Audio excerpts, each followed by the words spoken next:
Chapter 001, Returning Home. Forging swords for the nation, in the parallel world of Blue Star, as the year draws to a close, the western region, including Xiong Island and Pineapple Island, remains unliberated. The southwestern areas, such as Xianxi and the 10,000 Great Mountains, are plagued by rampant banditry, with military operations continuing to sweep away the enemy and eliminate these threats. Meanwhile, the land of Huaxia, scarred by the invasion of marauders, lies in ruins, in dire need of reconstruction. The domestic industrial foundation has suffered severe blows, with productivity regressing by decades, and a scarcity of resources and talent persists. In a bid to better construct the rabbit nation and foster production, an urgent call has been made for overseas compatriots to return and contribute to the rebuilding efforts. A steam-powered train rumbles along the Siberian Railway, passing through Baikal and racing towards the city of Siji at a speed of 50 km per hour. On board, a young man with a handsome visage and an upright posture gazes out at the white mountains and dark waters, his expression somewhat dazed. This individual is Xiao Yun, a former military-industrial academician of the Rabbit Nation.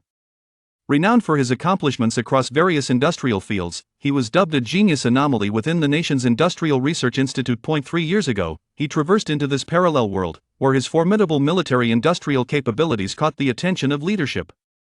Unfortunately, the production conditions of the Rabbit Army were woefully inadequate at that time, and Xiao Yun found himself under the scrutiny of the National Party's secret service. Thus, in a bid to safeguard him, he was sent to the Bear Nation under the guise of studying abroad, awaiting a more favorable opportunity. At last, I have returned. With a hissing sound and a cloud of steam, the train halts in Siji. As he steps off the train and feels the solid ground of Huaxia beneath his feet, Xiao Yun's eyes brim with warmth. The familiar dialect and the vibrant atmosphere of the marketplace evoke a profound sense of belonging, transforming years of wandering and longing into a weighty reality. It has been 2.5 years. He reflects, after studying abroad for 2.5 years, this day has finally arrived. Every citizen of the Rabbit Nation harbors a grand national dream, and Xiao Yun is no exception. He yearns to serve his homeland with his knowledge and to empower it to become robust and formidable. Xiao Yun, welcome home. The voice belongs to Li Yulong, Xiao Yun's first friend made upon his arrival in this new world 3 years prior. Old Li, what brings you here? Shouldn't you be stationed along the southeastern coast? Their hands clasped tightly upon meeting, a surge of excitement palpable between them. Damn it, I heard you were back. If it were anyone else, not even the king himself could have compelled me to come personally. Li Yulong chuckles as he pulls Xiao Yun back onto the train. Come on, Minister Qin is waiting for you to return home. At the mention of Minister Qin, Xiao Yun's eyes shimmer with moisture. The Bear Nation had been keen on retaining his talents, employing various means to keep him. Ultimately, it was Minister Qin who intervened, dispatching a series of sharp telegrams to the Bear Nation's marshal, thus ensuring Xiao Yun's return. Let us go home. The words resonate deeply, carrying a significance that only a wanderer could truly appreciate. Accompanied by Li Yunlong and the Liangshan Special Forces, the convoy arrives safely at a grand courtyard in Siji. Inside the courtyard, the Minister of National Defense, Qin Feng, reclines comfortably, a stark contrast to the furrowed brows of previous years. Before the establishment of the Rabbit Nation, he was either strategizing or fretting over logistics. Now, with the end of conflict in sight and talents gradually returning home, the future appears much brighter. Xiao Wang, where is Xiao Yun now? Has someone gone to fetch him? He should be at the station now. Arrangements have been made for his pickup. Before Xiao Wang could finish his sentence, Li Yunlong's booming voice resounded from outside. Minister Qin, I have brought the person you requested, Comrade Xiao Yun. You have finally returned. It must have been a tiring journey. Minister Qin strides towards the door, extending his hands long before he arrives. Minister Qin, it has been a while. How have you been? The warmth of the reception leaves Xiao Yun feeling somewhat flattered. I am well. Come, let us go inside and talk. Minister Qin leads Xiao Yun into the room. The nation is in dire need of distinguished talents like you to participate in its construction. With that, Minister Qin pulls out 2 cigarettes from his pocket, kindly offering one to Xiao Yun. With a click, both cigarettes are lit. Minister Qin takes a deep drag before returning his gaze to Xiao Yun. Comrade Xiao Yun, what are your plans upon returning? Which department do you wish to lead? Xiao Yun lifts his head, a moment of contemplation flickering in his brown eyes, before responding earnestly, I wish to start at the grassroots level, in the Technology+Military factory. Cough, cough. Minister Qin seems taken aback, either by the smoke or Xiao Yun's unexpected response, as he begins to cough heavily. After a moment, he regains his composure. But the war is nearly over.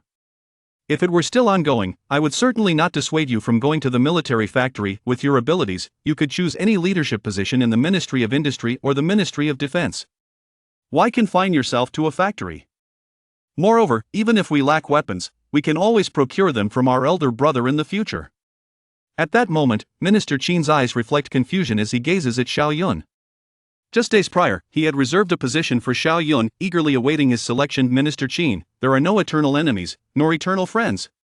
Our relationship with our elder brother is currently favorable, and we have received their support. But what if one day that support is withdrawn? Where will we procure weapons then?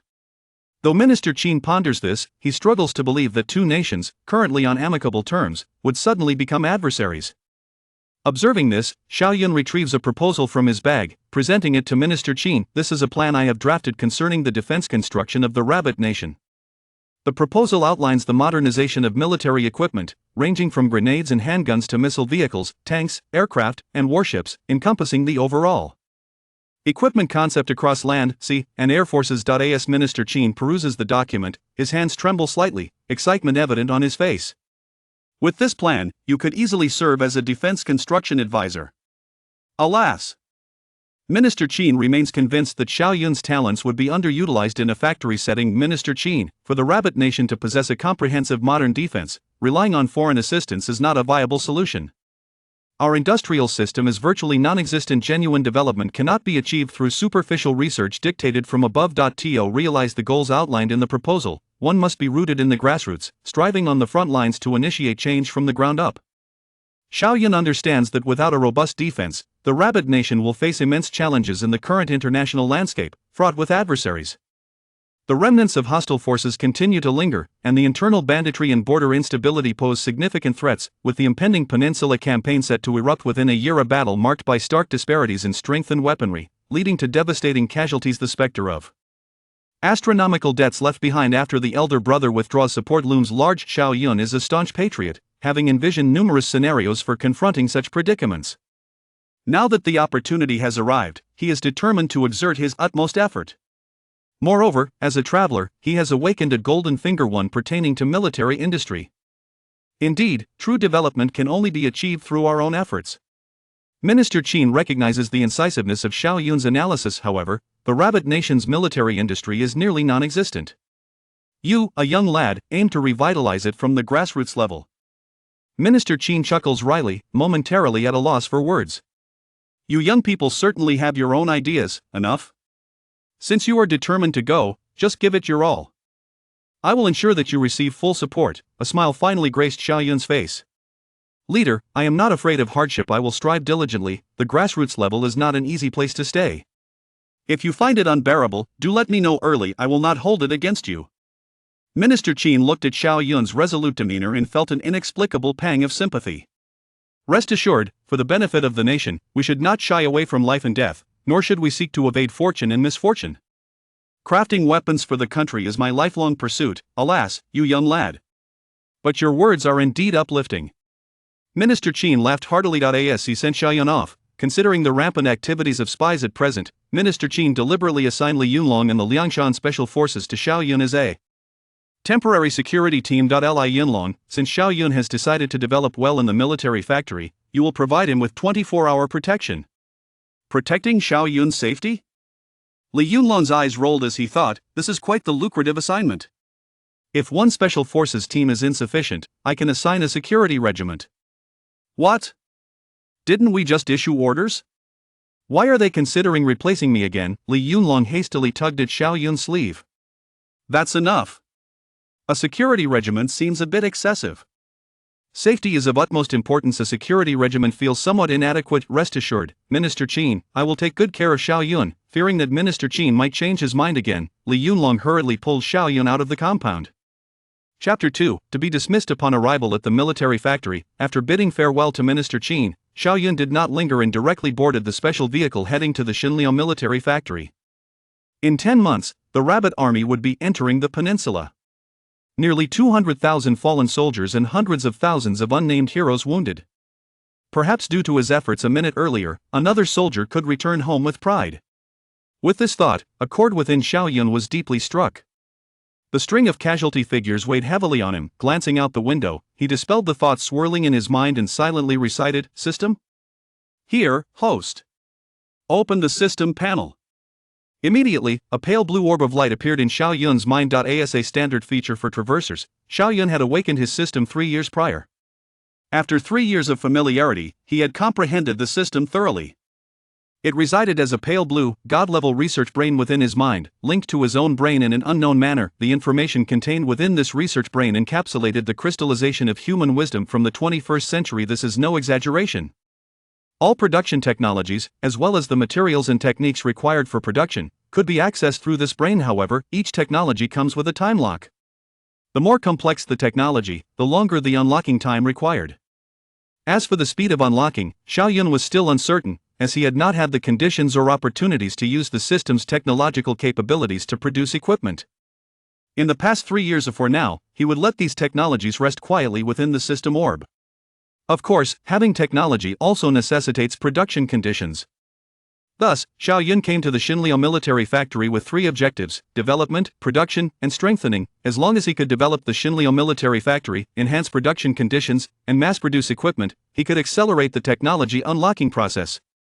By then, would the Eagle Nation's Pershing tanks and F-86 fighters still dare to flaunt their might? Would they still bully others along the banks of the Duck River? Since that war is unavoidable, then let it come. In his previous life, Xiao Yun was powerless against the history books. In this life, he would ensure that the invading enemy pays a bloody price. "Xiao Yun, we have arrived." After an indeterminate time, Li Yunlong, seated in the passenger seat, reminded him, "Let's go, old Li. From now on, you are my security team leader. Together, we shall accomplish great things." Xiao Yun steadied his emotions and jested with Li Yunlong. "I never imagined that after the war, old Li would be in a worse position than before, haha." The convoy halted before a factory that exuded a sense of antiquity. It was the winter season in northeast China, and the ice and snow had yet to melt. Upon exiting the vehicle, Xiao Yun was abruptly exposed to the cold air, which pricked his skin painfully. At the factory entrance hung a wooden sign inscribed with the words, "Xinliao Military Factory," swaying in the cold wind. Xiao Yun chose this military factory because it was once the largest and most equipped military factory in the Rabbit Nation. Established in 1921 by the Fengtian warlord, it was initially called the Fengtian Arsenal. It was expanded in 1928 and became one of the largest armories in Asia, housing steel mills, smokeless powder plants, boiler rooms, power plants, and various arms and ammunition factories, capable of complete production from raw materials to finished weapons. Additionally, to ensure the factory's smooth operation, amenities such as canteens, barbershops, laundries, showers, schools, hospitals, and cinemas were established, reflecting a comprehensive welfare system and management measures. At the time, the equipment was state-of-the-art, boasting over 8,000 machines. However, this factory suffered extensive damage from the successive ravages of the foot basin chickens, the bear, and the Kuomintang. By the time it was taken over by the Rabbit Army in November 1948, it was already a shell of its former self, battered and broken. At the entrance, as Xiao Yun, Li Yunlong, and a group of special forces disembarked, a stout middle-aged man in a faded military uniform hurriedly approached from within the factory. "You must be our new factory director, Director Xiao. The higher-ups have already informed us by phone. I am Wang Junshan, the deputy director of the Xinliao military factory, and I welcome you on behalf of all the factory staff." "Hello, Deputy Director Wang." Xiao Yun extended his right hand for a handshake. "It's too cold outside, let's not linger here. Let's head inside to talk." "Sure thing." Following Wang Junshan, Xiao Yun began to familiarize himself with the factory's specific circumstances. Our factory was quite large before, but it was seized by the little notebooks. After the little notebooks surrendered, the machines were taken over by the bear and the Kuomintang took everything away, while the others smashed what couldn't be moved. After being plundered repeatedly, we are left with this mess. Not even a single intact screw remains. Those scoundrels are nothing but troublemakers, engaging in all sorts of nefarious deeds. After touring the factory, Xiao Yun finally grasped the meaning of a disastrous situation. Though the factory was not small, it had become merely an empty shell. Almost all workshops had suffered varying degrees of damage. The few operational workshops were established by Wang Junshan and the technicians using the remaining machines, currently capable of producing only simple firearms and ammunition. For the troops, even so, this remained the largest military factory in the Rabbit Nation. After this tour, Xiao Yun's expression gradually turned grave. "Director." Wang Junshan's call snapped Xiao Yun back to reality. "Old Wang, if you have something to say, just go ahead." Noticing Wang Junshan's hesitance, Xiao Yun encouraged him. Our factory will not be able to complete the bullet production task. The logistics department specifically instructed that if the task is not completed, the factory leadership will be dismissed. However, Director, do not worry, I will clarify with the logistics department that you were just arriving, whether he intended to intimidate the new director or if the task was genuinely urgent. Wang Junshan spoke without reservation, sharing whatever came to his mind. Xiao Yun was momentarily stunned upon hearing this. To be dismissed upon arrival? I had arduously applied to transfer to the grassroots level. Chapter 003, the most challenging aspect lies in the beginning. Isn't the machinery in the workshop for bullet production functioning properly? Xiao Yun had previously observed the factory's equipment, noting that the bullet production line was one of the few operational lines. If it was indeed operational, why couldn't they produce bullets? Are you secretly sabotaging this?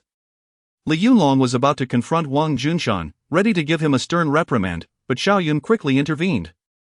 Old Wang, please continue speaking, ignore him.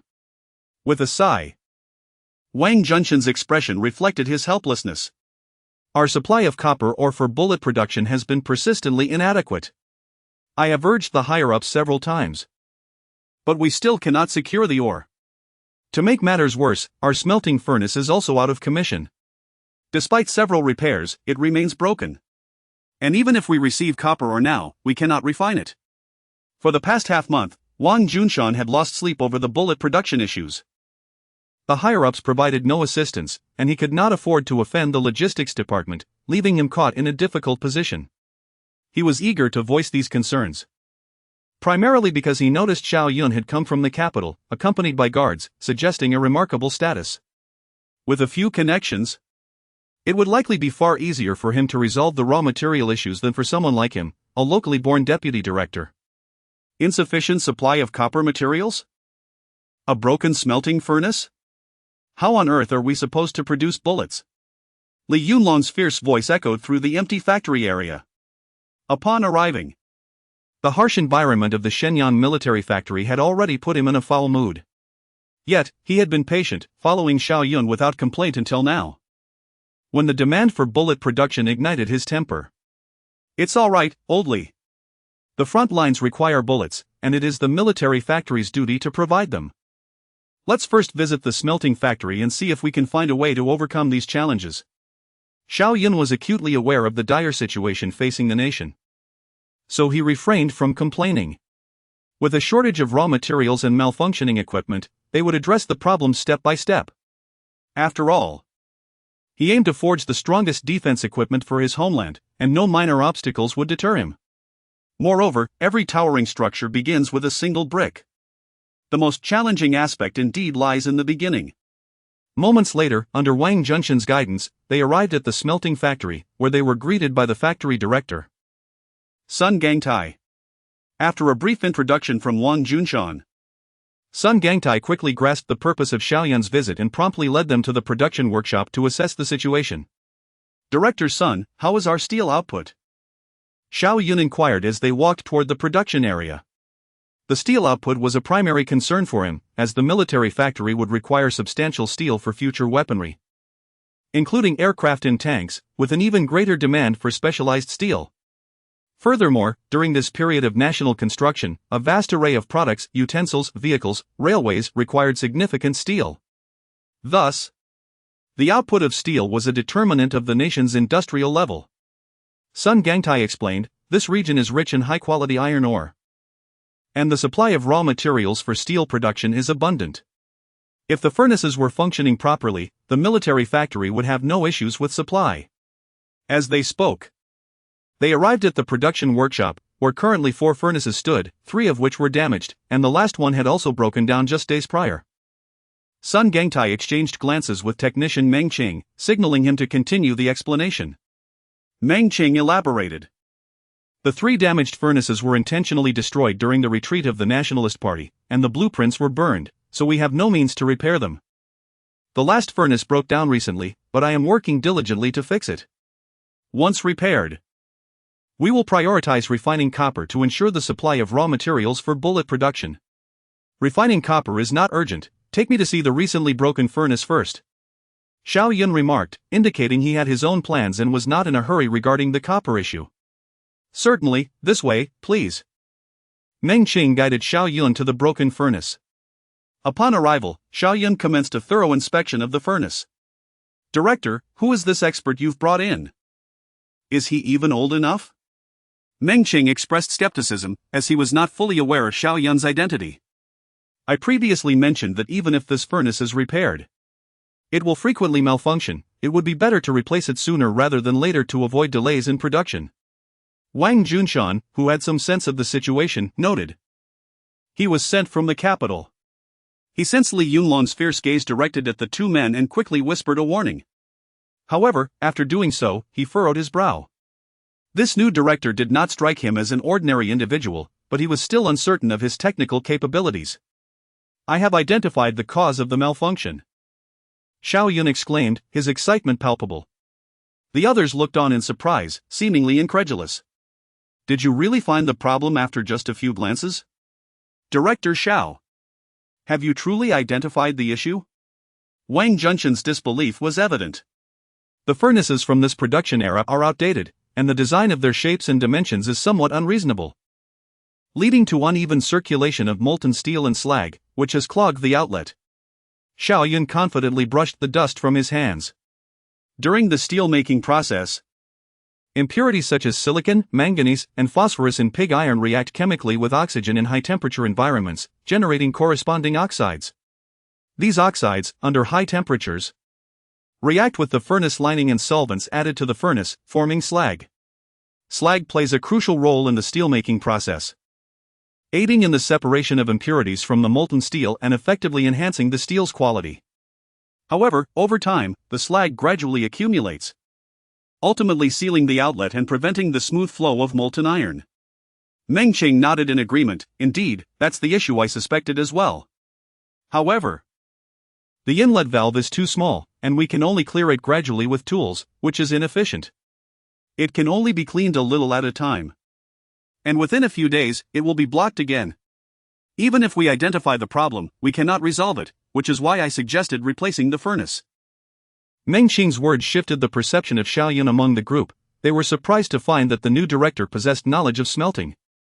Actually, there is no need to replace the furnace. Xiao Yun's statement sparked further confusion among Meng Qing and the others.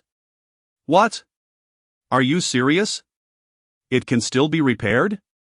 Wang Junshan's reaction was the most pronounced, having made numerous trips to the smelting factory regarding the furnace issues. Of course. To clear the slag, we do not necessarily need to rely solely on manual labor. We can directly add ammonium nitrate solution to soak the slag, causing it to dissolve rapidly. However, it is essential to stir continuously during the addition to prevent localized overheating or clumping, and it must be done in a well-ventilated environment. Once the soaking is complete, we then add a cleaning agent and repeat the process until the valve can be opened. Upon hearing Xiao Yun's method, everyone stood dumbfounded, struck by the brilliance of his approach. Indeed. Why didn't I think of using a chemical reaction for the cleaning? Director Zhao's proposed method seemed familiar to me, reminiscent of the techniques employed by experts in the field. Suddenly, Meng Qing's expression transformed to one of realization, and in the next moment, he promptly summoned the workers to commence repairs. Meng, I have never encountered such a repair method before. Is it truly reliable? Just follow the instructions without question. There is no need for superfluous chatter, Director Xiao asserted confidently. Meng Qing, being technically proficient, could ascertain that Xiao Yun's expertise in metallurgy surpassed his own based solely on a few words. Chapter 004, Renovation of the Smelting Plant with Xiao Yun's Specific Operational Methods. Meng Qing swiftly cleared the blockage in the furnace with the workers. In this period of exceedingly fragile industrial foundations, completely repairing a furnace was akin to a miraculous rebirth for the smelting plant. Particularly for the ordinary workers, the ability to operate the furnace and smelt steel meant they could receive their rations, ensuring their families would not go hungry.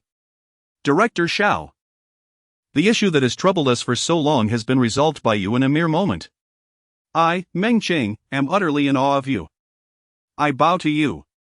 Whether Meng Qing was naturally dramatic or genuinely overwhelmed with excitement, it seemed he was about to kneel in reverence. Xiao Yun quickly helped him up, saying, "Master Meng, please refrain from such gestures. We are now in a new nation, and feudal practices are no longer in vogue." Just as he was about to address Li Yunlong, Meng Qing rushed in front of him, clasping his hands in a fervent plea. "Put!" Wang Junshan could not contain his laughter at the sight, and Sun Gangtai beside him also chuckled. Xiao Yun could easily guess the unspoken words of Li Yunlong, yet he paid no heed. In this era, one's background and origins were of little concern. If he had failed to repair the furnace today, even as the newly appointed director from the capital, he would have earned no additional respect or trust from others. It was the ability and competence that commanded respect in this unique era. Seeing that Li Yunlong had ceased to reveal his past doubts, Meng Qing returned to Xiao Yun's side, rubbing his hands together with hopeful eyes, pleading, "Director Xiao, could you perhaps take a look at the other 3 furnaces?" "Wait! How can you be so shameless?" Li Yunlong interjected. "You were the one who doubted him, and now you are the one seeking his assistance. Your audacity surpasses even mine." "Oh, Brother Li, did you not witness Director Zhao's prowess earlier?" Sun Gangtai chimed in, feeling somewhat wronged. "If we can repair the other 3 furnaces, our production will increase. And the workers will receive more rations. Ultimately, this is for the benefit of the workers." As Sun Gangtai spoke, Meng Qing theatrically sniffed and pretended to wipe away tears, lamenting his lack of skills that led to his brethren not being adequately fed. "Director Xiao, you must not turn a blind eye to our plight." This emotional appeal was so exaggerated that Xiao Yun began to suspect they had rehearsed it beforehand. All right, let us discuss the condition of the other 3 furnaces." Upon hearing this, Meng Qing's eyes sparkled with excitement and anticipation. When the small brigade had taken over, the 3 furnaces had been functioning well. They must have sustained damage during their surrender, and later, when the Nationalist Party took control, 2 experts were dispatched but could do nothing about the 3 furnaces. "Lead me to inspect them," Xiao Yun asserted, displaying no airs, for he had come to resolve technical issues. Under Meng Qing's guidance, Xiao Yun diligently conducted a comprehensive inspection of the 3 furnaces. Each furnace presented unique challenges, requiring even more time for repairs. In the days that followed, Xiao Yun lived and worked alongside the laborers, timely guiding the repair efforts in the workshop. During breaks, he imparted knowledge on special steel production techniques, such as stainless steel, aluminum alloys, and titanium alloys to Meng Qing. "Director Xiao, these smelting techniques are incredibly advanced. Where did you learn them?" Meng Qing exclaimed, taking notes eagerly, his expression one of sheer delight. "The demand for steel in military factories will be immense, especially for special steels. Our future aircraft and tanks will rely heavily on them. You must master these production techniques swiftly, but remember, confidentiality is paramount." Upon hearing that military factories would require these special steels for aircraft and tanks, Meng Qing felt invigorated and pledged to produce these advanced materials as quickly as possible. During his time with Meng Qing and the other workers, Xiao Yun noticed that although these older workers may lack formal education and technical expertise, their love and anticipation for the new republic were unwavering. Their sincere hearts seemed to embody the spirit of this fiery era. "We have done it. All 4 furnaces are repaired." As Xiao Yun was still imparting knowledge to Meng Qing, a sudden cheer erupted from the production workshop, drawing everyone towards the furnaces. "Haha, it's truly fixed?" All of them, even the 3 that had been out of commission for 2 to 3 years. The workers began to search for Xiao Yun's presence. Realizing that the repair of all 4 furnaces meant an increase in steel production and rations, ensuring their families would be fed. They would remember this director who had brought them sustenance. "Director Xiao, on behalf of all the workers at the smelting division, I extend my heartfelt gratitude," Sun Gangtai said, gripping Xiao Yun's hand tightly. "We are all striving for the new republic, each doing our part, and everyone has worked hard," Xiao Yun replied. "The techniques you've learned, remember them well, and when you next come, I welcome you to showcase your progress." Meng Qing clung to Xiao Yun's arm, his admiration now rivaling that of a devoted disciple. "Our nation will require more and better steel. Together, we will strive to produce our own aircraft and tanks, enhancing the Republic's strength." "Director Xiao, will our Republic truly be able to manufacture its own aircraft and tanks?" A worker asked, excitement shining in his eyes. Absolutely. Together, we will not only build aircraft and tanks, but even aircraft carriers and more. Xiao Yun realized that mentioning aircraft carriers might have been overly ambitious. Unsure if the workers thought him overly optimistic. Just as he pondered how to temper his enthusiasm, he felt the fervent gazes of the workers upon him.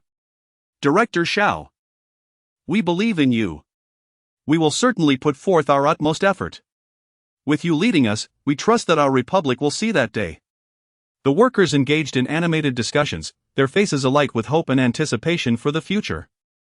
We will surely witness it. I promise. Chapter 005, The Weapon Sales Plan of the Bear Nation. After successfully resolving the issues with the smelting plant's furnaces, the group returned to the Xinliao military factory. The situation with the furnaces has been perfectly resolved. The factory director declared. I will go and expedite the delivery of copper ore. Once the ore arrives, our bullet production will commence with full force. Wang Junshan, sensing the hope of completing the bullet production task, was invigorated once more. There's no need to rush.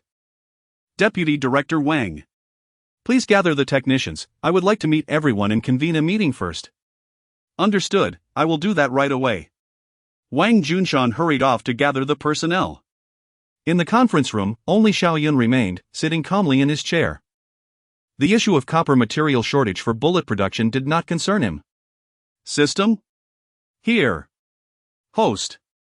Retrieve production data for copper-clad steel bullets. Retrieve production data for the Type 81 automatic rifle. Received. Importing production data. With the sound of a crisp notification, streams of information flowed into Xiao Yun's mind like light. Moments later, the intricate details of copper-clad steel bullets and the Type 81 rifle appeared in his memory as if they had always belonged to him. It must be said, having a system is indeed convenient. Although Xiao Yun was already aware of this information, the system provided it in a far more comprehensive and detailed manner. With a long sigh of relief, excitement glimmered in Xiao Yun's eyes. Was he finally about to embark on his military-industrial journey? The rise of the Rabbit Nation seemed within reach. Several minutes later, Wang Junshan returned to the conference room with a few individuals, their attire appearing more polished than that of ordinary workers. Among them was a foreigner, which surprised Xiao Yun slightly. Allow me to introduce you.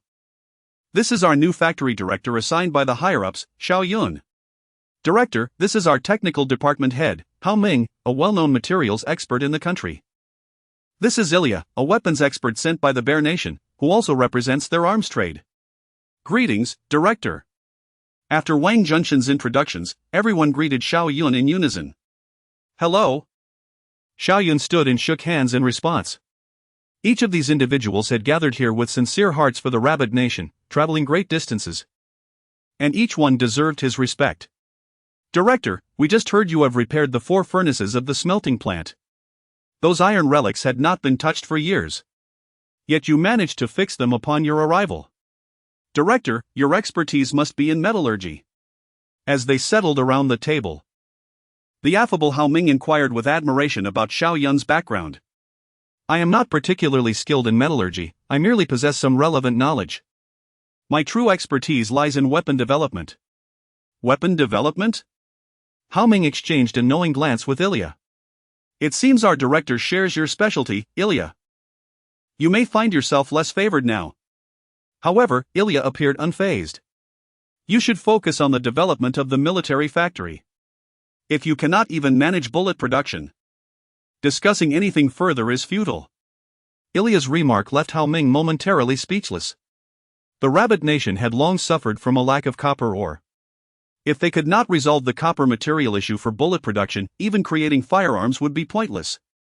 Let me outline our immediate short-term goals. There are 2. Observing the waning atmosphere in the conference room, Xiao Yun wasted no time in laying out his plans. First, we must enhance the efficiency of bullet production to swiftly complete the current production tasks. Second, we need to manufacture our own standard weapon. The others nodded in agreement. The bullet production task was indeed the pressing concern of the military factory and the most troublesome issue for all present. The idea of developing a standardized weapon had already crossed their minds as well.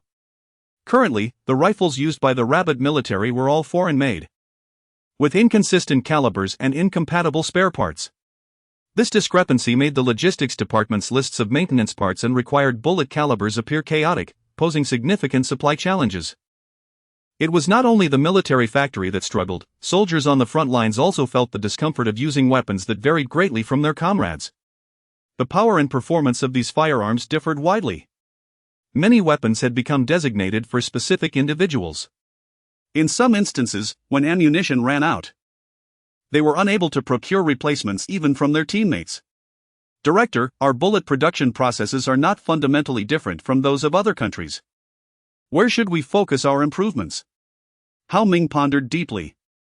Indeed, the bullet production machinery is manageable, but we are limited by the availability of raw materials. Wang Junshan felt at a loss. If you cannot produce them, we in the Bear Nation can supply you with bullets. Just say the word, and a truck will deliver them tomorrow, provided you can afford it. Purchasing is not an option. Before Ilya could finish his sales pitch, Xiao Yun interrupted decisively. Having learned from past mistakes, he refused to let the Rabbit Nation fall into such a predicament again. In the previous lifetime, the Rabbit Nation, hindered by its underdeveloped industrial capabilities, had to rely on the Bear Nation for weapons and ammunition to meet its defense needs. Especially after the outbreak of the Peninsula War, the Rabbit military had been forced to procure vast quantities of firearms, artillery, ammunition, and vehicles from the Bear Nation, incurring an astronomical debt that became a tool of coercion against them.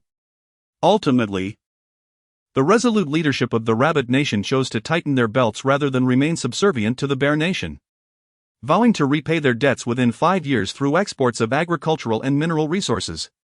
The Bear Nation, revealing its true nature, imposed strict standards on the size of apples and eggs, the fat content of pork, leading to significant waste of the Rabbit Nation's agricultural products.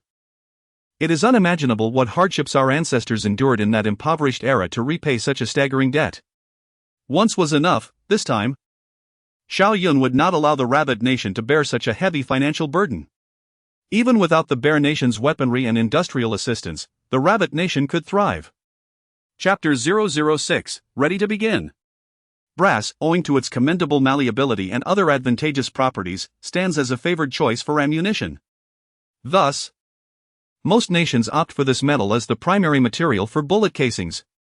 However, for the Rabbit Nation, the scarcity of copper resources presents a significant challenge. The nation possesses a meager supply of copper mines, with the few existing resources scattered across remote mountainous regions, complicating extraction efforts. Consequently, the Xunliao military factory finds itself in a predicament. Given that the supply of copper severely constrains bullet production, I propose to incorporate steel into the raw materials for ammunition to reduce costs and enhance output. As soon as Xiao Yun articulated this idea, it was met with skepticism from those surrounding him. Director Xiao, are you truly an expert in weaponry? Ilya was the first to shake his head in disbelief. It is well known that brass bullets minimize wear on the gun barrel and rifling during firing, thereby prolonging the lifespan of firearms and reducing the incidence of jams. While it is not impossible to produce bullets from steel, I must caution you that doing so will lead to significant wear on the rifling, compromising shooting stability over time. This can result in barrel explosions and overheating, not to mention that steel bullets are difficult to preserve. Ilya, well aware of the drawbacks of steel ammunition from the Second World War, had little faith in the proposal. I never suggested producing entirely steel bullets. I intend to utilize a new material called copper-clad steel for our future ammunition production. Copper-clad steel? What is that material? Wang Junshan, the least educated among the group, looked bewildered, scratching his head in confusion. The others were similarly puzzled, their brows furrowed in contemplation. Observing their reactions, Xiao Yun patiently elaborated, as we all know, brass bullets boast advantages such as ductility, lubricity, and gas tightness.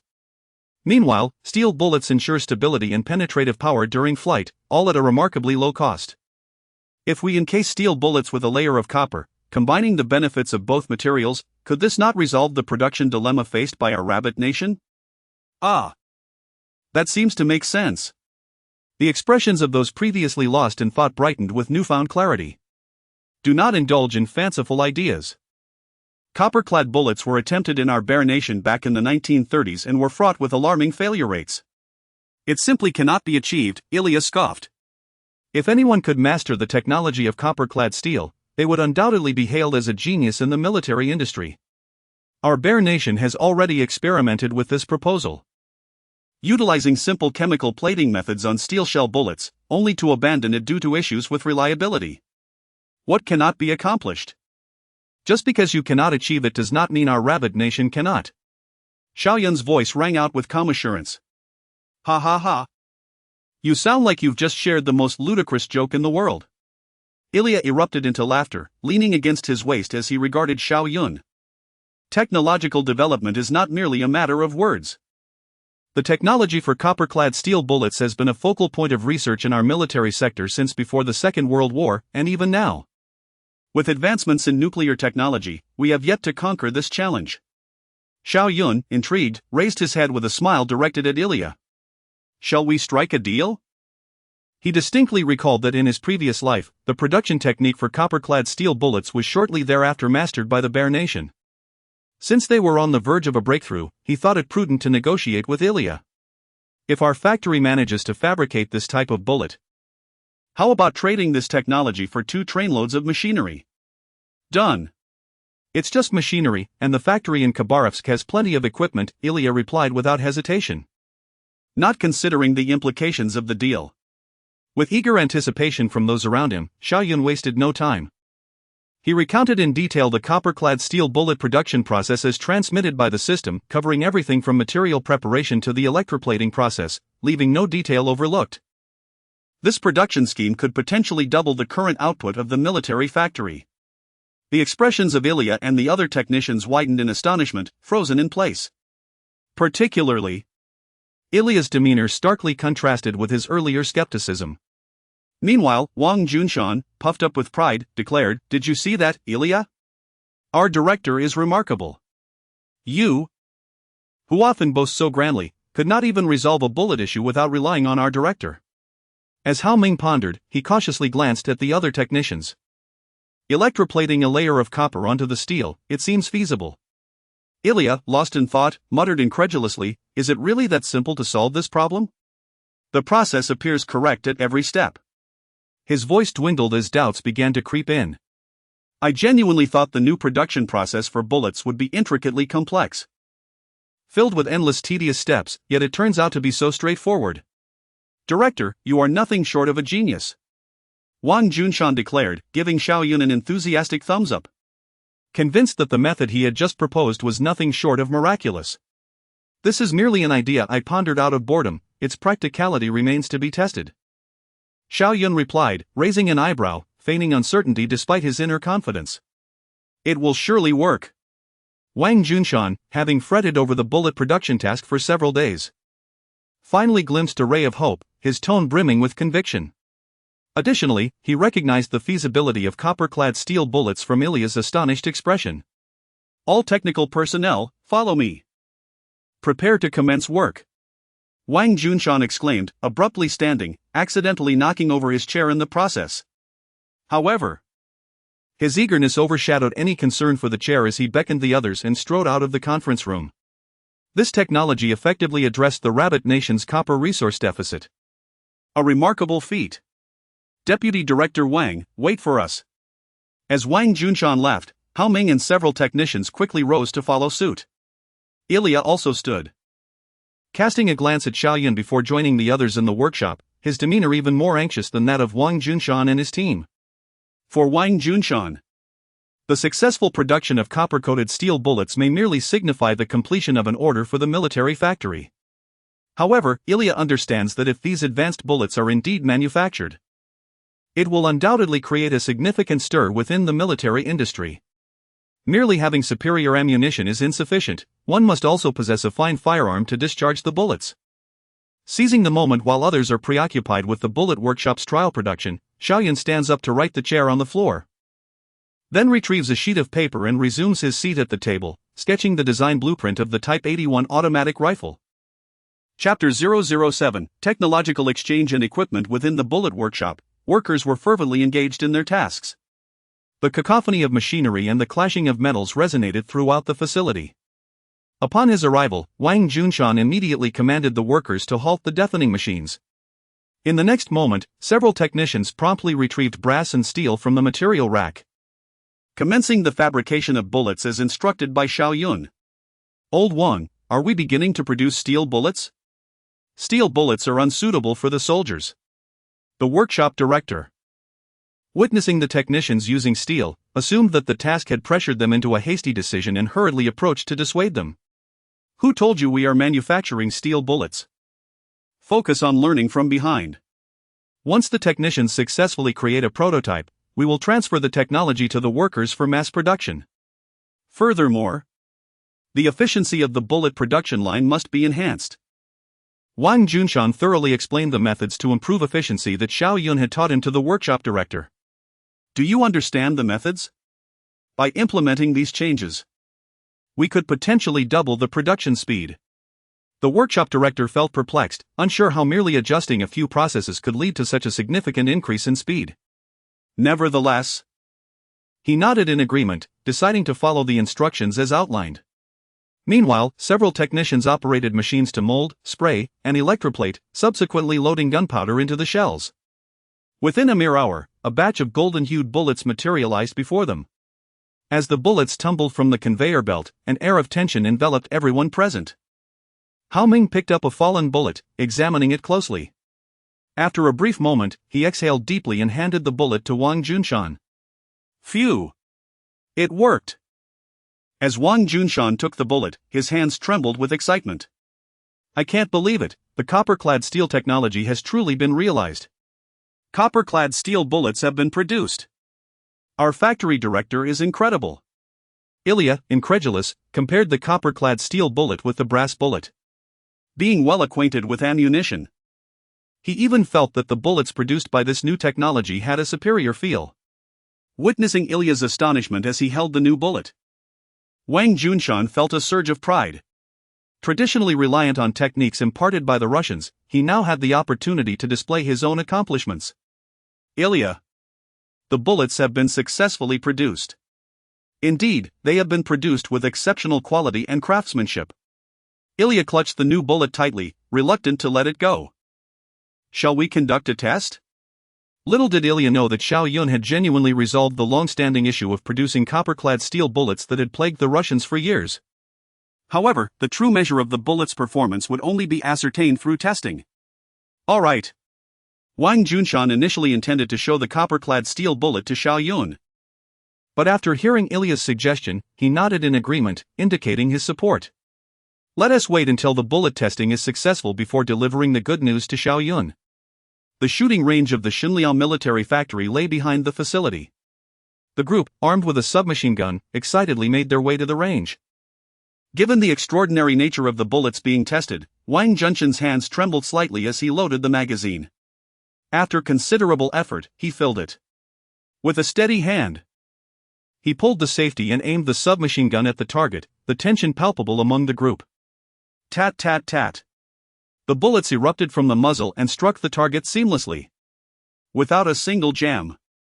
Wow, the trajectory is remarkably stable and smooth. You all should try this, our previous bullets could never achieve such steadiness. Wang Junshan's eyes sparkled with excitement as he passed the gun to the others, eager to confirm that this was not merely a figment of his imagination.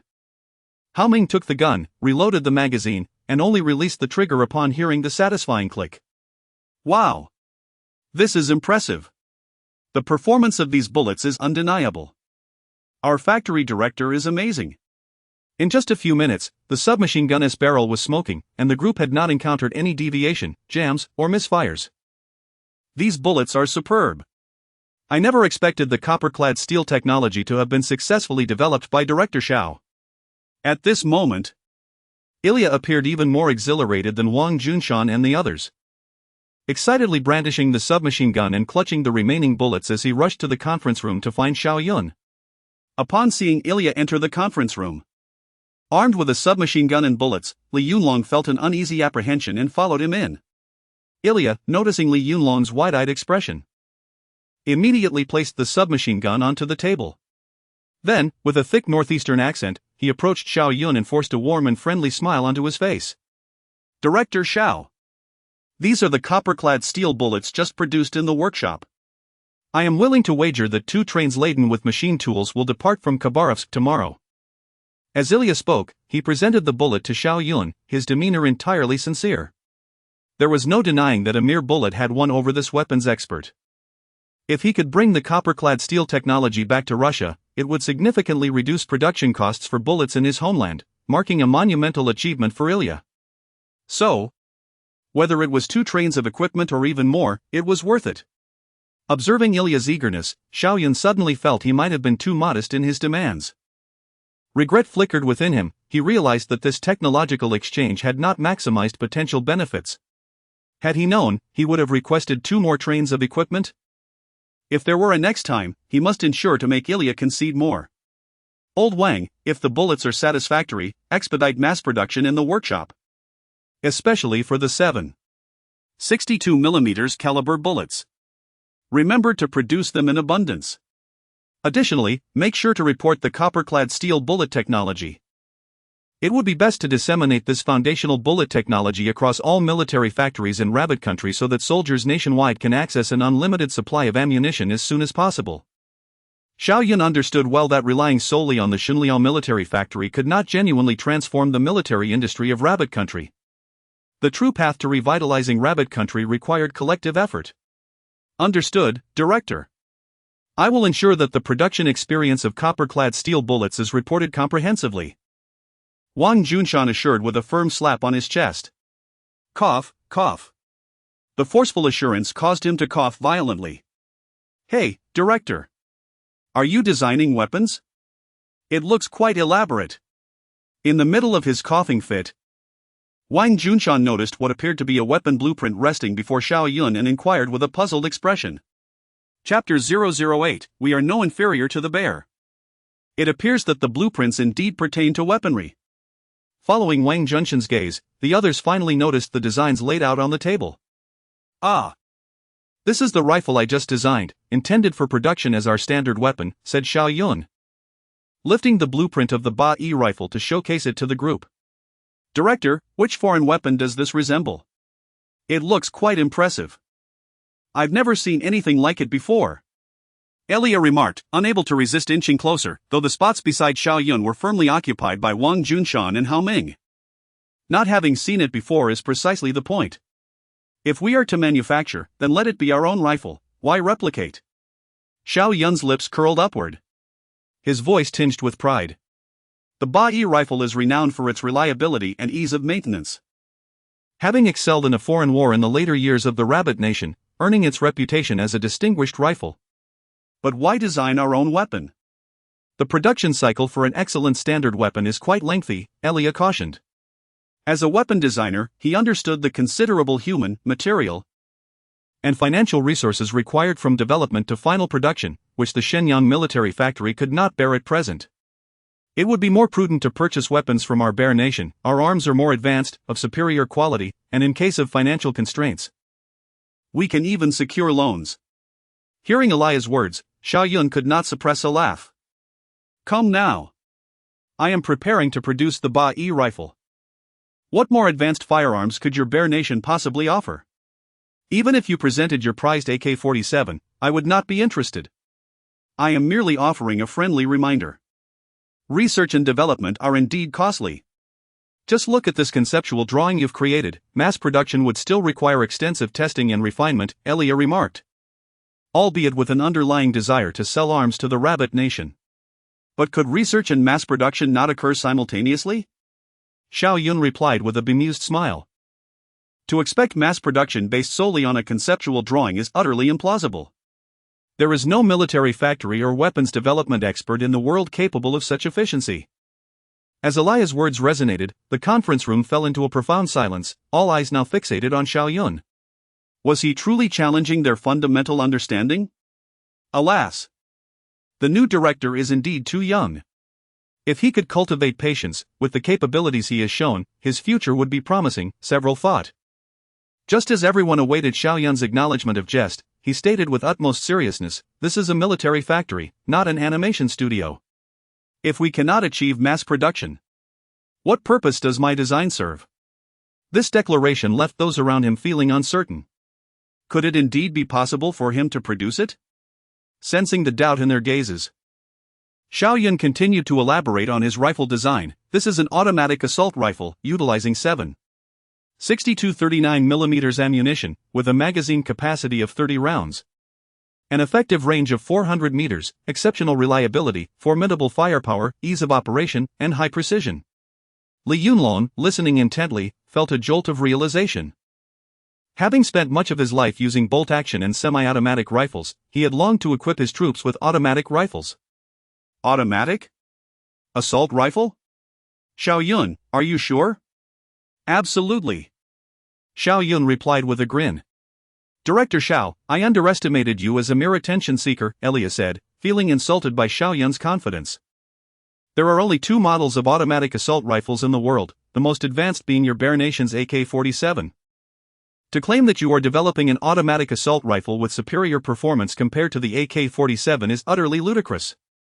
Elia then cast a cold glance at Xiao Yun and continued, I initially thought you possessed ability, however, your lack of respect towards weapon development is disheartening.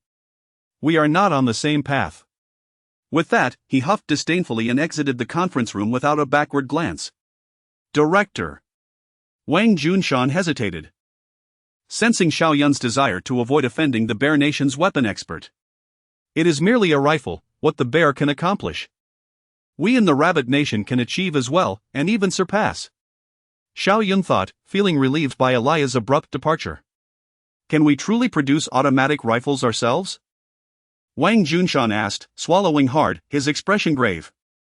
Though not an expert in weapon design, his long exposure to military production made him aware of the capabilities of an automatic assault rifle, which could fire a significant volume of bullets in a short span, effectively suppressing enemy firepower, especially in close combat.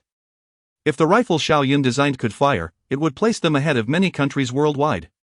Even with minor flaws, they could refine it over time, inevitably resulting in a true automatic rifle belonging to the Rabbit Nation. Old Wang, what are you worried about? Li Yunlong said, placing a reassuring arm around Wang Junshan's shoulder and encouraging the technicians. The design is here, whether we can produce it, we can find out in the workshop. Besides, do we not have the skill to manufacture a rifle? I may not be educated, but I know a few letters and understand the principles. We can certainly create a rifle to show that foreign fellow. He exclaimed, do we really allow the Rabbit Nation to be inferior to that despicable bear? At this moment, the indomitable spirit unique to the technicians of the Rabbit Nation was ignited. We, the Rabbit Nation, are no inferior to the bear. Indeed, we are no inferior to the bear. All right, everyone, let us begin. Under Xiao Yun's guidance, the technical team swiftly commenced their work in the arms workshop. The Ba-E automatic rifle comprises numerous critical components, including the barrel, bolt, recoil spring, feeding mechanism, firing mechanism, as well as the magazine, sight, stock, gas system, and safety mechanism. These parts must work in concert to enable automatic feeding and continuous firing, necessitating high precision and material quality beyond that of ordinary firearms. However, during the factory tour, Xiao Yun had already confirmed the workshop's production capacity. Completing the manufacture of the Ba-E rifle posed no problem. As for materials, Meng Qing from the smelting factory promptly delivered the high-strength alloy steel required for the Ba-E rifle upon receiving Xiao Yun's request. Bang! Bang! Bang! Boom! Boom! The machinery in the workshop was in constant motion. Under Xiao Yun's direction and the diligent efforts of the technicians, well-crafted components were placed on the workbench one after another. Chapter 009, Shattering Prejudice and Defying the Impossible. As the final component was meticulously crafted and polished, the last rays of the setting sun cast a warm glow upon the workbench. Xiao Yun gazed at the pair of parts before him, inhaling deeply before wordlessly seizing the components to commence assembly. The rhythmic sounds of the pieces fitting together resonated, quickening the heartbeats of those present. With an emphatic click, a sleek, entirely black rifle emerged before the astonished eyes of the onlookers. Its metallic receiver harmonized with a wooden fore-end stock and a foldable metal buttstock. The rear-mounted sight and forward-hanging magazine, combined with a bayonet affixed to the muzzle, exuded a robust military allure. Merely cradling the weapon in hand, one could sense the unyielding aura of authority emanating from Xiao Yun. The rifle, which had existed only on paper mere hours before, now stood proudly before the crowd. Their faces alight with uncontainable joy, their eyes transfixed upon the firearm. It has truly been created. How magnificent it is! This is the first automatic rifle of our nation. Li Yunlong, unable to restrain his longing gaze, snatched the rifle from Xiao Yun's grasp and embraced it as one would a beloved. This was far superior to the outdated 8mm rifle of the past. It eclipsed the American Garand in every conceivable way. Now, I find myself dismissing all the foreign firearms. Hey, don't get your drool on it, we haven't even tested it yet, exclaimed Wang Junshan, his fervent gaze leading him to snatch the rifle from Li Yunlong's embrace. The cool, textured surface of the rifle sent a thrill through him, in his eyes. This inaugural firearm of our nation symbolized hope itself. Among those fixated on the new rifle were Hao Ming and his comrades who had participated in its creation. They could no longer contain their eagerness to touch it. For those who had labored to bring this automatic rifle to life, it held profound significance, pride, joy, and exhilaration surged within them. What did they return from afar for? Was it not for this very moment? To stand tall and declare that our nation stands shoulder to shoulder with any other country. Xiao Yun stood by, his heart brimming with happiness. Presently, the Americans predominantly equipped their forces with semi-automatic rifles, the M1 Garand, commonly known as the Big 8. Meanwhile, our troops had still been relying on antiquated bolt-action rifles like the 38 type, Hanyang-made, Mosin-Nagant, and Springfield. Had the timeline proceeded as initially planned, our military's firepower would still lag significantly behind that of the Americans. As the saying goes, a rifle is a soldier's second life. Now, equipping our military with such an advanced rifle would undoubtedly enhance their combat capabilities. Everyone, let us test the performance of this new rifle, Xiao Yun declared. Weapons must be tested on the range to reveal their true potential. Upon hearing this, Li Yunlong's eyes sparkled with excitement as he rubbed his hands together eagerly. Let me do it.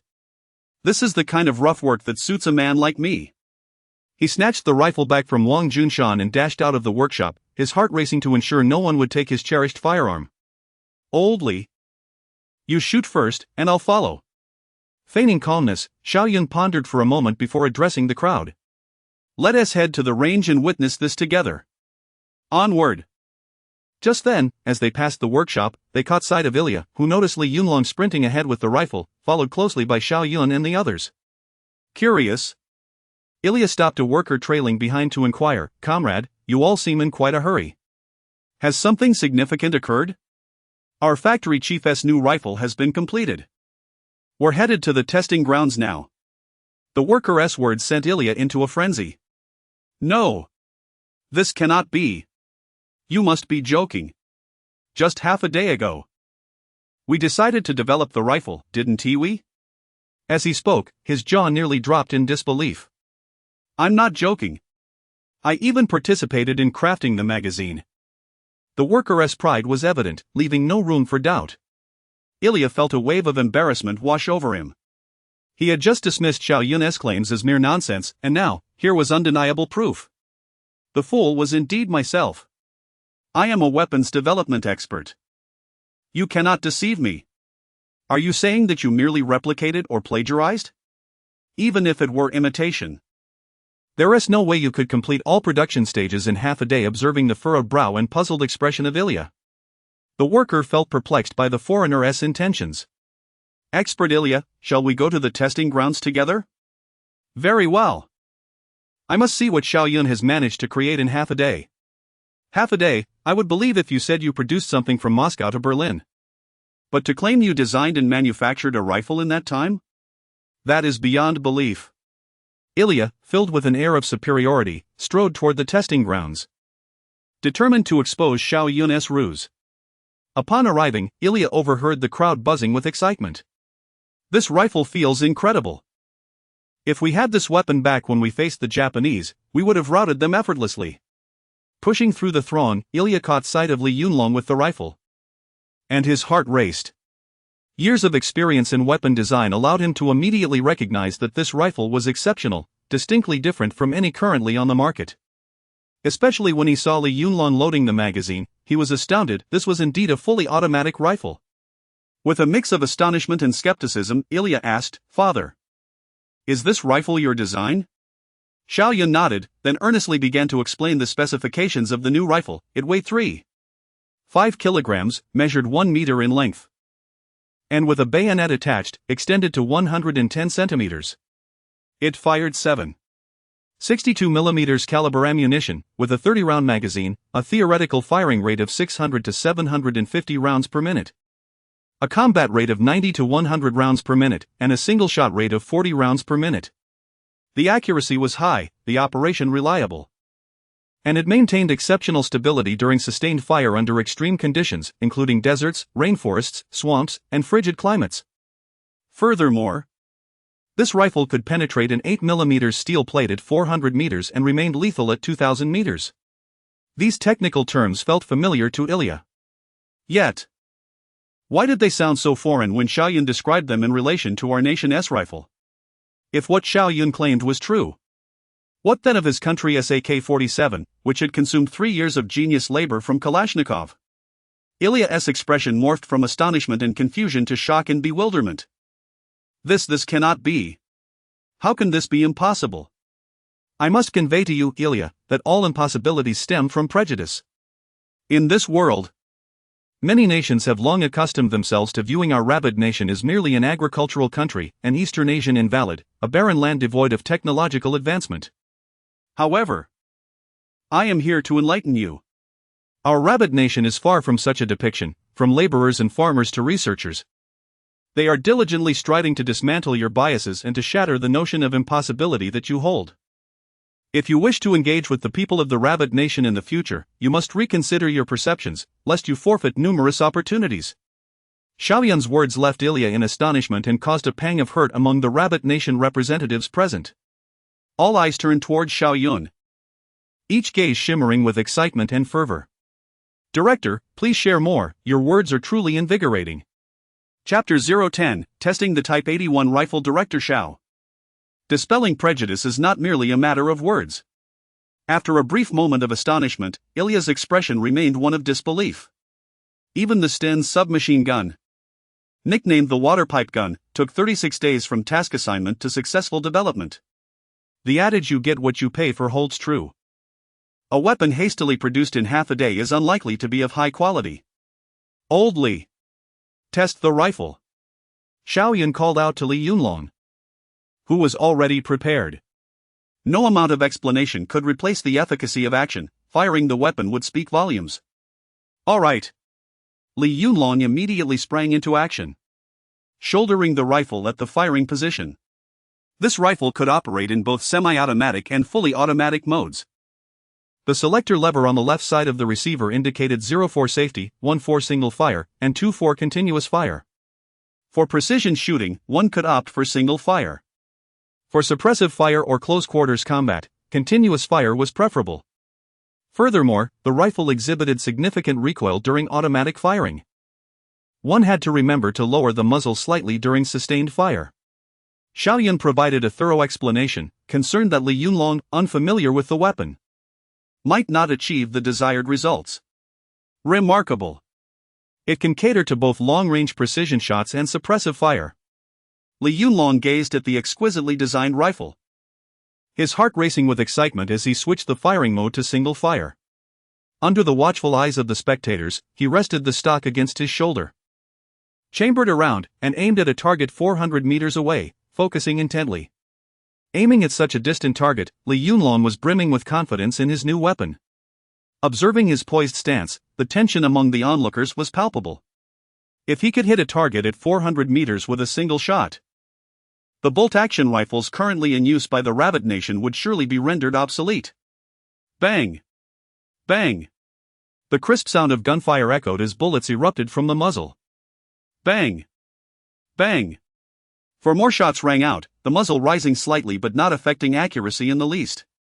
As he felt the bullets stabilize and shoot forth from the rifle, Li Yunlong was exhilarated, exclaiming, "What a magnificent weapon! The moment the bullets left the chamber, he sensed an extraordinary power. Particularly as the rifle provided a reassuring heft during firing, pure delight. The crowd watched in disbelief as smoke billowed from the muzzle of the Type 81 rifle. Could it be that a self-developed firearm had been produced so effortlessly? It seemed far less daunting than the Ilya experts had claimed. Who spoke of timelines extending into months or even years? What a grand deception! As the target was brought closer, the sight of 6 clean bullet holes elicited a wave of cheers from the crowd. At a distance of 400 meters, all 6 rounds had found their mark. Oldly. Your shooting skills are commendable, exclaimed Wang Junshan, unable to contain his excitement. Goodness! My shooting isn't usually this precise. Li Yunlong was equally astonished, given his usual performance. Hitting 3 or 4 shots at 200 meters was already commendable. In terms of stability, this rifle far outclassed many semi-automatic rifles on the market. Ilya's face contorted with a mixture of emotions. Hold your horses. Let's try a burst fire. Xiao Yun's expression remained unchanged. Single fire did not adequately test the rifle's capabilities. Li Yunlong nodded, adopting a serious demeanor as he steadied his shoulder and squeezed the trigger once more. Bang! Bang! Bang! The bullets erupted like tongues of fire. The deafening sound resonated in everyone's ears. In mere moments, Li Yunlong had emptied the magazine, obliterating the target at 200 meters amid a cacophony of gunfire. Incredible! Who needs a machine gun with such firepower? In just a few seconds, an entire magazine had been expended, the firepower overwhelming. Not yet satisfied, Li Yunlong reloaded another magazine. Chambering around again, he unleashed a torrent of fire upon the now destroyed target. Bang! Bang! Bang! Another magazine was emptied, and the target was reduced to mere splinters, scattered everywhere. It is worth noting that the targets were typically made from 3 centimeters of solid hardwood. Standard rifles would leave only single holes, while only heavy machine guns could shatter such dense material. As the gunfire ceased, a profound silence fell over the shooting range, witnessing the power of the new rifle. Everyone stood in stunned silence, the only sound being the occasional swallow of saliva in the air. If all goes well, has our factory successfully developed a new rifle?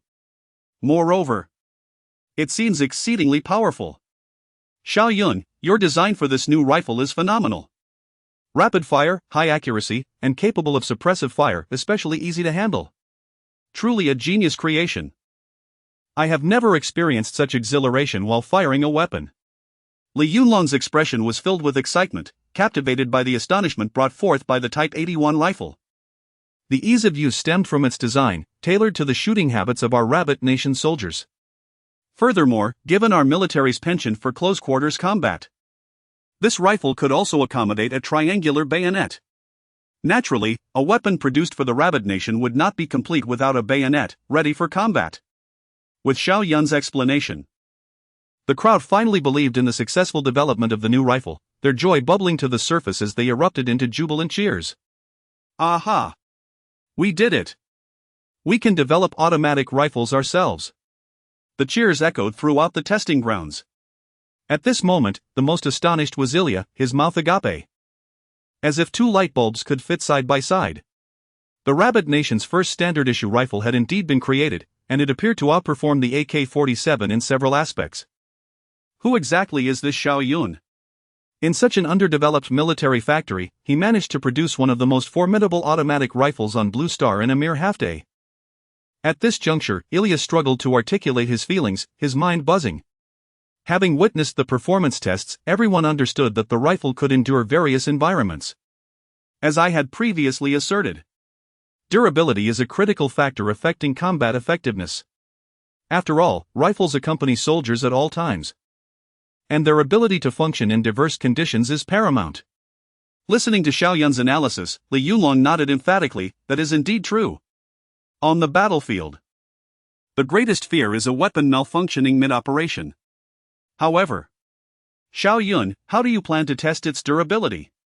That's simple, replied Xiao Yun, instructing someone to bring over a bucket of water and a bag of sand.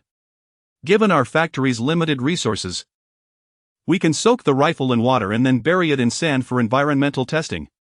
Hearing this, Ilya's attention was piqued.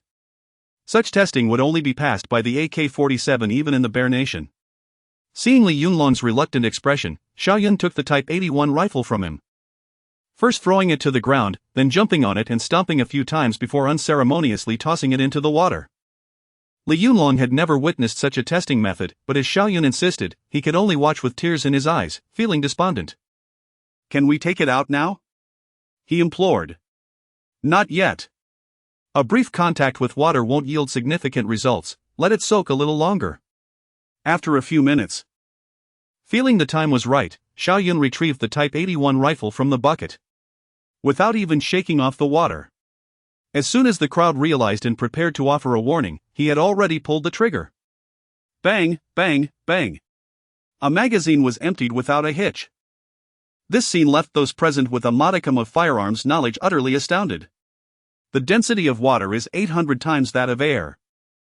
And such a disparity in density could significantly alter the shooting environment. If a firearm is drawn directly from water without allowing a period for drainage and is fired immediately, the residual water within the barrel could severely affect the weapon's functionality, and in extreme cases, could even lead to a catastrophic barrel explosion.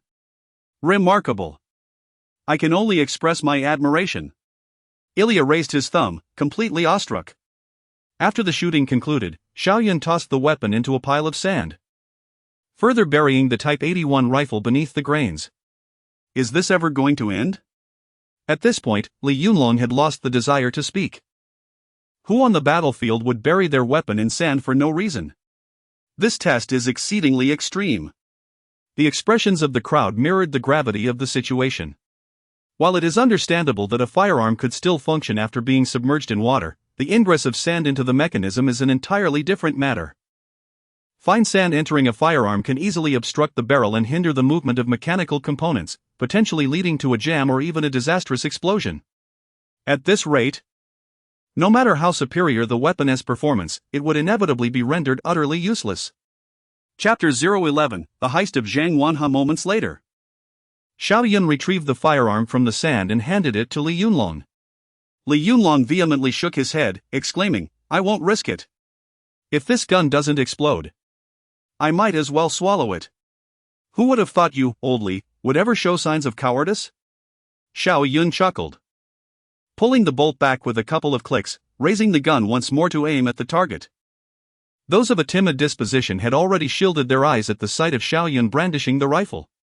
Ilya, observing the scene, also turned pale, quickly stepping back a pace while loudly cautioning, "Be careful of a potential explosion." Bang! Bang! Bang! The resounding gunshots echoed through the air. Shell casings ejected from the side, spinning gracefully before clattering onto the ground, producing a crisp, melodious sound. The target not far away was predictably rendered to shambles once again. The entire arena fell silent. The very air seemed to still. Ilya's lips moved, but he ultimately swallowed his words. The glances exchanged among Li Yunlong, Wang Junshan, and others sparkled anew with excitement as the sound of the casings hitting the ground faded. Good heavens! This rifle is astonishingly powerful, a true marvel. After witnessing the remarkable performance of the firearm, Li Yunlong wasted no time and seized Xiao Yun, twirling him around joyfully. "Hey, old Li, be gentle. You're going to crush my stomach." Wang Junshan, seizing the opportunity, snatched the new rifle from Xiao Yun's hands. He would rather endure a few kicks than see this miraculous weapon mistreated again. "We all believe this gun is durable, please don't abuse it any further." At that moment, every gaze directed at Xiao Yun was filled with fervent admiration and respect. Ilya's complexion fluctuated between pale and red, but soon returned to its normal hue. Today, the gun designed by Xiao Yun had reshaped his perception of the Rabbit Nation, slightly altering his preconceived notions about its people. "Director Xiao, congratulations on the successful test of your new firearm. May I take a look at the rifle you designed?"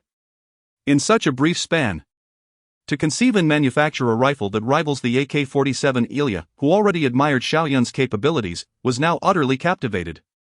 The AK-47, after all, had undergone 3 years of failures, tests, and improvements before reaching its current form. Clearly, Xiao Yun's ability to design a new rifle in mere hours was on par with that of the AK-47's creator. Feel free to take a look. Xiao Yun, having sensed Ilya's thoughts, welcomed him. After all, the Type 81 was merely a replica of the AK-47, so why not indulge? As Ilya caressed the Type 81 rifle, his eyes sparkled with delight. The texture, the weight, and the handling, simply exquisite. Oldly, didn't you just say that if this gun doesn't explode, you would swallow it? Wang Junshan teased Li Yunlong. Get lost. What would I use if I swallowed it? Li Yunlong retorted, reclaiming the Type 81 rifle from Wang Junshan's grasp. I hereby declare that this rifle belongs to Old Li from now on. Only with the latest weaponry can we better protect Xiao Yun. Not so fast. This is a prototype we created, how can we mass produce it if you take it? That is not my concern, how about we settle it with a fight? Whoever wins takes it. Bring it on. Don't think you're the only tough one, I've trained too. Duan Pang. Give him a good beating. As the two factions prepared to clash over the rifle, Xiao Yun could only smile wryly, rubbing his forehead.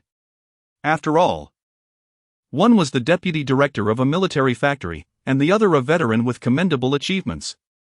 Yet here they were, ready to roll up their sleeves for a mere firearm. Old Li, don't fight over it, there will be plenty of these rifles once we mass produce them. And you'll be the first to use them.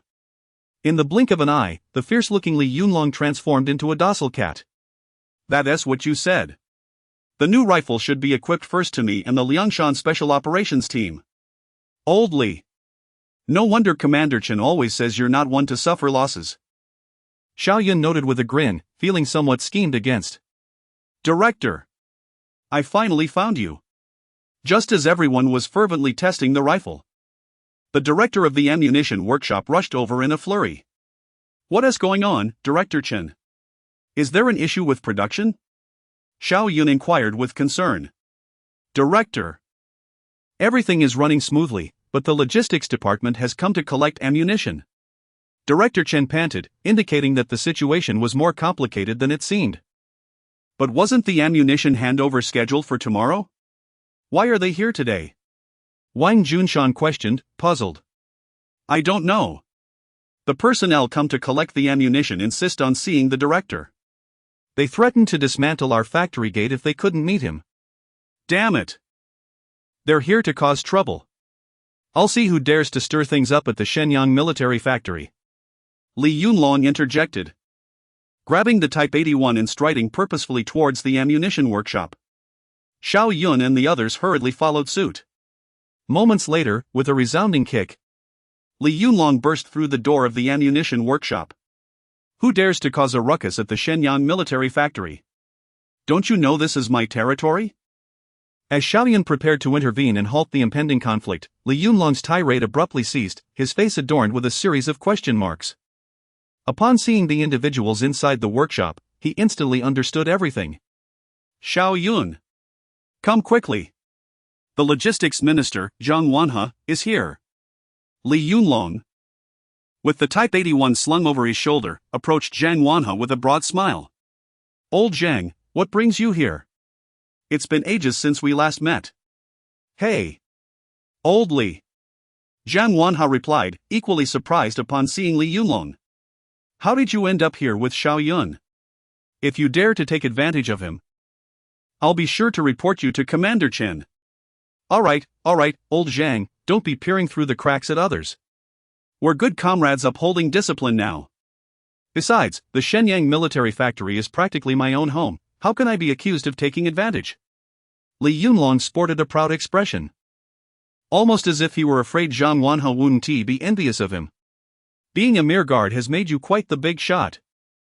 But I suppose you've hit the jackpot by being assigned to Xiao Yun. Zhang Wanhe bantered back, as the two old friends engaged in their usual banter. How did you find out I became a guard? But I assure you, this appointment came directly from the leadership. As they conversed, Xiao Yun stepped between them. Comrade Xiao Yun, it's been 2.5 years since we last met in the liberated area. Ignoring Li Yunlong, Zhang Wanhe turned to shake hands with Xiao Yun. Indeed, it's been over 2.5 years, old Zhang. Xiao Yun reciprocated, excitedly shaking Zhang Wanha's hand. The two shared a long history, having collaborated extensively during their time in the border region. I heard you returned to the country and applied to transfer to the Shenyang military factory. Since the department needed to collect ammunition, I couldn't wait to come early.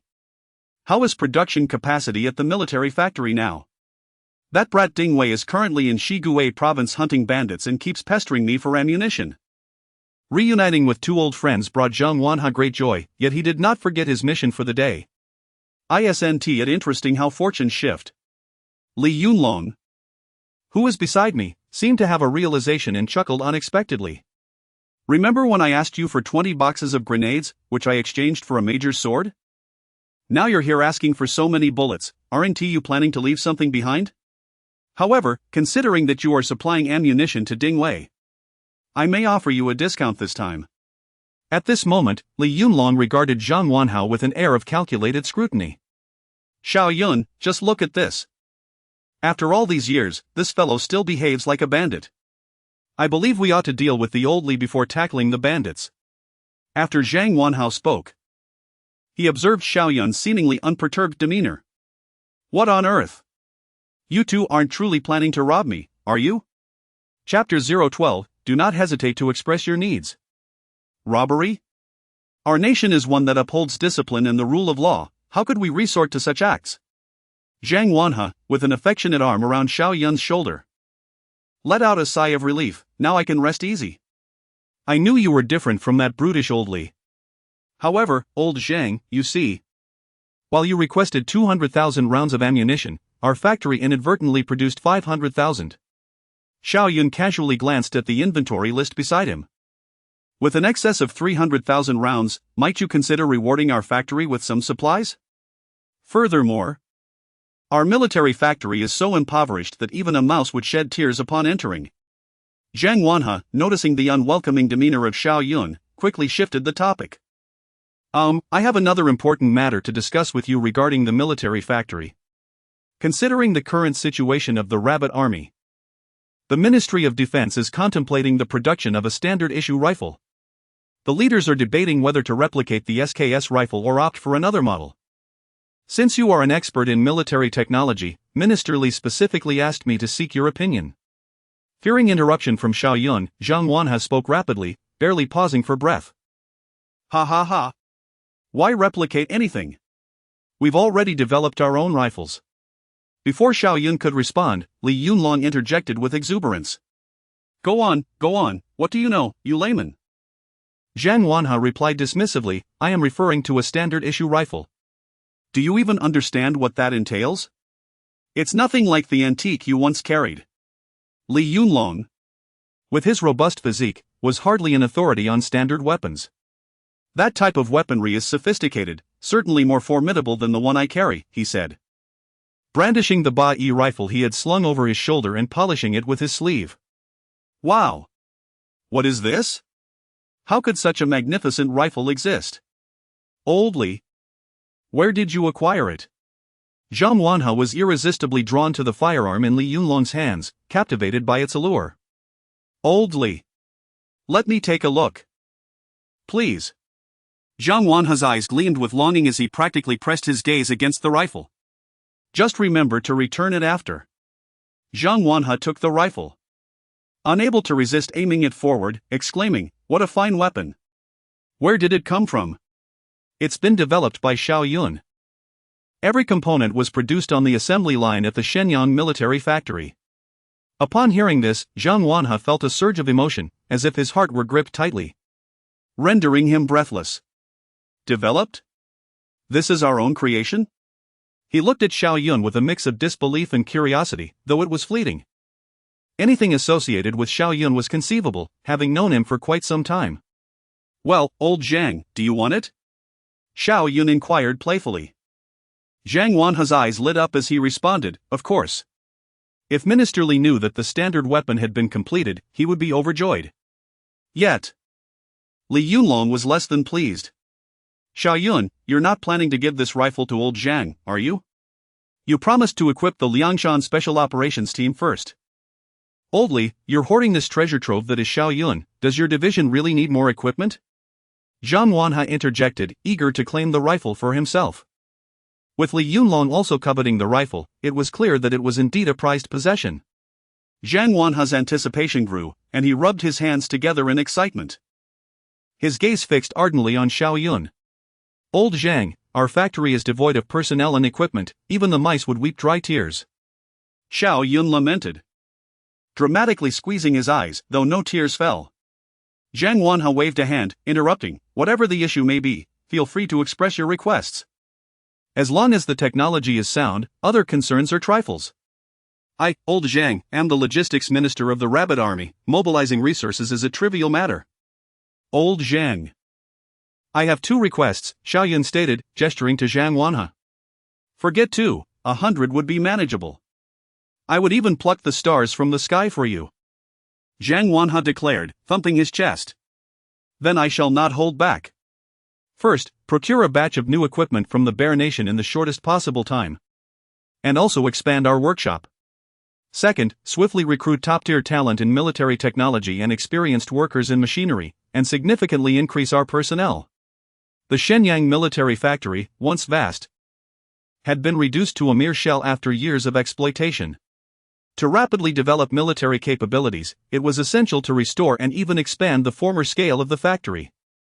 New equipment would serve as the framework, while personnel would provide the muscle. As for Xiao Yun, he would be the new soul of this enterprise. "I thought it was something monumental, given your serious tone. It's merely about personnel and equipment. Leave it to me. Even without new rifles, I would still fulfill your requests. Mobilizing the nation's resources to assist you is a directive from above," Zhang Wanhe assured. "Time waits for no one. Do not impede my progress," Xiao Yun cautioned. "Rest assured, we are not strangers to collaboration," Zhang Wanhe replied, forming an OK gesture with his fingers.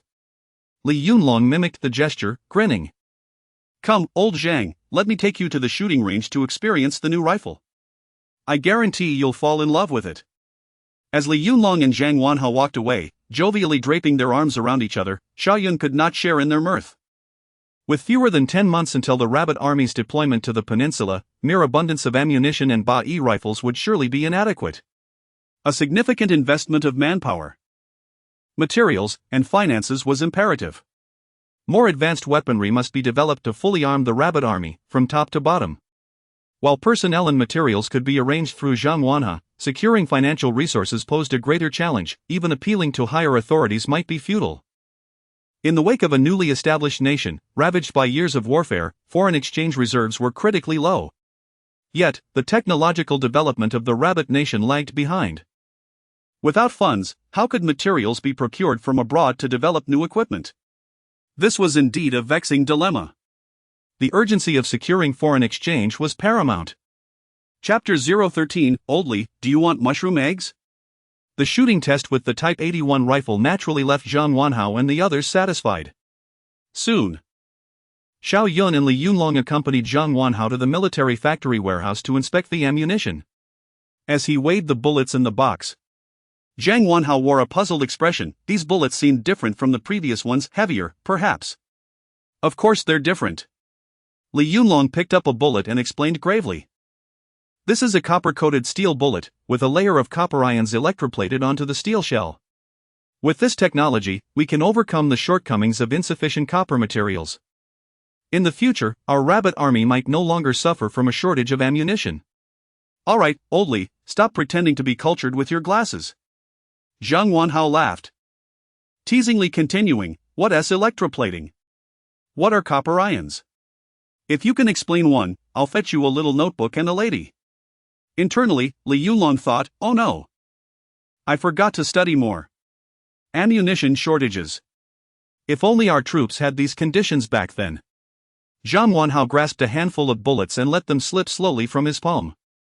The grenades produced by the border area exploded into 2 pieces. Even if the quality was poor, they had used them for years. If we had had these bullets and automatic rifles back then, who knows how many sacrifices could have been avoided. If we had these back then, I would have dared to attack Taiyuan. I would make Xiao Zhongyinan dance for us in his shorts. Just as Zhang Wanhe drifted into memories of war-torn days, Li Yunlong pulled him back. even making him laugh through his sentimentality. Conditions will improve in the future. Seeing Zhang Wanhao's melancholic demeanor, Xiao Yun comforted, if your logistics department lacks any equipment, just let me know. Whatever you need, the military factory will help you produce. What do you lack in weapons? Zhang Wanhao seemed to be struck at the core. As the head of the logistics department, he was all too aware of what the rabbit army was missing. Heavy weaponry, of course. After all these years in logistics, the most requested item has been heavy machine guns. Usually, others come to me for equipment. Today is the first time someone asked what I need. All right. I've noted that down. Do you need anything else? Xiao Yun continued to inquire earnestly. Hearing this, Li Yunlong's eyes widened with a spark of shrewdness. Xiao Yun, you have an older brother who has always had it tough. Back when we were in the independent regiment, we lived through hardships every day. Now that Zhang Wanhao has a truck, what could he possibly lack? Your brother's soldiers are still short on guns and artillery, and they're starving. Old Li, you weren't even asked. Zhang Wanhao nudged Li Yunlong aside with his backside, seizing the opportunity to continue. If the factory can manage it, let us produce more artillery. The soldiers have been complaining about the artillery for a long time.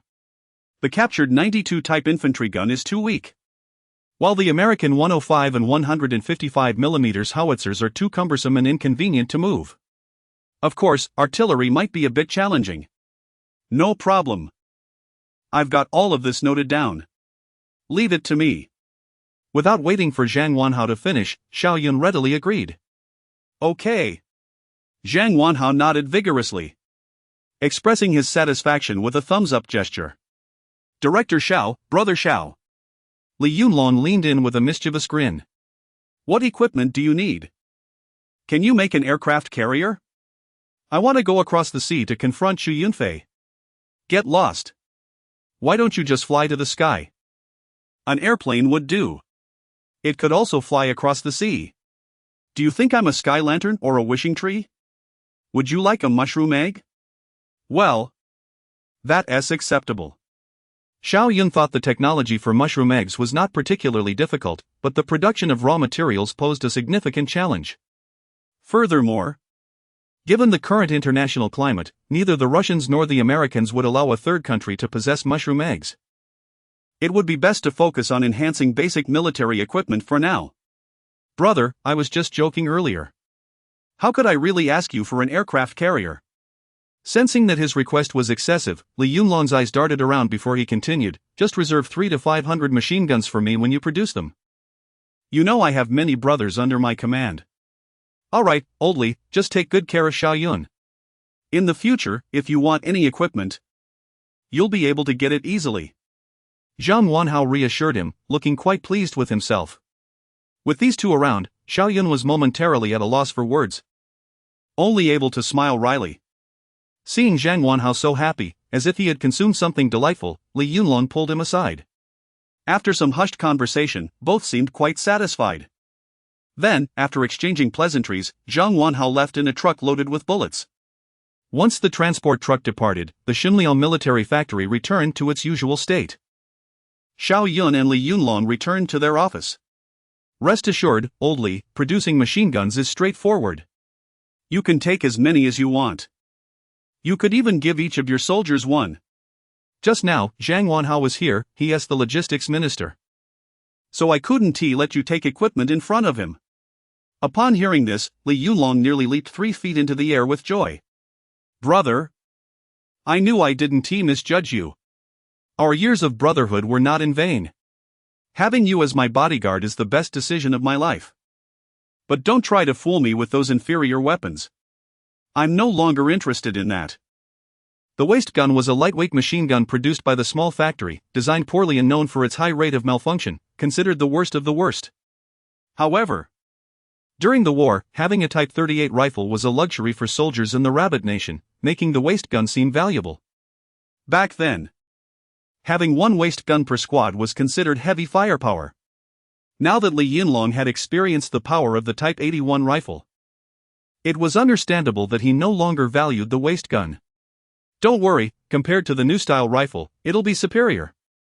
Xiao Yun assured him confidently. What? Is that true? A machine gun more powerful than the new style rifle? Li Yunlong could hardly believe it. Of course it's true. Do you think I would deceive you? Goodness. Amazing. Li Yunlong immediately adopted a highly enthusiastic demeanor, a look he had only ever shown to the old commander. What big plans? Today is a day of joy. We just arrived at the factory. I'm going to buy meat and noodles to make dumplings for everyone. Before he could take a few steps, Xiao Yun called out to him. Old Li. What's up, brother?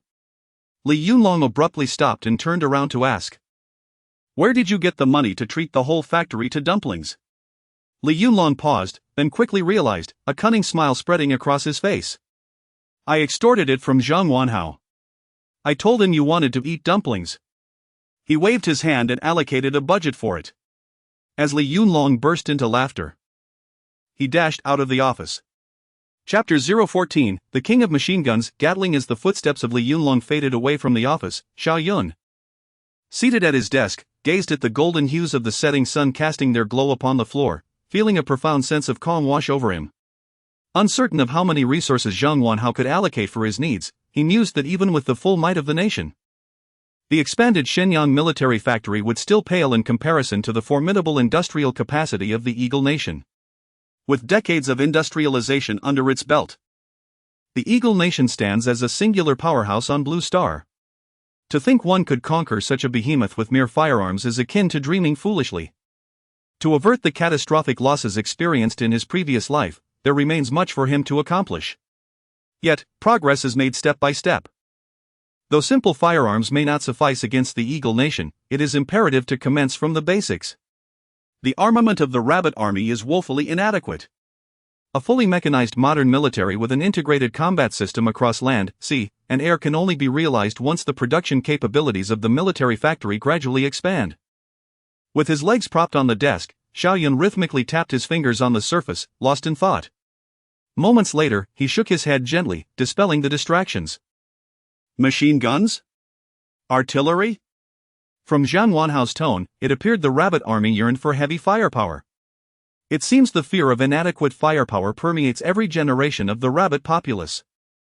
In that case, it is time to address this issue. In the next moment, Xiao Yun tentatively called out to his inner self. System, host, I am here. The ethereal voice of the system resonated in his mind. He accessed the system panel, navigating to the weapon module. As he scoured the pale blue holographic interface for machine guns, he soon found RPK light machine gun unlocked. No, this won't do, it lacks distinctive features. Xiao Yun shook his head vigorously. This firearm is utterly unremarkable. M249 light machine gun unlocked. This one is passable, but its power leaves much to be desired. The range and lethality are insufficient, rendering the bullets unimpressive. Nevertheless, the light machine gun is commendable, lightweight with sustained firepower. After a moment of internal conflict, he abandoned the idea. His perfectionist tendencies wouldn't allow him to select such a weapon for the Rabbit Army's heavy firepower. M134 Gatling gun unlocked. Oh. This is excellent. Even the divine would be subdued by its firepower for 10 seconds. Dubbed the King of Machine Guns, this weapon will surely alleviate the Rabbit Army's fear of inadequate firepower. In the early 1960s, the Eagle Nation's General Electric Company developed the M134 Gatling gun, a scaled-down version of the M61A1 Vulcan cannon, featuring a 7.62 mm caliber. Utilizing the multi-barrel rotating principle of the Gatling gun, it employs an electric motor to spin 6 barrels, sequentially executing the actions of feeding, locking, firing, extracting, and ejecting, thereby achieving high-speed continuous fire. With a high rate of fire and lightweight design, it can be mounted on various types of armed helicopters or vehicles as onboard weaponry. It can also be operated manually, either handheld or mounted on a tripod. Its maximum firing rate can reach up to 6,000 rounds per minute, firing 7.62 51mm cartridges, compatible with high-energy experimental rounds and armor-piercing shells, with an effective range of approximately 1,000 meters and a suppression distance of up to 1,300 meters. Upon reviewing the specifications of the Gatling gun on the panel, Xiao Yun felt immense satisfaction. Since the unconventional machine gun does not appeal to Oldley, let us provide him with the pleasure of wielding a Gatling. System, import the production data for the M134 Gatling gun into my mind. Received. In mere moments, the information regarding the Gatling gun materialized within Xiao Yun's consciousness. The convenience of having a system is unparalleled. As he absorbed the newfound knowledge, excitement sparkled in his eyes. Thankfully, the issue of ammunition production has been resolved, otherwise, maintaining such a ferocious beast would be unfeasible. He pondered how this formidable weapon would create ripples on the battlefield of the peninsula. After sketching the blueprints, he wasted no time summoning Hao Ming to the office.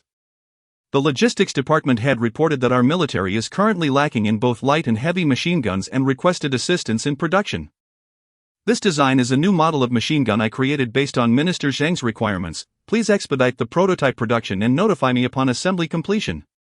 Absolutely. Just after finalizing the prototype of the new rifle that afternoon, Hao Ming was brimming with enthusiasm and, without even reviewing the blueprints, confidently assured Xiao Yun. 1 week should suffice. The blueprints provided all the necessary details regarding the Gatling gun specifications and required materials for production. Although the manufacturing difficulty is slightly greater than that of the Type 81 rifle, Xiao Yun believed that Hao Ming and his team would manage without issue. A week? Not a problem. Hao Ming's voice trailed off as his gaze fell upon the blueprints, a hint of confusion crossing his face. Wait, Director? 6 barrels? Is this a hand-cranked Gatling gun? Producing the part should pose no challenge, but are you certain you want to manufacture this model? It seems inferior to the Maxim in terms of performance. This is the electric motor-driven version, entirely different from the hand-cranked model. You'll understand once it's completed. Historically, with the advent of the Maxim machine gun, the hand-cranked Gatling had fallen out of favor due to its high ammunition consumption, substantial weight, and propensity for jamming. However, this M134 Gatling gun, featuring an electric motor and feeding mechanism, weighs only around 60 pounds. While this weight may still be cumbersome for an average individual, it is significantly lighter than the heavy machine guns of this era, which often exceed 100 pounds. Additionally, the improved M134 Gatling, utilizing a rotary mechanism and external power source, has seen substantial enhancements in performance. Once Hao Ming exited with the blueprints, Xiao Yun returned to his desk. Another of Zhang Wanhao's requests was to produce artillery that is both powerful and portable. Upon hearing this request, Xiao Yun had already formulated a plan. However, seated at the desk, he massaged his temples while exploring the system panel for optimal alternatives.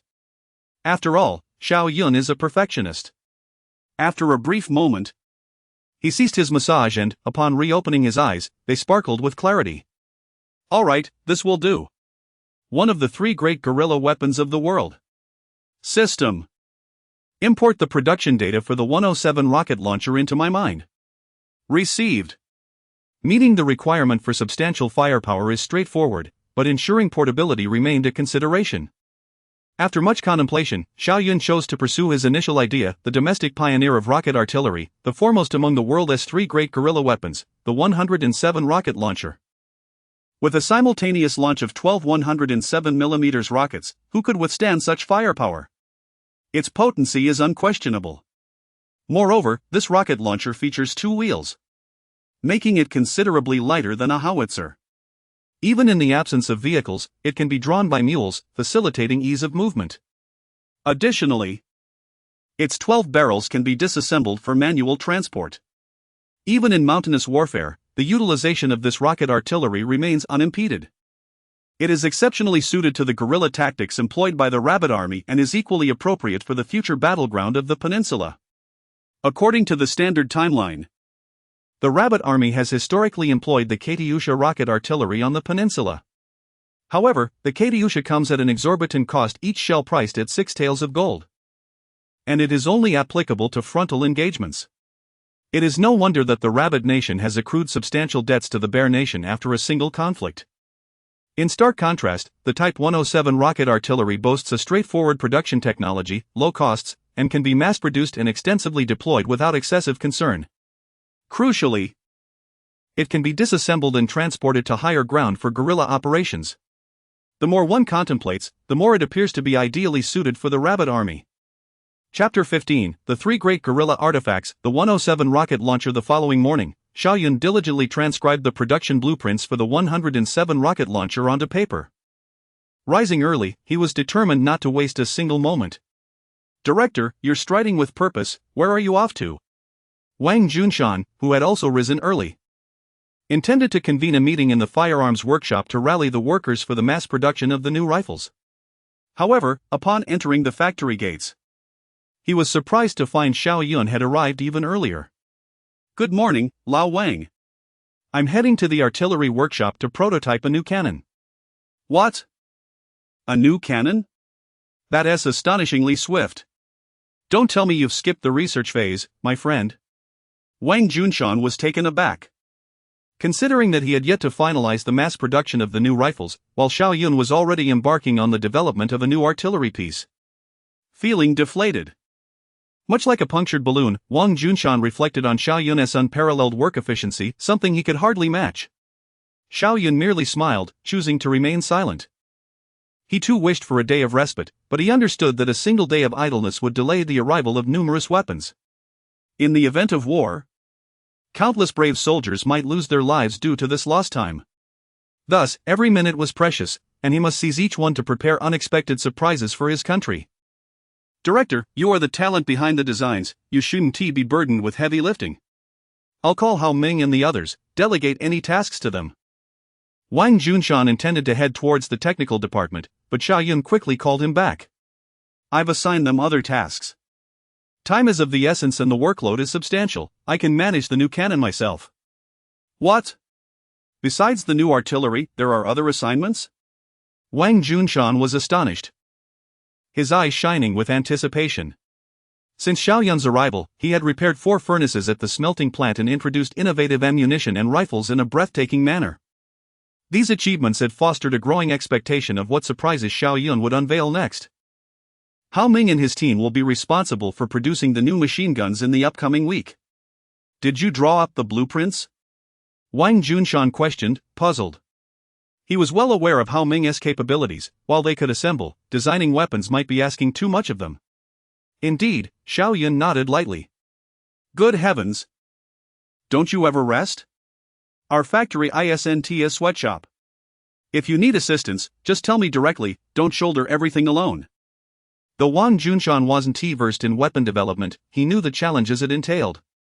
Completing the designs for both the machine gun and artillery in one night raised concerns about future collaboration. Then go organize the mass production of the new rifles and inform the workers that we'll have dumplings for lunch today. Upon hearing about the dumplings, Wang Taiju's eyes sparkled with excitement, and without a moment's hesitation, he dashed into the firearms workshop, exclaiming, "Dumplings! Brothers, let us expedite the production of the new rifles. The director is treating us to dumplings at noon." Cheers erupted within the workshop, followed by the thunderous clamor of machines and the fervent sounds of labor. The lively atmosphere spurred Xiao Yun to quicken his pace toward the artillery workshop. The 107 rocket launcher was not overly complex. Its structure comprised a guidance system, aiming system, launch system, and support operations system. The components of the cannon were relatively straightforward, with the primary challenge lying in the launch unit and the rockets themselves. Upon arriving at the artillery workshop, Xiao Yun greeted the workers and commenced casting the guidance tubes. According to the blueprints, he began by fabricating 12 smoothbore guidance tubes, each with a caliber of 107 mm and a length of 900 mm. These tubes were designed to be detachable and ergonomically suited for soldiers to carry during operations. The aiming system and support operations system resembled those of the infantry cannon currently in production, consisting of 2 wheels supporting a sliding frame, adjustable via side wheels to set the firing angle. Thus, only minor adjustments were necessary. Within a day, the cannon's body was completed. The next step involved the more challenging task of crafting the rockets. Unlike conventional artillery shells, the rockets possessed their own propulsion system, powered by 6 nozzles on the engine, enabling them to fly independently. Each nozzle was angled away from the rocket's center, allowing for forward propulsion while maintaining stability through rotation and tail fins. However, for someone like Xiao Yun, a military-industrial expert well-versed in the intricacies of the 107 rocket launcher, the task of producing the rockets merely extended the timeline by an additional 3 days. Furthermore, he designed two methods of launching: an electric ignition for standard firing using a hand-cranked generator or battery, which was both swift and safe, and an open flame ignition for scenarios where power sources were unavailable. The latter involved securing the rocket launcher, removing the rocket's tail cap, and igniting it like a firework, albeit with a slight delay, reserved for exceptional circumstances. Beyond these firing methods, the 107 rocket launcher boasted other astonishing capabilities. For instance, one could detach a guidance tube and set it up in an open area for launching, as the rockets were self-propelling and adaptable to various environments. These unconventional applications contributed to its reputation as a guerrilla artifact. As the production of the 107 rocket launcher approached completion, Li Yunlong unexpectedly burst into the bustling workshop filled with the sounds of machinery and metal clashing. "Xiao Yun, how far along are we with the machine guns? Do you need me to lend a hand?" Li Yunlong cheerfully inquired. But his attention was quickly captured by the sight of the 12 launch tubes of the 107 rocket launcher. "Wow! 12 tubes? What is this marvel?" "It's a rocket launcher," Xiao Yun replied, absorbed in the final assembly of the rockets, not turning around. "This looks incredibly powerful. Wouldn't it be fantastic if machine guns had this many barrels? Did you foresee this?" Upon hearing Li Yunlong's words, Xiao Yun paused, realizing that the Gatling gun indeed featured multiple barrels. "Lao Li, please notify Zhang Wanhao and prepare for the inspection of the cannon and machine guns," Xiao Yun instructed, satisfied as he admired the assembled rockets. "Have the machine guns been completed as well? Your speed is remarkable. Just remember to save some equipment for me." Li Yunlong imagined his soldiers wielding a machine gun in one hand and a cannon in the other, and the mere thought made him beam with delight. "I know you're eager, but don't rush, we must pass the inspection before mass production." "How could we possibly fail the inspection? I'll call Zhang Wanhao right away." With an exuberant bounce, Li Yunlong expressed unwavering confidence in Xiao Yun, certain that if he declared readiness for inspection, everything was indeed complete. Upon hastily exiting the workshop, Li Yunlong was followed closely by Xiao Yun, who had successfully completed all manufacturing tasks related to the 107 rocket launcher. As Xiao Yun entered the machine gun workshop, he immediately spotted Hao Ming standing before a table cluttered with components, the general shape of the Gatling gun gradually taking form. It appeared progress was swift. Taking a deep breath, Xiao Yun stealthily approached Hao Ming from behind. Engrossed in assembling the Gatling gun, Hao Ming was oblivious to the presence behind him, diligently attaching piece after piece to the firearm in his hands. The first machine gun from our factory was on the verge of being born. "Xiao Chun, go fetch the factory director," Hao Ming instructed, his gaze fixed intently on the workstation, utterly unaware that no one had responded. Only after attaching the final component to the Gatling gun did Hao Ming lift his head to address a nearby young technician. "Xiao Chen, weren't you supposed to inform the factory director? This machine gun is his pride and joy." Before Xiao Chen could reply, laughter erupted from those around, all responding to Hao Ming's puzzled expression. "Director Hao, the factory director is right behind you." Startled, Hao Ming turned to find Xiao Yun's hand gently resting on his shoulder. "Well done," he praised. "In less than a week, you've accomplished this. I can confidently entrust the testing work to you from now on." Chapter 16, The Consulate of the Bear Nation nestled in the bustling Yaojing Street of Harbin. A charming two-story building exudes European flair. This is the Consulate General of the Bear Nation in the Rabbit Country. All bear experts working in the Rabbit Country regularly convene here to report on their activities. And all collaborations in business and culture between the Bear Nation and the Rabbit Country are conducted within these walls. At this moment, Ilya stands before an office on the second floor of the quaint building, meticulously adjusting his attire before rapping gently on the door. "Consul General Popov, it's Ilya. May I come in?" "Ilya, it has been quite some time since your last report. How have things been at the Shenyang military factory?" Upon entering, Ilya finds a middle-aged man, approximately in his 40s or 50s, rising to stand by the liquor cabinet. "Whiskey or vodka?" "Vodka, please. I have significant news to share." Within the consulate, there exists an unspoken tradition: if one brings news of great joy, they are expected to raise a substantial glass of vodka in the Consul General's office, celebrating while reporting. Observing the excitement radiating from Ilya's face, Popov swiftly retrieves 2 glasses. It seems you have secured a substantial arms contract. Pray tell, how many pieces of our outdated equipment have you managed to sell this time?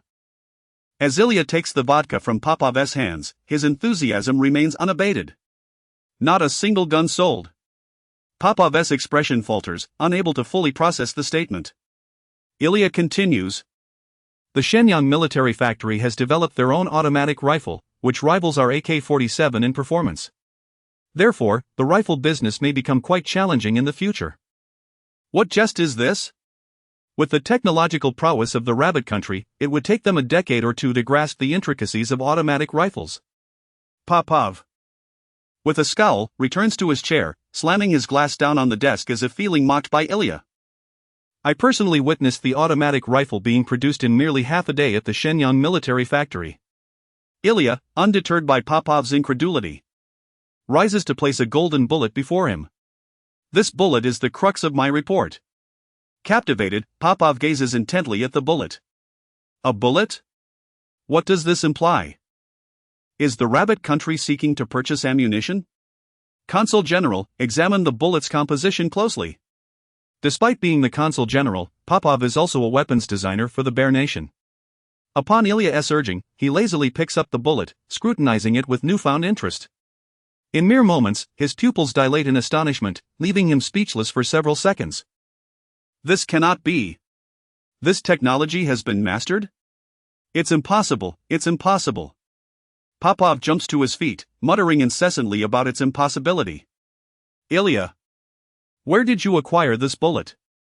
How did it surface in the rabbit country? His mind swirls with questions. Yet he clutches the bullet as if it were a rare treasure. This bullet is a new design from the Shenyang military factory. The new factory director is an exceptional weapons expert. Exceptional? This is an extraordinary genius. Although Popov works at the consulate, his deep obsession with weaponry allows him to instantly recognize that this bullet is produced using copper-clad steel technology. Wait. Did you say this was developed by the new director at the Shenyang military factory? A rabbit country national? In his excitement, Popov finally grasps the additional information in Ilya's words. Indeed. The new director, Xiao Yun, is anything but ordinary. He recently joined the Shenyang military factory, producing copper-clad steel bullets in the morning and automatic rifles by afternoon. The accomplishments of a single day for him would be a lifetime of bragging rights for anyone else. A genius. A genius. Popov exclaims, shaking his head in disbelief. What a shame such talent is not from our Bear Nation, otherwise, he would undoubtedly be the next Kalashnikov. Does it matter that he is not from our nation? I have already mastered the technology for copper-clad steel bullets. Ilya beams with pride, downing his vodka in one go. Is that true? You acquired this technology so effortlessly? Popov, overwhelmed with emotion, feels his eyes welling with excitement. It's more accurate to call it a trade. I exchanged 2 trainloads of obsolete machinery for it. Ilya divulges the details of his dealings with the Shenyang military factory, though he omits any mention of regarding Xiao Yun as a foster father.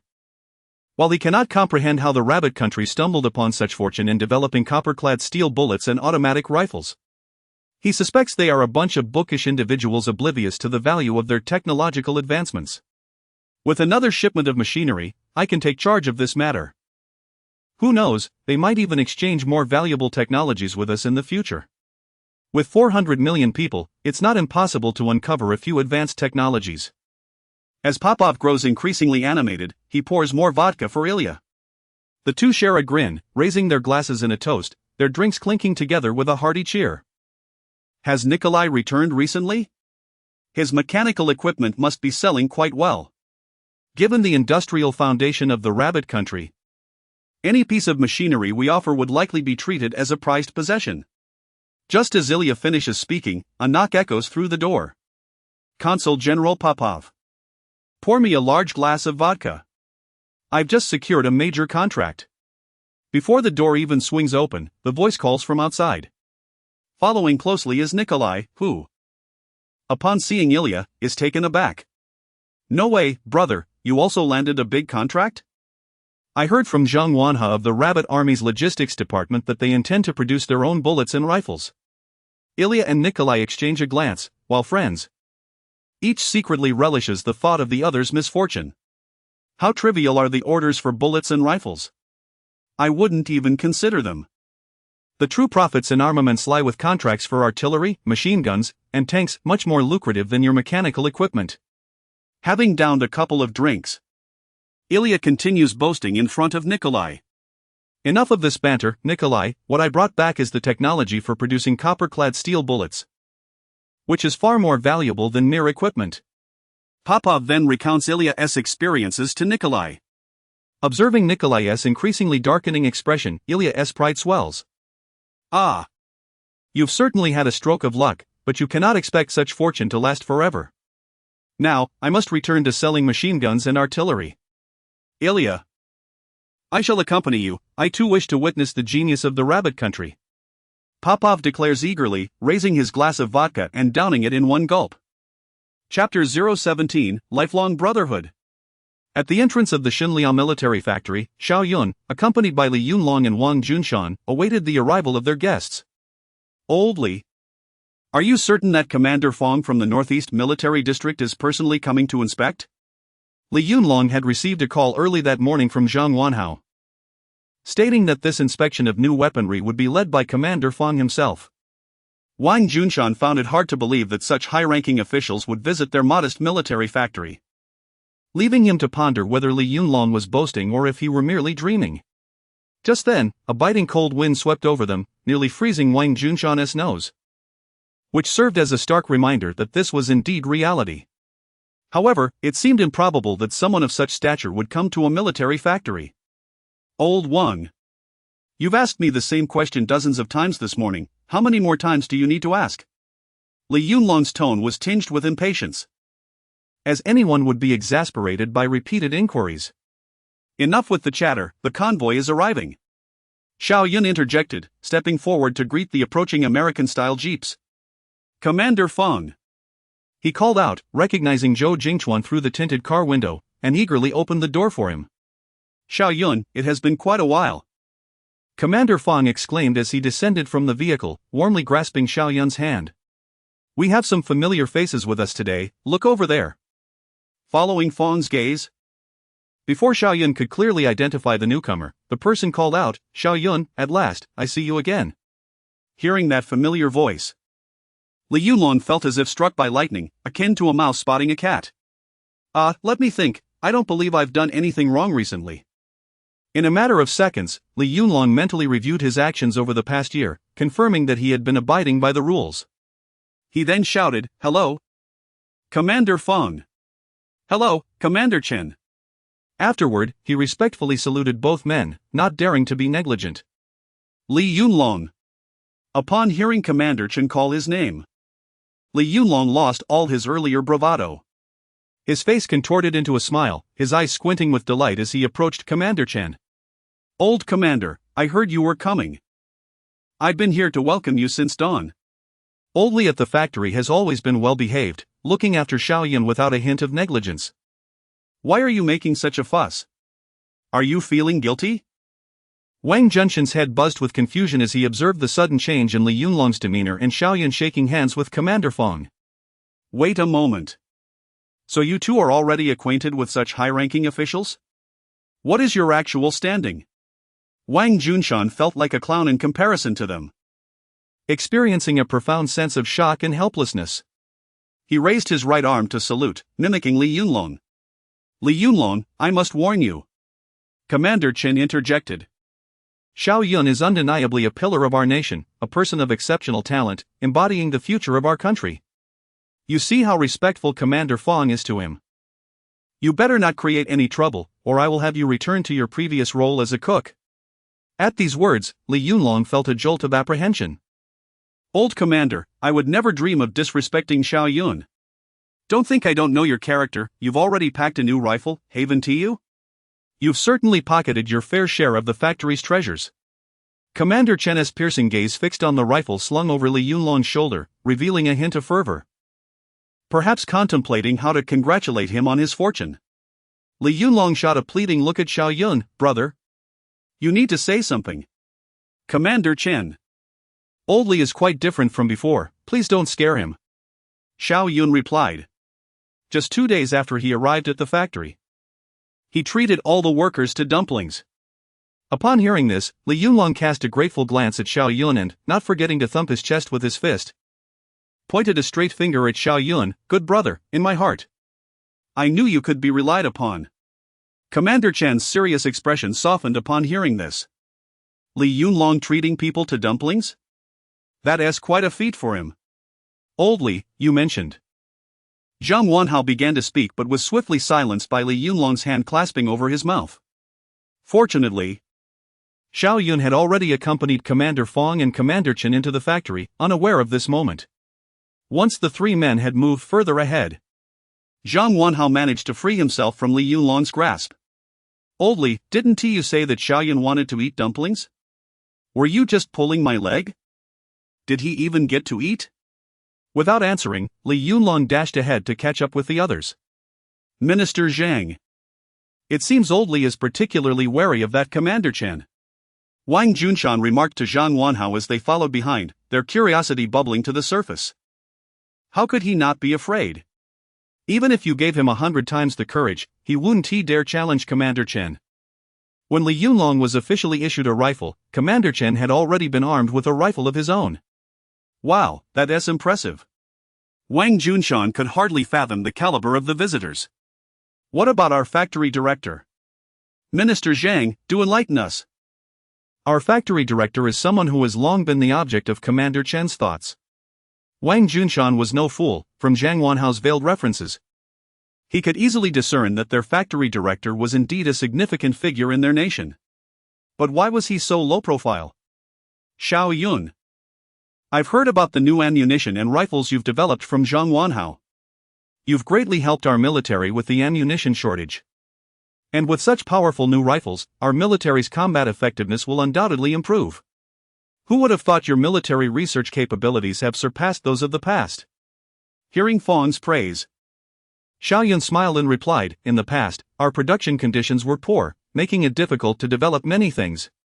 Now that conditions have improved, it is only natural to produce new research. As soon as Xiao Yun finished speaking, Li Yunlong interjected, Commander Fong, Commander Chen, let me tell you. The new artillery Xiao Yun has developed is truly remarkable.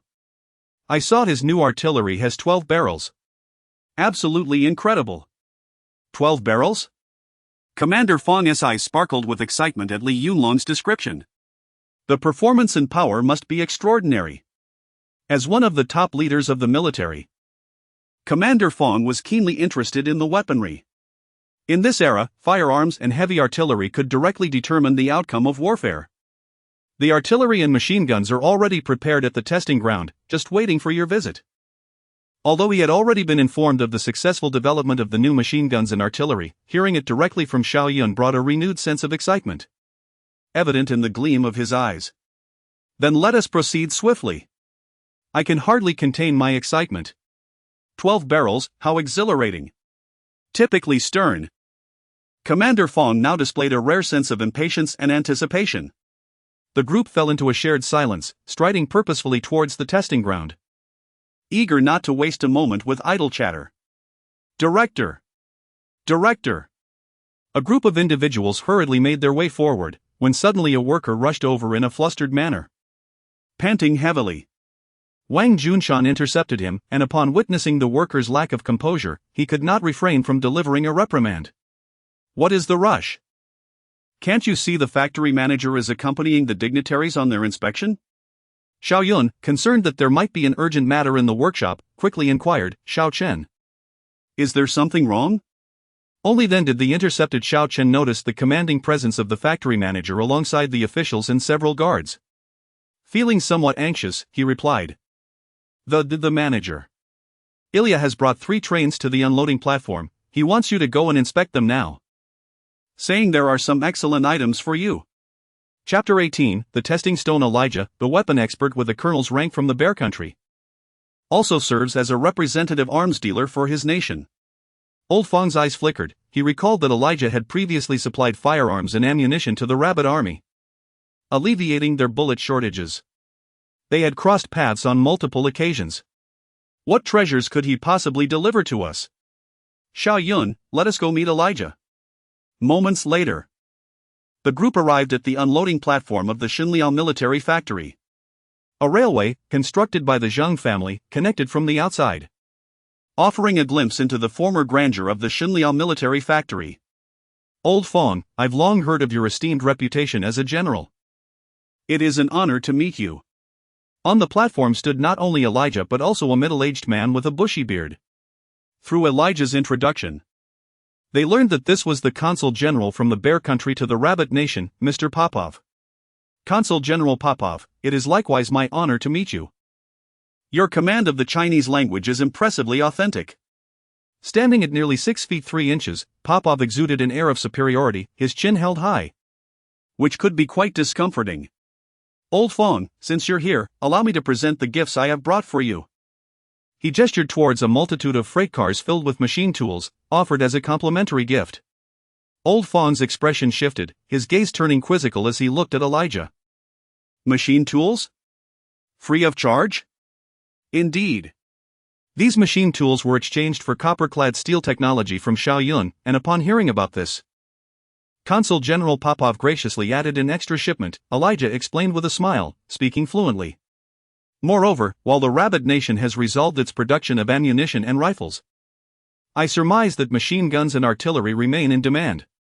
Thus, I have brought advanced machine guns and rocket artillery from our country, to see if your nation may require them. With that, Elijah signaled to his subordinates to bring forth the machine guns, while also requesting that a Katyusha rocket launcher be unloaded from the freight car.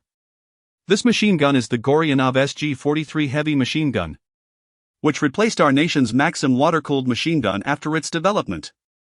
Utilizing a gas-operated automatic mechanism, it employs gases expelled from the barrel to drive the piston, proving more reliable than the recoil-operated Maxim M1910. Its air-cooled design facilitates maintenance and battlefield use. Boasting an effective range of 1,000 meters and a theoretical rate of fire of 650 rounds per minute, utilizing 7.62 mm caliber ammunition. During World War II, this machine gun provided reliable fire support for our forces, significantly enhancing the firepower of infantry battalions. I trust you have all heard of its illustrious reputation. As Elijah spoke, Old Fong's mind was reeling with astonishment, though he maintained an impassive exterior. When the Rabbit Army had once sought to purchase this very machine gun at a high price, it had been categorically refused. Now, it was being offered freely. Old Fong was perplexed about the true intentions behind this generous gesture. Additionally, the Katyusha rocket launcher, mounted on a truck chassis, consisted of a launch platform with 8 rail launchers, each capable of accommodating 2 M13 132 mm rockets, allowing a total of 16 rockets to be mounted. It could unleash all 16 rockets within 10 seconds, with a maximum range of 8.5 kilometers. The devastating power of this rocket artillery could be inferred from the current state of the Han's Cat nation. One could imagine that veterans from that nation would still break into a cold sweat at the sound of the organ. If the Rabbit Army is interested, we will grant purchasing privileges. Even if funds are lacking, it would suffice to relinquish the mining rights of a few sites for 30 years. Elijah and Popov exchanged a knowing glance, both wearing a smug smile, their lips curling in unison with an air of arrogance. They understood that, given the current industrial capabilities of the Rabbit Nation, it was impossible for them to produce heavy weaponry. The SG-43 and Katyusha rocket launcher would undoubtedly captivate the Rabbit Army. However, their intentions were far from altruistic. They were acutely aware that the Rabbit Nation lacked the financial means to pay for these arms. The mining rights were what truly enticed them. With the Bear Nation's mining capabilities, 30 years would have long sufficed to deplete those mines. Old Fong, Director Xiao. This is a lucrative deal. I trust you will not refuse. Indeed, as Elijah and Popov had anticipated, upon seeing the 2 weapons, Old Fong and Chen Lu were visibly enthralled, their eyes gleaming with excitement. The prolonged hardships they had endured made them particularly eager for heavy firepower, which had always been a weakness for the Rabbit Army. Moreover, the 2 weapons before them had garnered formidable reputations on the battlefields of World War II. It was impossible not to feel exhilarated. Wait. Why does this Katyusha rocket launcher resemble the new artillery that Xiao Yun has been developing? Li Yunlong's sudden remark plunged the atmosphere into silence. Old brother Li, you jest. This is an exclusive rocket artillery of our Bear Nation, you must have dreamt of it. Elijah's tone was laced with mockery. Xiao Yun, do you not agree? Li Yunlong turned to Xiao Yun, his expression earnest. Old Fawn's countenance shifted, revealing confusion and concern. Xiao Yun, what is the situation? As Xiao Yun exchanged a glance with the haughty Consul General Popov, he offered Old Fong a reassuring look before responding coolly. We do not require the machine guns or rocket artillery. What? Popov stumbled, nearly losing his balance. I am aware that you have resolved the technology for copper-clad steel ammunition and produced your own automatic rifles, but in warfare, ammunition and rifles alone are insufficient. Lacking heavy weaponry, addressing the turmoil at your southwestern border and the banditry in the 10,000 Great Mountains will be a formidable challenge. My friend. I did my homework before arriving. The remnants of the Guo party and the bandits are utilizing the terrain to impede your efforts. If you find the 30-year mining rights unacceptable, I can apply domestically to reduce it to 20 years. After all, as the head of the Bear Nation's consulate to the Rabbit Nation, I have a duty to promote trade between our two countries. Thank you for your kindness, Popov. The Bear Nation and the Rabbit Nation should indeed foster more trade. However, before Popov could react with a smile, Xiao Yun shifted his tone. Our military factory has already developed new machine guns and artillery, and we are preparing for tests. If you are interested, you are welcome to observe. Popov was momentarily taken aback, his eyes darting to Elijah, who was equally bewildered. No wonder Director Xiao would decline my offer, your factory has developed new weapons. I wonder if you dare to compete with us, to show me how extraordinary your weapons truly are. Developing weapons is one thing, however. When the time comes for you to disparage your own creations to the point of begging for my weaponry, we shall see. Xiao Yun gestured towards Popov, inviting him with an air of challenge. How fortuitous, I shall use you as the testing stone for my new weapons. Chapter 19, Rudimentary Agricultural Tools soon. Under the guidance of Xiao Yun, the group arrived at the military factory's testing ground. The 107 rocket launcher and the Gatling gun were draped in red cloth, firmly positioned on the firing platform. From a distance, these imposing machines appeared quite formidable. However, Popov, with an air of disdain, muttered something about them being mere showpieces. His voice was barely audible, after all, they were on the territory of the Rabbit Nation, and he dared not be too reckless. At that moment, aside from Xiao Yun, the rest of the Rabbit Nation's representatives were filled with a mix of anxiety and excitement. Before them stood the self-developed machine guns and artillery of the Rabbit Nation. The significance of this achievement was self-evident, and how could they not feel exhilarated? Director Xiao, our Katyusha rocket launcher is ready, shouldn't your artillery make its appearance now? How long will you keep us in suspense? Are you afraid to reveal it? Popov rudely interrupted the atmosphere of anticipation. In the next moment, Xiao Yun did not keep them waiting. He approached the 107 rocket launcher and decisively pulled away the red cloth. As the cloth fell away, Elder Fong, who had been prepared to express his astonishment, found his expression frozen upon seeing the true form of the 107 rocket launcher. The words of praise were caught in his throat, unable to escape. Hadn't Li Yunlong just mentioned that the new artillery resembled the Katyusha rocket launcher? This simple contraption, with its 2 wheels and 12 barrels, appeared far too rudimentary to be compared to the Katyusha. Li Yunlong, you're in trouble. Faced with such a crude piece of equipment, Commander Chen was equally taken aback. Although the Rabbit Army had never utilized superior gear and only required artillery that could fire, they were now in a contest against the Bear Nation. Even the howitzers from their own troops would seem more impressive than this contraption. Elder Fong and Commander Chen, having witnessed the craftsmanship of the new rifles, had expected Xiao Yun to unveil a respectable piece of artillery. Who would have thought he would present something so rudimentary? Resembling agricultural tools? The Katyusha stood with an imposing presence, while their own artillery looked not only simplistic but also diminutive, with far less steel used in its construction. How could they even begin to compare firepower? Had they known it would turn out like this, they would have never allowed the Bear Nation to have a contest. At this moment, Elder Fong's expression darkened as he observed the comparison between the two rocket launchers. Popov, upon seeing the new artillery presented by Xiao Yun, raised his chin even higher, his satisfaction evident. Ha ha ha. It truly resembles one. With barrels and wheels, if you didn't say it was artillery. I would have thought you were showcasing agricultural tools. Suppressing his laughter, Popov continued, since that's the case, allow me to demonstrate the power of the Katyusha rocket launcher for you all. At Popov's command, the Bear soldiers adjusted the launch vehicle's angle, aiming at a row of houses 1,000 meters away. With the ignition sound echoing, whoosh, whoosh, whoosh, 16 rockets launched in succession within 10 seconds, hurtling towards the target area. In the blink of an eye, the entire target zone was engulfed in explosive flames. The shockwave from the blast sent dust swirling, momentarily blinding everyone present. In that brief moment, the firepower unleashed by the Katyusha equated to that of several howitzers combined. In terms of mobility and power, it was nothing short of perfection. At this instant, aside from Xiao Yun, the expressions of the Rabbit Nation representatives grew grim. Popov surveyed the crowd with a smug glance, his pride nearly overflowing. What do you all think of the power of our Katyusha rocket launcher? I dare say, a weapon like this will take your Rabbit Nation at least another decade to produce, so it would be wise to purchase and utilize it sooner rather than later. Ha ha ha. Am I right? Popov's voice pierced through the air like a sharp thorn, landing harshly in the ears of the Rabbit representatives. Even the boisterous Li Yunlong appeared downcast, devoid of any spark in his eyes. The atmosphere in the testing ground had plummeted to an icy chill. Clearing his throat, Xiao Yun stepped forward to address the crowd. I believe your Katyusha rocket launcher is rather overrated.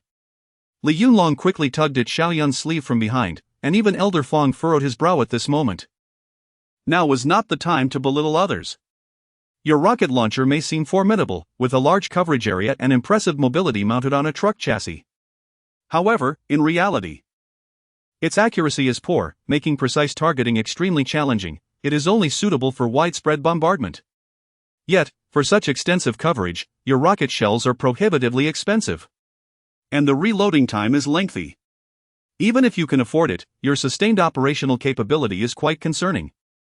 Furthermore, this rocket launcher, being mounted on a large truck chassis, can only be utilized in open terrain during large troop maneuvers. In mountainous, jungle, or densely waterlogged areas, it becomes a burden. Upon hearing this, Popov's smug demeanor faltered, and his beard twitched in anger. A palpable pressure, reminiscent of a large bear, bore down upon Xiao Yun. How dare he belittle their Katyusha rocket launcher while brandishing a contraption that resembled agricultural tools? Did he not feel shame in making such brazen claims? Unfazed by Popov's intimidation, Xiao Yun maintained his composure. Am I wrong in pointing out these issues? His voice rang out with conviction, injecting a surge of confidence into the Rabbit representatives. Under Xiao Yun's reminder, they began to realize that their focus had solely been on the advantages of the Katyusha rocket launcher, leaving no room for Popov to respond. In the next moment, Xiao Yun raised his head, brimming with confidence, and continued, as you can see, the rocket launcher produced by our military factory may indeed resemble agricultural tools. However, I have modified the Katyusha to create a guerrilla warfare marvel specifically suited for the Rabbit army. It can achieve the same effects as the Katyusha, and it can also accomplish feats that the Katyusha cannot. The Katyusha is right here, my friend. You cannot claim that your modifications bear any resemblance at all, at least not in terms of scale, as theirs is at least 10 times larger than yours. Surely, when you were copying it, you didn't mistakenly label centimeters as millimeters? Elder Fong and Commander Chen exchanged awkward glances, clearly reflecting their mutual confusion and embarrassment. This weapon modification indeed had its unique characteristics. Xiao Yun, hurry and fire a few rounds for everyone to hear. We still have machine guns to compare afterward. Li Yunlong's face displayed his discomfort, but he knew he couldn't let his brother be humiliated any further. They needed to conclude the artillery comparison swiftly and erase this incident from everyone's memory. After speaking, Li Yunlong cast a fierce glance at the workers and soldiers present, clearly signaling, if anyone dares to let this matter slip out, they will face dire consequences. Chapter 28 Old Li, allow me to look after your sister-in-law. Do not underestimate this rocket launcher. Despite its compact size, its firepower is by no means inferior to that of the Katyusha. Furthermore, it is robust, easy to manufacture, and cost-effective, certainly within the means of our nation. Xiao Yun proudly extolled the virtues of the 107 rocket launcher, which boasts great power, low cost, and adaptability to extreme environments. It is indeed regarded as the foremost guerrilla weapon on Blue Star. Despite the availability of more advanced options, he unhesitatingly chose this model, as it aligns perfectly with the current circumstances of our nation. Thus, Xiao Yun felt a genuine sense of satisfaction with his creation. Indeed, the compact size has its advantages. Even a mule could easily pull it. It appears sturdy and durable. Li Yunlong wiped the sweat from his brow and sought to articulate some emotionally intelligent remarks. Observing the expressions of those around him, Xiao Yun suddenly comprehended the sensation of being doubted. Could this device not be sturdy? It consists of only a few components, making it quite difficult to damage. However, Director Xiao, if speed is your priority next time, you might as well bring a brick. After all, that would be nearly indestructible and equally lethal.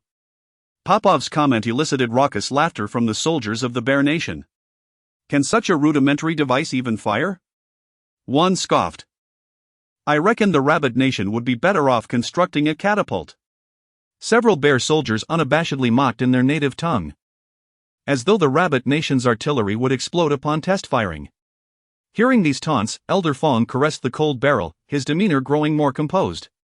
In his memory, although Xiao Yun was young, he was certainly not one to speak without substance.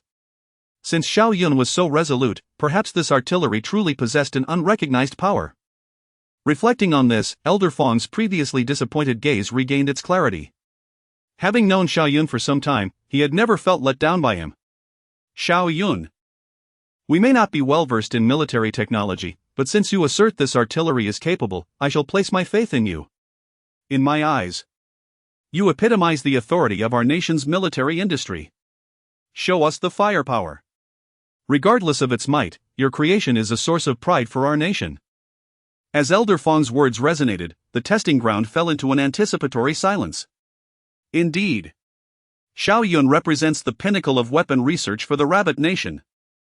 This declaration swiftly dispelled any embarrassment or disappointment in Chen Lu and Li Yunlong, replacing it with trust and encouragement. All eyes were focused on Xiao Yun, eager for his next move. All right. Xiao Yun emphatically nodded. Today, let the Bear Nation witness the prowess of our rocket artillery. Following his instructions, the workers promptly brought over dozens of prepared rockets and loaded 12 of them into the launcher S-barrel. Subsequently, Xiao Yun approached the control panel to adjust the firing angle, designating a target area 1 kilometer away. Just as he was about to report the test firing, Li Yunlong pulled him aside, standing confidently next to the rocket launcher. Xiao Yun, leave the firing to me. Testing the cannon can be perilous if it bursts. It could be disastrous. Your life is worth more than mine. Observing Li Yunlong's bravado, Xiao Yun felt a twinge of emotion. Despite Li Yunlong's usual carefree demeanor, he was genuinely stepping up when it mattered. Brothers indeed. However, old Li, should you not share your bank card password? Oh wait. There were no bank cards back then. Perhaps I should help look after your sister-in-law instead. Li Yunlong, taken aback by Xiao Yun's sly expression, felt a surge of fear. The bravado he had just displayed evaporated in an instant. Wait, brother, you're not suggesting this cannon might actually explode, are you? Were you waiting for me to volunteer as cannon fodder all along? If I had known, I would have sent Duanping instead. Everything was now in place. The onlookers, glancing at the prepared rocket launcher and then at Li Yunlong, felt a wave of tension wash over them. Everyone understood that this test firing was secondary to competing with the Bear Nation. What truly mattered was that the artillery fired successfully. As long as it could launch a projectile, it would signify a significant advancement for our nation and shatter the limitations on our ability to develop heavy weaponry. Xiao Yun, step a bit further back. It's the first test with so many rockets, it looks quite dangerous. Let Li Yunlong stand there alone to avoid collateral damage. What? Am I being ruthlessly abandoned? In that moment, Li Yunlong felt as if something inside him had shattered. Old Li, stop being foolish and fire already. If it goes off, I'll treat you to 2 kilograms of sweet potatoes. Heeding Chen Lu's command, Li Yunlong gritted his teeth, closed his eyes, and resolutely declared, Xiao Yun, I'm coming for you. Without a moment's hesitation, he activated the firing switch of the 107 rocket launcher. Whoosh, whoosh, whoosh. 12 rockets ignited in succession and surged from the launch tube. A sharp sound followed, and the rocket soared, leaving brilliant trails in the sky. Boom! Boom! Boom! The sound of continuous explosions echoed in the target area. Flames erupted, smoke billowed, and the roar of detonations filled the air. The shockwave from the explosions swept across the surroundings, carrying with it the scent of gunpowder. The 107 rocket's lethal radius extends 12 meters, and with 12 rockets fired simultaneously, it covered a staggering area of destruction. The onlookers stood in stunned silence, mouths agape. Reload. Upon receiving the command, the workers swiftly reloaded the rockets into the launcher. Amid another series of whoosh sounds, the already collapsed structures in the target area were utterly obliterated. Not even leaving a wall standing. Goodness, Old Li is still alive. Whether from the thrill of survival or the success of the rocket test, Li Yunlong leapt into the air in excitement. Nearby, Elder Fong and Chen Lu exchanged glances, unable to contain their exhilaration as they embraced, tears streaming down their faces. Our nation now possesses its own rocket artillery. Does this not rival the Katyusha in power? In that moment, Popov and Ilya were engulfed in profound doubt. How could a device less than 1/10 the size of the Katyusha produce equivalent firepower? What on earth was happening? The mocking expressions of the bare soldiers vanished, replaced by awe at the performance of the 107 rocket launcher. I told you Xiao Yun was trustworthy. He has never let anyone down. API call failed with status code 429, error, code 429, message, resource has been exhausted, e.g. check quota. Status, resource exhausted, Chapter 21, the guerrilla artifact. The crowd gathered around the 107 rocket launcher, each face alight with excitement as they eagerly examined the device. Hey! Are you all overly exhilarated?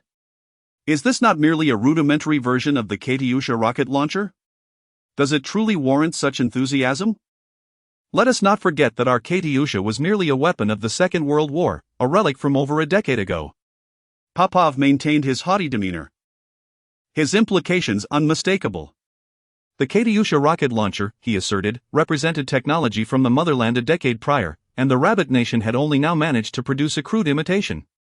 His remarks were a veiled mockery of the technological backwardness of the Rabbit Nation, suggesting that they were forever trailing behind the motherland. Alas! This is the extent of your ambition, Rabbit Nation. You can only follow in our footsteps and replicate our innovations, he taunted. Old Fong, well aware of the industrial state of the Rabbit Nation and its undeniable lag behind the motherland, initially chose to ignore Popov's jibes. However, he could not tolerate the denigration of his homeland. Popov, this artillery piece is crafted by our own hands, even if it is rudimentary, so what? Besides, our nation has only recently been established and has had little time to develop. I am quite satisfied with the firepower of this rocket launcher. At the very least, it does not require us to exchange our precious minerals for it. Furthermore, we may not always remain technologically inferior to your motherland. As Old Fong gazed upon the rudimentary rocket launcher, he felt a glimmer of hope for the future firepower of the Rabbit Nation. The Rabbit Army had long suffered from inadequate firepower since its inception, often overshadowed by the formidable weaponry of its rivals. Even now, the soldiers were still utilizing artillery captured from their enemies, treating those mismatched and varying quality foreign cannons as prized possessions. Why? Because the Rabbit Nation had been unable to manufacture its own artillery, each damaged foreign piece was a loss. However, now, the Shenyang military factory had produced artillery of its own. With such impressive firepower, the Rabbit Army would undoubtedly see a significant enhancement in combat effectiveness. If this did not satisfy them, were they to rely on imported foreign artillery instead? Backwardness is backwardness, if you cannot surpass technology from a decade ago. What hope do you have for the future? Popov's rapid speech betrayed his agitation. It seemed his plan to exchange Katyusha rocket launchers for several Rabbit Nation mines was faltering, leaving him somewhat flustered. Hey! Popov, do not misconstrue the situation. I already stated that this rocket launcher was designed for guerrilla warfare. It is not a reflection of my limited capability to design weaponry. Xiao Yun, watching Popov's bewildered expression, spoke with feigned nonchalance. Guerrilla warfare? How does one employ such a massive rocket launcher for guerrilla tactics? It appears rather cumbersome to traverse mountainous terrain with this. The onlookers, including Old Fong, were momentarily stunned by Xiao Yun's audacious proclamation. It is well known that rocket launchers are heavy artillery.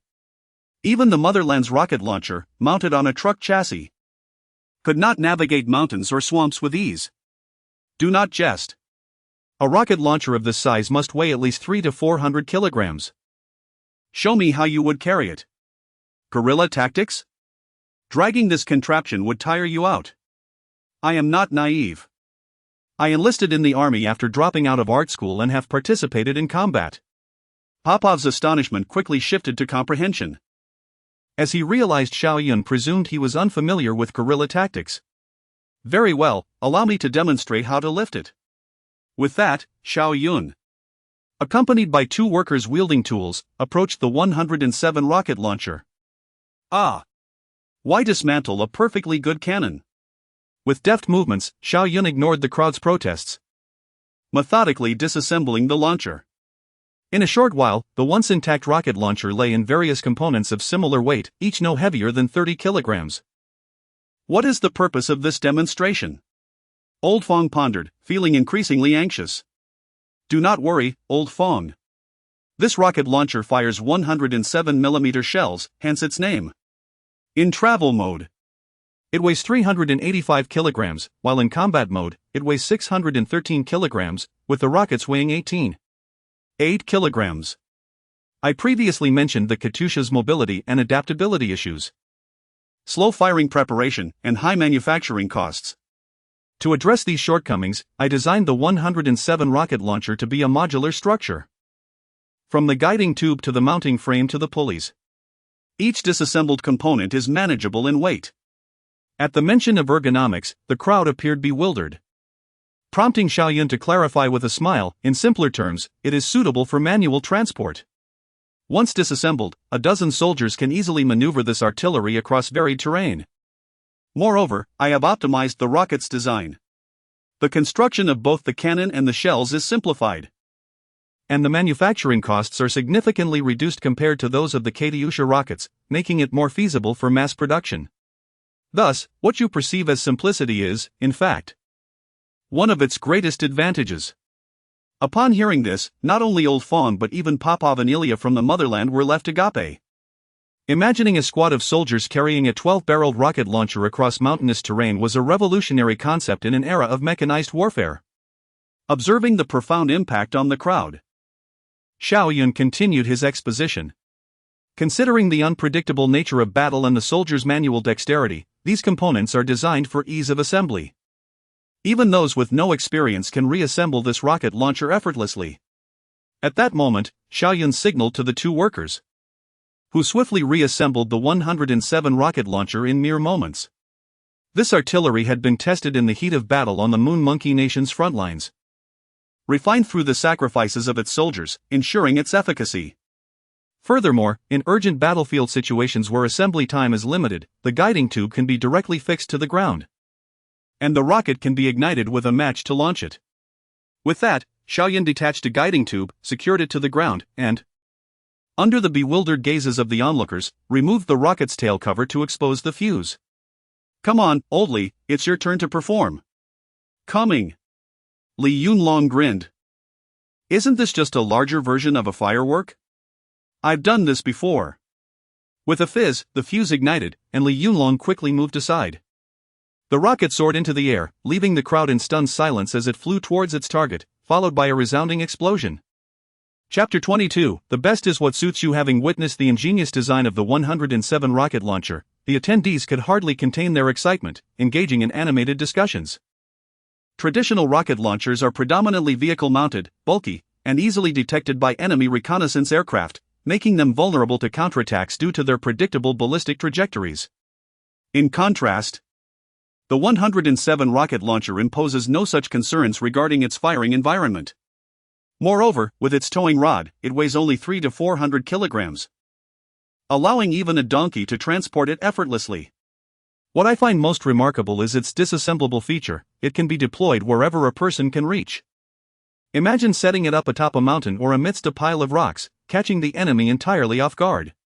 Indeed.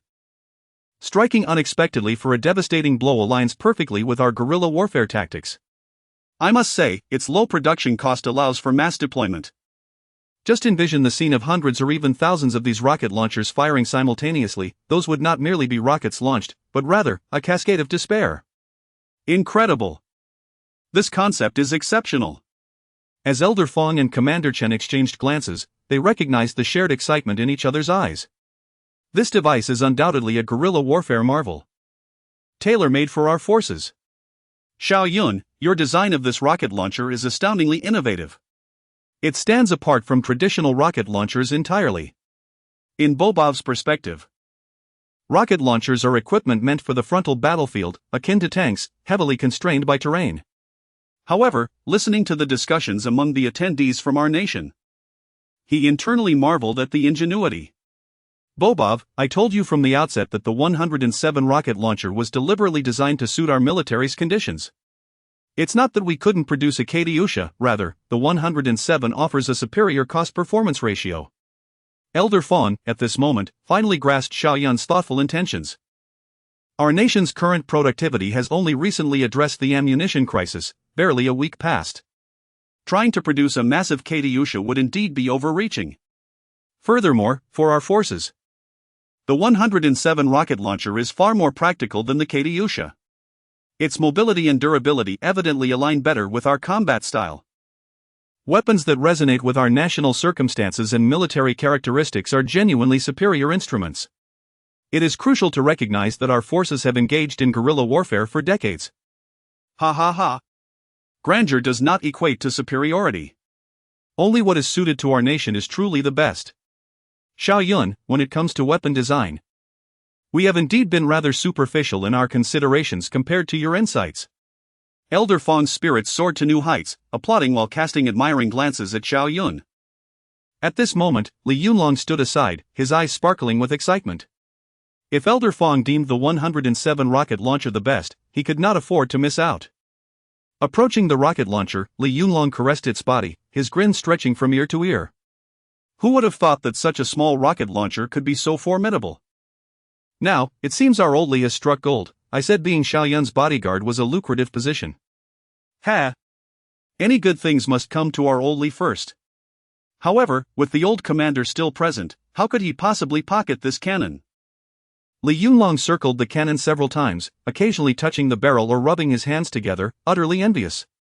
Li Yunlong, are you plotting something regarding the 107 rocket launcher again?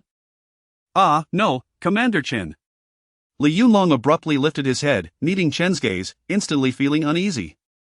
I know your character well. I saw you circling around, practically engraving your name on that rocket launcher. You can forget about it. And the new rifle on your back, bring it over here too. The frontline soldiers are still combating bandits, and here you are, flaunting your new weapon. No, Commander. Seeing that Chen's guards were about to confiscate his beloved rifle, Li Yunlong panicked. Elder Fong, look at our old commander, isn't this bullying a new recruit? You dare complain? Have you grown weary of being a commander? Chen's eyes turned icy at that moment. Xiao Yun, save me. Upon realizing that invoking Elder Fong would not help, Li Yunlong hastily cast a pleading glance at Xiao Yun. Xiao Yun, amused by Li Yunlong's antics, chuckled, Commander Chen, let's leave the equipment matters to the Shenyang military factory. The production process for new equipment is quite straightforward.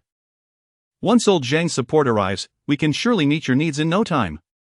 If you take away old Li's rifle, he might be too distraught to eat for days. Perfect. That will save our nation some food. Although Chen said this, he refrained from pursuing Li Yunlong's new rifle any further. Li Yunlong reclaimed his rifle, tilting his head defiantly, even huffing at Chen's guards. Observing the jovial atmosphere among our side, Bobov felt increasingly like an outsider. Xiao Yun. I acknowledge the shortcomings of the Katyusha rocket launcher that you mentioned. However, that does not imply that our nation's rocket launchers are inadequate. Who among the current Blue Planet's rocket launchers can rival the audacity of your design? Xiao Yun, still wearing a knowing smile, replied. I did not say your rocket launchers are lacking, there is no need for you to be so self-deprecating. Hearing Xiao Yun's words, Bobov's arrogance resurfaced. With a demeanor that suggested the sun had emerged after rain, he felt invigorated. In future warfare, mechanized steel torrents will be the mainstream. Your weapon development should align more with future trends. Do not be insular in your approach, understood? As Bobov resumed his superior tone, Ilya swiftly interjected. Let us consider the rocket launchers a draw. Now that you can produce more suitable rocket launchers, we can set aside discussions about the Katyusha for now. Then Ilya brandished a heavy machine gun, positioning himself between Xiao Yun and Bobov to prevent further entanglement over the rocket launcher topic. Elder Fong, Director Xiao. Have a look at the Gurliov SG-43 heavy machine gun, perhaps you should consider it. It employs a single-feed, dual-feed mechanism and typically utilizes a 250-round non-disintegrating belt, ensuring a continuous ammunition supply during sustained fire. Also, this machine gun weighs only 13.8 kilograms, a weight that should not impede your forces in guerrilla warfare, making it quite suitable for our military. Moreover, unlike water-cooled machine guns, which require frequent replenishment of cooling water, this one's convenience surpasses most current heavy machine guns. This weapon is indeed impressive. Xiao Yun praised without reservation. In the past, our forces employed the Browning M1917 series, the Type 92 heavy machine gun, and the Gurliov SG-43 heavy machine gun during combat on the peninsula. The Browning M1917's water cooling system often failed in the cold peninsula environment, while the Type 92's slow firing rate and tendency for firing pin breakage in extreme cold were significant drawbacks. The most frequently utilized weapon was undoubtedly the Guo-Lyanov SG-43 machine gun, renowned for its reliable performance and formidable firepower. The 53-style heavy machine gun later developed by the Rabbit Nation was indeed inspired by this very model.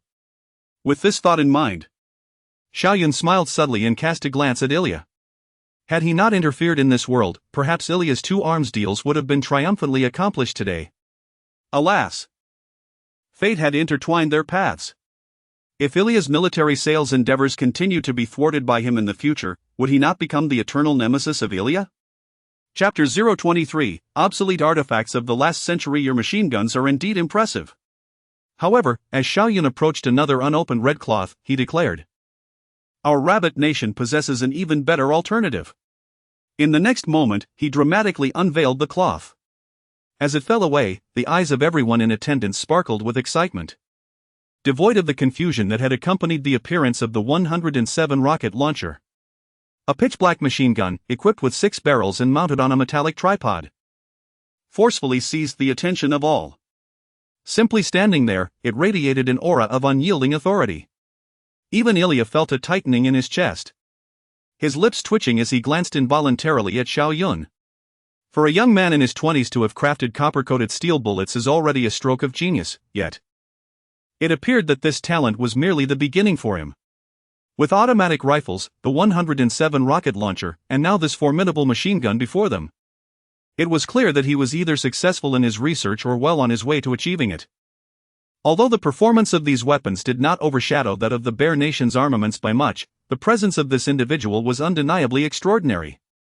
Gasps of astonishment and words of praise lodged in Ilya's throat, but constrained by national loyalty, he swallowed hard, striving to suppress the tumult within. Were it not for considerations of country and ethnicity, he would undoubtedly find a way to befriend Xiao Yun. At that moment, the testing ground was filled with a cacophony of bewilderment. Xiao Yun, is this machine gun truly of our own production? With so many barrels, can it match the ferocity of the 107 rocket launcher? Is one gun more potent than 6? In response to Elder Fong's inquiries, Xiao Yun smiled and explained. This machine gun is indeed produced by the Shenyang military factory. Every single part was crafted by our workers. Goodness gracious! Elder Fong and the others could no longer contain their excitement, erupting in patriotic fervor. This is a real springtime for the Rabbit Army. With automatic rifles, machine guns, and artillery, our combat effectiveness will surely soar. As the crowd buzzed with astonishment, Popov wore a grave expression, deep in thought. Moments later, his twisted visage suddenly shifted, and an unrestrained laughter bubbled forth. Ha ha ha. I thought it was some advanced machine gun. This young man is quite the trickster. Elder Fawn looked perplexed. His fists clenched as he demanded, Popov, what are you laughing about? I've said before that our rabbit nation's industry is underdeveloped and impoverished. How could we possibly produce heavy machine guns? If you fail to comprehend this machine gun, I shall reluctantly explain it to you. In an instant, the joy on the faces of the crowd was extinguished by Popov's words. Yet, unfazed, he was prepared to belittle Xiao Yun's creation. Heavy machine guns are instruments of mass destruction, traditionally the domain of industrialized nations, not something within reach of your rabbit nation's technological prowess. The development of such weaponry is far more challenging than that of automatic rifles. I know you've managed to create a machine gun, but do not be hasty in refuting me. Observing the crowd's rising agitation, Popov arrogantly continued, the machine gun you have produced is merely an obsolete relic from decades past. Obsolete relic? At that moment, silence fell over the assembly. Everyone appeared as if their souls had been drained, staring blankly at Xiao Yun. Elder Fawn's eyes widened in disbelief, as if he had heard something unfathomable, urgently seeking confirmation from Xiao Yun. No? How is that possible? Xiao Yun. Is this gun truly an outdated weapon? Why have I never encountered it before? Humph. Allow me to enlighten you. Popov cleared his throat, his smugness intensifying. This machine gun is known as the Gatling gun, designed by Richard Jordan Gatling of the Eagle Nation in 1861. During your barbaric Qing era, you even attempted to replicate this model.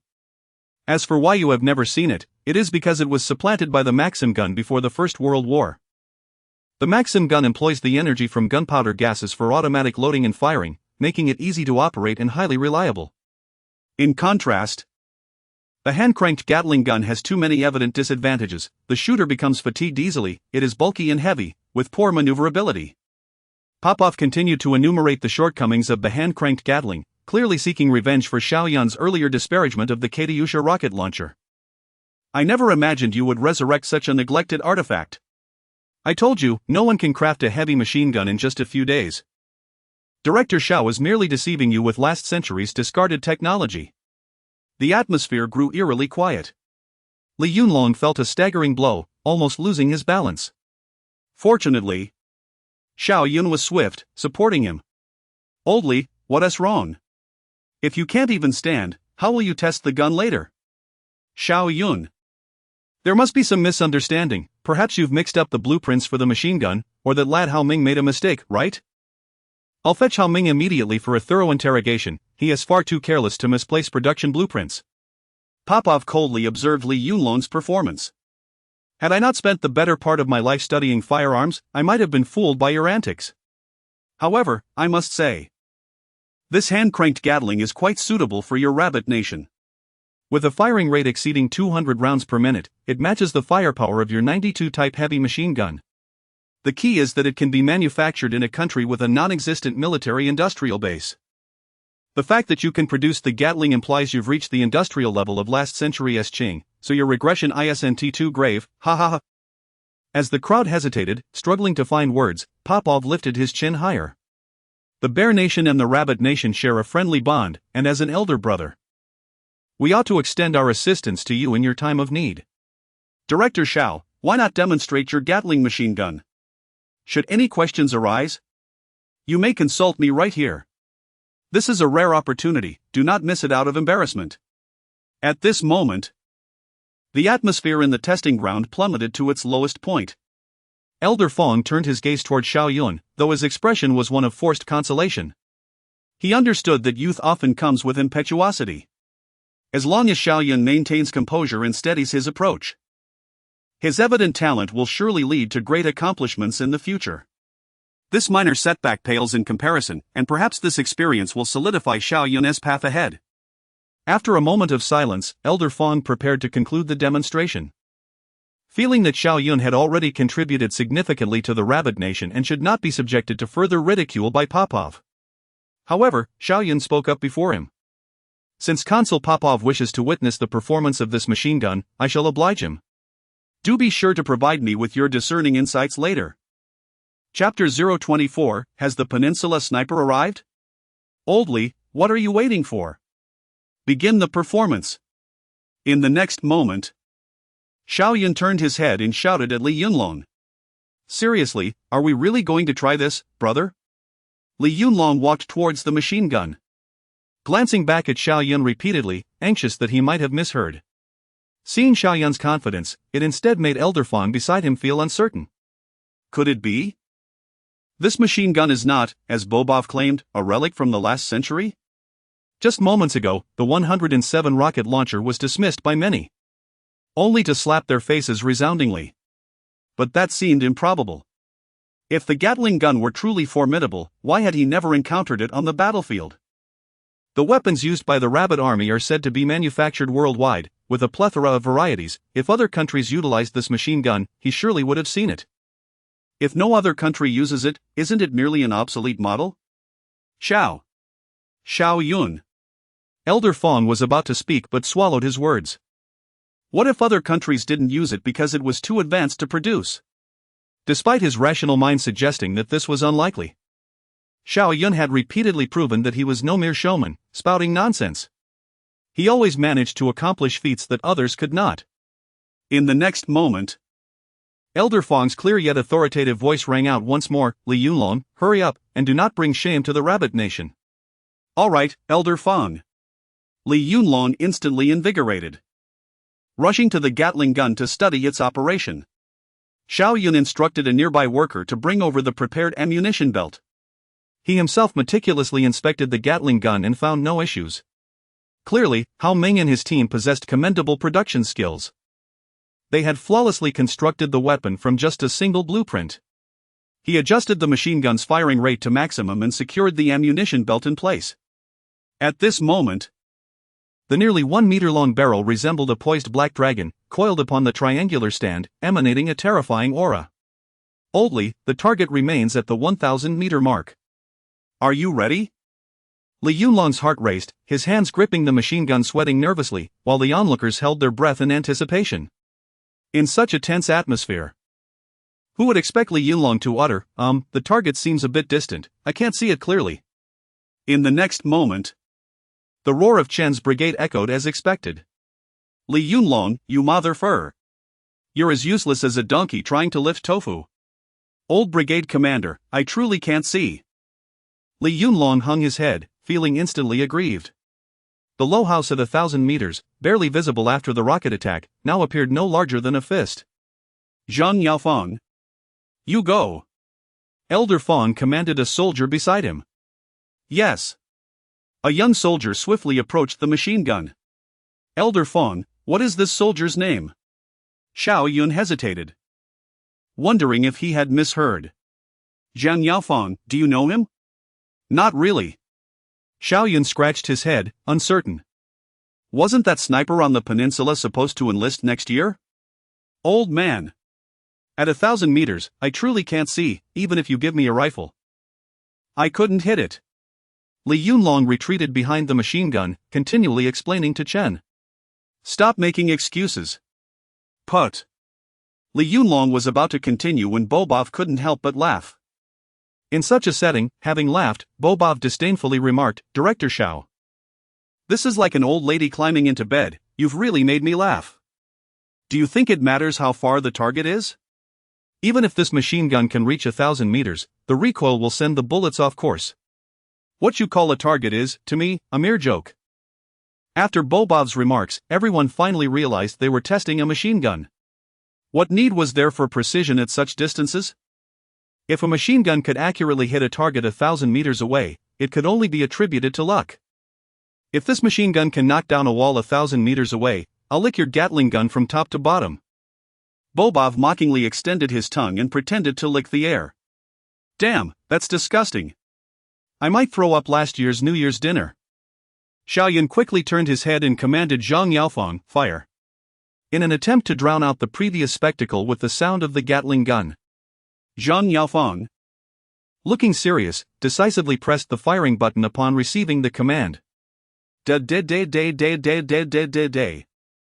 A yellow fire dragon roared forth from the spinning barrel, stirring up the dust on the ground in a whirlwind.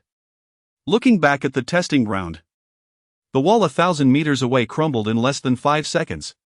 With a resounding bang, it shattered into countless fragments under the barrage of bullets, scattering everywhere. It was unlikely that even the strongest adhesive could piece it back together.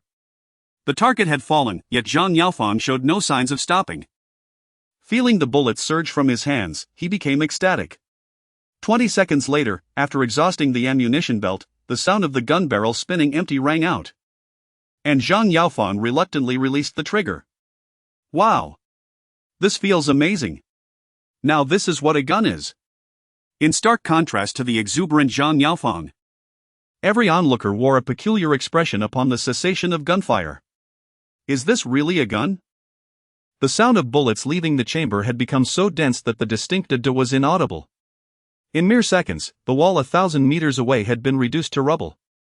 Is this still a machine gun?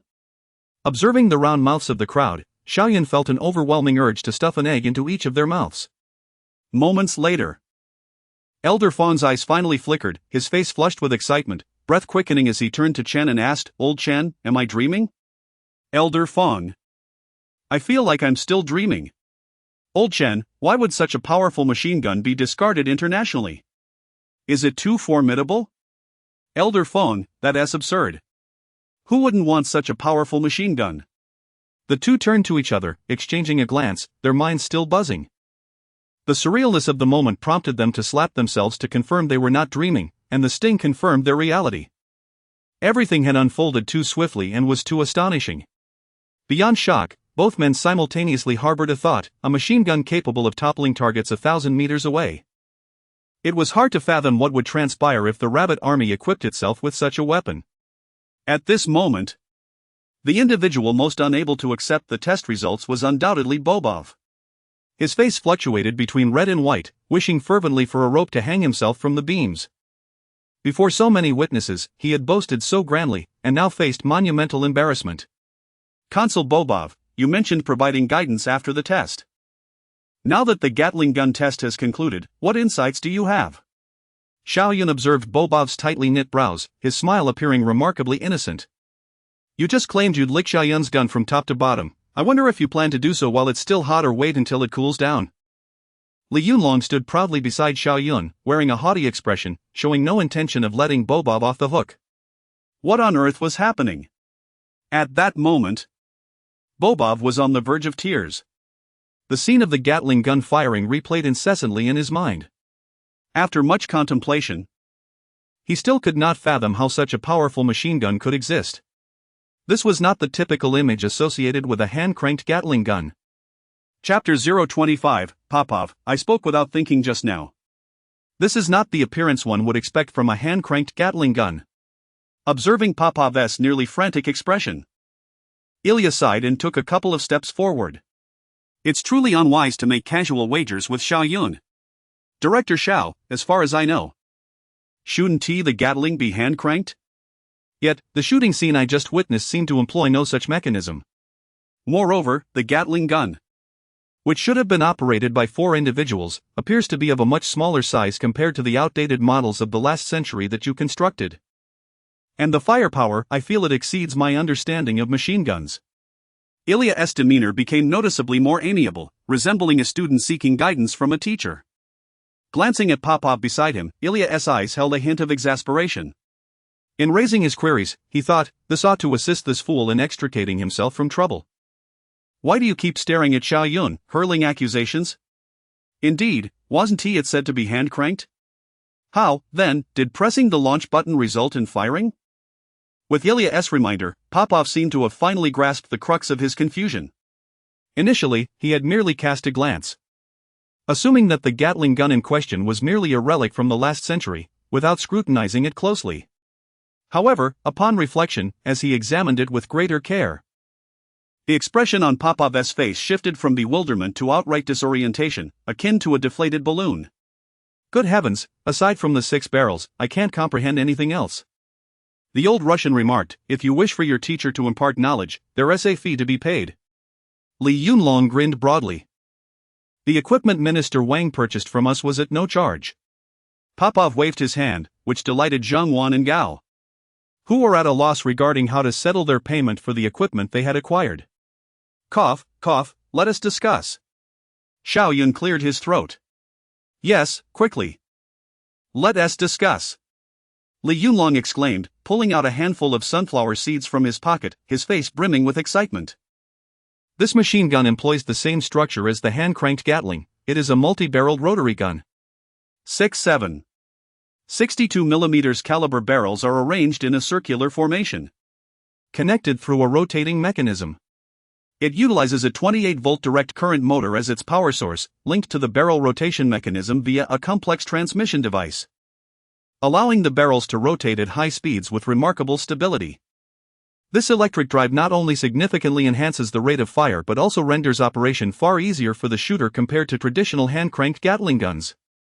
Due to its special design, the theoretical rate of fire can reach up to 6,000 rounds per minute, while in practical use, the rate can usually be adjusted between 2,000 to 4,000 rounds per minute. Its effective range typically hovers around 1,000 meters, with a maximum range exceeding 1,500 meters. Good heavens, how professional!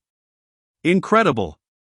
Those surrounding him, regardless of their understanding of technical jargon, simply marveled at the performance, while others listened intently. Li Yunlong began to feel a pang of regret. What is this? 6,000 rounds per minute. In the past, my independent regiment would never expend that many rounds in a single battle. If you're so adept at conserving ammunition, then I'll refrain from equipping you with the Gatling gun in the future. No, don't do that, old brigade commander. Back then, we had no bullets. Now that we have copper-jacketed steel rounds, why endure such hardships any longer? You're the only one with so many complaints. Where did you get those sunflower seeds? Share some with me. Chen's words trailed off as his hand reached into Li Yunlong's pocket, signaling a need for more good things in the future. Li Yunlong's playful banter with Chen did not interrupt Popov's expression of shock and confusion. How did this data manifest in the machine gun? If this is true, then undoubtedly, this gun's performance would overshadow that of the Blue Star. No, this is indeed real, the barrels are still warm. After pondering for a while, Popov recalled the scene of the Gatling gun's test firing, realizing that only an extraordinarily high rate of fire could account for such results. Xiao Yun. Does that mean, during those 20 seconds of firing, your gun discharged over 1,000 rounds? And those rounds hit their targets with precision. Good heavens! This is beyond belief. In contrast, our machine guns, with a rate of a few hundred rounds per minute, appeared as mere toys. I concede. Once Popov comprehended these facts, his head hung down in resignation. Yet, I remain puzzled. How does a machine gun with such rapid firepower maintain both accuracy and stability? It appears unassuming, perhaps even a bit retro, yet its performance seems to hail from the future. Sigh. Why is the disparity so vast? As Popov sighed, he suddenly recalled something. According to Ilya's description, this machine gun must have been developed by Xiao Yun during Ilya's recent return to Harbin. Furthermore, another type of weapon, the 107 rocket launcher, was concurrently developed. No wonder this individual can produce copper-jacketed steel bullets and automatic rifles in mere half-days. How foolish of me to have underestimated such a genius. Ridiculous. Truly ridiculous. Casting a glance around the ground, Popov would have bolted had he not noticed any mouse holes. When he raised his gaze to Xiao Yun once more, there was a palpable sense of reverence in his eyes. I spoke without thinking just now. Xiao Yun. You are among the most brilliant weapon experts of the Blue Star. Although those around were not weapon specialists and lacked understanding of firearm design, it was evident from Popov's reaction just how extraordinary Xiao Yun's Gatling gun was, compelling even the haughty Russian to lower his head in admiration. Popov. If I am a genius, then our rabbit nation harbors even more talents, merely awaiting the right circumstances to emerge. Mark my words. The pace at which the rabbit nation rises will astonish you. Furthermore, as the chief consul of the Bear Nation and the Rabbit Nation, if you can adjust your attitude towards future interactions with us, I believe you will reap substantial rewards. As a gesture of your change in demeanor today, I shall impart some unique technologies to you. Previously, I exchanged the copper-jacketed steel bullet technology with Ilya for resources. Now, I will teach Popov some new techniques. Xiao Yun had another plan in mind. Given the current international landscape, the Rabbit Nation's strength is woefully inadequate. However, one cannot expect to achieve greatness overnight. Development necessitates time. Before the Rabbit Nation rises to prominence, the Bear Nation is not truly an adversary. Occasionally providing the Bear Nation with advanced technologies that bear little impact allows the Rabbit Nation to procure necessary resources while intensifying the conflict between the Bear and Eagle nations, thus affording the Rabbit Nation more room for development. Fostering a cordial relationship with the Bear Nation while carefully managing the scale of technological transactions is decidedly more beneficial than detrimental for the Rabbit Nation. Approaching the Gatling gun. Xiao Yun momentarily set aside his contemplations. Popov and Ilya followed suit, even the likes of Fong Lao, Chen, and Li Yunlong, who were not versed in military technology, gathered closer. One of the advantages of the motor-driven machine gun is the ability to adjust the current, allowing the rate of fire to be freely modified between 300 to 6,000 rounds per minute. Although the high-speed rotation of the barrels may cause dispersion due to centrifugal force, the combination of its rapid fire and dense firepower ensures that, within a certain range, its shooting accuracy meets operational requirements. In essence, it is a matter of employing overwhelming firepower in lieu of precise strikes, as long as the bullets you unleash are plentiful. The issue of accuracy becomes irrelevant.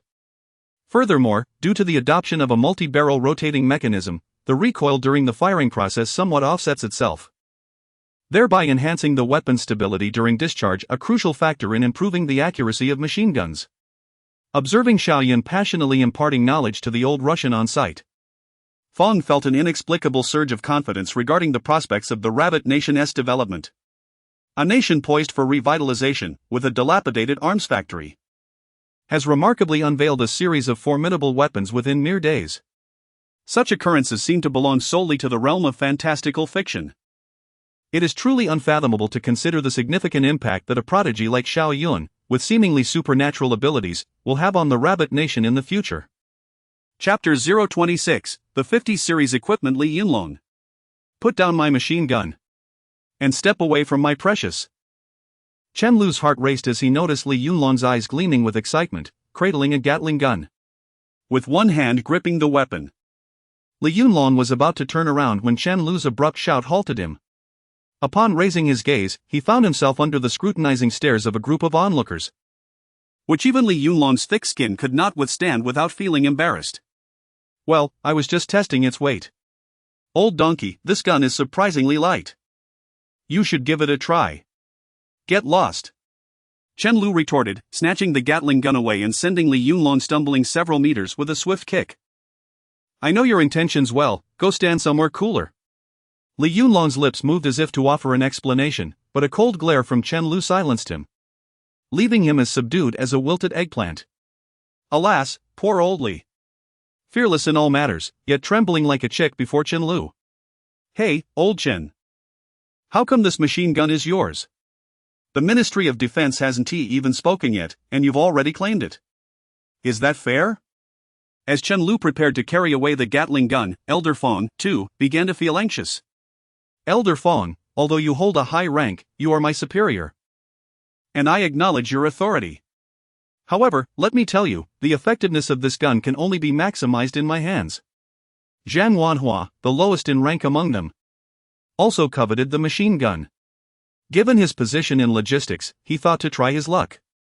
Military supplies are typically allocated by our logistics department. Gentlemen, this isn't in accordance with protocol. Scram! Elder Fong and Chen Lu chimed in unison. All right. Zhang Wanhua took a step forward, only to pivot back in surprise. Watching the two leaders cling to the machine gun, almost ready to brawl, Xiao Yun couldn't help but chuckle as he rubbed his forehead. These men, who usually presented themselves as the best of brothers, became quite contentious in the face of valuable items. Gentlemen, this gun isn't even captured. We produced it ourselves. It's not the only one we have, so please. Before Xiao Yun could finish, Li Yunlong covered his mouth.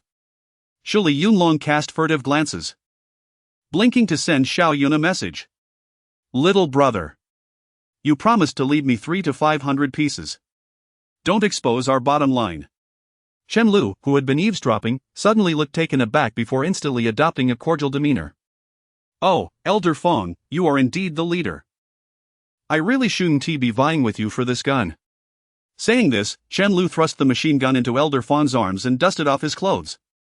Elder Fong promptly set the machine gun down, scratching his head. Ahem. I'm still adjusting to the fact that we can produce our own weapons. By the way, Li Yunlong, take this machine gun. With the new weapon, you must ensure Xiao Yun's safety. And Xiao Yun. Shortly I will place an order for a batch of 107 rocket launchers and Gatling guns in the name of the Ministry of Defense. You must prioritize these orders. As soon as Elder Fong finished speaking, a look of despair washed over Li Yunlong's face. Alas! Today I have encountered the bandit leader. When will my 300 to 500 machine guns be equipped? Li Yunlong's head hung low as he spoke, but suddenly he felt a menacing aura approaching. Sure enough. In the next moment, Chen Lu's roar echoed. Li Yunlong, I swear I will kick you to death today. 300 to 500 Gatling guns? Are you planning to shoot down cherry blossoms? This was it, he was utterly finished. Li Yunlong stammered, Old Commander, listen to my explanation. Xiao Yun said standing guard was too arduous for him, the machine gun is like my wages. Hey! Easy, easy. The scene was too gruesome. It was almost comical. Meanwhile, Elder Fong had grown accustomed to this type of military education, glancing over briefly before turning away, preferring not to dwell on it. Xiao Yun. I heard from Zhang Wanhua that you requested a large batch of advanced equipment. Are the Gatling guns and rocket launchers about to be mass-produced? Xiao Yun shook his head. Smiling as he replied, Elder Fong, to be precise, they have already been mass-produced. In just a few days, we have manufactured 500 new rifles, 10 107 rocket launchers, and 10 Gatling guns. Once the new equipment and workers are on site, the output of the military factory will increase several-fold. At that point, you can simply take whatever weapons you need. In truth, Xiao Yun wished to convey that time was running short for him, which was why he was in such a rush. In a few months, American planes would reach the banks of Duck River, and a monumental battle involving millions would commence. However, the disparity in equipment between the Rabbit Nation and the Americans was like heaven and earth. To minimize the number of Rabbit soldiers left on the peninsula, it was crucial to arm them swiftly, and Xiao Yun dared not delay. The equipment had already been mass-produced. Henceforth, they could no longer refer to it as new rifles. These were weapons of our own design and deserved a proper name. Elder Fong pondered for a moment, then suggested, let us call them the 50 series equipment.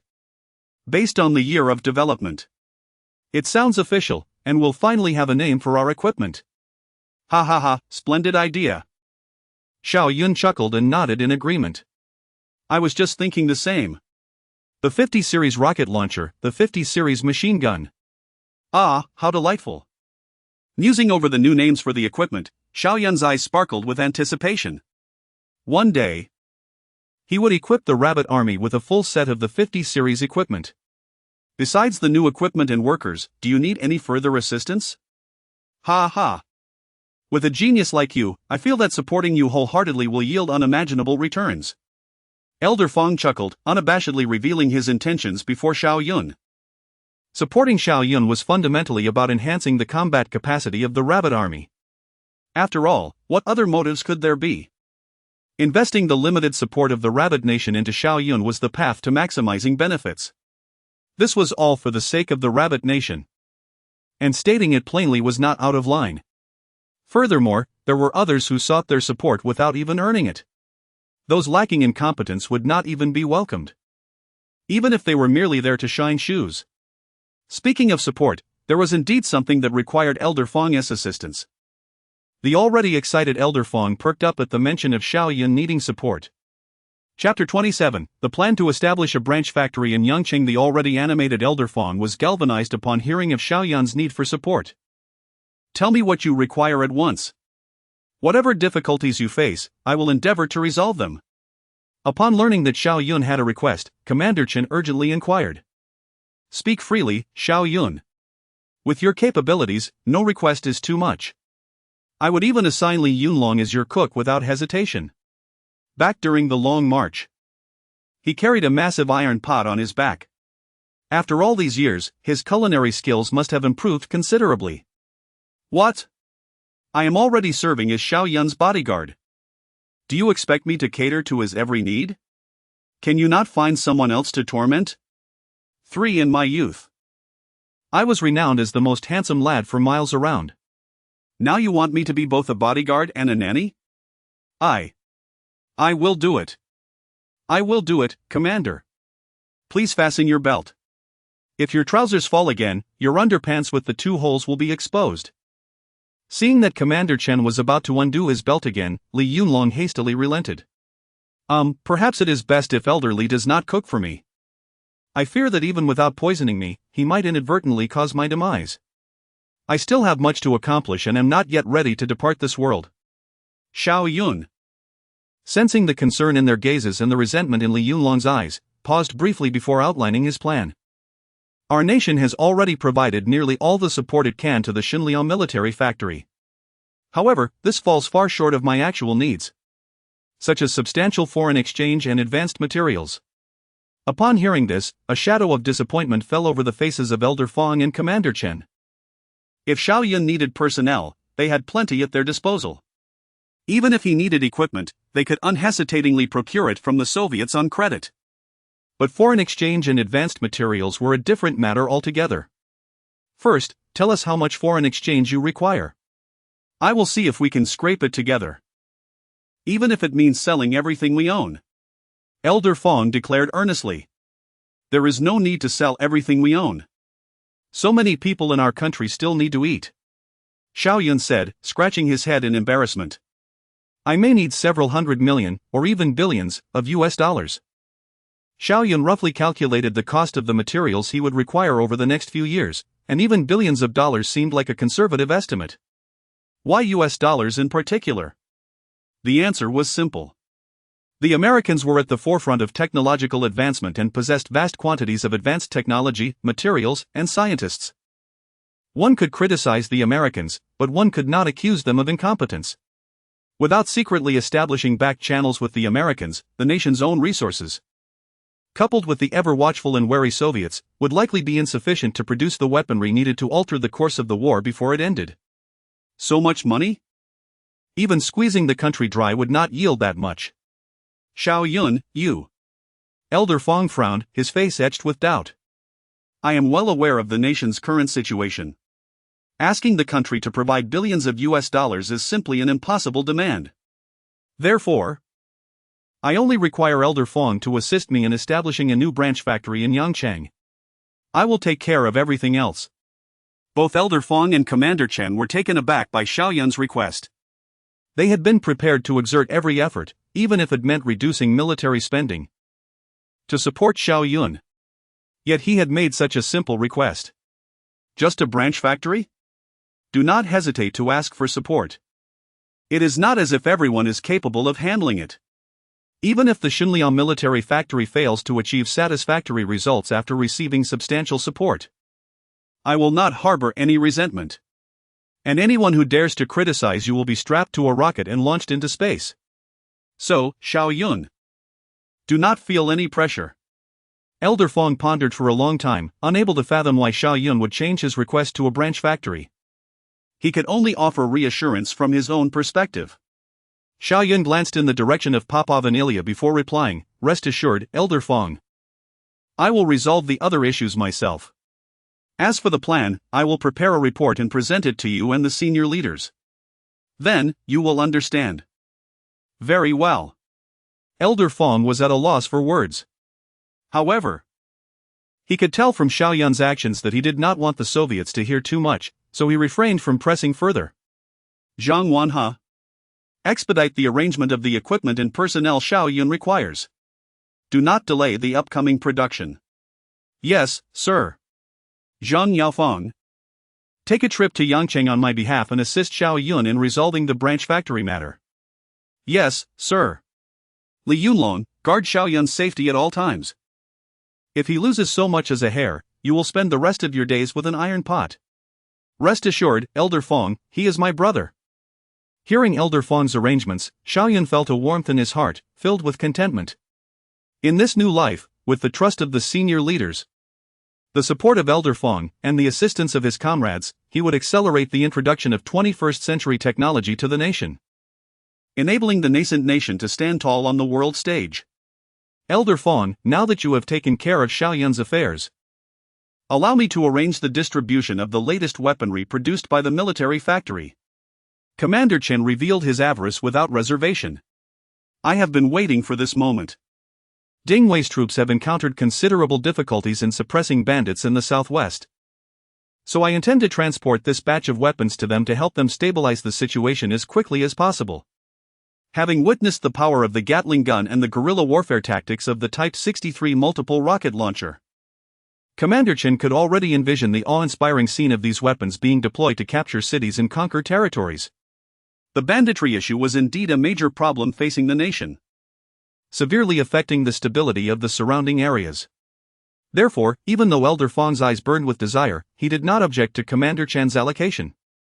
Commander, were you not going to leave me a machine gun? Why are you taking everything? Li Yunlong exclaimed, stamping his feet in frustration. Hundreds of machine guns are gone. And now I cannot even keep the last one. Have I been wasting my time? Li Yunlong, do you have a death wish? You are interfering with my distribution. It was Elder Fong who said that just now. Go find Elder Fong. It was all arranged earlier. Li Yunlong whimpered like a scolded child. It was Elder Fong who said it. Go find Elder Fong. If you want a rebel, just say so. Not only will I give you all the machine guns, but I will also let you take my troops. Commander Chen roared, silencing Li Yunlong. Xiao Yun watched the scene with amusement. Like general, like soldiers. It seemed that Li Yunlong's habit of taking what he could get stemmed from his superiors. All right, Li Yunlong, do not feel aggrieved. As one of my men, I have never treated you unfairly. Hearing this, the aggrieved expression on Li Yunlong's face vanished, and his eyes lit up once more. Commander, I knew you would not forget about me. I will leave you a Type 50 rifle. Then what? Li Yunlong gazed at Commander Chen with eager anticipation. Is one rifle not sufficient for you? Do not be overly greedy. Goodness. Are you serious, Commander? This rifle was originally mine, you know. Li Yunlong's expression was one of disbelief, as the sparkle in his eyes dimmed once more. You, young man, ought to refrain from such outbursts. I have not uttered a word, Commander. Do not presume I am oblivious to your inner mutterings, you are pushing your luck. Never mind, a rifle is but a rifle. Having grown accustomed to the whims of my former superiors, I have learned to adapt, bowing my head is sometimes unavoidable. Yet, when Li Yunlong did lower his gaze, he shared a sly grin with Xiao Yun. After all, we have brothers, and brothers are meant to be taken advantage of. In any case, I, old Li, shall not be at a loss. Observing Li Yunlong's demeanor, Xiao Yun realized that he had set his sights on her this time. However, at that moment, she found herself at a loss for words, merely managing a strained smile. Chapter 28, Xunliu Military Factory Version 1. Soon, as the testing of the new weapons concluded, Elder Fong and Commander Chen, under the guidance of Xiao Yun, conducted another brief inspection of the production environment at the Xunliu Military Factory. However, after a cursory glance, they hastily departed, for the dilapidated state of the facility offered little of interest, and further inspections would only impede the workers' production. Time was of the essence, as it directly correlated to combat effectiveness. At the loading platform, Ilyat and Popov, after unloading the second-hand machinery, proceeded to load the Katyusha rocket launcher and the Guryanov SG-43 machine gun onto their vehicle intact. Although they had not sold a single weapon, both felt a profound sense of accomplishment, particularly Popov, who, after being schooled by Xiao Yun, was brimming with satisfaction. He declared his intention to develop his own version of the Gatling gun upon returning, eager to challenge the Americans. Ah! Those high-ranking officials have finally departed. Wang Junshan, after seeing off all the guests alongside Xiao Yun, felt his expression return to its usual demeanor. Director, you cannot fathom the magnitude of those officials. I was so intimidated standing beside them at the testing ground that I barely dared to breathe. Having long admired Xiao Yun's military manufacturing capabilities, Wang Junshan's respect soared after witnessing Xiao Yun's formidable connections. Ha ha ha. Xiao Yun had noticed Wang Junshan's unease but chose to remain silent. Recalling his own nervousness when he first encountered high-ranking officials in a cave dwelling. Alright, old Wang, as you saw, the leaders nearly clashed over the production of our weapons. The upcoming production tasks will be entrusted to you. Rest assured, Director. When Elder Fong departed, he even shook my hand. I will not let him down. Focus on weapon development, and leave the mundane tasks of production to me. Having undergone this inspection by the leaders, Wang Junshan felt an increased weight of responsibility, with more tasks to undertake. However, the thought of the rabbit army eventually using weapons produced at his factory invigorated him. No matter how arduous the journey, it was all worth it if it meant contributing to the rise of the rabbit nation and enhancing the army's combat capabilities. Director, I'll rally the workers to move the machinery back to the workshop. Charge forth. Let us get to work. Stop. Stop. Stop. Xiao Yun, seeing Wang Junshan ready to charge towards the unloading platform, quickly intervened. Old Wang, there is no need to move those machines to the workshop. Find some carriages and reload the equipment. I intend to transport them to Yangcheng. What? Wang Junshan was bewildered by Xiao Yun's plan. Director, are you abandoning the Shinliu military factory? We've only just begun our collaboration, you cannot simply cast me aside. Alas, I have wandered aimlessly through life, never encountering a wise leader.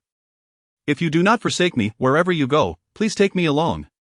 As he spoke, Wang Junshan clasped his hands in a dramatic display of grievance, and Xiao Yun feared that if he hesitated any longer, Wang Junshan might kneel and shed a tear.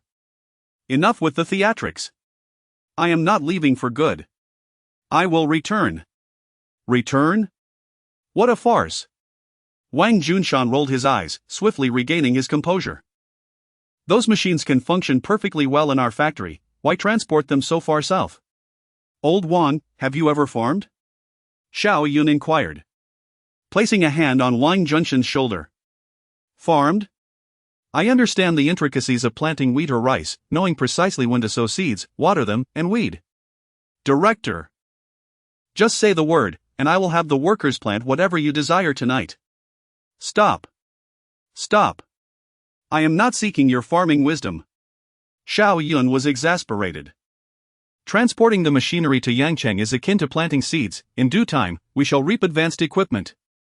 Is that truly so? Li Yunlong suddenly emerged from behind. Is the soil in Yangcheng so miraculous? Can I plant the Model 50 machine guns and rocket launchers there? Where did you acquire machine guns and rocket launchers? Aren't they still in production? Get lost. Commander Chen hasn't tea left yet. Wait, I won't take them just yet, I'll leave them with you for now. Li Yunlong waved his hands and retreated sideways. Old Wang, our factory desires rapid development, yet there are too many constraints. Thus, I plan to journey south to Yangcheng, where I shall procure a lucrative patron for our military factory with this batch of equipment. Furthermore, when Zhang Wanha brings the new equipment, you must rally Hao Ming and the others to commence mass production of the new gear. We must achieve the fastest production speed possible. We aim to equip 500,000 troops within a year. 500,000 sets? Wang Junshan was incredulous at the figure. The war is nearly over, and there shouldn't be any more battles ahead. Is it not a bit hasty to produce so many guns? Who told you there won't be more battles? Xiao Yun's expression turned serious as he questioned Wang Junshan. With the nascent rabbit nation under scrutiny from international powers, the southeast still clamors for a counteroffensive, the southwest remains unstable, and to the north, the bear is poised to pounce at any moment. Until the rabbit army stands tall upon the blue planet, our military factory must remain in a state of readiness. Waiting until the battle begins to prepare? By then, we will only be left to endure the blows. After hearing Xiao Yun's words, Wang Junshan broke into a cold sweat. The situation facing the rabbit nation was indeed dire. He had thought that once the rabbit nation was established, everything would be smooth sailing, that with the nation's protection, they could live in peace. Director, no wonder you can befriend such high-ranking individuals, your thoughts are on a different plane from ours. Enough, old Wang, there is no need for excessive anxiety. Li Yunlong resumed his cheerful demeanor. If the day comes to fight again, we shall handle that ourselves. I haven't had my fill of action yet. Focus on military production in the rear, each of us has our roles. No matter how many formidable foes approach, they shall retreat before the united front of our workers and soldiers. Old Li, it's truly a blessing to have you. 2 days later, Zhang Wanhai gathered a large shipment of new equipment for the Xinliao military factory, along with 4,000 retired rabbit soldiers who joined the ranks of factory workers. Even the factory's workshops, offices, and other facilities were refurbished and expanded under Zhang Wanhai's direction. Old Zhang is quite reliable. Xiao Yun wasted no time and handed Zhang Wanhai a blueprint depicting the prototype of a modern military factory. The previously desolate and dilapidated military factory sprang back to life with the influx of new workers and construction personnel. With the new equipment installed, the mass production of Model 50 automatic rifles, machine guns, and rocket launchers began swiftly under Wang Junshan's leadership. Observing the bustling and orderly scene at Xinliao military factory, Xiao Yun felt a wave of relief wash over him. Without pausing for a moment, he immediately set off with Li Yunlong, Zhang Yaofang, and others aboard a train laden with a substantial amount of second-hand machinery, heading towards Yangchang. Chapter 29, Xiao Yun. Old Li looks down on you in the Rabbit Kingdom's Yangchang Machinery Factory. A modest 2-story office building is shaded by several lush banyan trees. At this moment, Xiao Yun stands in the innermost office on the second floor, holding an enamel cup, silently gazing out the window. It's unbearably hot. Is there no decent tea to cool down? I'm dying of thirst. Li Yunlong yanks off his military cap and sits down on a chair, unbuttoning the top 2 buttons of his shirt as he speaks.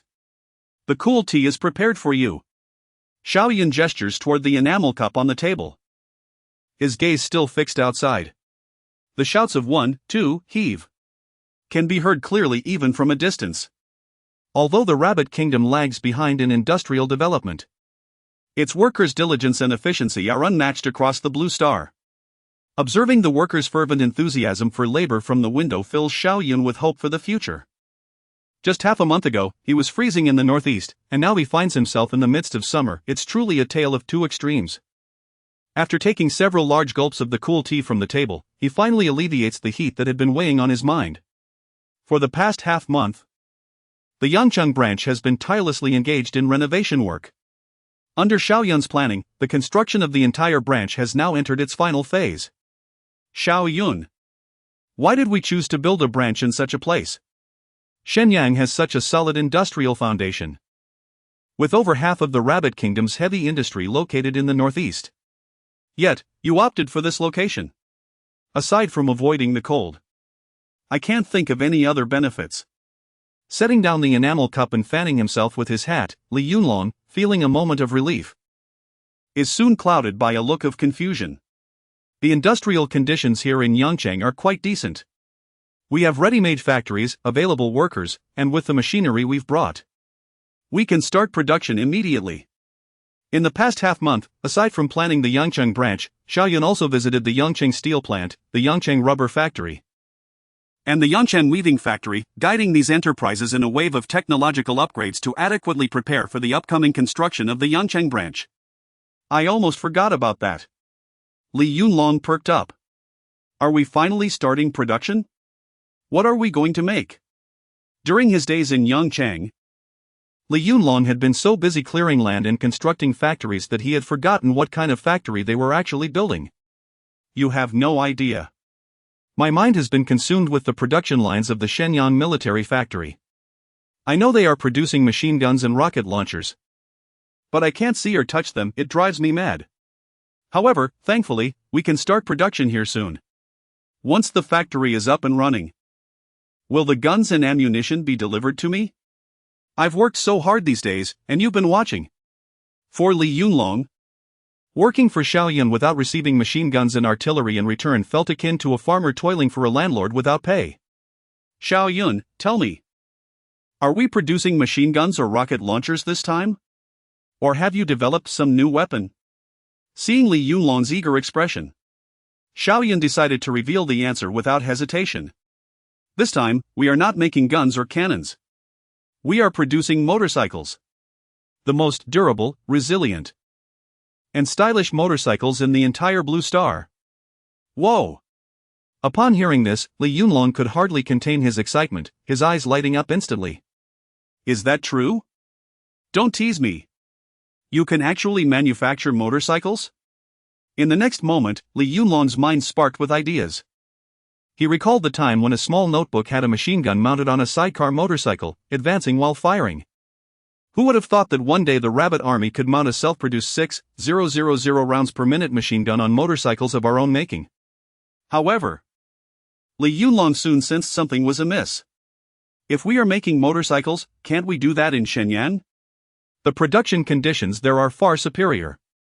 But, Xiao Yun, do we need to travel all the way from the north to the south just to make a motorcycle? Did you provoke some girl over there and come here to hide? Let me tell you, a man must take responsibility for his actions, otherwise, Old Li, will look down on you. Feeling Li Yunlong's serious gaze, Xiao Yun rubbed his temples in exasperation. Your imagination runs wild. You'd follow me 24 hours a day if you could. When would I have the chance to flirt with anyone?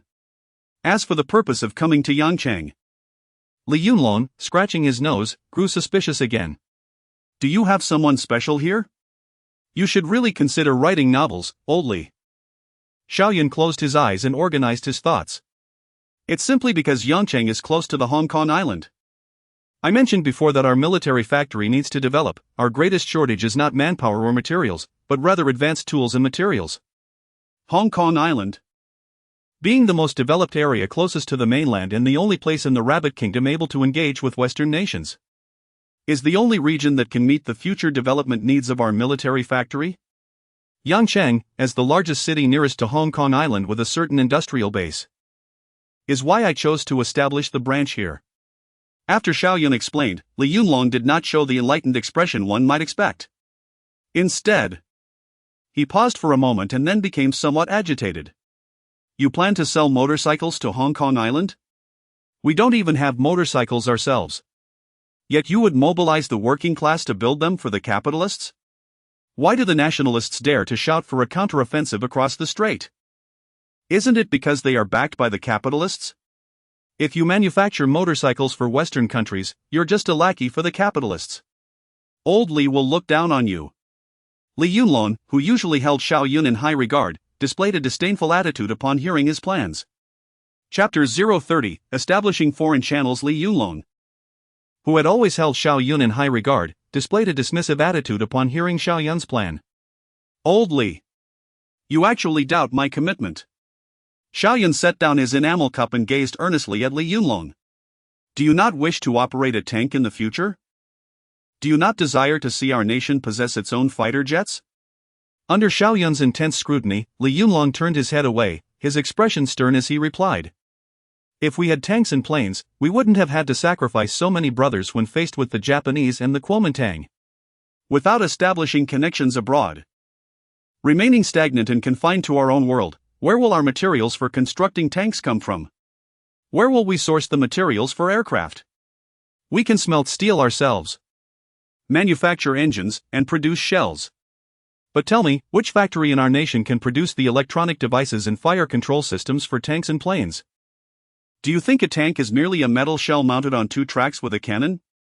Li Yunlong had never seen a tank and was utterly unaware of the complexities involved in its manufacture. However, the intricacies of tank production were already relatively straightforward. Xiao Yun refrained from discussing computers, vacuum tubes, transistors, or integrated circuits, fearing that such topics might overwhelm Li Yunlong. As Xiao Yun spoke, Li Yunlong's expression gradually became more contemplative. If the production of tanks were so complex, the manufacturing of aircraft was a whole other level of difficulty. If our nation focused solely on arms production, should war arise again, and our enemies wield advanced aircraft and formidable tanks, would we not be doomed to repeat the tragic events of the past? Are you suggesting that selling motorcycles could procure us tanks and planes? Just wait and see. Observing Li Yunlong's dawning realization, Xiao Yun diverted his gaze, concerned that he might not even know how to operate one when the time came. Learning to operate them is feasible. But right now, we have neither, so how can we learn? However, Xiao Yun, Does our senior leadership know about your plan to sell motorcycles to Hong Kong? I must caution you, this contravenes our policies. Li Yunlong spoke with trepidation, glancing cautiously outside. Our senior leadership has already approved it, their reply is right here on the table. Really? Goodness. The leadership has consented. Does that mean we will indeed have tanks? Although the construction of tanks had yet to be scheduled, Li Yunlong was confident that Xiao Yun could accomplish it. Over the years, he had come to understand that there was little that could thwart Xiao Yun's ambitions. Watching Li Yunlong, who was now animatedly bouncing with excitement, Xiao Yun felt a sense of relief wash over him. Explaining matters to Li Yunlong required more mental effort than designing a rocket launcher. Alright, old Li. Don't celebrate just yet. Please head to the docks and find a businessman named Mr. Hua. He is involved in transportation and frequently delivers supplies to the mainland. Sure thing. Li Yunlong responded without hesitation. I'll get right on it. Even if I have to drag him here. As Li Yunlong dashed towards the door, Xiao Yun quickly reminded him. Old Li, be polite to Mr. Hua. Understood. Li Yunlong called out, already on the first floor. As he stood by the window, watching Li Yunlong's eager figure disappear. The sounds of industrious workers filled the air, allowing Xiao Yun's heart to settle once more. System. Hello, host. Import the complete production data and material technology for the Jialing 600 motorcycle into my brain. Received. In the next moment, a stream of information flowed gently into Xiao Yun's mind. After a brief period, feeling the sudden influx of knowledge, a glimmer of brilliance flashed in his eyes. System. Open the light brain panel. After several minutes of studying the panel, he confirmed, indeed. The required analysis time for each technology was gradually decreasing. -1 hour, -2 hours. -1 hour, -1 hour. Previously, Xiao Yun had learned that mass-producing weapons could expedite the analysis process. However, due to the constraints of the real world, he had never been able to mass-produce weaponry. Judging by this frequency, a reduction of 1 hour likely indicated the completion of a Type 50 automatic rifle, while a 2-hour reduction might signify the successful production of a Type 50 machine gun or rocket launcher. Consequently, the formidable weapons requiring extensive analysis time were no longer unattainable. As he gently scrolled through the panel and observed the diminishing analysis times, a smile involuntarily graced Xiao Yun's lips. Eagle sauce, and the little notebook. Along with all nations eyeing our country with ill intent, just you wait. Closing the system, Xiao Yun diligently began sketching the production blueprint for the Jialing 600 motorcycle. The Jialing 600, launched in 2006, represented the second generation of military motorcycles for our nation. Its design retained a sense of nostalgia, featuring symmetrical eagle-eye headlights that appeared robust. In terms of power, it boasted a 589 cubic centimeters single-cylinder water-cooled engine, delivering a maximum torque of 46 Nm at 4,500 RPM. Paired with a 5-speed transmission consisting of 4 forward gears and 1 reverse gear, yielding a maximum horsepower of 34.5. Regarding the structural design, this motorcycle utilized a cradle-type steel tube frame, with reinforcements at the chassis connection to provide excellent stability, perfectly accommodating high-speed travel in complex terrains. Chapter 031, Master Do Jian. Master Do had been diligently scribbling and sketching at his desk for a full 2 hours, finally organizing all the motorcycle information in his mind.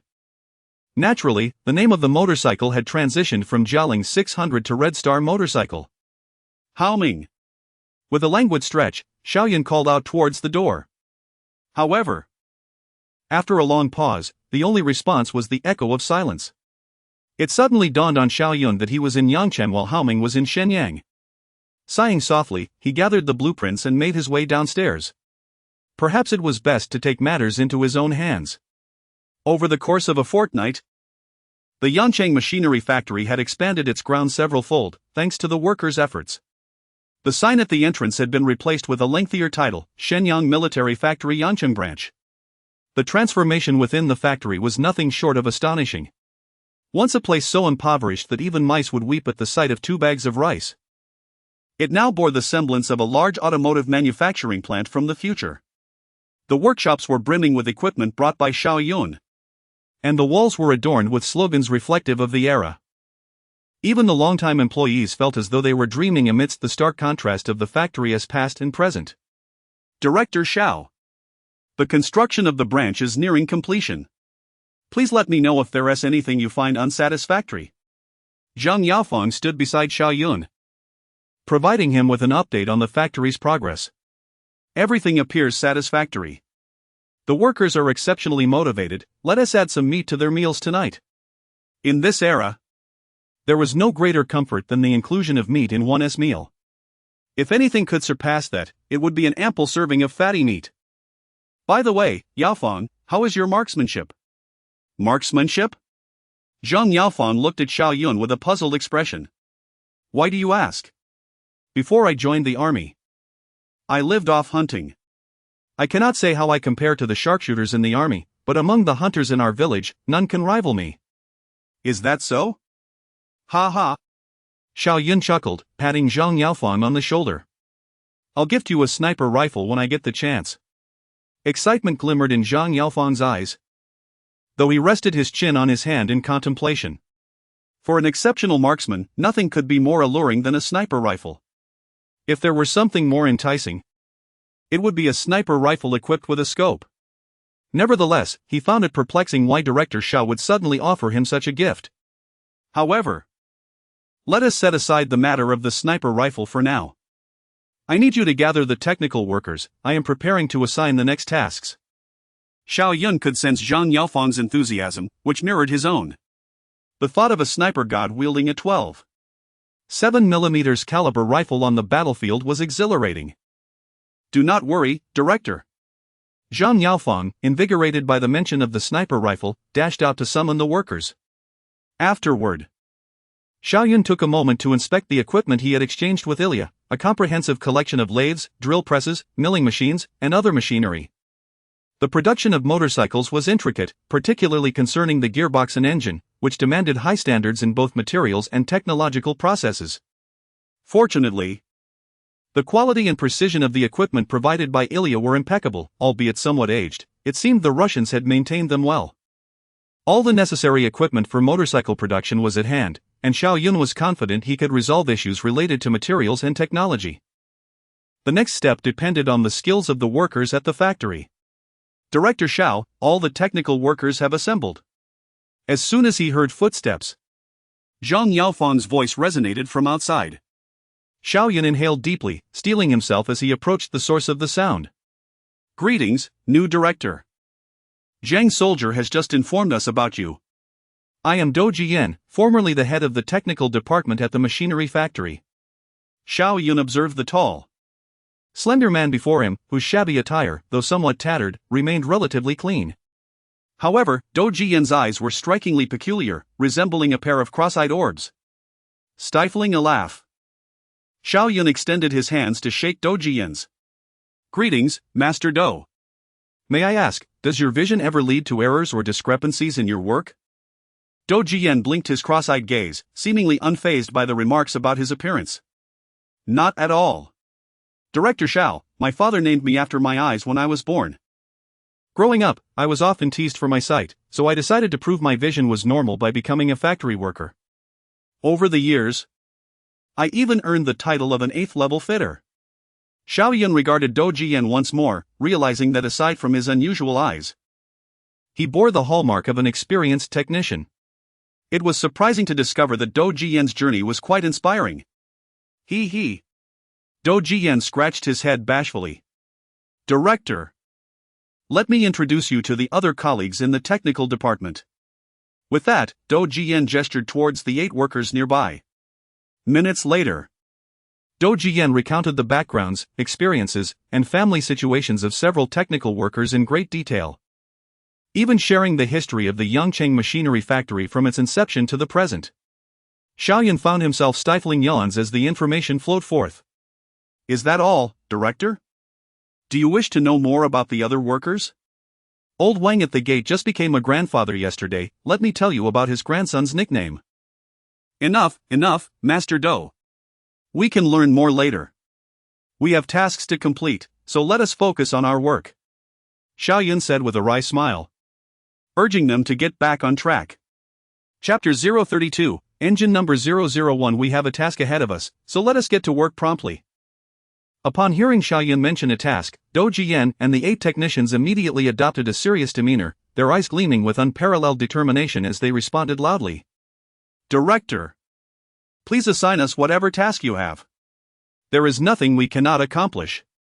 Yes, Director, rest assured that you can entrust any product to us. Observing the unwavering resolve etched on the faces of these seasoned workers, Xiao Yun felt a surge of the passionate spirit characteristic of this era. He responded to the workers with equal fervor, stating, "The product we are about to produce is a motorcycle."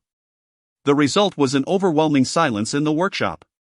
Moments later, several voices began to echo within the space. What is a motorcycle? Master Dou, have you ever seen a motorcycle? I've heard of them, but I've never seen one. Listening to the clamor of discussions around him, Xiao Yun felt a tinge of embarrassment. Had he known, he wouldn't have been so dramatic. However, he was not surprised by the workers' confusion. In an age where bicycles were scarce, it was indeed the case that many had never even laid eyes on a motorcycle. We are going to manufacture a two-wheeled motorcycle. Let me first share with you the history of the two-wheeled motorcycle. Understanding its background will enable us to produce it more effectively. Xiao Yun did not wish for the workers to merely focus on processing parts without comprehending the product they were creating. At the very least, they should know what they were producing. Noticing the increasingly inquisitive expressions on the technicians' faces, Xiao Yun promptly began his explanation. The world's first true two-wheeled motorcycle was born in 1885 in Germany. During World War I, motorcycles were extensively utilized on the battlefield for communication and reconnaissance. Thanks to their agility and speed, the workers exhibited great interest in Xiao Yun's discourse, yet their faces remained marked by confusion. There is no need to worry about the manufacturing of motorcycles, just follow my lead. I have the blueprints and production techniques. Your task is simply to ensure the parts are crafted well. Upon hearing that blueprints were available, Dou Jian's confidence was instantly restored, and his doubts dissipated. Director, allow us to showcase the prowess of our technical team. Soon, under Xiao Yun's guidance, the production of the engine commenced. Dou Jian, true to his status as an 8th-grade fitter, managed to create the molds for the engine components in just a matter of hours. Next, they prepared the materials for the engine. These materials were crucial, directly impacting the quality and lifespan of the engine. For the main body of the engine, Xiao Yun opted for alloy cast iron, incorporating a specific amount of metal elements to enhance the material's longevity. Each material possesses its unique characteristics, and it is through the flexible and meticulous application of these properties that a perfect engine can be achieved. While actively engaging in the process, Xiao Yun also took the time to elucidate the underlying knowledge to the team, as they would be the mainstay of production at the Yangcheng branch in the future. Dou Jian diligently took notes, observing Xiao Yun's demonstration. Xiao Yun found this commendable. It seemed that Dou Jian's squinting eyes had indeed contributed to his ascension as an 8th-grade fitter and head of the original machinery factory's technical department. You must learn diligently from Master Dou, take this seriously. Perhaps the future technical prowess of the Yangcheng branch will rest on your shoulders. The responsibility of ensuring quality and guiding workers to enhance production techniques will be substantial. Rest assured, Director, we will not let you down. As the components of the motorcycle engine were meticulously cast, the technicians proceeded with processes such as turning, boring, and polishing. As 2 days elapsed, the engine for the Hongqing motorcycle was swiftly completed. It was now time to test whether this handcrafted engine would start properly. Under the anxious gaze of the team, Xiao Yun initiated the Rabbit Nation's 001 engine. Put. The engine's vibration sent a jolt of anticipation through the crowd. After several seconds of operation, the sound transformed into a rhythmic pattern. The team began testing the engine's operational status. The engine's airtightness is normal. The cylinder pressure is adequate. The engine temperature is stable. The power output is satisfactory. Dou Jian, holding the complete inspection report, incredulously handed it to Xiao Yun. Director, our first engine meets all the required standards. Have we truly succeeded? The successful creation of the engine was well within Xiao Yun's expectations. He was primarily concerned with its stability. Much like many domestic car manufacturers in later years, who could produce engines, the durability and reliability of those engines often fell short, rendering such products uncompetitive. Director: if we can manufacture motorcycle engines, does that mean we could also produce small cars in the future? I have seen small cars. And they seem to consist of 4 wheels and a shell. It doesn't appear too difficult, the main focus is still on the engine. Dou Jiyan gazed proudly at the exquisitely crafted motorcycle engine before him. Having never seen a motorcycle previously, he could hardly fathom that creating the engine would prove to be so straightforward. At that moment, his confidence swelled, emboldening him to even mention the prospect of manufacturing cars. Chapter 033, Red Star Motorcycle Director: if we can manufacture motorcycle engines, does that imply we might also produce automobiles in the future? I have seen cars, and they seem to consist merely of 4 wheels and a body. The engine is the primary component. Dou Jiyan's confidence swelled, emboldening him to utter the prospect of car production. The creation of motorcycles and cars is merely a facet of the future development of the Yangcheng branch.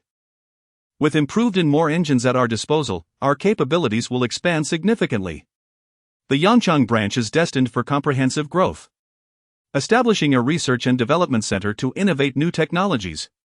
Future vehicles in the Rabbit Kingdom, such as transport trucks, tractors, engineering vehicles, and passenger buses, may even require engines supplied by the Yangcheng branch. Dou Jiyan's eyes widened, accentuating his strabismus. So many types of vehicles. Does the Yangcheng branch truly possess the capability to develop them? Will there genuinely be such demand domestically? To be frank, I can scarcely afford a bicycle at present. Though Dou Jiyan is a skilled technician, he is well aware of the fundamental operational logic of the factory. Only when the produced goods are in demand and can be sold can the factory sustain itself. Yet, with the citizens of the Rabbit Kingdom unable to afford even bicycles, the factory's survival is in jeopardy, let alone future research and development. Rest assured, I will secure a market for the motorcycles and ensure the branch operates smoothly. As for the future operations of the branch and the continual advancement of new technologies to maintain competitiveness, I entrust that to you. Upon hearing Xiao Yun's words, Dou Jiyan waved his hands repeatedly, saying, "Director, I can manage the workshop's technology, but I am utterly unfamiliar with research and development of new technologies." Xiao Yun gently lowered Dou Jiyan's persistently waving hands. From motorcycle engines, you envision car manufacturing. You also recognize that securing a market is essential for the factory's operation. And your diligent note-taking just now indicates that you possess the vision to see development and grasp the key points. As for future research and development of new technologies, you need not worry. I will arrange for university students and overseas scholars to work in the branch. You merely need to lead them effectively. He. Dou Jiyan beamed at Xiao Yun's praise of his perceptiveness, feeling rather clever. I told you my eyes are sharp. In addition to promoting Dou Jiyan to the position of branch director, Xiao Yun elevated the ranks of the other 8 technicians as well. The Rabbit Kingdom is currently in dire need of talent, and having assessed the skills of these workers, it was time to promote them without hesitation. Everyone. It is now time to manufacture the various components of the vehicle body and the gearbox. Master Dou, I entrust the motorcycle's handlebars to you. Do ensure they are not misaligned. I guarantee they will be straight. After the completion of the engine, the technicians, having taken a brief respite, were invigorated by their new promotions. Subsequently, they commenced the manufacturing of the remaining motorcycle components with unwavering diligence according to the blueprints. Xiao Yun planned to develop both military and civilian versions of this motorcycle. For the civilian version intended for export to the island port, he primarily focused on aesthetics during the design phase. For instance, he aimed for a brighter paint finish, a wider array of color options, and additional customization kits. In essence, one design is for practicality, while the other emphasizes beauty, leading to distinct design directions. The trial production of the motorcycle reached its final assembly stage.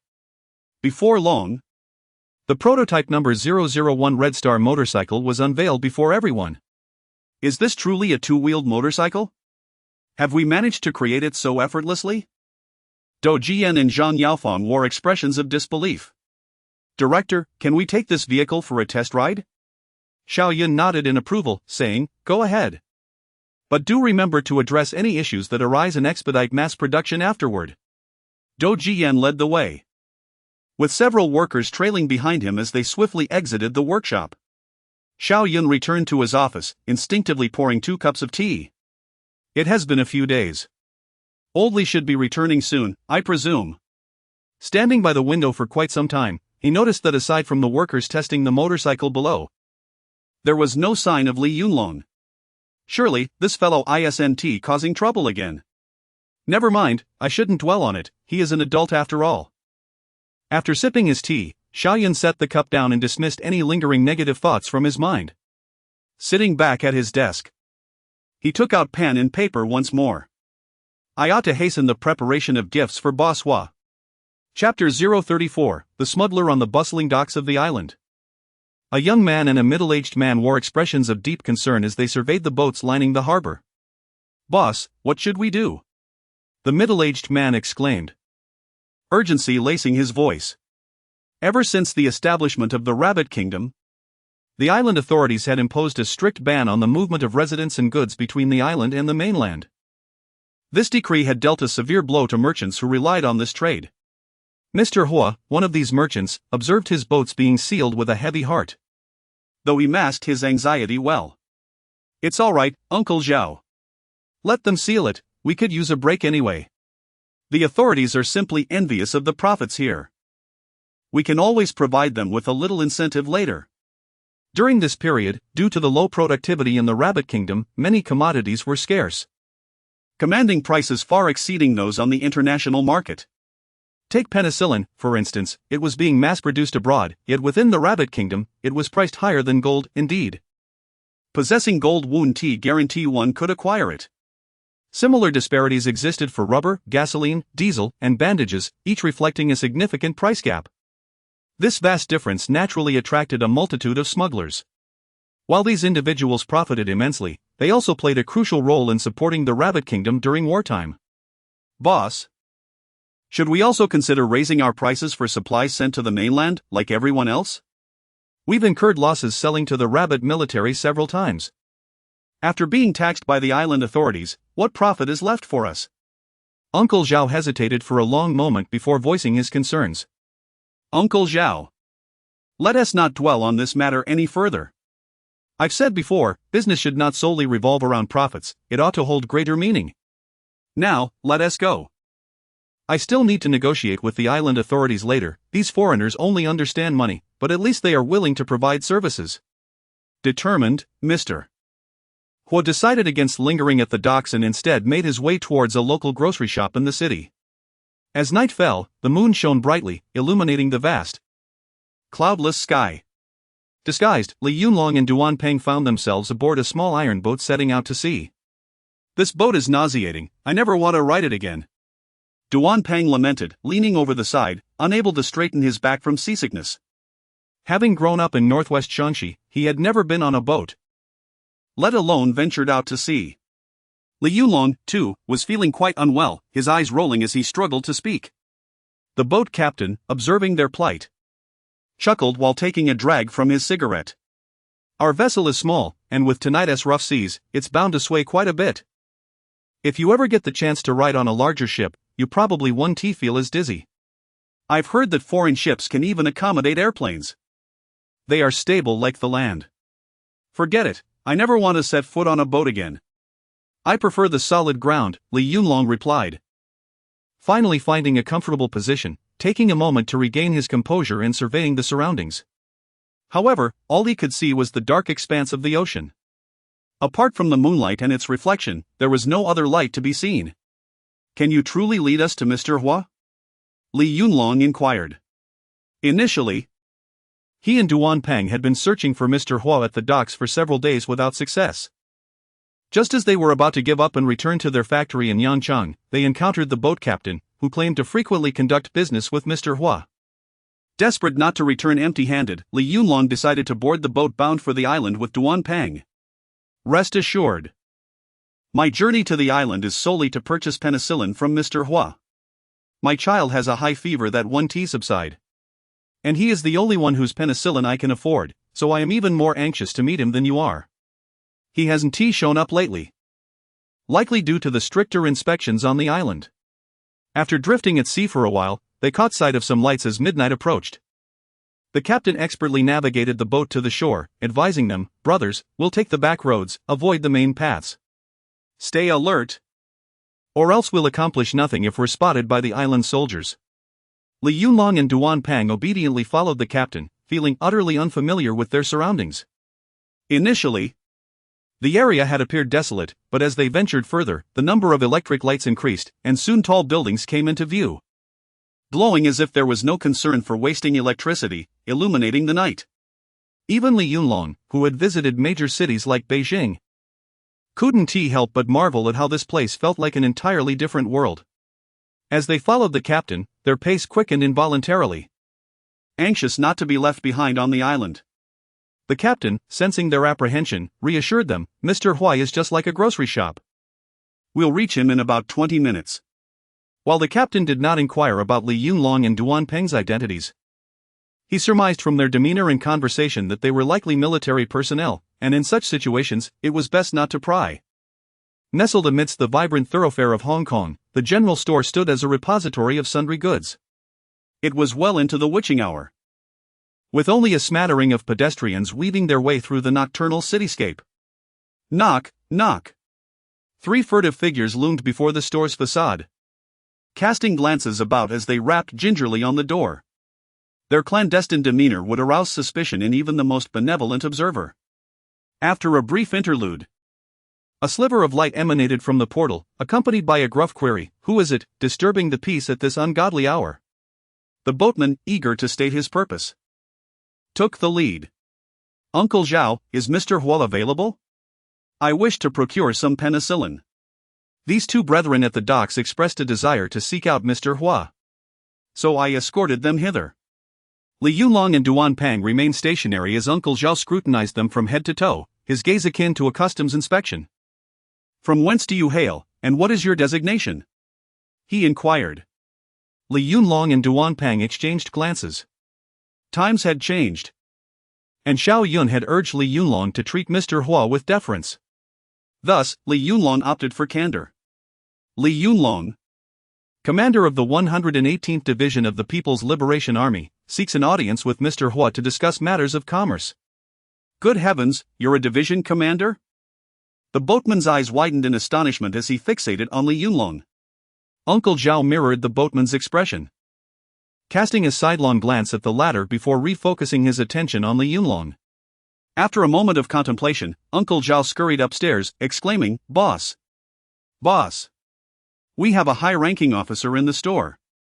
Presently, a man in his mid-20s descended the staircase, hastily donning his attire. "Greetings, esteemed officer." Li Yunlong extended his hands in greeting. "Mr. Hua, it is an honor.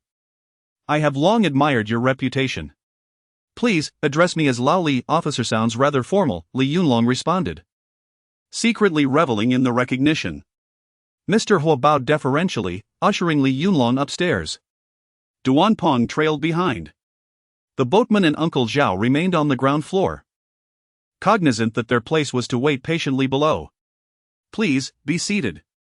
"I am curious as to what provisions you have journeyed so far to procure," Mr. Hua inquired, retrieving 2 bottles of Coca-Cola from the refrigerator and offering one to each guest.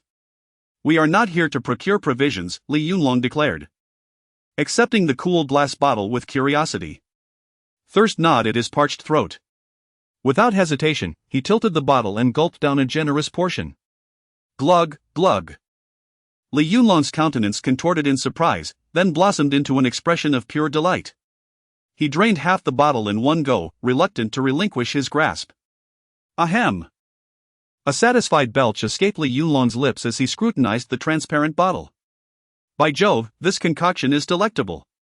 I must procure a couple of bottles before my departure." Observing Li Yunlong's reaction, Duan Pang cautiously sampled the dark liquid. The effervescent bubbles danced upon his tongue, triggering an explosion of flavor.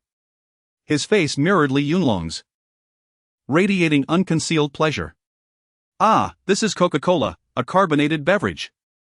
Mr. Hua, witnessing their enthusiasm, procured additional bottles from the refrigerator, presenting another to Li Yunlong. "Mr. Hua, how does this iron contraption emit cold air, and why is the Coca-Cola chilled when extracted from within? Does it contain ice? Duan Peng inquired. His gaze fixated on the refrigerator. This is an electric refrigerator, designed to preserve comestibles and prolong their shelf life. It can also produce ice, Mr. Hua explained, demonstrating the refrigerator's inner workings. Mr. Hua, noticing their inquisitive glances, understood their fascination with these novelties. He harbored no mockery, recognizing that their curiosity stemmed from unfamiliarity. This is an electric fan, used to generate a breeze when the weather is sweltering. This is a fluorescent lamp, akin to a light bulb. This is Mr. Hua elucidated the functions of these items, refraining from mentioning their prices. After a quarter of an hour, Li Yunlong returned to his senses, feeling as though he had stepped into a realm of unparalleled marvels. No wonder Xiao Yun advocated for establishing relations with Western nations. Their standard of living has reached such heights. Merely visiting Mr. Hua's abode had broadened Li Yunlong's horizons. Establish relations? The words resonated with Mr. Hua, rekindling a dormant aspiration. Mr. Hua had primarily transported goods to the mainland, dealing with a handful of boatmen. Occasionally, he had encountered members of the People's Liberation Army. But these collaborations had been fleeting. He had often mused about forging connections with influential figures within the People's Republic, facilitating the direct transport of supplies.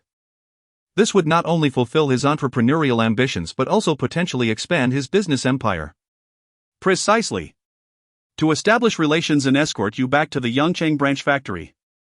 This is the mission entrusted to me by Xiao Yun, Li Yunlong declared, emphasizing the urgency of his errand. Escort me back? Xiao Yun entrusted this task to Commander Li?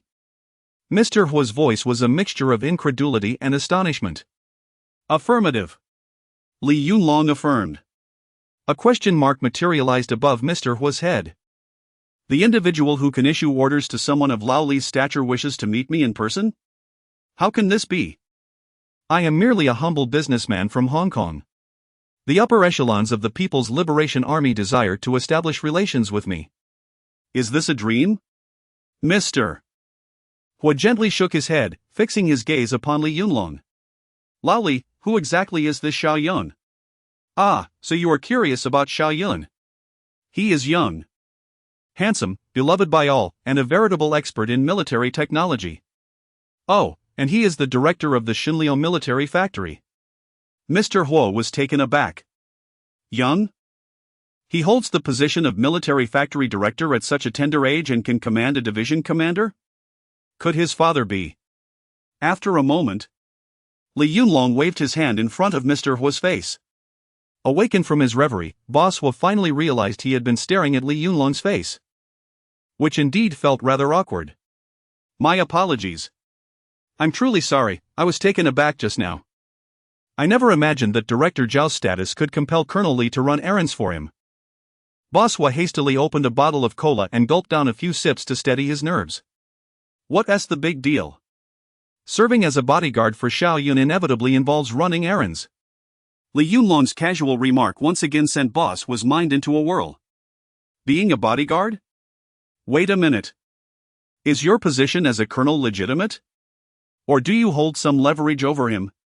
Yet, observing Li Yunlong's nonchalant demeanor and evident pride, Boss Hua's curiosity reached its zenith. After a brief silence, Li Yunlong leaned in conspiratorially, Boss Hua, since you seem so intrigued by Xiao Yun, would you care to accompany me to the Yangcheng branch to meet him? At this, Boss Hua's heart skipped a beat. Wasn't this akin to someone offering a pillow when one was already drowsy? Without hesitation, he nodded vigorously, his expression resolute as if he were about to join a party. Oldly, let us set off promptly. We must depart tonight.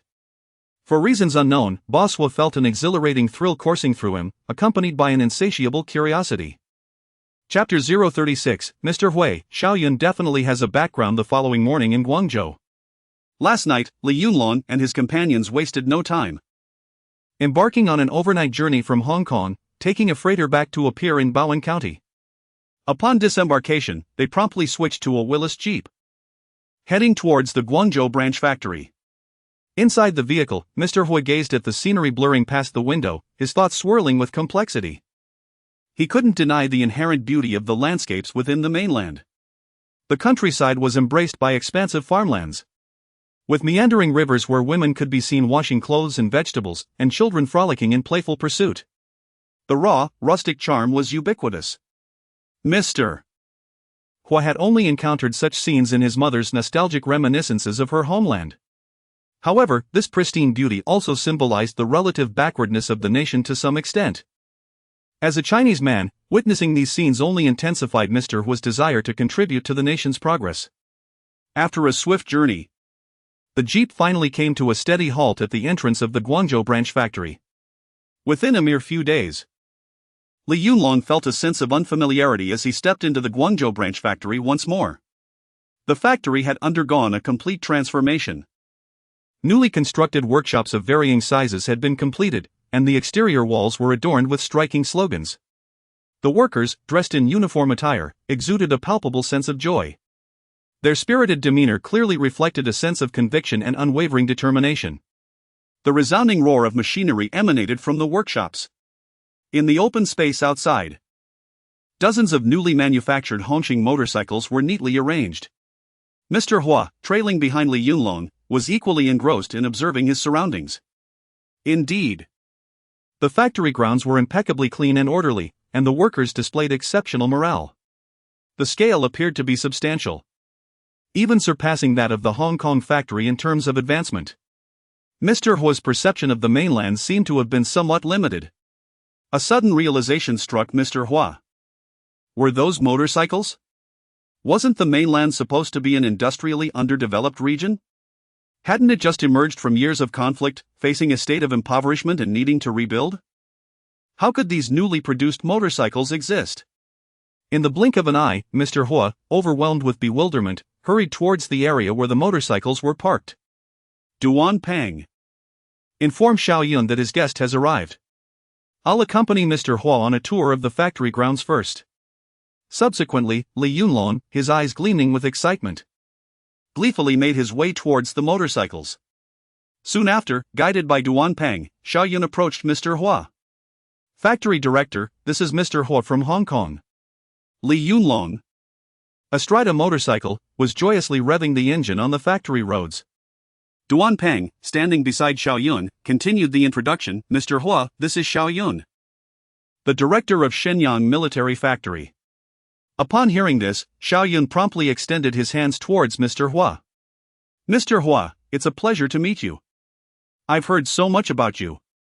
Mr. Hua, however, was nearly stunned into silence. You are Xiao Yun, factory director Xiao? You're far too young. Even more so than I had imagined. Mr. Hua's voice was filled with utter astonishment, gazing at the young, handsome, and amiable man before him. Despite being informed of Xiao Yun's age by Li Yunlong and mentally preparing himself, Mr. Hua was still taken aback by the sheer contrast. Had it not been for Duan Peng's introduction, he would have mistaken him for a college student. However, despite his shock, this only reinforced Mr. Hua's suspicions. Xiao Yun undoubtedly possessed an extraordinary background. Otherwise, how could a young man like him be appointed as the director of a prominent institution like Shenyang Military Factory? Coming to this conclusion, Mr. Hua regarded Xiao Yun as a privileged but incompetent young master, and his attitude became tinged with obsequiousness and a hint of disdain. After a brief exchange of pleasantries, Xiao Yun and Mr. Hua delved into business matters. Both were pragmatic individuals who preferred to focus on essential matters rather than unnecessary formalities. Mr. Hua, what do you think of our motorcycle? This motorcycle has a displacement of 650 cubic centimeters and boasts over 40 horsepower. As Xiao Yun provided a detailed explanation, a glint of excitement appeared in Mr. Hua's eyes, and his gaze returned to the motorcycle. Magnificent! It was undeniably impressive. Despite having examined the motorcycle for quite some time, his attention was still involuntarily drawn to it. Upon arriving at the factory and beholding this motorcycle, Mr. Hua felt his heart skip a beat. Every detail of this motorcycle, including the resonant sound of the exhaust, seemed to have been crafted according to his aesthetic sensibilities. However, the more he scrutinized it, the more puzzled he became. He couldn't comprehend how such a motorcycle could have been produced in a mainland factory. Factory Director Xiao, to be honest, I've already test-driven this motorcycle. Whether it's the performance, handling, or appearance, this vehicle is absolutely impeccable. It wouldn't be an exaggeration to call it the best motorcycle on the planet. However, I fail to understand how a motorcycle like this could have been manufactured with the mainland's industrial capabilities. Of course, I'm not trying to belittle the mainland's industrial backwardness. Even in countries with advanced automotive industries like Germany or the United States, producing a motorcycle with such performance would not be an easy feat before Xiao Yun arrived. Li Yunlong and Mr. Hua had already been studying the Hongqing motorcycle. Despite Li Yunlong's current display of skillful riding, he had actually been taught by Mr. Hua earlier. Upon hearing this, Xiao Yun smiled and shook his head, before explaining, with the mainland's original industrial equipment, manufacturing a motorcycle would indeed be very difficult. The equipment used to produce these motorcycles was imported from the Soviet Union. Although it consists of some outdated, second-hand machinery, it's more than sufficient for motorcycle production. With the equipment in our own technology, we now have the Hongqing motorcycle you see before you. Mr. Hua's hand, which had been tapping and examining the motorcycle, froze in astonishment at Xiao Yun's words. His breathing became heavy. Incredible! The Hongqing motorcycle is based on our own technology? Developed independently? I assumed it was Soviet technology. Before he could finish speaking, Li Yunlong, riding the motorcycle, executed a smooth drift and came to a stop in front of them. He raised his head and puffed out his chest with a beaming smile, resembling the expression he used to wear when showing off his spoils of war to Ding Wei and Kong Jia. Xiao Yun, you truly are a genius. Your skills in manufacturing guns and cannons are exceptional, and you're equally adept at building motorcycles. If Minister Qin knew that you designed such a vehicle, he would undoubtedly shower you with praise. As soon as Li Yunlong dismounted the motorcycle, he was met with Mr. Hua's astonished gaze. Laoli, what did you just say? Chapter 037, Overseas General Agent of Red Star Motorcycles. As Li Yunlong dismounted the motorcycle, he found himself met with the astonished gaze of Boss Hua. Old Li, what did you just say? You really know how to embellish. No, the previous statement. If Minister Qin were aware that Xiao Yun designed a motorcycle, what a surprise that would be. Li Yunlong's eyes darted around as he continued, this motorcycle was designed by Director Xiao. Why didn't you mention it earlier? At this moment, the astonishment in Boss Hua's eyes was almost palpable. What's so special about it? It's just a regular motorcycle. Just a motorcycle, I've seized a few before. Albeit those were three-wheeled and not as aesthetically pleasing as this one. If you like it, I can have Xiao Yun send you one later. Li Yunlong merely found the motorcycle quite handsome, beyond that, he didn't dwell on it. However, to Boss Hua, such remarks sounded incredibly pretentious. Just a motorcycle. He mused, oldly, you speak so lightly of it. Do you have any idea how extraordinary this bike's performance is? For instance, the single-cylinder motorcycle engines on Blue Star typically generate around 12 horsepower. The motorcycle you're referring to exceeds that by more than threefold. Its power is comparable to that of most four-cylinder mid-sized vehicles. Achieving such specifications indicates that its engine technology and materials far surpass current standards. Moreover, its design is remarkably advanced, it hardly resembles anything from this era. Forget it, you haven't seen foreign motorcycles. Even if I told you, you wouldn't comprehend. Boss Hua sighed deeply. Li Yunlong, lacking knowledge of motorcycles and technology, felt that explaining so much was akin to casting pearls before swine. While he too was not well versed in technology, he possessed a modicum of understanding about motorcycles and business. If they could introduce Red Star motorcycles to the Hong Kong market, they would undoubtedly be in high demand. Li Yunlong's expression shifted dramatically after hearing Boss Hua's comments. He wasn't shocked, after all. He had grown accustomed to Xiao Yun's unconventional actions. He firmly believed that Xiao Yun's creations are always of the highest quality. What concerned him was whether the motorcycle would sell well. If it proved popular, it might expedite Xiao Yun's progress in manufacturing tanks. No matter how impressive the motorcycle was, it could not rival the commanding presence of a tank. Boss Hua, with such exceptional performance, will it sell well in Hong Kong? Of course, it will. Boss Hua replied without hesitation, his gaze fixated on the motorcycle. Upon hearing Li Yunlong mention that the motorcycle was designed by Xiao Yun, Boss Hua examined the motorcycle closely. seeking any clues that might connect it to Xiao Yun. After all, it was hard to believe that a youth of merely 20 had designed a world-class motorcycle. Wait. That can't be right. Boss Hua, regaining his composure, stared incredulously at Li Yunlong. You brought me from Hong Kong all the way here just to ask if this motorcycle would sell well in Hong Kong? He paused for a few seconds. The sound of him swallowing hard echoed in the silence. Could it be? You want me to? The rest of his sentence remained unspoken, as he struggled to accept that such good fortune had come his way. Boss Hua, to be candid, I boldly requested Oli to bring you here because I wish to invite you to be the overseas general agent for our Red Star motorcycles. Xiao Yun seized the opportune moment to voice the words he had prepared for several days. Upon hearing this, Boss Hua's expression transformed into a complex mixture of emotions. Xiao Yun and Li Yunlong, witnessing Boss Hua's reaction, were at a loss for words and opted to wait for him to speak first. The atmosphere hung in a peculiar silence for over 10 seconds. Unbeknownst to Xiao Yun and the others, during this brief period, Boss Hua was silently expressing gratitude to several generations of his ancestors. Thank goodness for their blessings. The Hua family is about to strike it rich. A motorcycle with such performance would not just be a vehicle in the Hong Kong market, it was akin to a glimmering pile of cash. Furthermore, it was a venture that would benefit the homeland, a matter of great pride for his family. With this, he would gain wealth and fulfill his ambitions. Could there be a better opportunity? Boss Hua. Boss Hua. Li Yunlong gently nudged him. Xiao Yun assumed that his sudden revelation had startled Boss Hua, especially considering the significant risks involved in becoming the overseas agent for Red Star motorcycles. If the Hong Kong authorities discovered them, the consequences would not merely involve a few years in prison. In his previous life, Boss Hua had bravely faced risks, tirelessly working for the homeland. Perhaps this time, his visit had come too soon, and he wasn't prepared for such an offer. After being nudged a few times by Li Yunlong, Boss Hua finally snapped back to reality. His expression one of utter bewilderment, as if someone had yanked him from a dream. If you find this matter difficult or feel burdened, please do not hesitate to say so. Even if this collaboration does not materialize, I, Xiao Yun, would still be very willing to befriend you. Xiao Yun spoke with a calm yet regretful tone. If Boss Hua was unwilling, then this endeavor would indeed be challenging.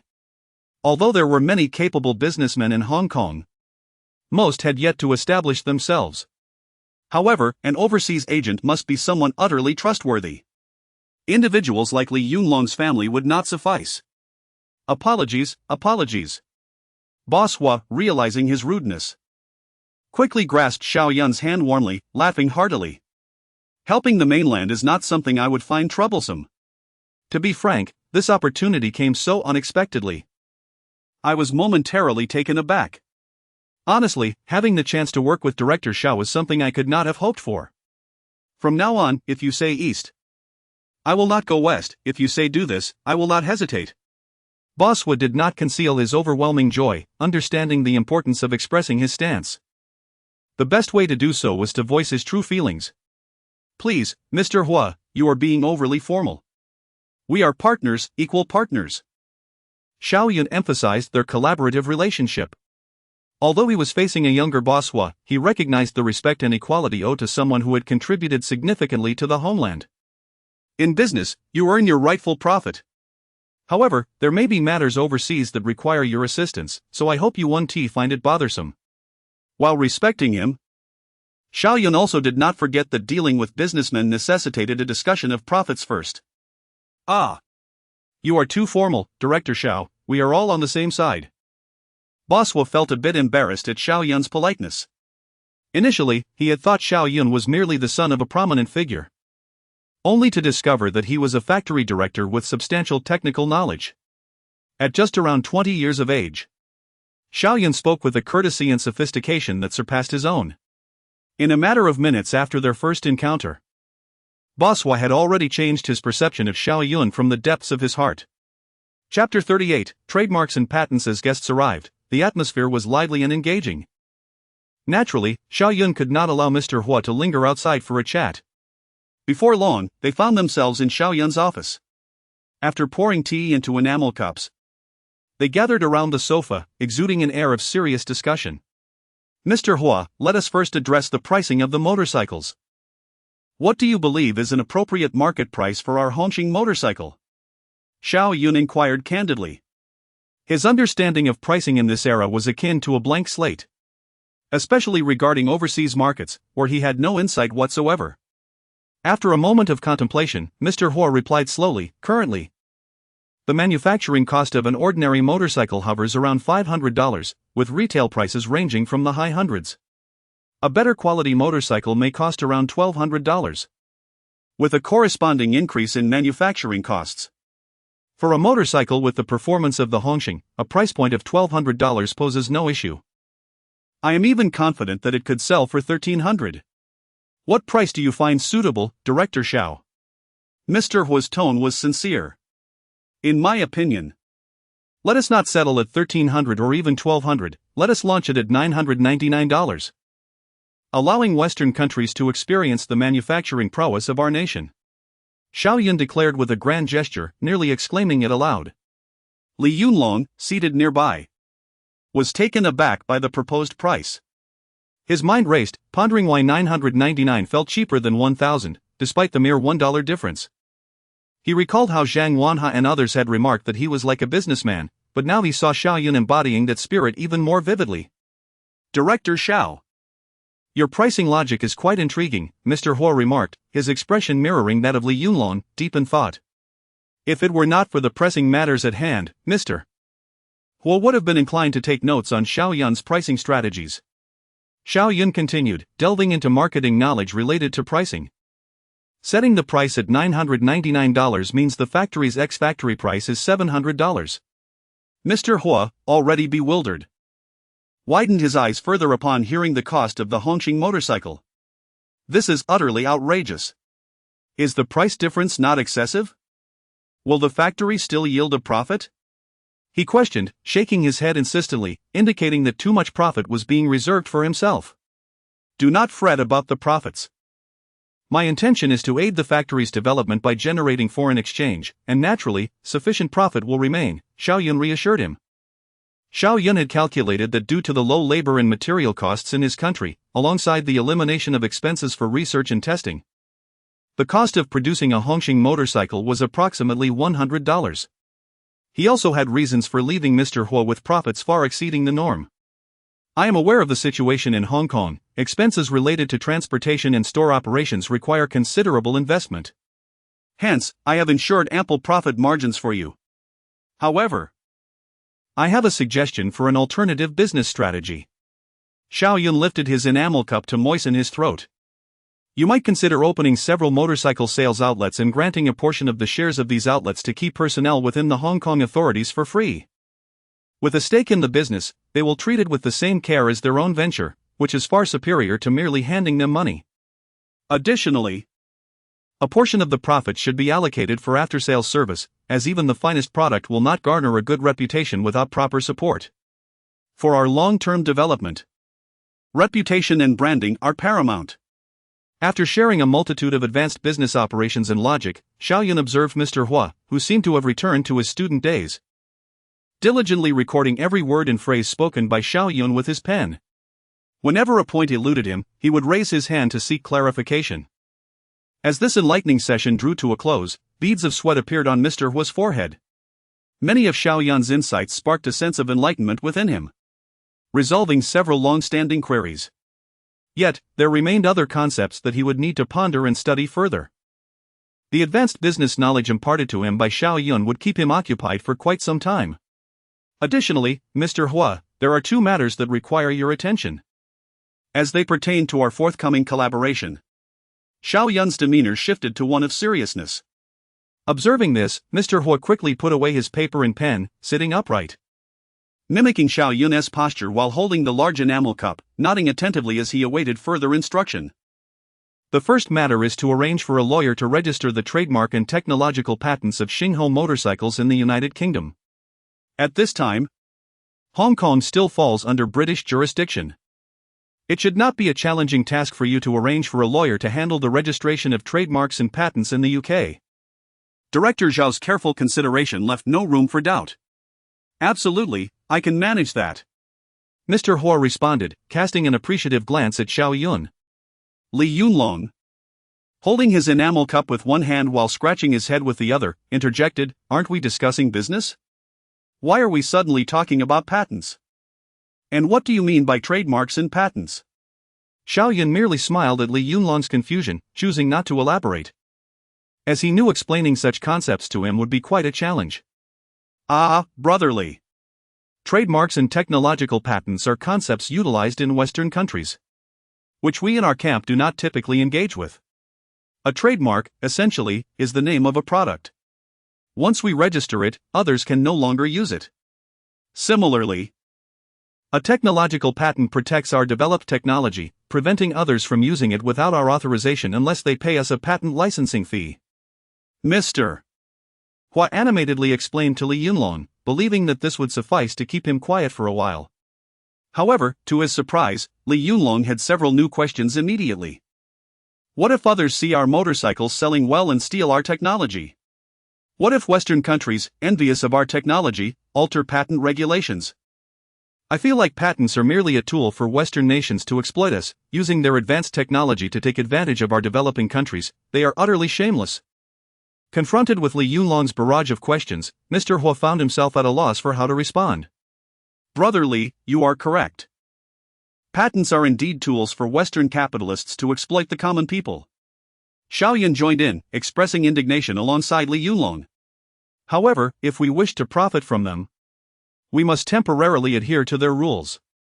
Xiao Yun, as a traveler from the 21st century, was well aware of the many unscrupulous behaviors exhibited by the West.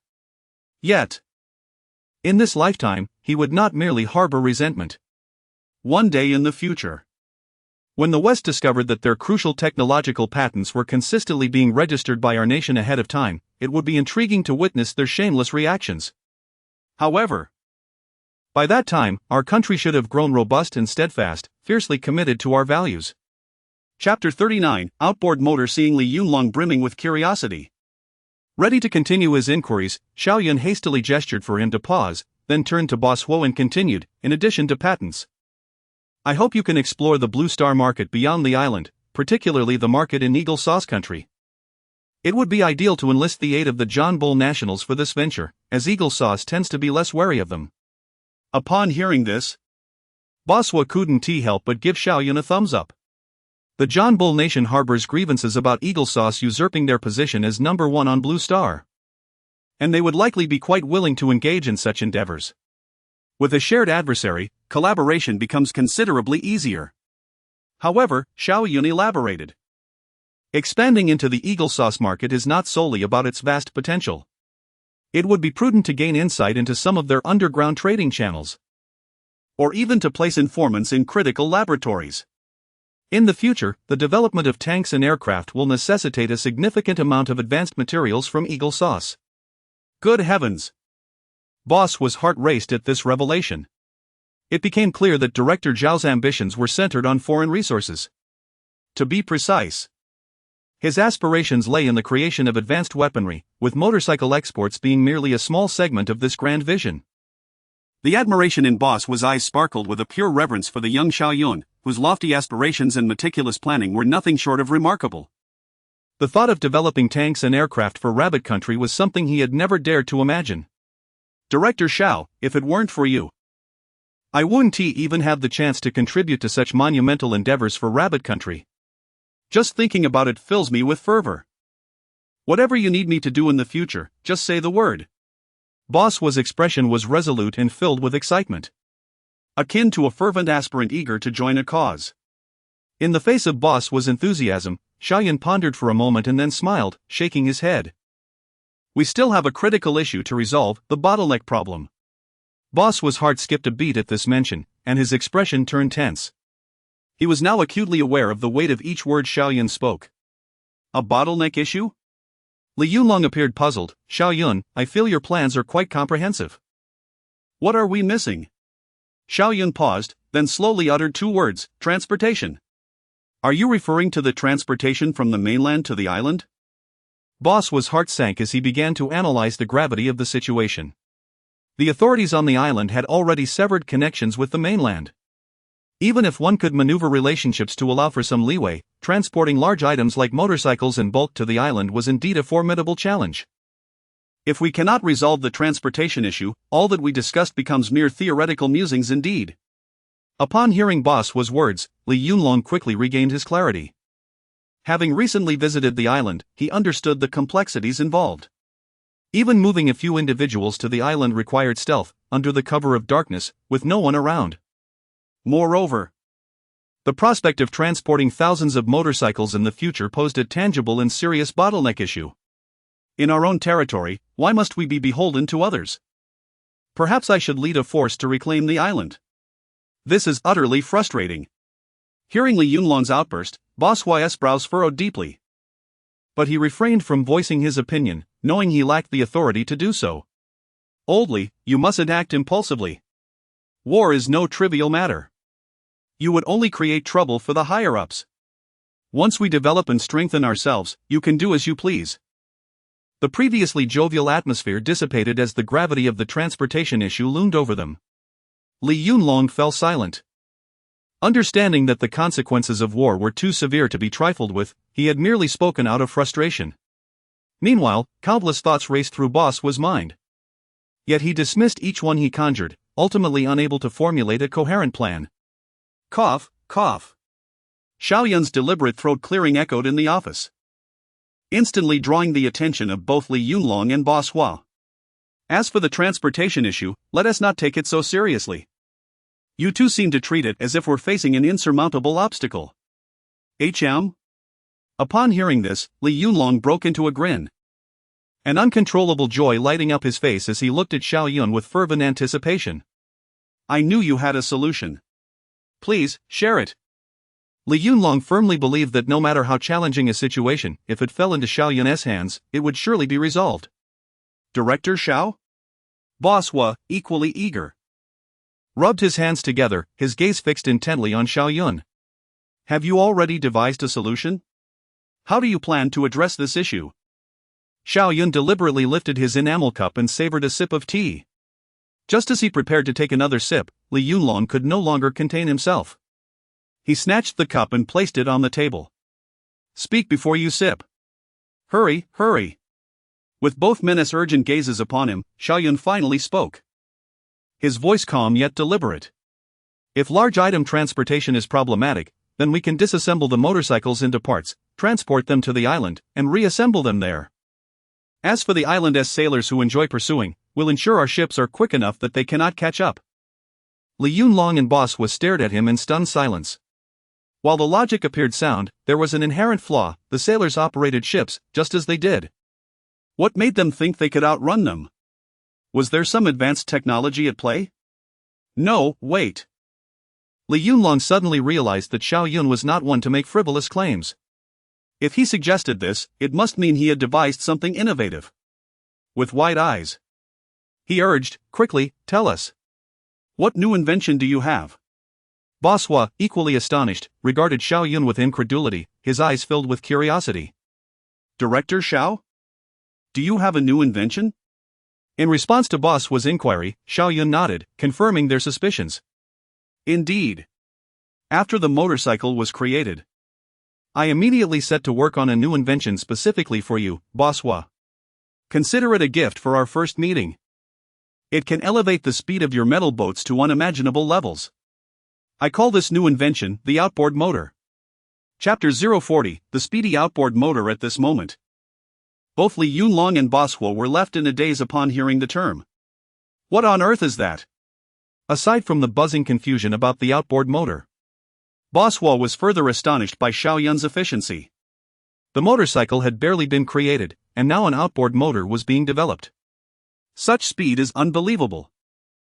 Although they were still unaware of what an outboard motor truly entailed, considering the Red Star motorcycle's impressive performance, it was reasonable to assume this new invention would not be simplistic either. Li Yunlong had grown accustomed to Xiao Yun's rapid development pace. His current curiosity lay solely in understanding what an outboard motor was and its capabilities. Xiao Yun, could you perhaps showcase this invention you call an outboard motor? He inquired, his tone brimming with eagerness and curiosity. Boss Hua, equally excited, was practically on the verge of leaping out of his skin, mirroring Li Yunlong's anticipation as he gazed at Xiao Yun. Of course. It was created for use, after all, why would I shy away from showing it?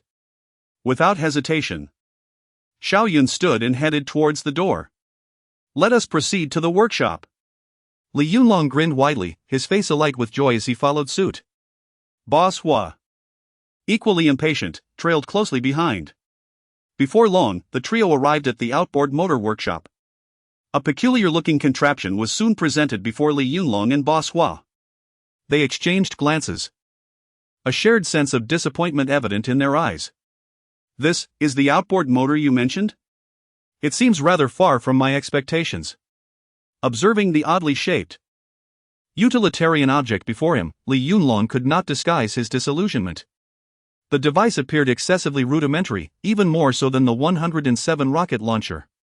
At first glance, it consisted merely of a black casing, a shaft, and a propeller, nothing more. Li Yunlong muttered to himself, I could have done that. Meanwhile, Boss Hua's initial anticipation crumbled as he assessed the outboard motor's appearance. Ignoring the despondent expressions of the two, Xiao Yun confidently proclaimed, this outboard motor comprises an engine, propeller, drive shaft, and gearbox. All components are constructed from special anti-corrosive materials and coatings, suitable for maritime use. It has been specifically designed for you, Boss Hua.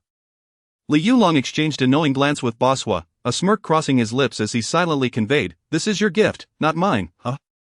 To mask his embarrassment, Boss Hua wiped the sweat from his brow and suggested, well, Xiao Factory Director, why don't you explain how this device operates? Understanding their unspoken thoughts, Xiao Yun opted not to ramble further. Let us proceed to the riverside. Today, you shall witness what a flying boat truly is. Half an hour later, the group arrived at a dock in a Willis Jeep. After a few minutes of preparation, 2 outboard motors were securely fastened to the back of a metal boat. Oldly, why aren't you joining us? Normally, Li Yunlong would be the first to leap aboard during tests, but this time he hesitated, piquing Xiao Yun's curiosity. Oldly gets seasick. He was practically rolling his eyes on the boat coming back from the island last night. Li Yunlong exclaimed, visibly startled. Boss Hua, please do not spread rumors. Xiao Yun, I swear. Do not tell old donkey that I secretly went to the island. Everything I did was to fulfill the task you assigned me. Whether or not you disclose that will depend on your performance. Xiao Yun squatted at the back of the metal boat and activated the outboard motor. As the engine roared to life, the propeller began to spin, and the boat surged forward. Boss Hua crouched at the bow, his eyes widening in astonishment. Whoa! So that's how it works. A look of surprise crossed his face. Hold on tight, Boss Hua. At first, the metal boat glided smoothly across the surface of the water, the outboard motor emitting a soft humming sound, everything appearing tranquil. Crouched at the bow, Boss Hua casually remarked. Factory Director Xiao, this doesn't seem much faster than rowing with oars. A mysterious smile crept onto Xiao Yun's lips. You think it's slow, do you?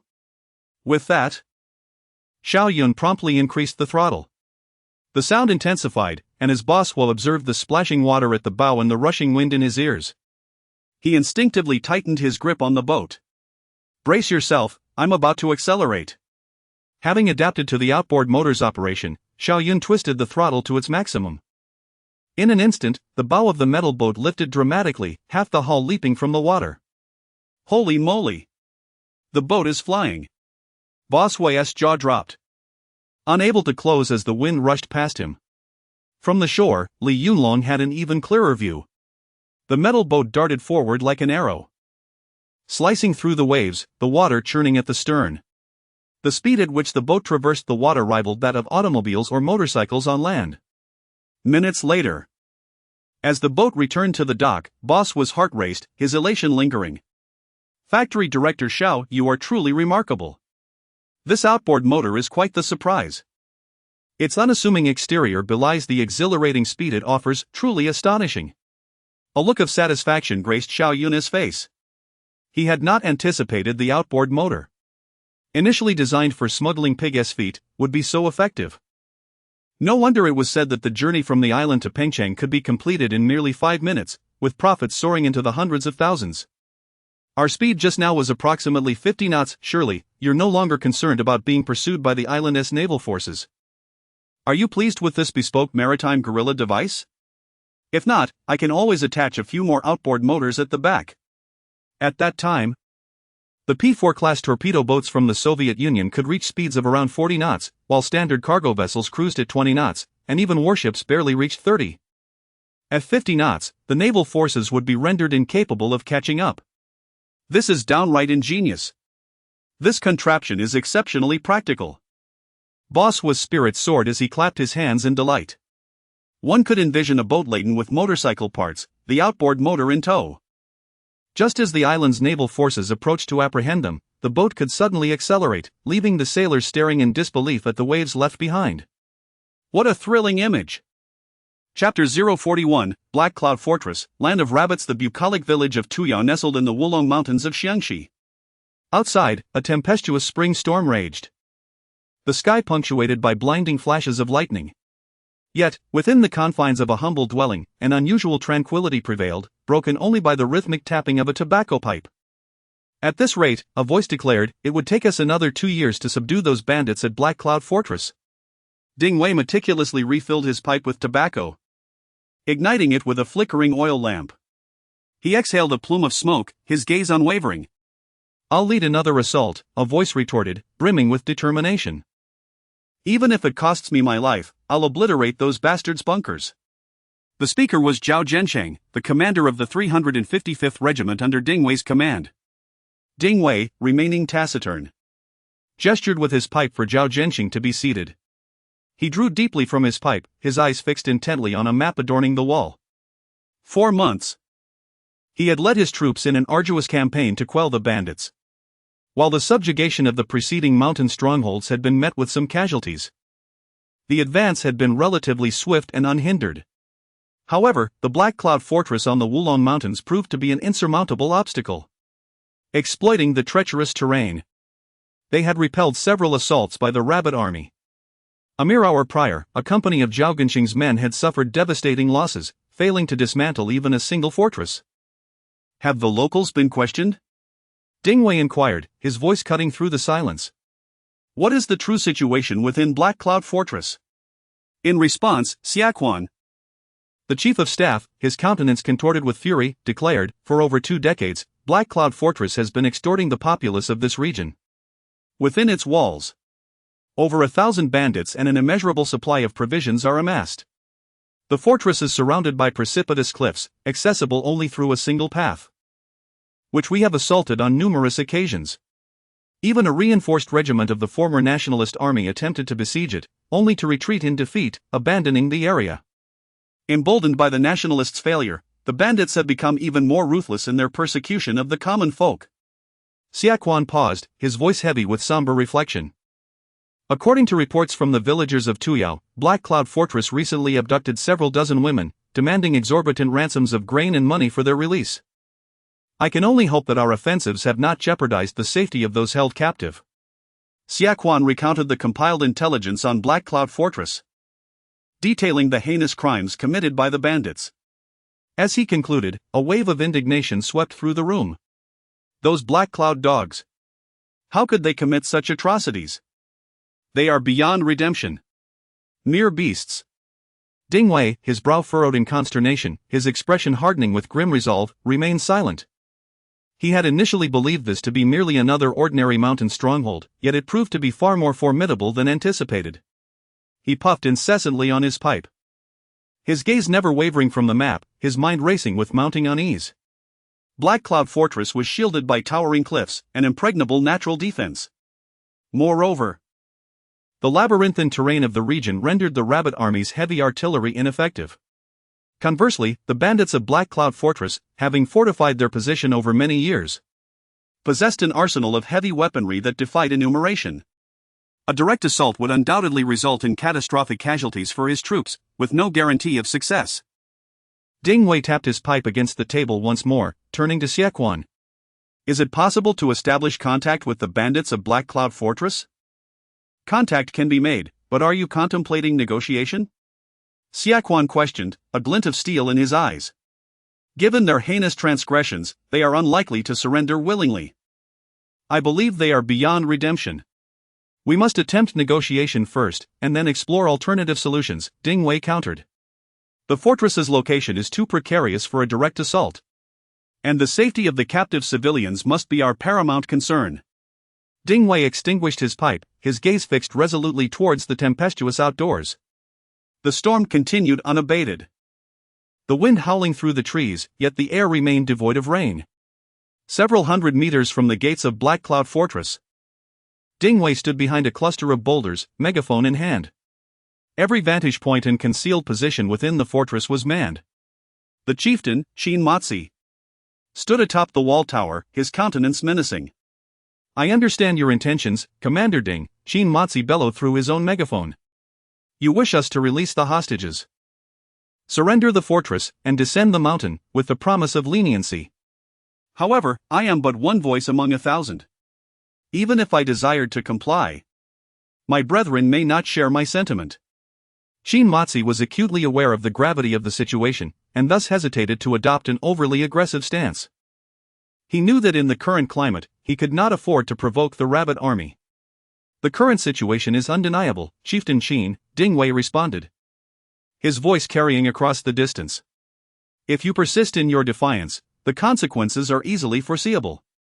Ding Wei surveyed the fortress, noting its formidable defenses. Black Cloud Fortress was built into the cliff face, commanding the high ground, and fortified with numerous bunkers and concealed positions. Each of these emplacements housed heavy machine guns, while the wall towers were equipped with medium-caliber mortars. Countless light machine guns, rifles, and antiquated firearms added to the bandits' formidable arsenal, rivaling that of the rabbit army. We are aware of your army's policies, Shin Matsi replied. We have committed numerous transgressions over the years, and we know that surrender will not be met with benevolence.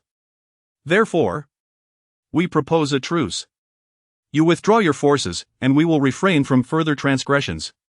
Is it not preferable for us to coexist peacefully? However, should you choose to assault us, remember that we hold hostages. Shin Matsi warned.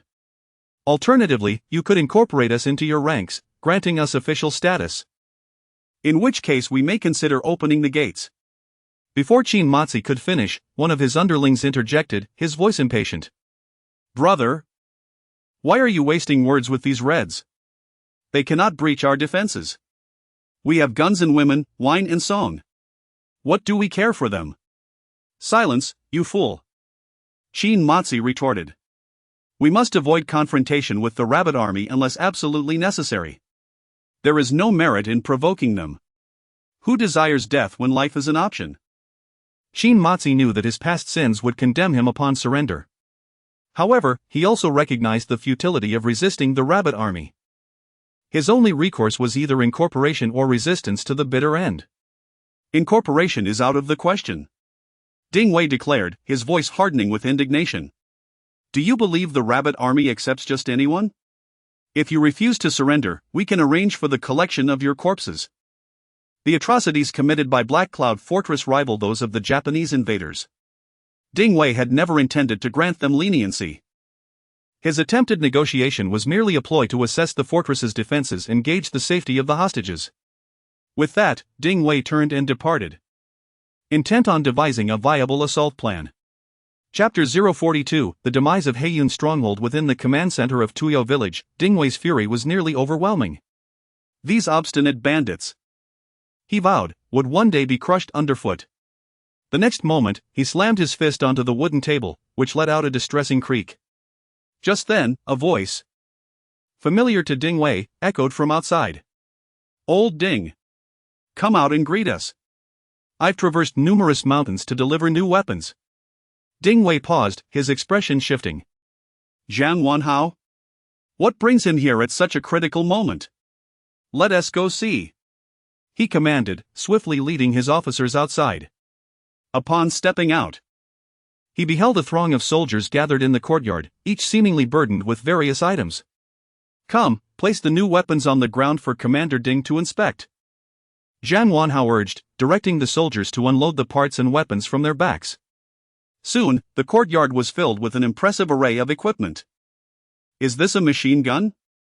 Why does it have so many barrels? It appears to possess formidable firepower. Ding Wei exclaimed, pointing at the weapon. And this one? It resembles a rifle, yet it lacks a bolt-action mechanism. How have I never encountered these weapons before? Where do they come from? The officers under Ding Wei, seasoned in battle, possessed considerable knowledge of firearms, yet they were all enthralled by the imposing and enigmatic appearance of the Type 50 rifle and machine gun, unable to resist the urge to touch them. As for the pile of barrel-like objects, they were utterly perplexed and thus ignored them. Old Zhang, your arrival is exceedingly timely. We've been stymied here by those rascals from Xiao Yun stronghold for days, and we are in dire need of heavy firepower, Ding Wei remarked, noticing the lingering anger on Zhang Wanhao's face, which suggested he had encountered significant resistance. Chen's brigade mentioned you were facing difficulties, so I hurried to bring you rifles, machine guns, and artillery, Zhang Wanhao replied. Oh. As for the artillery, let us forget it. Ding Wei sighed, straightening up. Given the terrain, as you can see, with mountains upon mountains and no roads, artillery cannot be transported here. The delivery of machine guns alone is a tremendous aid. I must express my gratitude when the opportunity arises. With another sigh, Ding Wei lamented the constraints imposed by the terrain. If not for the natural defenses of Xiao Yun stronghold, he would have razed the place to the ground long ago. These items are not excessively heavy, their design is quite ingenious.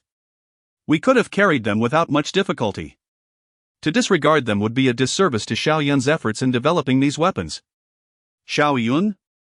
Upon hearing this name, Ding Wei's mind conjured the image of a youthful figure. He has returned from the Bear Country? And what do you mean, these weapons were developed by Xiao Yun? At first glance, Ding Wei had assumed these weapons were aid from the Bear Country, especially since the Rabbit Country had aligned itself with the Red Camp, making military assistance from the Bear Country seem plausible. However, Zhang Wanhao revealed that these weapons were domestically manufactured in the Rabbit Country. When did the Rabbit Country acquire the capability to produce such advanced machine guns? Yet, as he pondered the fact that these weapons were crafted by Xiao Yun, all his doubts dissipated, replaced by a radiant smile. That fellow Xiao Yun. It's no surprise he would do something unconventional, Zhang Wanhao continued. He has been back for a while, Old Li went to fetch him. After returning, he requested a transfer to the Shenyang military factory. As Zhang Wanhao spoke, he instructed his soldiers to assemble the Type 50 rocket launcher.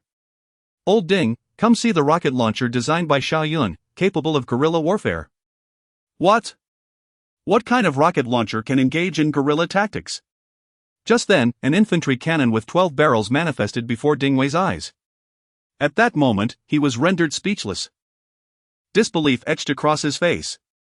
Old Zhang, are you performing magic? How did this appear here? Just moments ago, he was reveling in the joy of Xiao Yun's return. And now, he turned to find a multi-barreled cannon before him. At this instant, Ding Wei felt his mind racing. This cannon appeared to weigh 300 to 400 kilograms.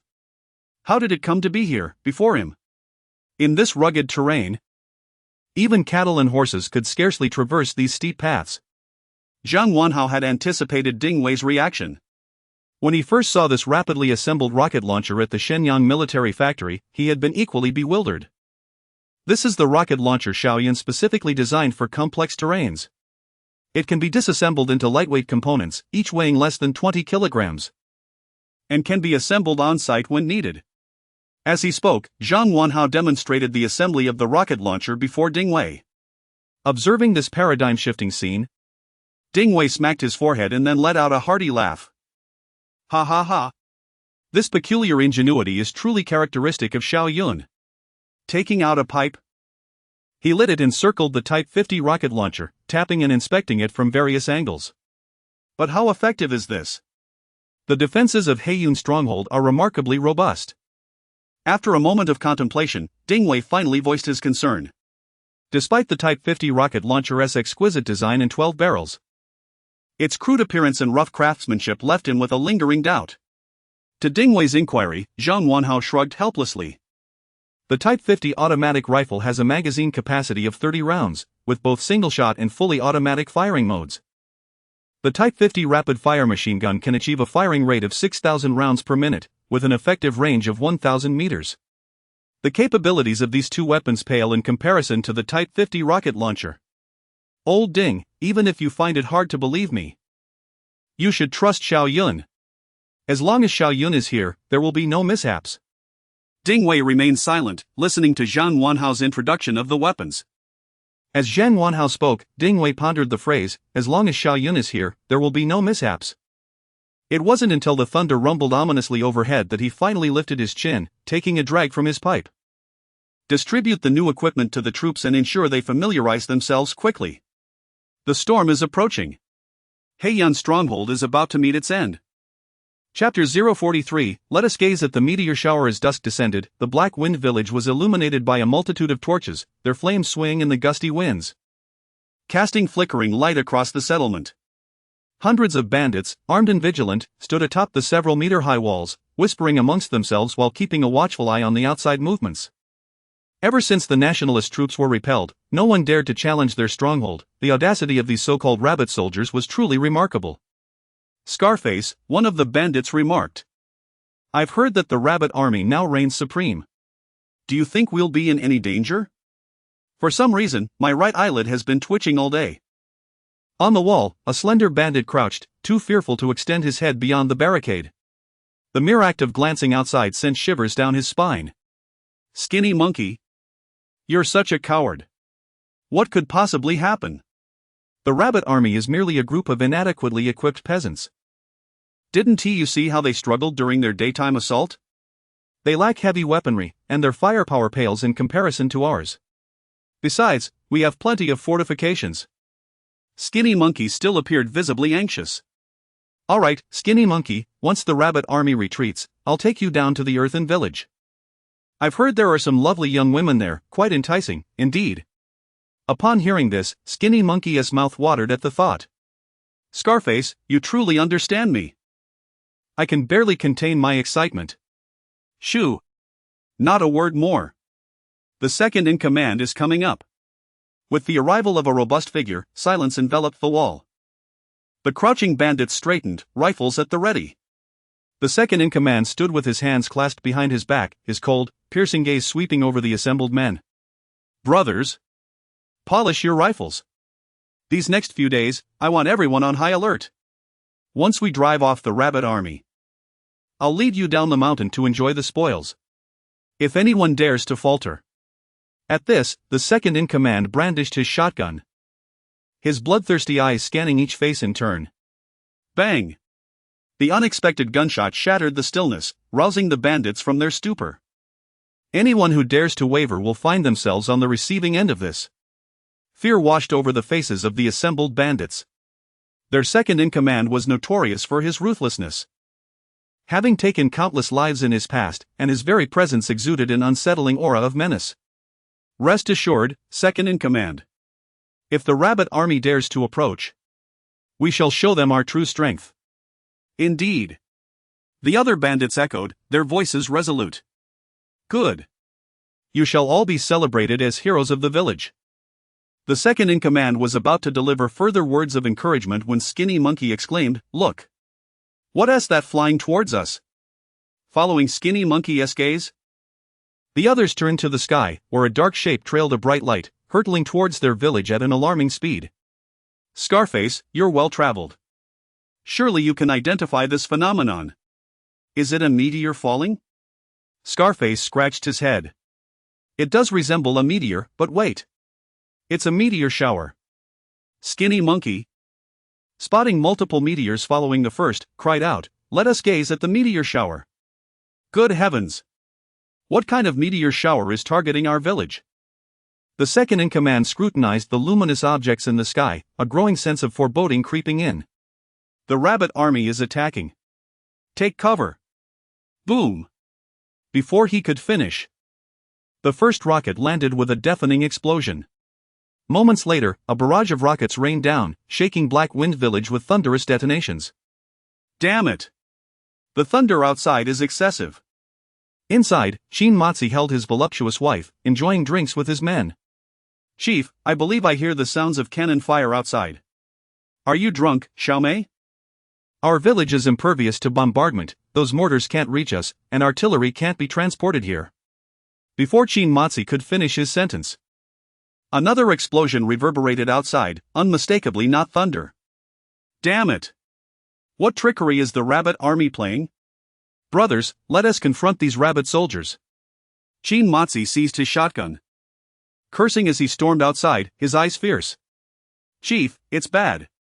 The rabbit army has brought dozens of cannons. Before Qin Matsi could exit, a slender figure rushed in. Panic-stricken. Bang! Before anyone could react, Qin Matsi shot Skinny Monkey in the forehead. The latter collapsed, likely silenced forever. The raucous atmosphere in the room fell silent with the gunshot. The bandits instinctively took a step back, anxiety flooding their hearts. Who let this rabbit army spy disrupt our morale? Damn it! If we had artillery on this mountain, I'd be damned. Qin Matsi's voice echoed in the room. And the bandits finally grasped the situation. This man is clearly a spy, he deserves his fate. If it weren't for the chief's quick thinking, I might never have realized Skinny Monkey was a traitor. Long live the chief. Let us go outside and see what is happening. Leading his men, Qin Matsi stepped outside. Just as he reveled in his earlier cleverness, boom! A rocket struck where he had just been. Before he could mourn for Xiaomei, another explosion followed. And then another. Dozens of rockets detonated in Black Wind Village. This barrage instantly threw the bandits into disarray. Weren't they supposed to be safe from artillery? With this onslaught, the rabbit army must have indeed brought cannons. Panic-stricken, the bandits scattered in search of cover. Return fire. Get to the walls and retaliate. Furious, Qin Matsi raised his shotgun, firing at the fleeing bandits. After killing a few, he managed to regroup the scattered men. Boom, boom, boom. More rockets fell upon Black Wind Village. 2 rockets landed precisely among the recently gathered crowd. The explosive force shredded nearby bodies, showering Qin Matsi with blood and gore. Extinguishing his rage. How could this be? What on earth is happening? Chapter 044, the entire band of Black Cloud Village perishes. Old Ding. How exhilarating. Indeed, Old Zhang. The firepower of the Type 50 rocket artillery is astonishing. With a single launch of 12 rockets, these 10 artillery pieces equate to a staggering 120 cannons. This is essentially the firepower of a significant portion of an artillery division. At this moment, Ding Wei and Zhang Wanhao stand concealed, their gaze fixed upon 10 Type 50 rocket launchers, which continuously load and ignite their deadly payloads. Accompanying them are 10 Type 50 machine guns, unleashing a torrential barrage of bullets upon the bandits of Black Cloud Village, who dare to retaliate. Ding Wei gazes at the scene before him, feeling an almost surreal disconnection from reality. Nearly 2 weeks ago, his troops were lamenting a dire shortage of ammunition. Now, bullets and shells abound, in quantities beyond reckoning. The intensity of firepower has escalated to levels unimaginable compared to a fortnight prior. Old Zhang. I have never engaged in such a liberating battle. Had it not been for your timely arrival, I had initially planned for our soldiers to conduct a tactical infiltration under the cover of night. But now, let us first obliterate Black Cloud Village. Ding Wei's smile stretched so wide it nearly reached his ears. With such firepower, who needs tactical maneuvers? Within the walls of Black Cloud Village, the hapless Qin Matsi feels as though he has just crawled from a pool of blood. Just moments ago, had it not been for the unfortunate souls beside him who shielded him from the shrapnel, he might well be lifeless now. Return fire, you fools! Are you wielding mere sticks? Upon hearing Qin Matsi's command, the second in command is the first to rise, brandishing his weapon and firing into the distance. However, the instant he stands, a bullet precisely pierces his brain. Following swiftly are the second and third shots. In a matter of moments, the second in command's body convulses violently, before collapsing against the wall like a decoy in a ruse. The remaining bandits, under Qin Matsi's coercion, emulate his actions, only to find themselves riddled with bullets, collapsing lifelessly against the walls. As the strongholds of Black Cloud Village are systematically cleared by machine guns and rocket artillery, the charge of the rabbit army sounds forth. The soldiers surge forward, adrenaline surging through their veins, automatic rifles at the ready. Charge! Zhao Zhensheng leads the way. Attack! Kill! The air is filled with the thunderous cries of the Rabbit Army soldiers.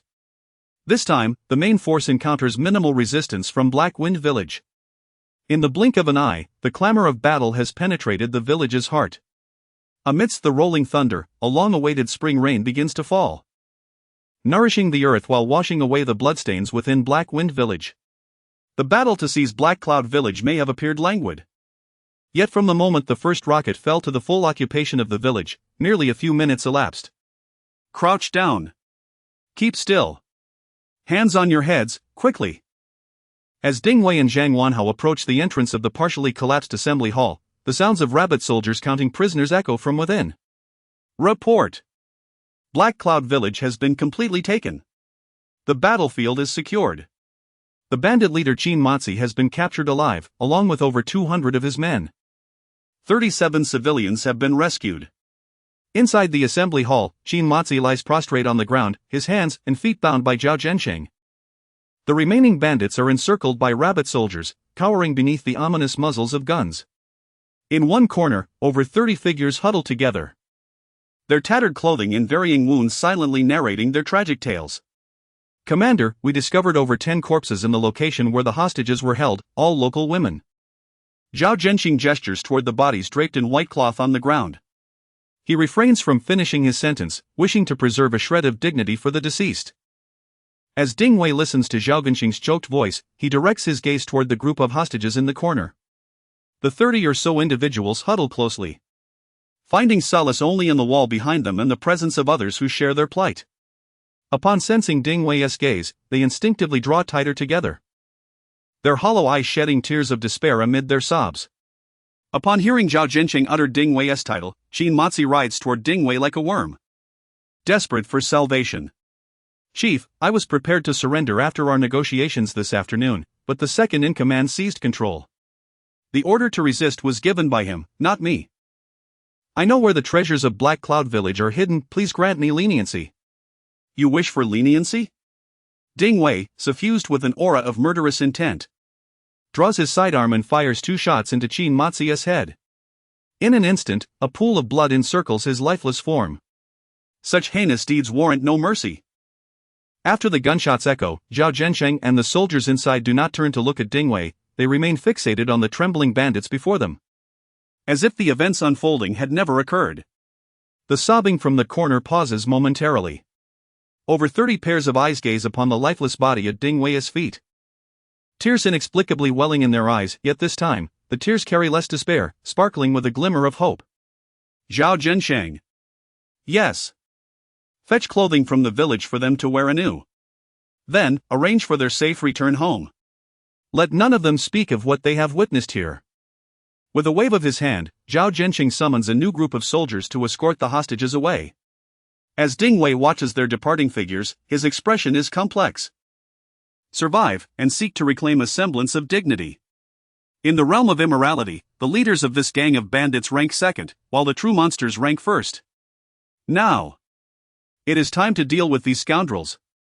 Zhao Zhensheng, how should we handle these wretches? Zhao Zhensheng glances at Ding Wei, who, in his fury, presents a side never before witnessed. Yet Zhao Zhensheng, seasoned by years of battle, has never before encountered such a tragic sight as that concealed beneath the white cloth. In the next moment, Zhao Zhensheng stands tall before Ding Wei and declares, "Report. Black Cloud Village has been fully secured. The battlefield has been cleared. 37 hostages rescued. And all bandits of Black Cloud Village have perished." Chapter 045, No Second-Class Merit Award. With the support of new weaponry, Ding Wei's campaign against the bandits has proceeded remarkably smoothly. When faced with a stronghold like Black Wind Camp, the doors refuse to open? Machine guns will obliterate your entrance. Staying holed up in your lair? Rocket artillery will reduce your hideout to rubble. What once required tactical maneuvering and a charge into battle now simply involves a barrage of machine gun fire and rocket strikes. The bandit dens that threaten the citizens of Rabbit Country are being systematically eradicated, one after another. Those who have committed countless atrocities, with no sign of remorse, have all met their end under the gunfire. Old Zhang. Bring me more rocket ammunition. And we need machine gun bullets. Once we pull the trigger, it's like opening a dam, there is no way to conserve them. Inside the command tent, Ding Wei had just completed a stack of military documents when he quickly dialed Zhang Wanhe's number. For the past several days, Ding Wei had been preoccupied with two tasks: reviewing the reports on the bandit extermination and calling Zhang Wanhe to request more ammunition.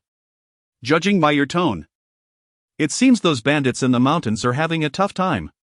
Zhang Wanhe chuckled on the other end, amused by Ding Wei's enthusiastic demeanor. They've suffered enough for their years of misdeeds, it's about time they pay their debts. Ding Wei frowned as his mind drifted back to a scene within Black Wind Camp, and he couldn't help but snort derisively. Humph. The remaining bandits are like grasshoppers after autumn, they won't last long. However, the current success of the campaign is indeed largely due to the new weapons developed by Xiao Yun. I must commend him, he deserves the credit for this operation. Without these new weapons, who knows how long the fighting would have lasted?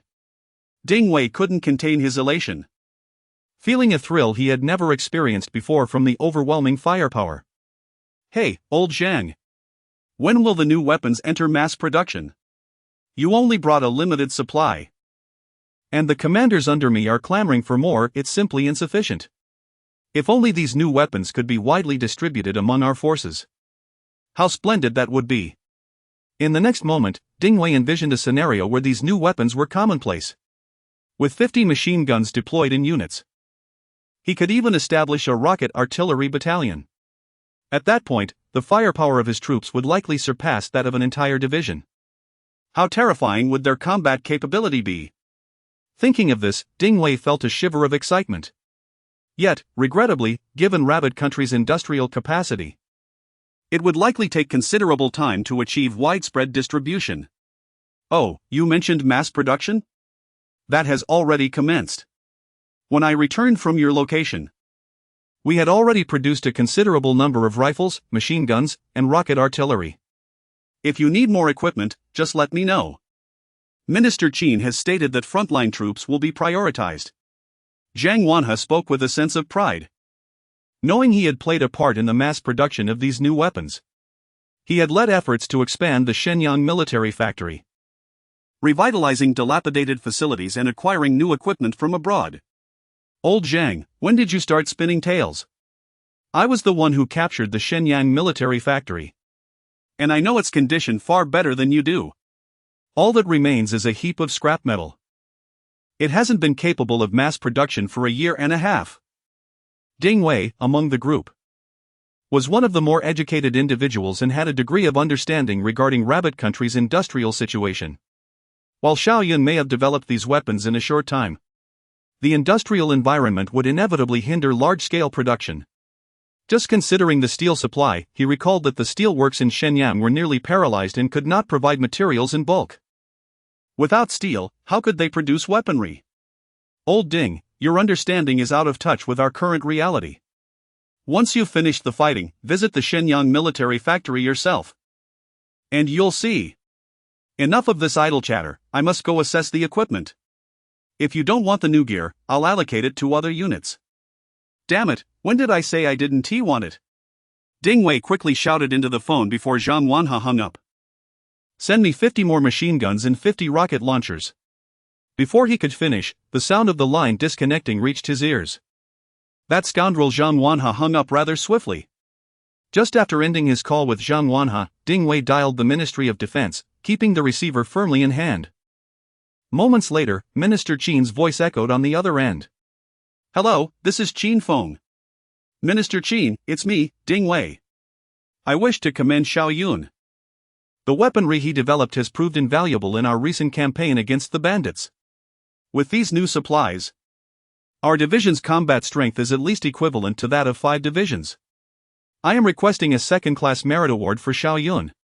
Upon finishing, Ding Wei's expression brightened even further.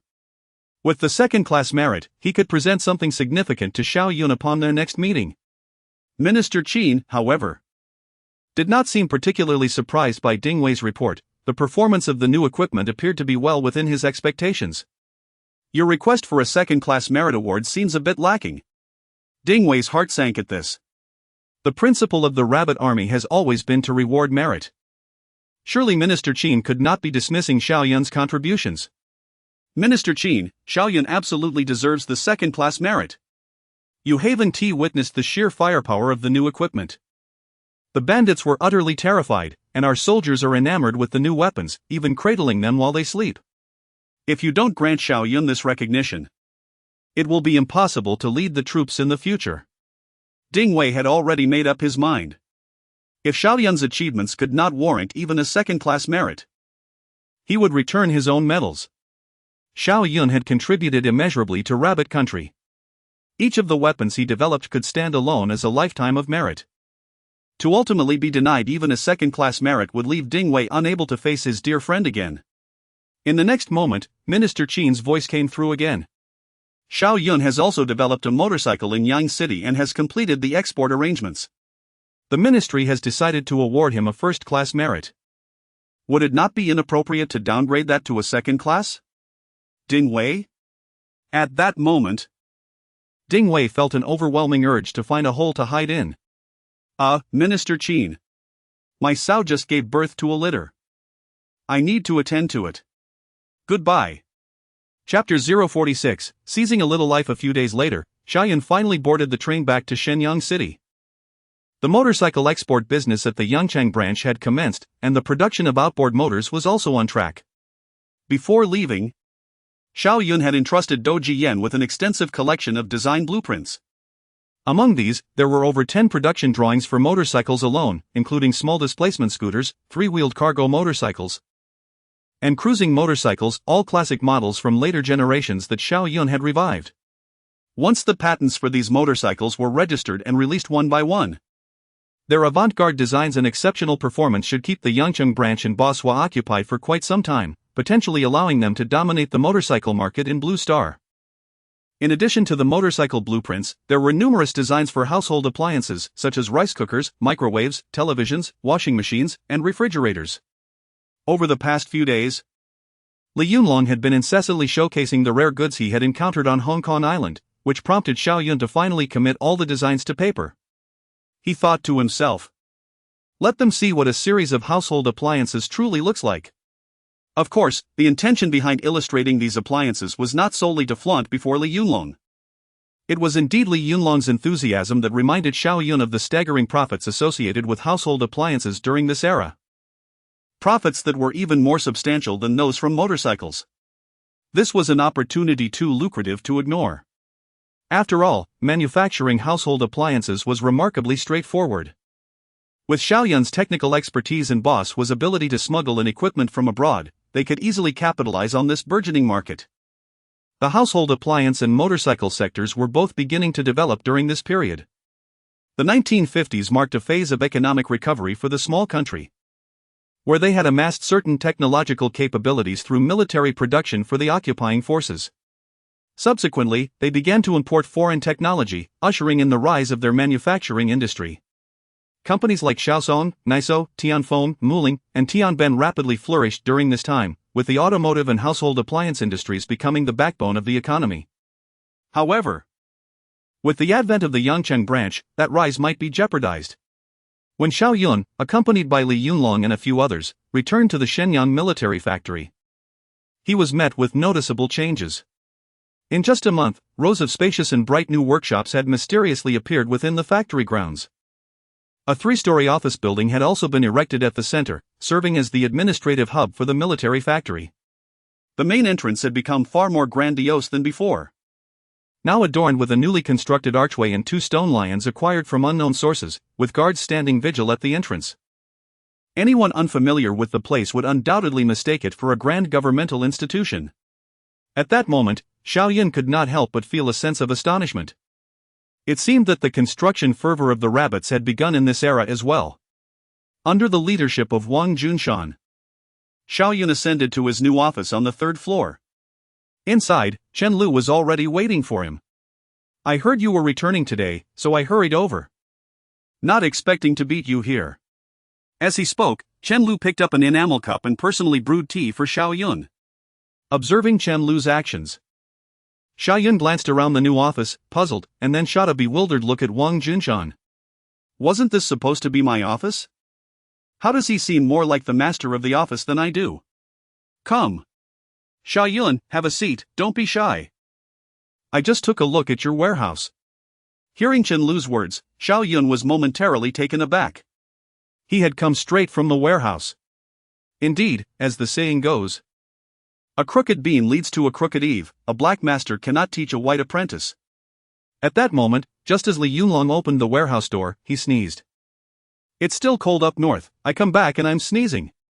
By the way, where has that rascal Li Yunlong run off to? He hasn't caused you any trouble lately. Has he? Chen Lu sipped his tea, casting a cheerful glance at Xiao Yun. A pang of anxiety surged through Xiao Yun. That smile mirrored the one Li Yunlong wore when he had struck a great deal. Meanwhile, Li Yunlong, having opened the warehouse door, stood before an empty room devoid of any supplies, suddenly channeling Yuan Hua as he pounded his chest and shouted towards the heavens, "No!" Xiao Yun turned away, suppressing a chuckle. Old Li must be in there, weeping over the empty warehouse. After laughing, he turned back to continue, Old Li has been quite helpful during this time, lending me considerable support. I know that guy well, if he hasn't caused you any trouble, I'll be grateful. However, I must say, your factory has transformed remarkably. The last time I visited, it was a scene of desolation. This time, everything is orderly and vibrant. Xiao Yun exclaimed. Chen Lu took another sip of tea, attempting to mask his embarrassment. All of this is thanks to Minister Qin, myself, and our brother's assistance. The factory's transformation is not solely my doing. Xiao Yun observed Chen Lu's tactical sip of water to conceal his faux pas and felt a twinge of sympathy for Li Yunlong. The early bird catches the worm. The seasoned one should be more vigilant. Enough of the modesty. In our country, as long as you possess talent, the world will revolve around you. Without the equipment you developed, how would we garner support from our superiors? Speaking of new equipment, Chen Lu nearly forgot something crucial. Rising to his feet, standing tall, he retrieved a red box and a certificate from his right pocket. Here. The Ministry of Defense has awarded you a special merit medal. Minister Qin initially intended to present it in person but was called away by higher-ups. So, I'm here to hand it over to you. Given our relationship, I won't burden you with a lengthy award ceremony, just take it. As Xiao Yun gazed at the special merit medal and certificate, his heart raced. Fearing that it might leap from his chest, he instinctively covered it with his hand, only to find his heartbeat intensifying. The special merit is the highest honor in the military of the rabbits. Few are awarded this medal, and even fewer live to receive it. At that moment, an overwhelming sense of pride surged within Xiao Yun. He sprang to his feet, his body instinctively straightening, his eyes fixated on the red certificate and box. This was a medal that every soldier yearned for. Only those who had risked their lives meaningfully on the battlefield earned the right to receive such an accolade. This medal represented honor and symbolized legend. Chen Lu, this is too much. Xiao Yun began, but was interrupted by Chen Lu's wave. Xiao Yun, don't refuse it. Your contributions are well recognized by the organization, and everyone knows it. Reward follows merit, the state will not shortchange any of its heroes. Chapter 047, Crafting Cannons for Old Li. Xiao Yun remained silent for a considerable time before finally raising his right arm to salute Chen Lu. He then gently took the medal from Chen Lu's hands. I am deeply grateful for the trust and recognition from the organization, I shall strive even harder. Opening the box in astonishment, he found a resplendent gold medal quietly resting at its center. Xiao Yun couldn't help but smile broadly. Not having been on the battlefield, yet receiving accolades? If Li Yunlong were to hear of this, he would surely be envious enough to drop his jaw in disbelief. As Xiao Yun carefully stored the medal away, Chen Lu returned to a more relaxed demeanor. There is one more thing I must discuss with you. He glanced toward the door, which remained empty. Never mind waiting for Old Li. I had intended to tell you this in his presence. After finishing the last sip of tea, Chen Lu sighed, you and Old Li must prepare for a farewell. Xiao Yun was somewhat taken aback. Why the sudden departure? Is there an issue at the coastal defense of Fushan? The task of guarding the coastal defense was indeed a legitimate assignment for Li Yunlong. while Xiao Yun's role as his bodyguard was merely temporary. He knew that Li Yunlong would not remain at the Shenyang military factory indefinitely. He just hadn't anticipated that their separation would come so swiftly. Recently, American warships had frequently appeared along the coastline of Fuxing. Additionally, American aircraft, in clusters of 3s and 5s, comprising fighter jets and reconnaissance planes, had been conducting regular surveillance over the coastal areas. The leadership feared that tensions might escalate. And since Zhao Gang could not manage alone, they decided to transfer Li Yunlong there. As for your bodyguard duties, Minister Qin has arranged for a security regiment to assist you, with Zhang Yaofang temporarily serving as your personal bodyguard. Just as Chen Lu finished speaking, Li Yunlong's figure appeared at the door. Who said I would be Xiao Yun's personal bodyguard? Without a word, I was replaced. I refuse to accept this, he exclaimed, clearly agitated. Damn it, this guy has ears sharper than a dog's nose. He is a master at eavesdropping. Observing Li Yunlong enter, Chen Lu teased him lightly before rising to pour tea for Old Li, there are issues in your defense zone, it's time for you to return. We must part ways, Xiao Yun lamented. Having spent time with Li Yunlong, Xiao Yun felt a pang of reluctance at the thought of separation. Yet he understood that all gatherings must eventually end. Whoever wants to go can go, I certainly won't, Li Yunlong retorted. You have no idea. While we were away in Yangchang, some people emptied our military factory's storerooms, leaving nothing behind. He glared at Chen Lu, who approached him with a porcelain cup, his expression still sulky. Pour me some tea, but I won't drink it. Not unless the machine guns and rocket launchers are returned. After spending so much time at the military factory without any benefits, returning with only a rifle would surely invite Zhao Gang's ridicule. Who do you think you're talking to? Chen Lu slammed the porcelain cup down in front of Li Yunlong. Don't push your luck. If you don't want to drink, then I won't tea serve you. Li Yunlong collapsed onto the sofa, glancing over at Xiao Yun, sulking. He knew that the equipment had likely been taken by Old Donkey. And since Old Donkey was likely feeling guilty, Li Yunlong felt emboldened to act even more brazenly. Ha! What's this? Turning his head, Li Yunlong noticed the gleaming gold medal resting before Xiao Yun. He immediately drooled in excitement. This fellow wore his emotions on his sleeve, showing no pretense whatsoever. Just moments ago, he was fuming over the missing equipment, but now, upon seeing the medal, his brows were lifted in sheer joy. The speed at which his mood shifted was astonishing. Seizing the medal, Li Yunlong wiped it vigorously with his sleeve, a look of pure bliss on his face. Damn it! Old Li, you're disgusting. You've dribbled saliva all over my medal, Xiao Yun remarked, exasperated, as he watched Li Yunlong become entranced by the new accolade. This medal is yours? Li Yunlong glanced at the accompanying certificate on the table, which indeed bore Xiao Yun's name, and then turned a pleading look toward Chen Lu. Old Donkey, where's my medal? Chen Lu seemed to have anticipated the ire that would follow. Clearing his throat, he coughed twice and scratched his head to mask his embarrassment. Well, we ran out of materials for your medal, so you'll have to wait for the next batch. Upon hearing Chen Lu's words, Li Yunlong immediately transformed into a master of expressions, adopting an exaggeratedly sorrowful demeanor. He dipped his finger into the water of the porcelain cup and dabbed it at the corners of his eyes. TT, the equipment in the warehouse is completely gone. My medal is gone too. My bodyguard position is gone. Now I must return to the defense zone, utterly useless.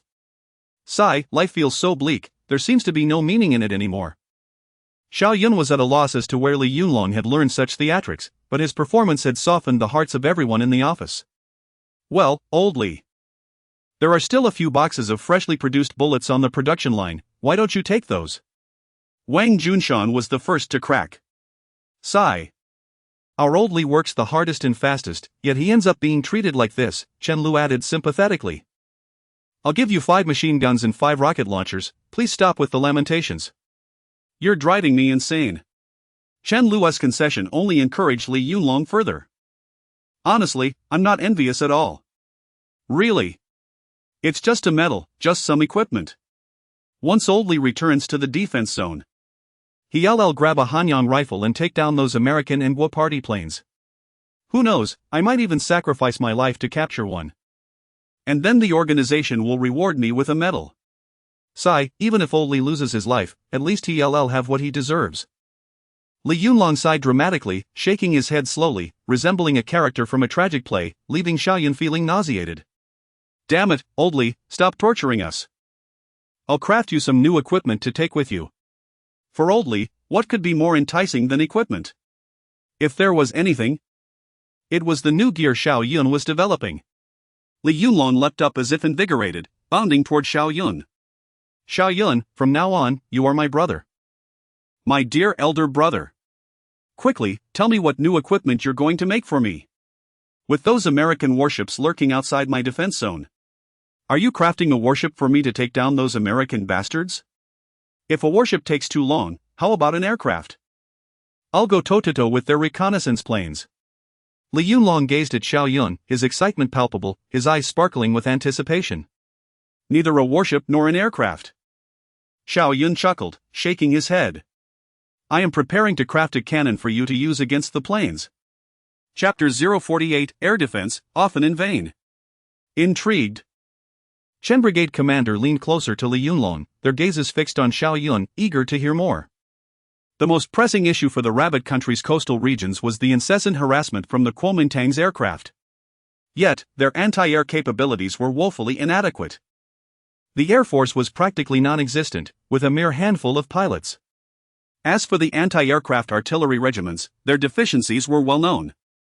Thus, Xiao Yun proposed the development of an anti-aircraft gun to bolster air defenses and ensure the peaceful development of the Rabbit country's coastal cities. Chen and Li listened intently, their expressions thoughtful. Chen, particularly, was acutely aware of the Rabbit army's circumstances.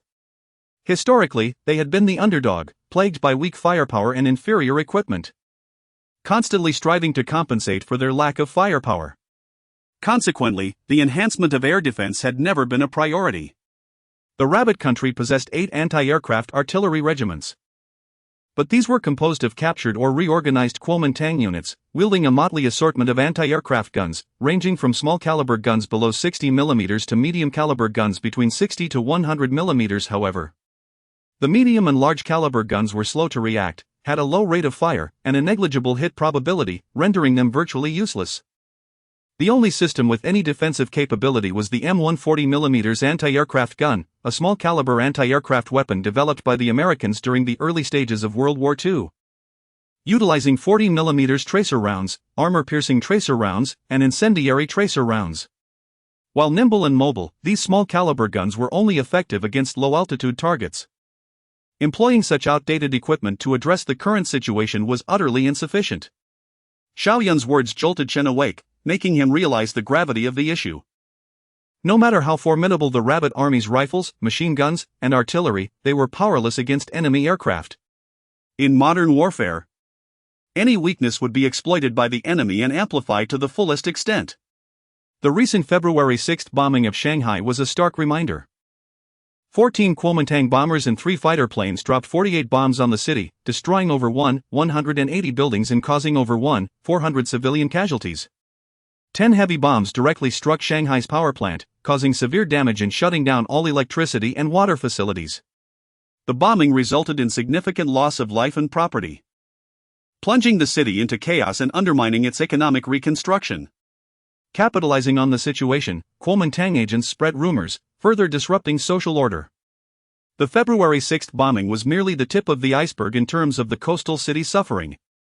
The Kuomintang had been exploiting the Rabbit army's weak air defenses, conducting frequent bombing raids with impunity.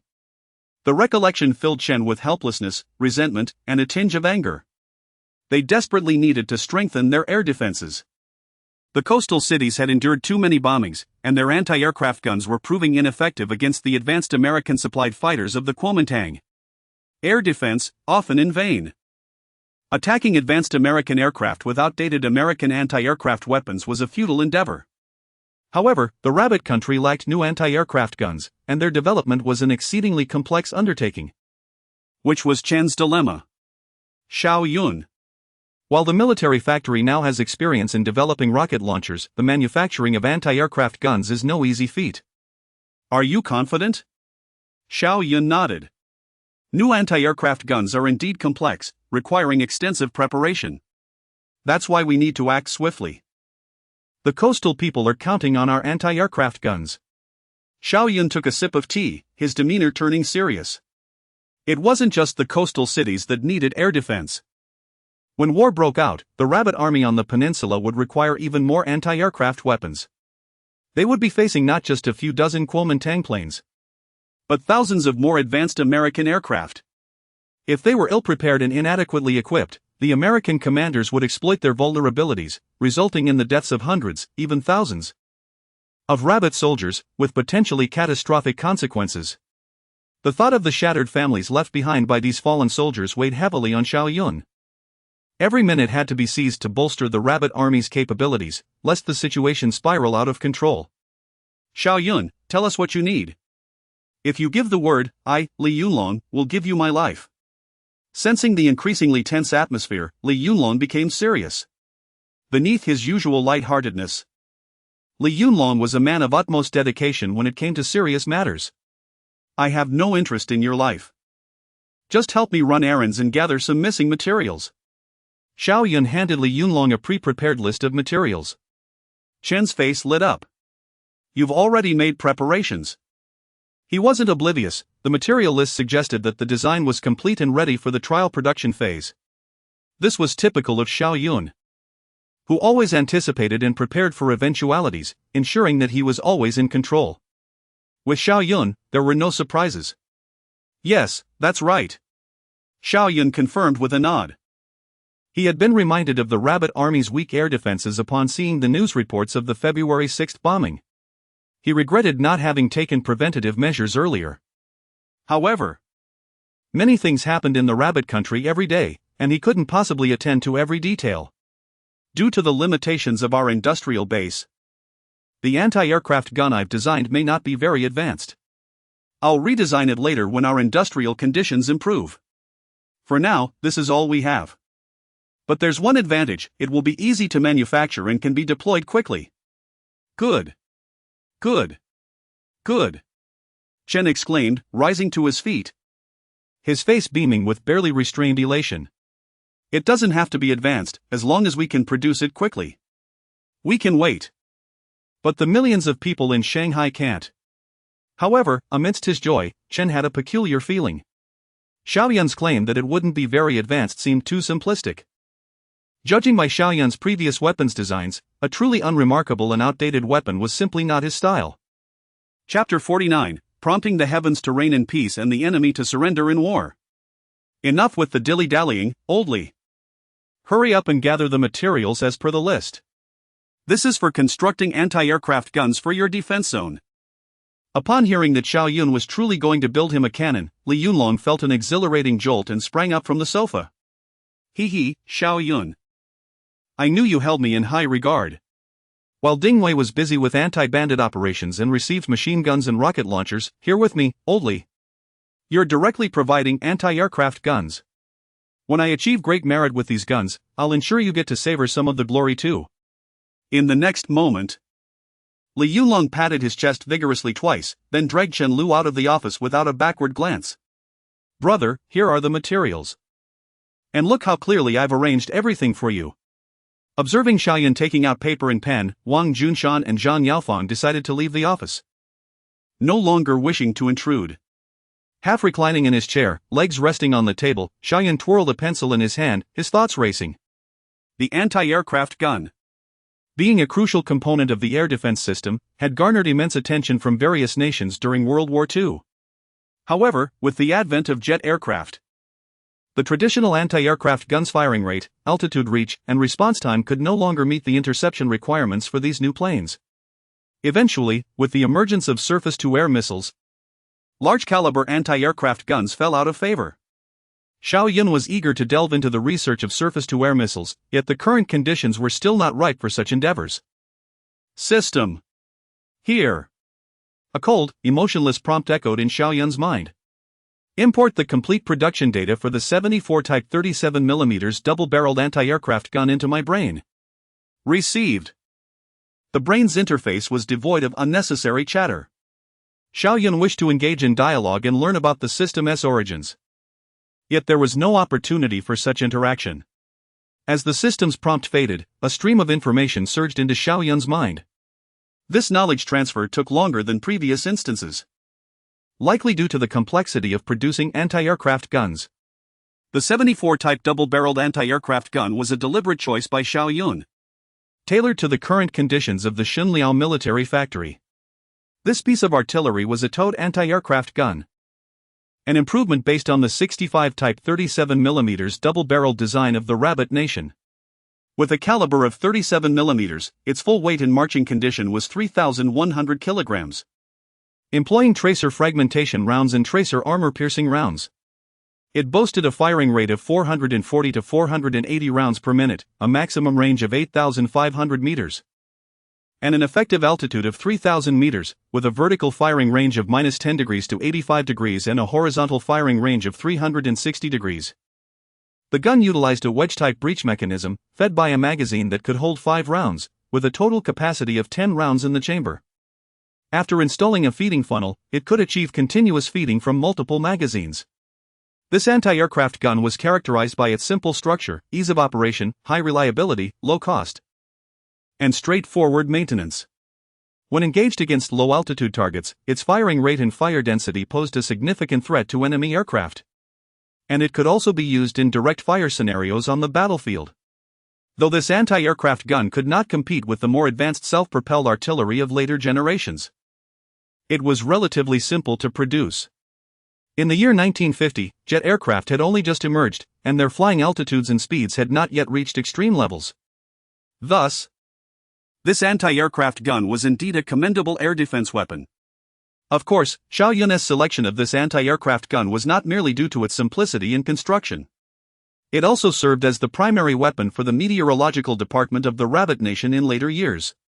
Indeed, this was the department often humorously dubbed the 2nd Air Defense Force of the East and the 3rd Artillery Force of Asia by netizens. In peacetime, it summoned rain from the heavens, and in wartime, it compelled the enemy to surrender. Additionally, this anti-aircraft gun was equipped with an automatic firing command instrument, a Type 10 radar, and a diesel generator. It could continuously and automatically track fast-moving aerial targets and engage them based on the parameters outputted by the command instrument, significantly enhancing the probability of a hit compared to contemporary air defense artillery. On the list Xiao Yun prepared for Li Yunlong, most of the materials were intended for the construction of command instruments, radars, and other supporting equipment. 2 hours later, Xiao Yun had meticulously compiled all the data and production blueprints for the 74 Type 37mm double-barreled anti-aircraft gun and its accompanying systems. With the anti-aircraft gun underway, it was imperative to expedite the research on fighter jets and air defense missile systems, as this artillery piece would soon be rendered obsolete. After placing the blueprints into a document folder, Xiao Yun picked up the phone on his desk and called for a visit to the office. Within half a minute of hanging up, Hao Ming appeared at the office door with remarkable speed. "Director, are you here with another task?" Having collaborated several times, Hao Ming had become well acquainted with Xiao Yun's habits. "Anti-aircraft gun? Let us see if there is any difficulty." Xiao Yun pushed the document folder forward. Unfazed, Hao Ming confidently declared, "I'll have it done in a week." With that promise, he turned and swiftly exited the office, the entire encounter lasting less than half a minute. His arrival and departure were both brisk, showcasing an extraordinary level of work efficiency and enthusiasm. After concluding the design work for the anti-aircraft gun, Xiao Yun remained at his desk, recalling his promise to Zhang Yaofeng to craft a large-caliber sniper rifle. System: import the production data for the QLU-131 sniper grenade launcher and the QBU-201 high-precision sniper rifle into my mind. Received. In his previous life, lacking resources, the sniper could only utilize a Mosin Nagant without a scope. Now, it was time to equip the hero with superior gear. The QLU-131 sniper grenade launcher is officially designated as the QLU-131 35mm sniper grenade launcher, often referred to as the sniper grenade by netizens in later years. The weapon weighs no more than 9 kilograms, and when equipped with an electro-optical or night vision scope, it remains under 11 kilograms. Its maximum effective range typically exceeds 1,500 meters, and in unique environments such as high altitudes, its range and precision meet actual combat requirements. It can be equipped with 3-round, 6-round drums, or 15-round magazines, utilizing 35mm sniper fragmentation and armor-piercing rounds. The 35mm sniper fragmentation rounds feature a high initial velocity and exceptional accuracy. With a shooting density at 400 meters less than a 30-centimeter dispersion circle. Upon explosion, they produce over 300 effective shrapnel fragments, with a lethal radius exceeding 9 meters. The sniper armor-piercing rounds maintain a shooting density at 600 meters of less than a 45-centimeter dispersion circle, capable of penetrating armor thicknesses of up to 70 millimeters, effectively striking most light armor targets. They can engage enemy bunkers, fortifications, firing points, light weapons, and light vehicles within an 800-meter range, inflicting casualties on enemy personnel clusters within the same proximity. Those familiar with sniper rifles know that large-caliber weapons often produce significant recoil during firing. However, the QLU-131 employs a floating barrel design, featuring a muzzle brake at the front of the barrel, adjustable bipods, and a Picatinny rail, which enhance shooting accuracy while effectively mitigating recoil. The other rifle, the QBU-201 high-precision sniper rifle, stands as the most advanced large-caliber sniper rifle of the Rabbit Nation in later years. This bolt-action sniper rifle has a caliber of 12.7 mm, a length of 1,500 mm, and an empty weight of approximately 11 kilograms, utilizing brass-cased sniper ammunition and 201 multifunctional rounds. It incorporates a V-shaped dual-chamber muzzle brake and a floating barrel, reducing recoil while enhancing shooting stability and accuracy. Its effective range extends up to approximately 1,500 meters, proving vital in long-distance combat scenarios in mountainous terrains. The rifle stock features a foldable design, equipped with a hydraulic buffer system that effectively mitigates the immense recoil generated by the discharge of 12.7 108 mm ammunition. Xiao Yun gazed upon these two large-caliber sniper rifles, a subtle smile inexplicably gracing his lips. As the saying goes, caliber embodies justice, and range signifies truth. Among all firearms, these two sniper rifles possess both substantial caliber and impressive range, poised to elevate the firepower of the Rabbit Army to a new echelon. Chapter 050, the Anti-Aircraft Gun Laid Flat, Military Court. During this period, in order to expedite the production of the anti-aircraft artillery to support the air defense forces of coastal cities, the Xinliao military factory has been operating without distinction between day and night. Even as night fell, the anti-aircraft gun workshop remained brilliantly illuminated. Inside, the machines roared, sparks flew, and the workers were immersed in fervent activity. In the workshop's office, Xiao Yun and several technical personnel, including Hao Ming, were tirelessly engaged in optimizing the production of the anti-aircraft guns. Although Hao Yizhou had promised that production would be completed within a week, Xiao Yun had no inclination to wager with Hao Ming. Every moment was crucial, and should they fail to meet the deadline, it would be the civilians of the coastal cities who would suffer. Moreover, the production of supporting equipment such as radars and command instruments was equally complicated, and Xiao Yun's involvement would expedite the overall air defense system's production. As for the manufacturing of the two types of sniper rifles, Xiao Yun simply handed the blueprints to Wang Junshan, instructing him to assign skilled workers for production. Factory Director: We have adjusted the heat treatment process for the barrel 3 times already, but the parameters still do not meet the requirements. Do you have any solutions? Or shall we lower the production standards? Hao Ming presented a test report to Xiao Yun. The standards cannot be lowered, Xiao Yun replied firmly, taking the report and reviewing it meticulously for a moment before jotting down notes on a blank sheet. You should instruct the smelting plant to add these trace elements in specified quantities to the materials. Hao Ming, being a materials expert, initially appeared puzzled upon seeing the formula Xiao Yun provided, but a glimmer of understanding soon crossed his eyes. Perhaps that could work. I'll rush to test it. From the design room to the workshop, from the materials warehouse to the testing grounds, the Xinliao military factory was imbued with an atmosphere of tense order, akin to preparations for war. In truth, they were indeed preparing for battle, albeit one whose onset was still unknown to others. As the office work continued, Xiao Yun was soon summoned to the workshop to discuss the cutting operation procedures for the gun barrel. The metal used for the barrel differs from that of the previous howitzer, it possesses a higher hardness. We must carefully control the cutting speed and increase the coolant usage to prevent overheating and subsequent metal deformation. The workers nodded in agreement, although they were seasoned craftsmen. Respected as masters within the factory, they still learned new knowledge from Xiao Yun. Xiao Yun also paid special attention to the supporting equipment for the anti-aircraft gun. The Xinliao military factory previously lacked experience in producing electronic instruments such as radars and command devices, necessitating that all inquiries be directed to Xiao Yun, who would provide on-site training. 5 days passed, and the entire Xinliao military factory remained diligently occupied with the production of the 37mm dual-barrel anti-aircraft gun. With the blueprints provided by Xiao Yun, the workshop workers manufactured and assembled components according to the plans, facing only a few technical challenges that caused brief delays, while the overall process progressed smoothly.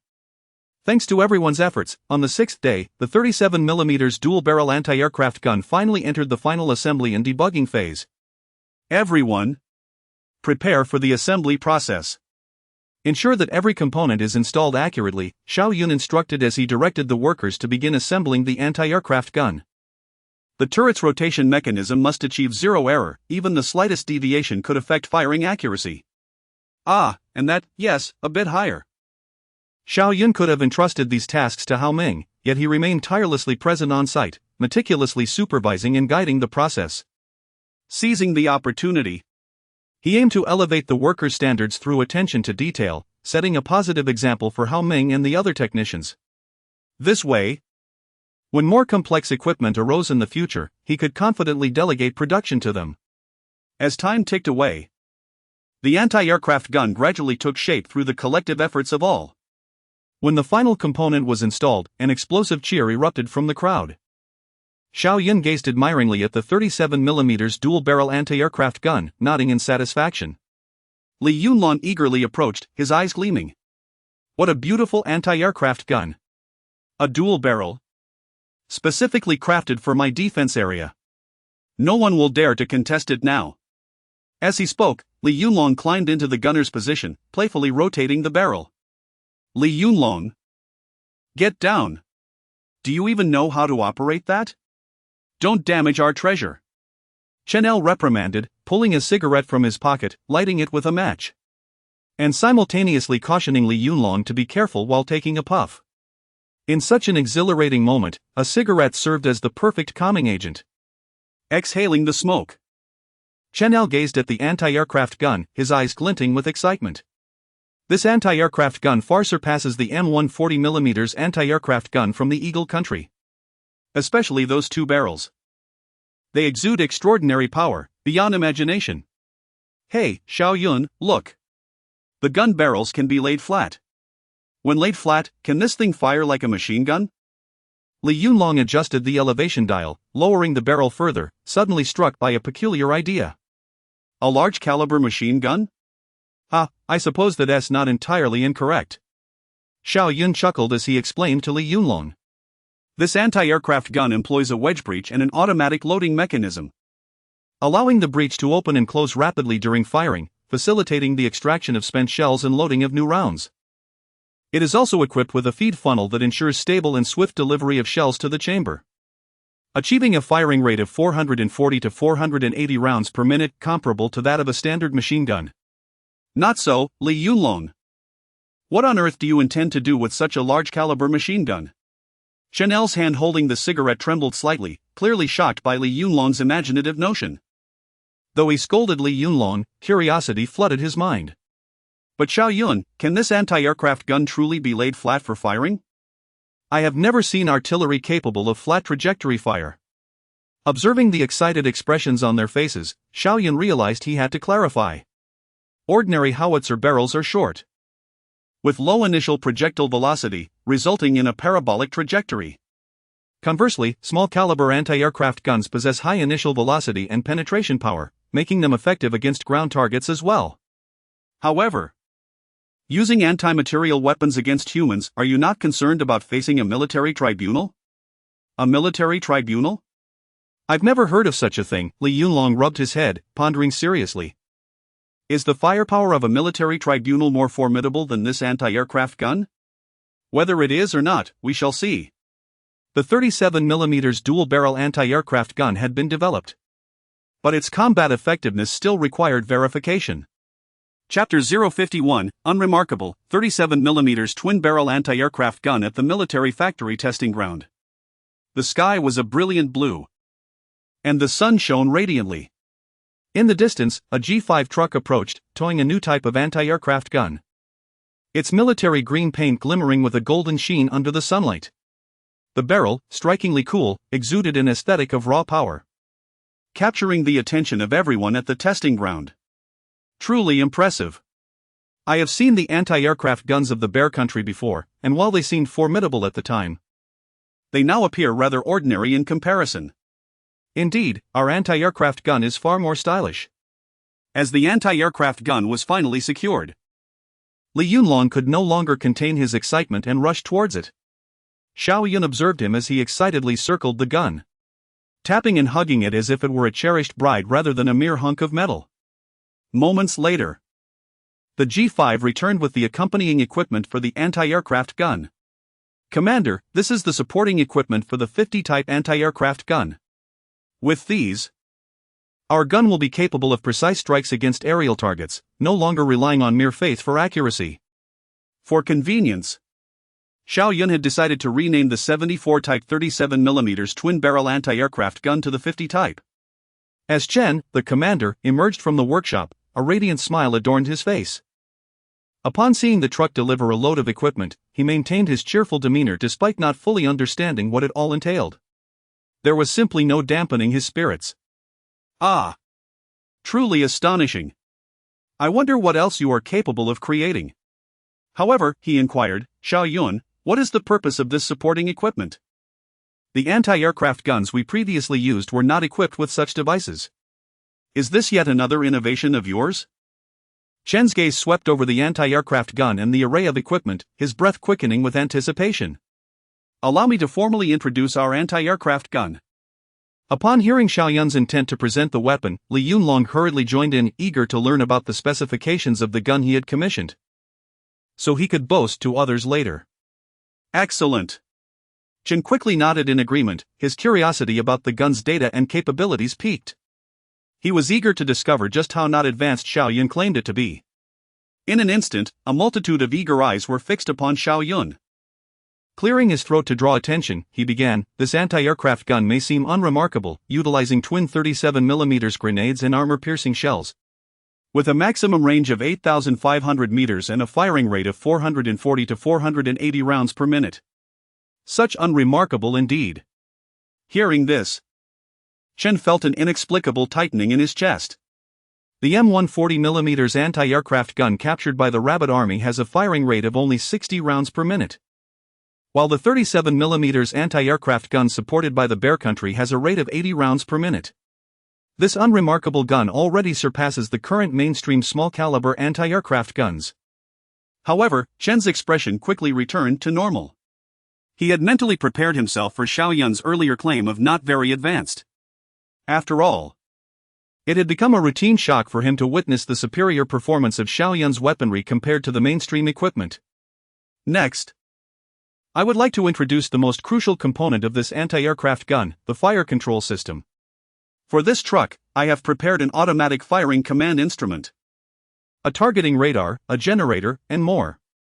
These devices, in conjunction with the anti-aircraft gun, will enable automatic targeting and firing at incoming aerial threats, as well as semi-automatic and manual aiming methods. Li Yunlong, who had been listening with amusement, found himself baffled by many of the technical terms. However, Chen could not contain himself upon hearing this information. His eyes widened in disbelief. What? Automatic firing? What an unfamiliar concept. While the term was new to him, he understood its implication. Yet, he was unsure if he truly grasped its meaning as it applied to the anti-aircraft gun. Xiao Yun, are you certain you haven't misspoken? The phrase automatic targeting and firing is one I comprehend, but why does it sound so implausible when associated with an anti-aircraft gun? Li Yunlong, who had been smiling foolishly, finally felt the tides of confusion rising within him upon hearing Chen's bewilderment. What is this automatic targeting and firing? Is there a weapon that does not require soldiers to aim? The astonishment in Li Yunlong's eyes was palpable, almost bursting forth. Even with his unwavering faith in Xiao Yun's abilities, the sudden introduction of such an unheard-of concept left him in a state of disbelief. Xiao Yun understood the magnitude of Chen and Li Yunlong's reactions. After all, the Rabbit Army had yet to even fully adopt automatic rifles or semi-automatic rifles. Introducing them to the concept of automation, particularly in terms of automatic firing and targeting, was indeed a stretch. This fire control technology was still in the exploratory phase even on Blue Star, representing cutting-edge advancements. Furthermore, presenting this technology relieved some of Xiao Yun's tension. With automatic targeting, the Rabbit Army would no longer need to huddle around the anti-aircraft gun, exchanging fire with enemy aircraft in a desperate struggle. Had it not been for the limitations imposed by their circumstances, he would have even considered deploying the heavily armored 09 self-propelled anti-aircraft gun for the Rabbit Army's air defense units.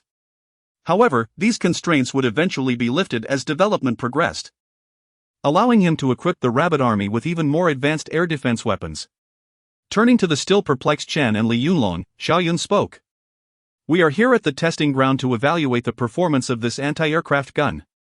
As for whether it is reasonable or not, we shall see once we put it to the test. With that, Xiao Yun blew a whistle. Several technicians, including Hao Ming, immediately began working on the anti-aircraft gun, the command instrument, and the radar. Xiao Yun supervised closely, carefully observing the technicians as they operated the gun for the first time. Activating the equipment and monitoring each parameter with keen attention to detail, ensuring that the upcoming tests would be flawless. Report to the factory director. The fire control equipment is functioning normally, and the anti-aircraft gun is fully loaded, requesting a test fire. Hao Ming stood before Xiao Yun, saluting as he delivered the report. Understood. Here is the refined version of your text. With a profound breath, Xiao Yun addressed Hao Ming. Commence horizontal firing with the anti-aircraft artillery. Exercise caution. Upon the issuance of the command, the twin barrels of the Type 50 37mm anti-aircraft gun, previously angled skyward at 45 degrees, gracefully descended, aligning themselves parallel to the ground. Assuming a posture for direct fire. Attention! Target bearing 120 degrees, range 1000 meters, altitude 1.5 meters. Load the first and second barrels. Verify the aiming, firing, and servo systems. Fire. A moment later, the assembled personnel were once again startled by the torrential roar of the artillery barrage. Bang! Bang! Bang!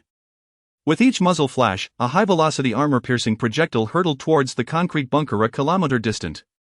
The gun carriage shuddered violently with the recoil of each shot, yet remained steadfast. Its foundation unyielding. The barrels alternated their fire with rhythmic precision, a display of formidable power. This relentless barrage persisted for a full half-minute. The accumulating pile of spent casings attesting to the weapon's purported rate of fire of 440 rounds per minute. The once intact bunker now lay in ruins, reduced to a mere collection of fragments amidst a cloud of dust. Silence descended upon the firing range, broken only by the dissipating wisps of smoke emanating from the gun's muzzle. All eyes were fixed upon the demolished fortification, a shared sense of awe permeating the air. Everyone present understood the inherent difficulty in demolishing a concrete structure of that magnitude, a task far more challenging than disabling a tank. The firepower of this anti-aircraft gun is simply unparalleled. Chen LV exclaimed, breaking the silence after a prolonged pause, audibly swallowing with excitement. To be able to obliterate a concrete bunker, engaging tanks will pose no challenge whatsoever. And if it can dispatch tanks with ease, then any aircraft unfortunate enough to be caught in its sights will surely meet a calamitous end. Xiao Yun, casting a knowing glance towards Li Yunlong, declared, I have demonstrated the true capabilities of this anti-aircraft gun. Li Yunlong, jolted from his reverie, his eyes ablaze with newfound enthusiasm, managed to croak out. This anti-aircraft gun is truly rapid. It's akin to a machine gun. Xiao Yun, approaching the weapon, elucidated, this anti-aircraft gun boasts a barrel cooling system, enabling sustained firing. Furthermore, the automatic loading mechanism ensures continuous operation. Now that the firepower demonstration is complete, let us proceed to showcase its automatic targeting and anti-aircraft capabilities. Xiao Yun gestured to Hao Ming, prompting a flurry of activity from the technical personnel. Given that the primary targets of anti-aircraft guns are airborne, employing actual aircraft for testing was deemed impractical. As Chen LV and Li Yunlong pondered the alternatives, a dozen or so hot air balloons were released into the sky above the testing grounds. While not a perfect substitute for actual combat aircraft, they served as a reasonable facsimile. With the balloons fully airborne, the next phase of testing commenced. This time, the gunners were absent from the anti-aircraft guns control platform, having been relieved by Xiao Yun's order. As the radar system acquired its targets, the command instrument issued its directives. With a series of metallic clicks and whirs, the twin barrels of the Type 50 anti-aircraft gun responded, aligning themselves with the airborne balloons. Bang! Bang! A hail of projectiles streaked skyward, converging upon the balloons with astonishing speed.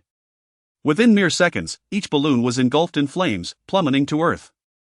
Xiao Yun, a satisfied smile gracing his lips, prepared to receive the accolades of Chen LV and Li Yunlong. I trust you are impressed with the automatic targeting capabilities? You were serious about the automatic targeting, Xiao Yun. I thought you were merely jesting. Li Yunlong exclaimed. To witness such precision is truly eye-opening. A wave of unbridled elation washed over Li Yunlong. The Type 50 anti-aircraft gun had rendered his previous desires for the Type 50 machine gun and rocket launcher inconsequential. Xiao Yun, you rascal, Chen LV chided playfully. To suggest that this is merely an unremarkable anti-aircraft gun. I nearly fell for your deception. Were I not forewarned, I would have been thoroughly misled. So, you are fond of embellishment, Xiao Yun? Li Yunlong remarked. If this is considered unremarkable, then I shall henceforth seek only unremarkable equipment. I shall aspire to be nothing more than an unremarkable soldier. Witnessing Li Yunlong's newfound humility, both Xiao Yun and Chen LV were rendered speechless. Remember your words, old Li. Xiao Yun cautioned. Should I develop even more advanced equipment in the future, you are not to covet it. More advanced equipment? Li Yunlong's demeanor underwent an immediate transformation. More advanced equipment is always welcome. You. Confronted with Li Yunlong's about-face, Chen LV delivered a swift kick, sending him sprawling several meters. Xiao Yun. Your development of this anti-aircraft gun has once again addressed a critical need for our nation. With the advent of the Type 50 twin-barreled anti-aircraft gun, our nation's air defense capabilities are now assured. Should enemy aircraft dare to encroach upon our airspace, they shall not return. Chen LV declared, his eyes glistening with emotion. Just as Chen LV was about to express his gratitude further, Wang Junshan approached them at a rapid pace, bearing something upon his back. Director. The gun you requested is complete. Chapter 053, What grave sin must one commit to be struck by such a weapon? Another firearm has been crafted, and this time, too. Li Yunlong gazed quizzically at Xiao Yun. Indeed, 2 sniper rifles have been created. As he spoke, Xiao Yun retrieved the QBU-201 sniper rifle from Wang Junshan's back. Before the astonished crowd, a formidable weapon, sleek and entirely black, emanating an imposing aura, was unveiled. What a large, dark, and robust gun! The onlookers were momentarily taken aback. Chen L, in particular, gaped in astonishment as the sheer size of the sniper rifle registered in his mind. It appeared extraordinarily unique. While the 50-type double-barreled anti-aircraft gun boasted impressive capabilities, its design was still somewhat conventional. However, the rifle Xiao Yun presented bore little resemblance to contemporary firearms. Sensing the curious gazes surrounding him, Xiao Yun sheepishly scratched his head, puzzled by their odd expressions. Xiao Yun, what is the power of this rifle? Chen L inquired. His tone tinged with confusion. Although it resembled a firearm, it appeared to be a bolt-action rifle. Yet it made the 38-type rifle in Zhang Yaofeng's possession seem like a mere worm in comparison. Why not give it a try and find out? With that, Xiao Yun handed the impressive rifle to Zhang Yaofeng. Yaofeng, toss aside that inferior 38-type rifle and try out this fine piece from our own country. Zhang Yaofeng discarded the 38-type rifle onto the ground and eagerly accepted the sniper rifle from Xiao Yun, nearly losing her footing under its weight. Goodness! Why is this gun so heavy? Director, is this really a sniper rifle? Dear child, what else could it be? Have you not seen the scope atop it? Li Yunlong chimed in, rushing to Zhang Yaofang's side, his eyes gleaming with excitement. If you're afraid to handle such a powerful weapon, let me take a shot. No need, I'll handle it. Zhang Yaofang declared, pivoting to position the imposing rifle on the shooting platform. Wang Junshan thoughtfully placed the specially designed copper-cased sniper ammunition on the target platform before her. My goodness, Wang Junshan, have you mistaken the ammunition? Chen L's pupils dilated in shock, nearly retreating into his eye sockets. Prompted by Chen L's exclamation, the crowd's attention shifted to the bullets on the platform. A single glance sent a chill down their spines. What kind of heinous crime could warrant being struck by such a colossal sniper rifle and its massive ammunition? Whoever gets hit by that will be left bruised and battered all over. One exclaimed. This is not a sniper rifle, it's akin to a cannon. No mistake. This is indeed the ammunition for this sniper rifle. It is a 12.7 mm caliber precision sniper rifle, effective at a range of 1,500 meters. With a maximum range of 2,000 meters. However, due to its caliber, the maximum range does not imply it cannot shoot further. In fact, it can reach up to 6,001 meters without considering target accuracy. Upon Xiao Yun's explanation, the crowd felt a shiver run down their spines, their eyes involuntarily twitching. With such a shooting distance, one might as well compare it to my anti-aircraft gun. Li Yunlong remarked, his expression a complex mix of awe and disbelief. A rifle capable of reaching 2,000 meters truly made one question reality. For a fleeting moment, Li Yunlong felt as though the anti-aircraft gun Xiao Yun had crafted paled in comparison. A sniper rifle should indeed shoot far. Xiao Yun grinned at the bewildered crowd, opting to refrain from further elaboration, lest their hearts could not bear the weight of the information. Yaofang, this rifle has considerable power. Exercise caution while firing to avoid injuring yourself. Understood. Zhang Yaofang positioned herself on the ground, intent on focusing solely on her aim. She uncovered the scope's protective cover, loaded the ammunition, and chambered a round with smooth precision.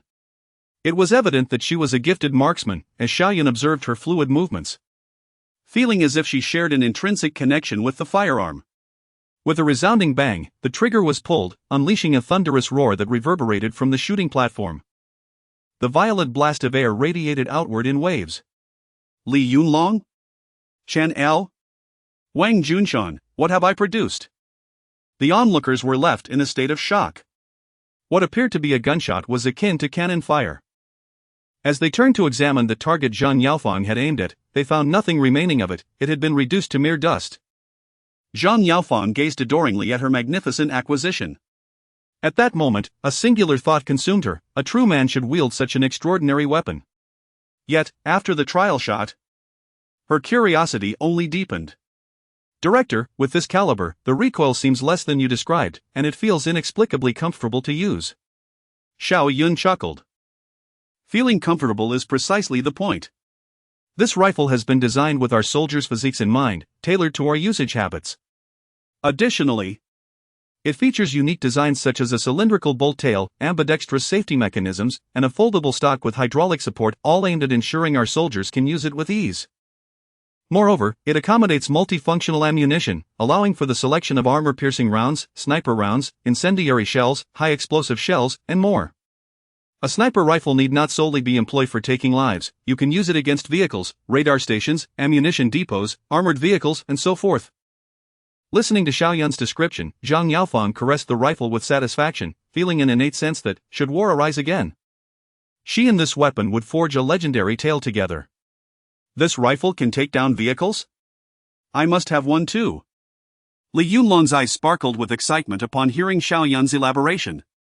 Stop your foolishness, you wouldn't know how to handle a sniper rifle.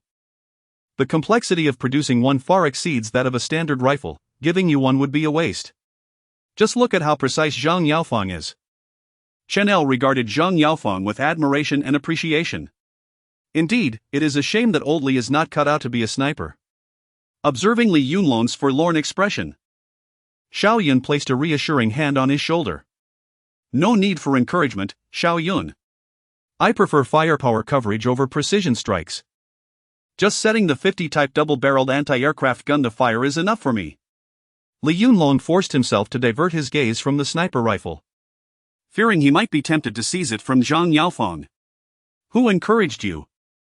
I merely wanted to inform you that I have another sniper rifle suited for you. Did I not just mention that 2 rifles were crafted? Upon beholding the second firearm presented by Wang Junshan, a collective gasp rippled through the assembly. The barrel, capacious enough to accommodate a fist, and the weapon's unconventional dimensions evoked a sense of awe.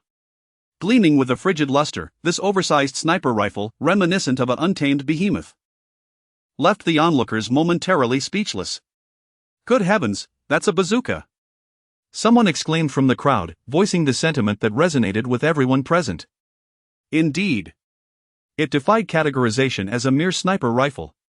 While the previous weapon had already pushed the boundaries of conventional size, its performance and accuracy had garnered grudging acceptance.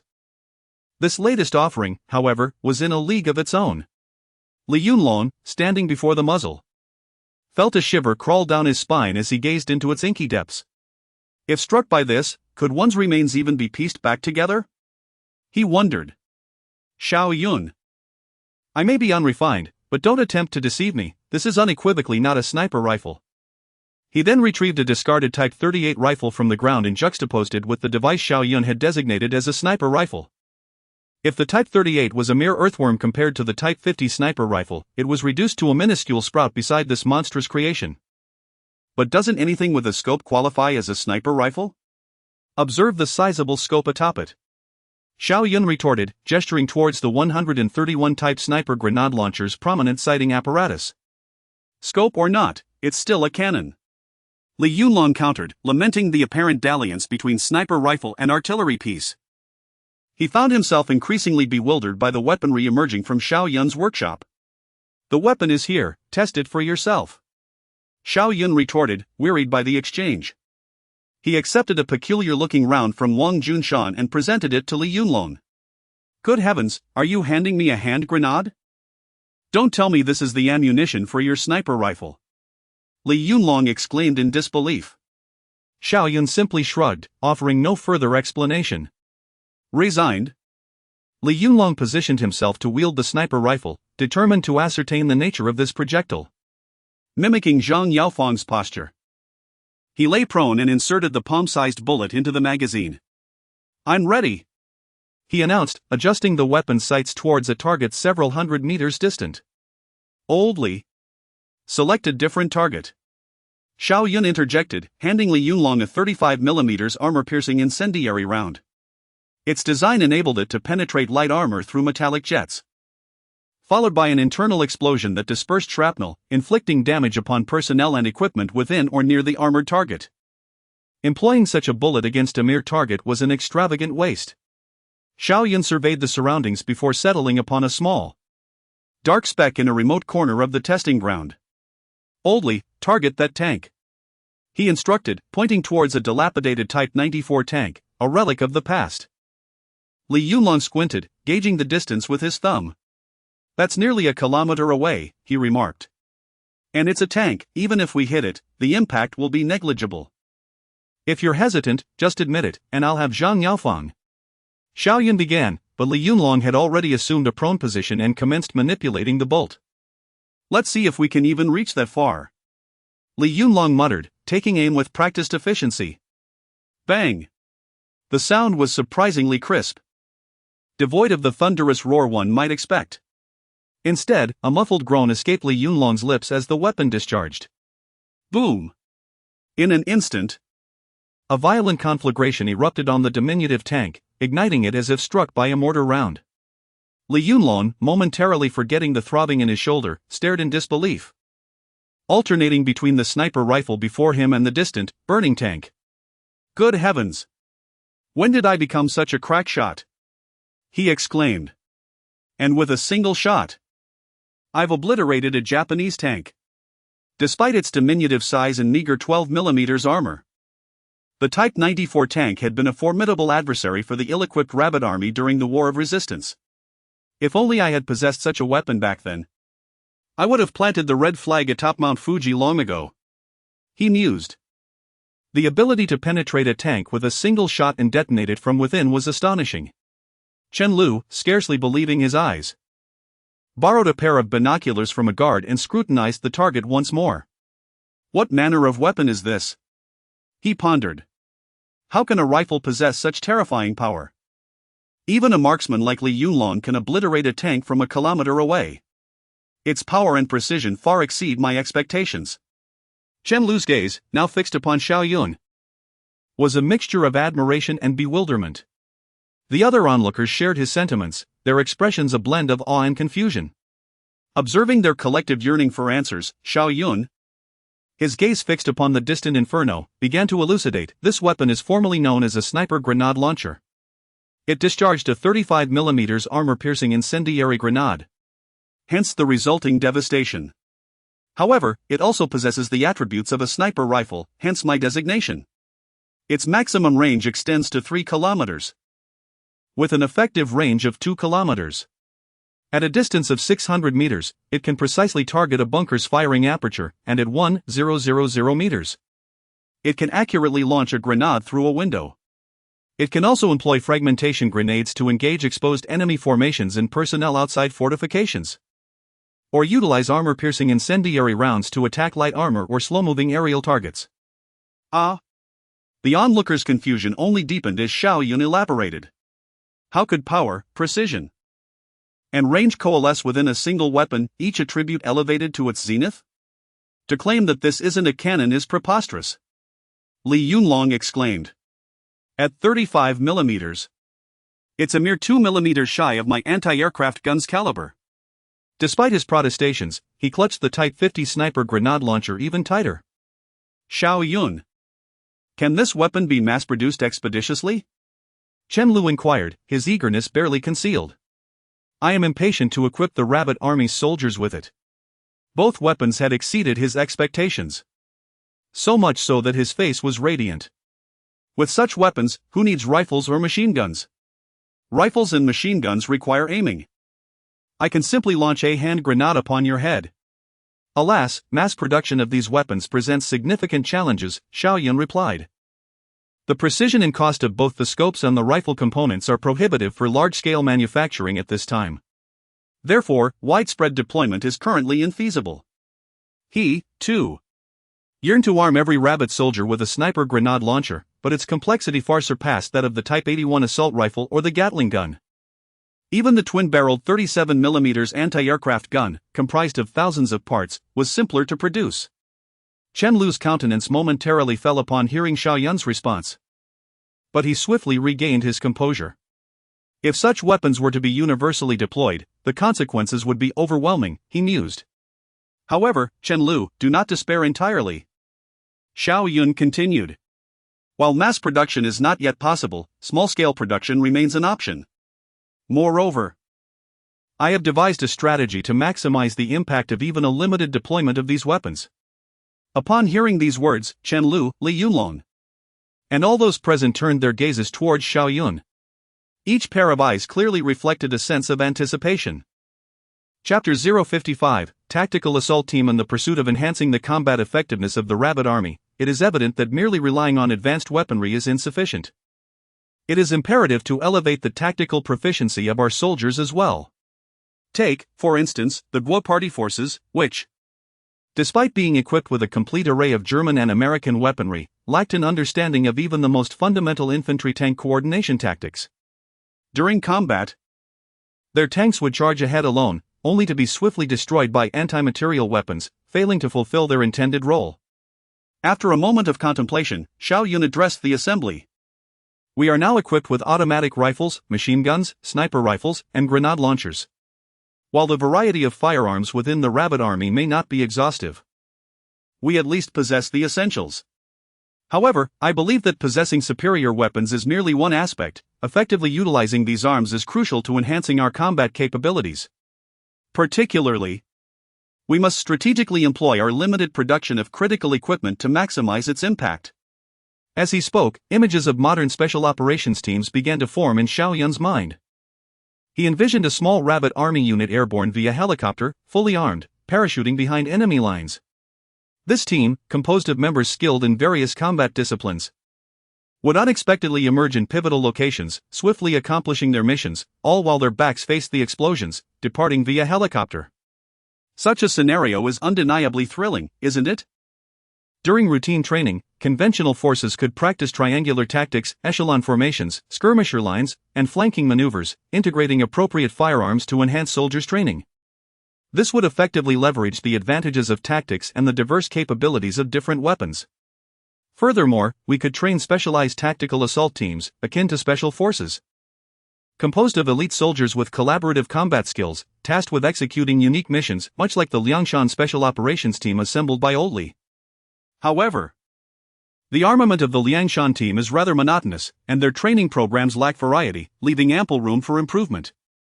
Li Yunlong, momentarily taken aback by Xiao Yun's eloquence, wore a contemplative expression. While others present may not grasp the might of a special operations team, Li Yunlong understood all too well. Tactical assault team? Please elaborate.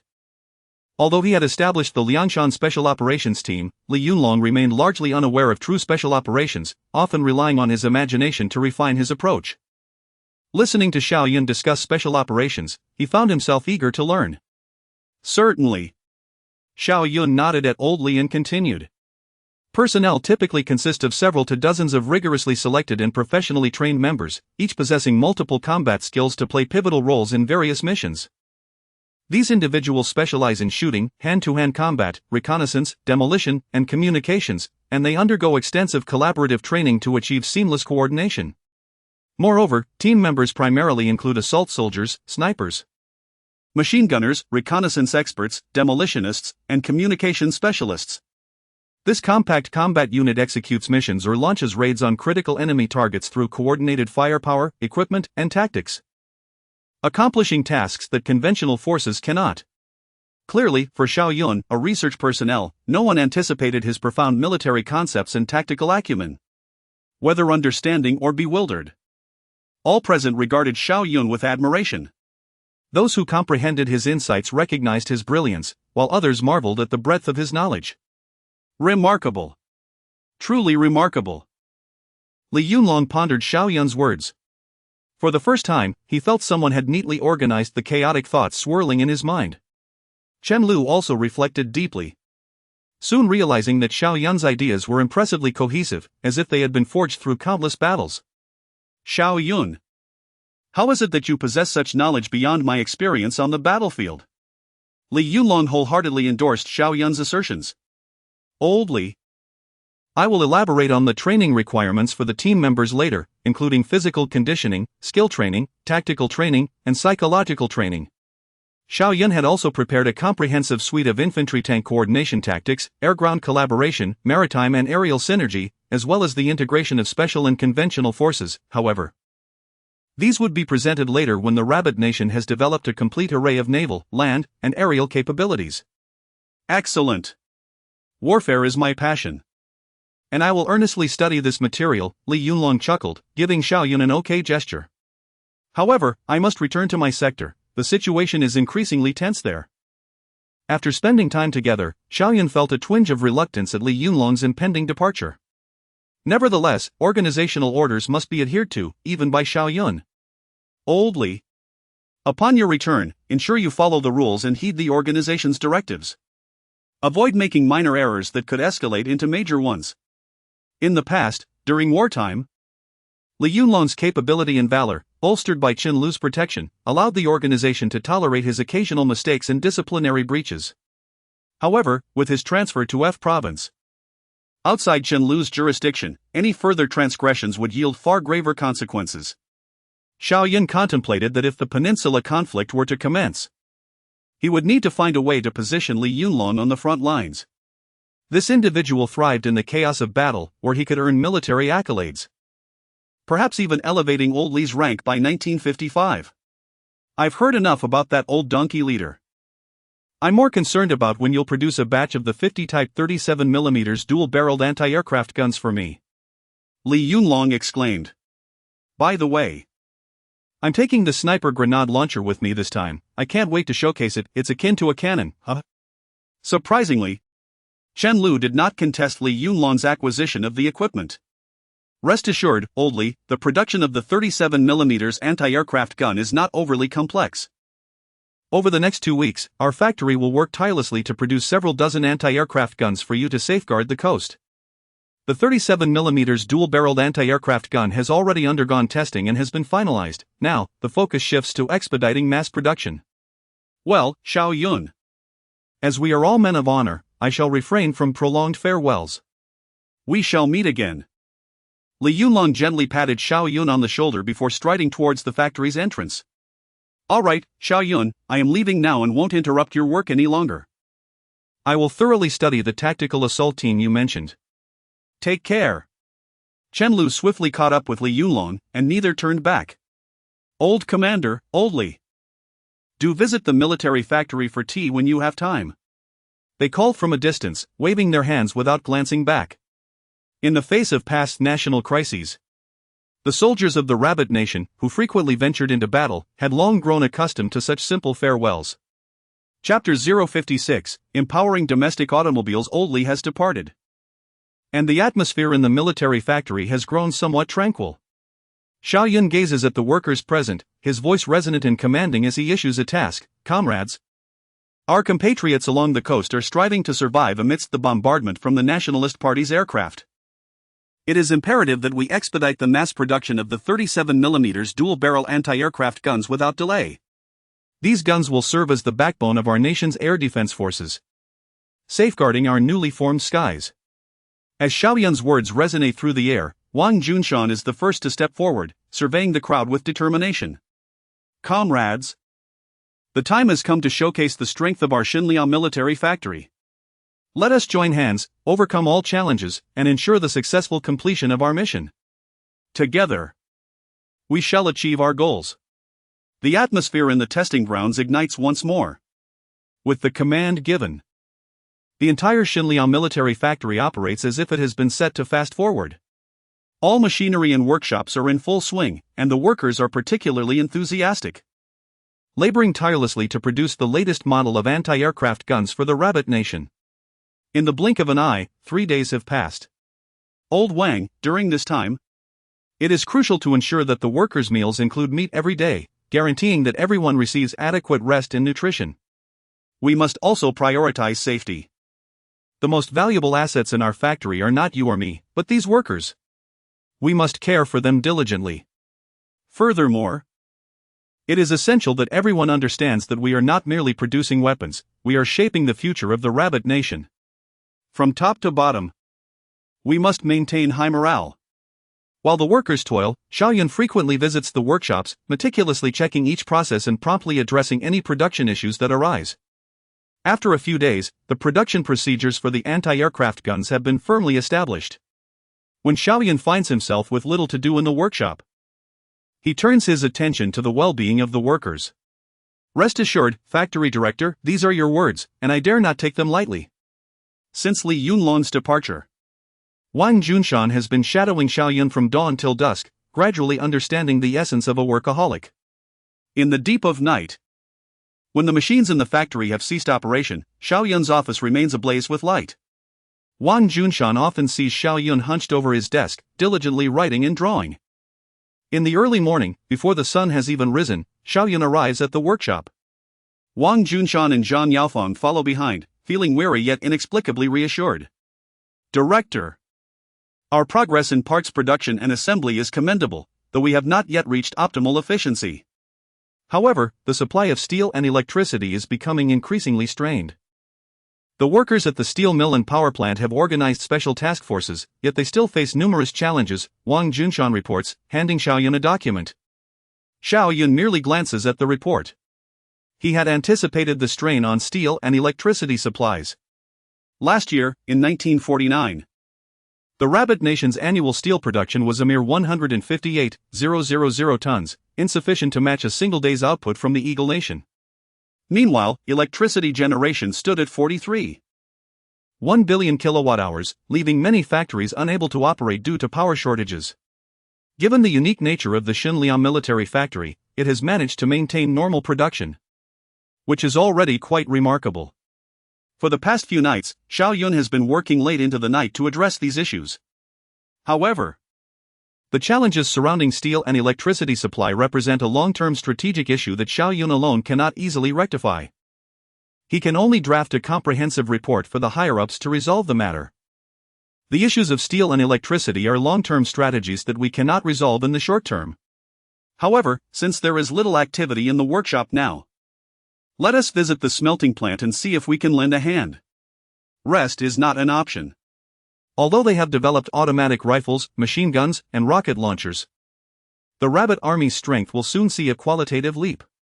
Yet, these efforts remain insufficient. In various aspects, the Rabbit Nation still lags significantly behind the Eagle Nation.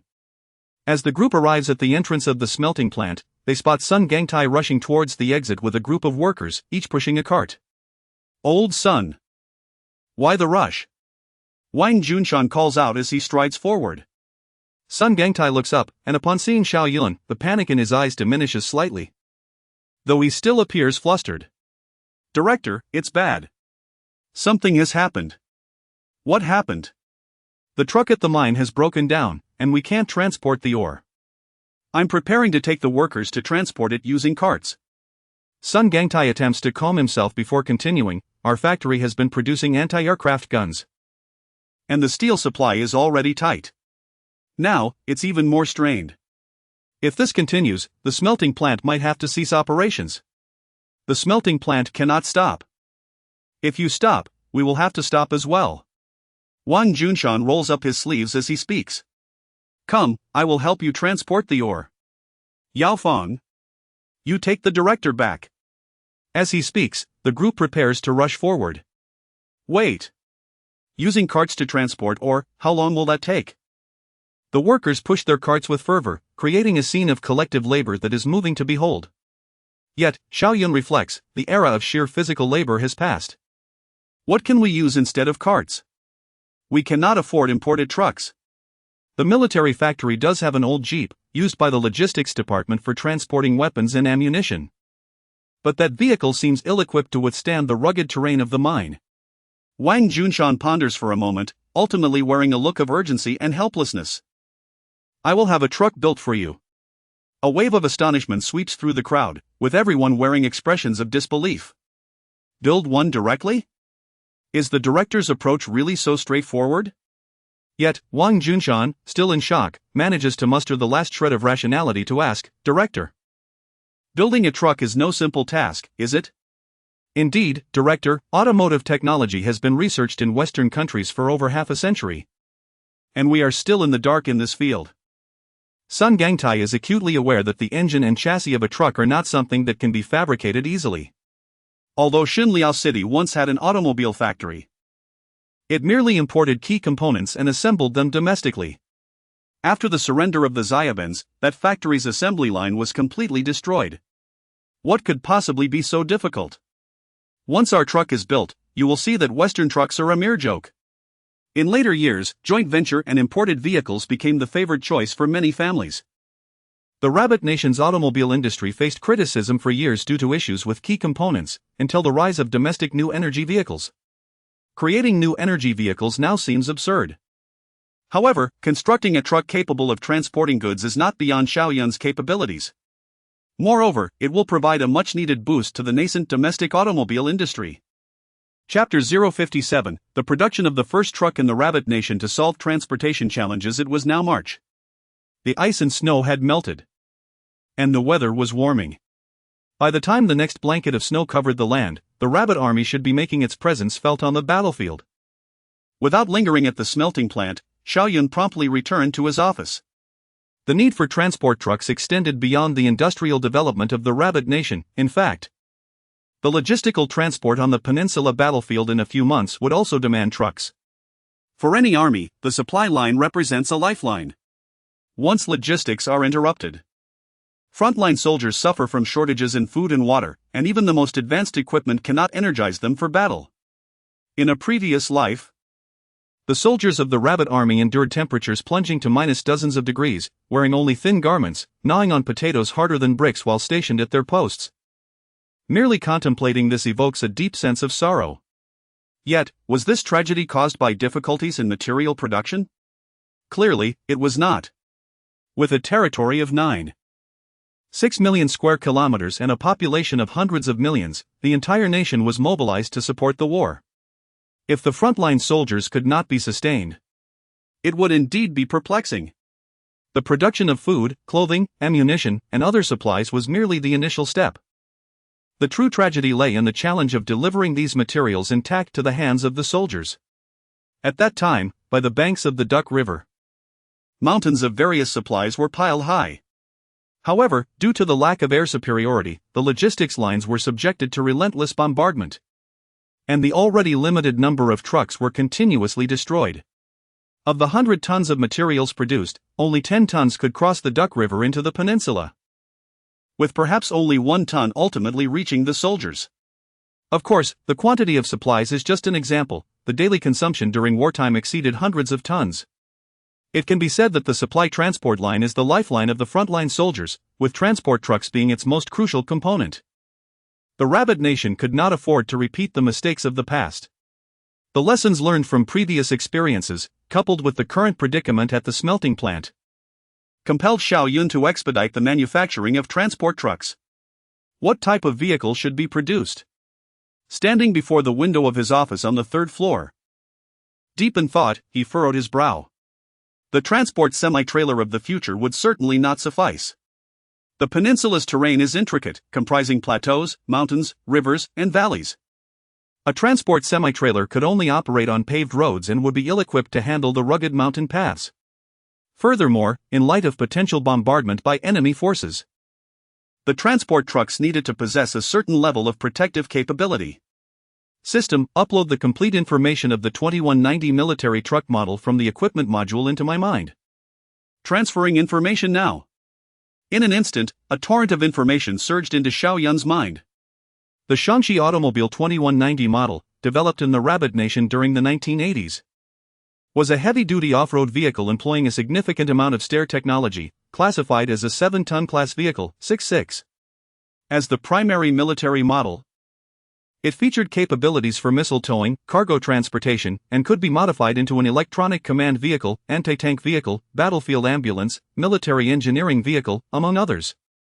Compared to the current models in service, such as the GAZ-150 from the Bear Nation and the Dodge WC-54 from the Eagle Nation, its performance was vastly superior. In the next moment, Xiao Yun stopped hesitating and immediately fetched paper and pen, beginning to transcribe the knowledge swirling in his mind onto the blank page. Soon, the production blueprint for the 2190 military truck emerged vividly on the paper, complete with various technical parameters and required materials. As he gazed at the blueprint of the transport truck on his desk, Xiao Yun pondered, sensing that something was still missing. Lifting a porcelain cup, he took a few gentle sips. Moments later, he recalled the cart that Wang Junshan had just pushed, and a glimmer of astuteness shone in his eyes. What I'm missing is a compact and convenient device capable of addressing the final mile of transportation. Supplies transported from the rear to the front line are not delivered directly to the battle positions. Instead, they are centralized at several locations, where the logistics department allocates them to the front lines. Currently, no nation on Blue Star has adequately addressed the issue of the final mile. The complexity of this problem is undeniable. Combat often erupts in elevated terrains, canyons, and jungles areas with extraordinarily complicated topographies. Flat ground devoid of obstacles rarely becomes the focal point of contention between opposing forces. These intricate terrains make it exceedingly difficult for ordinary trucks to access, complicating the final mile of transportation. Even the fully modernized and information-driven forces of the Eagle Nation utilized local donkeys to transport ammunition during their incursion into the land of the stupid Bigwood. The image of a cadre of lavishly equipped modern soldiers herding donkeys along mountain paths is shocking to contemplate. It is even noted that some soldiers from the Eagle Nation spent their days not on how to operate missiles or tanks but on how to properly care for donkeys. Upon reflection, it is understandable. A machine gun weighs dozens of pounds, in addition to ammunition, rocket launchers, and missiles. Soldiers must carry their own gear while also bearing these burdens, traversing treacherous and harsh terrains. Such hardships would be intolerable for the pampered soldiers of the Eagle Nation. However, the soldiers of our Rabbit Army will not have to endure such trials, for the Yangchang branch can now produce the Sanbang Z. When Xiao Yun departed from Yangchang, he left a production blueprint for the Sanbang Z with Dou Jian. This vehicle utilizes the same engine as the Hongqing motorcycle, with a displacement of 650 cubic centimeters. Moreover, Xiao Yun has increased its torque and adjusted the gearbox ratio, sacrificing speed for greater load capacity. The chassis and steel plate suspension have also been replaced with more robust materials to accommodate heavier cargo. Originally intended for agricultural use, this Sandbang Z is perfectly suited to resolve the final mile of material transportation. Xiao Yun estimates that this vehicle should be capable of bearing a load of 1 ton without issue. As for how much it can carry, that depends on the constraints of its design. Chapter 058, Difficulty Level Up. Haoizhou, work is here. After putting down the phone, Xiao Yun began to count down the seconds on his fingers. 30 seconds later, a figure forcefully pushed open the door to Xiao Yun's office. Director, what are we making this time? Hao Ming asked, one hand clutching his chest and the other propping against the doorframe, panting heavily. By now, he had ceased to ponder why Xiao Yun found research and development as effortless as drinking water. He had grown accustomed to the rhythm of frequently developing new equipment. And when idle, he felt unbearably bored, eagerly wishing for Xiao Yun to unveil more blueprints. What weapon are we creating this time? Or rather, what weapons are we crafting? Xiao Yun simply nudged the document bag containing the blueprints forward. This time, we are not creating weapons. We are manufacturing military trucks, and the difficulty is substantial. If you find it challenging, feel free to tell me directly.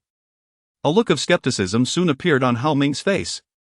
Director, you can design trucks too? A truck has tens of thousands of components, encompassing numerous fields of knowledge. Hao Ming felt something was amiss.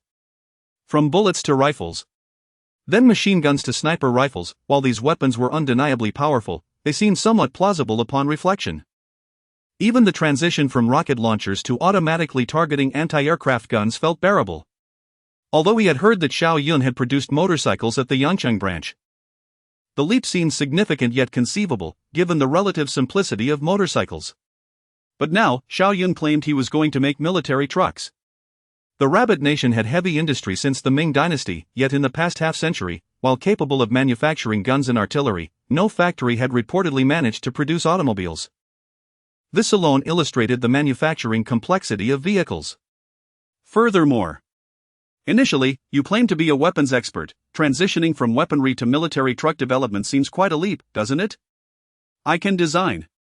The motorcycle has already been completed. Noticing Hao Ming's bewildered expression, Xiao Yun stroked his chin and inquired, "What's wrong? Are you unable to handle the truck?" Sensing that the director was not deceiving himself, Hao Ming placed a hand over his heart, which seemed to ache slightly. Having just returned to the country, he had already become the technical chief of the Shenyang military factory, which marked him as a prodigy in the Rabbit Nation's defense sector. Yet, how could the gap between geniuses be so vast? Just wait, director. If you can design it, I refuse to believe I cannot build it. Indeed. Xiao Yun nodded with absolute confidence. You have always been remarkable. I have witnessed your effort and capability. I believe in you, keep it up. Humph. Feeling recognized by Xiao Yun, Hao Ming was suddenly filled with vigor. An inexplicable urge to sacrifice for his benefactor surged within him, and he pounded his chest, vowing, for the Rabbit Nation, for the military factory. I shall brave fire and water, willing to face any peril to ensure the completion of the truck manufacturing task. Xiao Yun interjected, it's merely producing a truck. No need for such extremes. By the way, Hao Ming, when you have a moment, please call Dou Jian and have him bring over some three-wheeled vehicles. Until the military trucks are ready, let the smelting factory use the three-wheeled vehicles to transport ore. Of course. Although unsure of what three-wheeled vehicles were, Hao Ming had little inclination to ask. Nothing was more pressing than constructing the truck. Watching Hao Ming dash off to work, Xiao Yun chuckled and shook his head. I truly wish I could enroll you in the 100-meter dash at the next Olympics. With that, Xiao Yun picked up his pen and continued the tasks he had left unfinished a few days prior. Once these matters were resolved, the Rabbit Nation's industry would surely enter a sprinting phase. In the 1950s, recording documents with pen and paper was an exhausting endeavor. Writing tirelessly until 2 in the morning. Xiao Yun finally organized the documents. Ah! Finally done.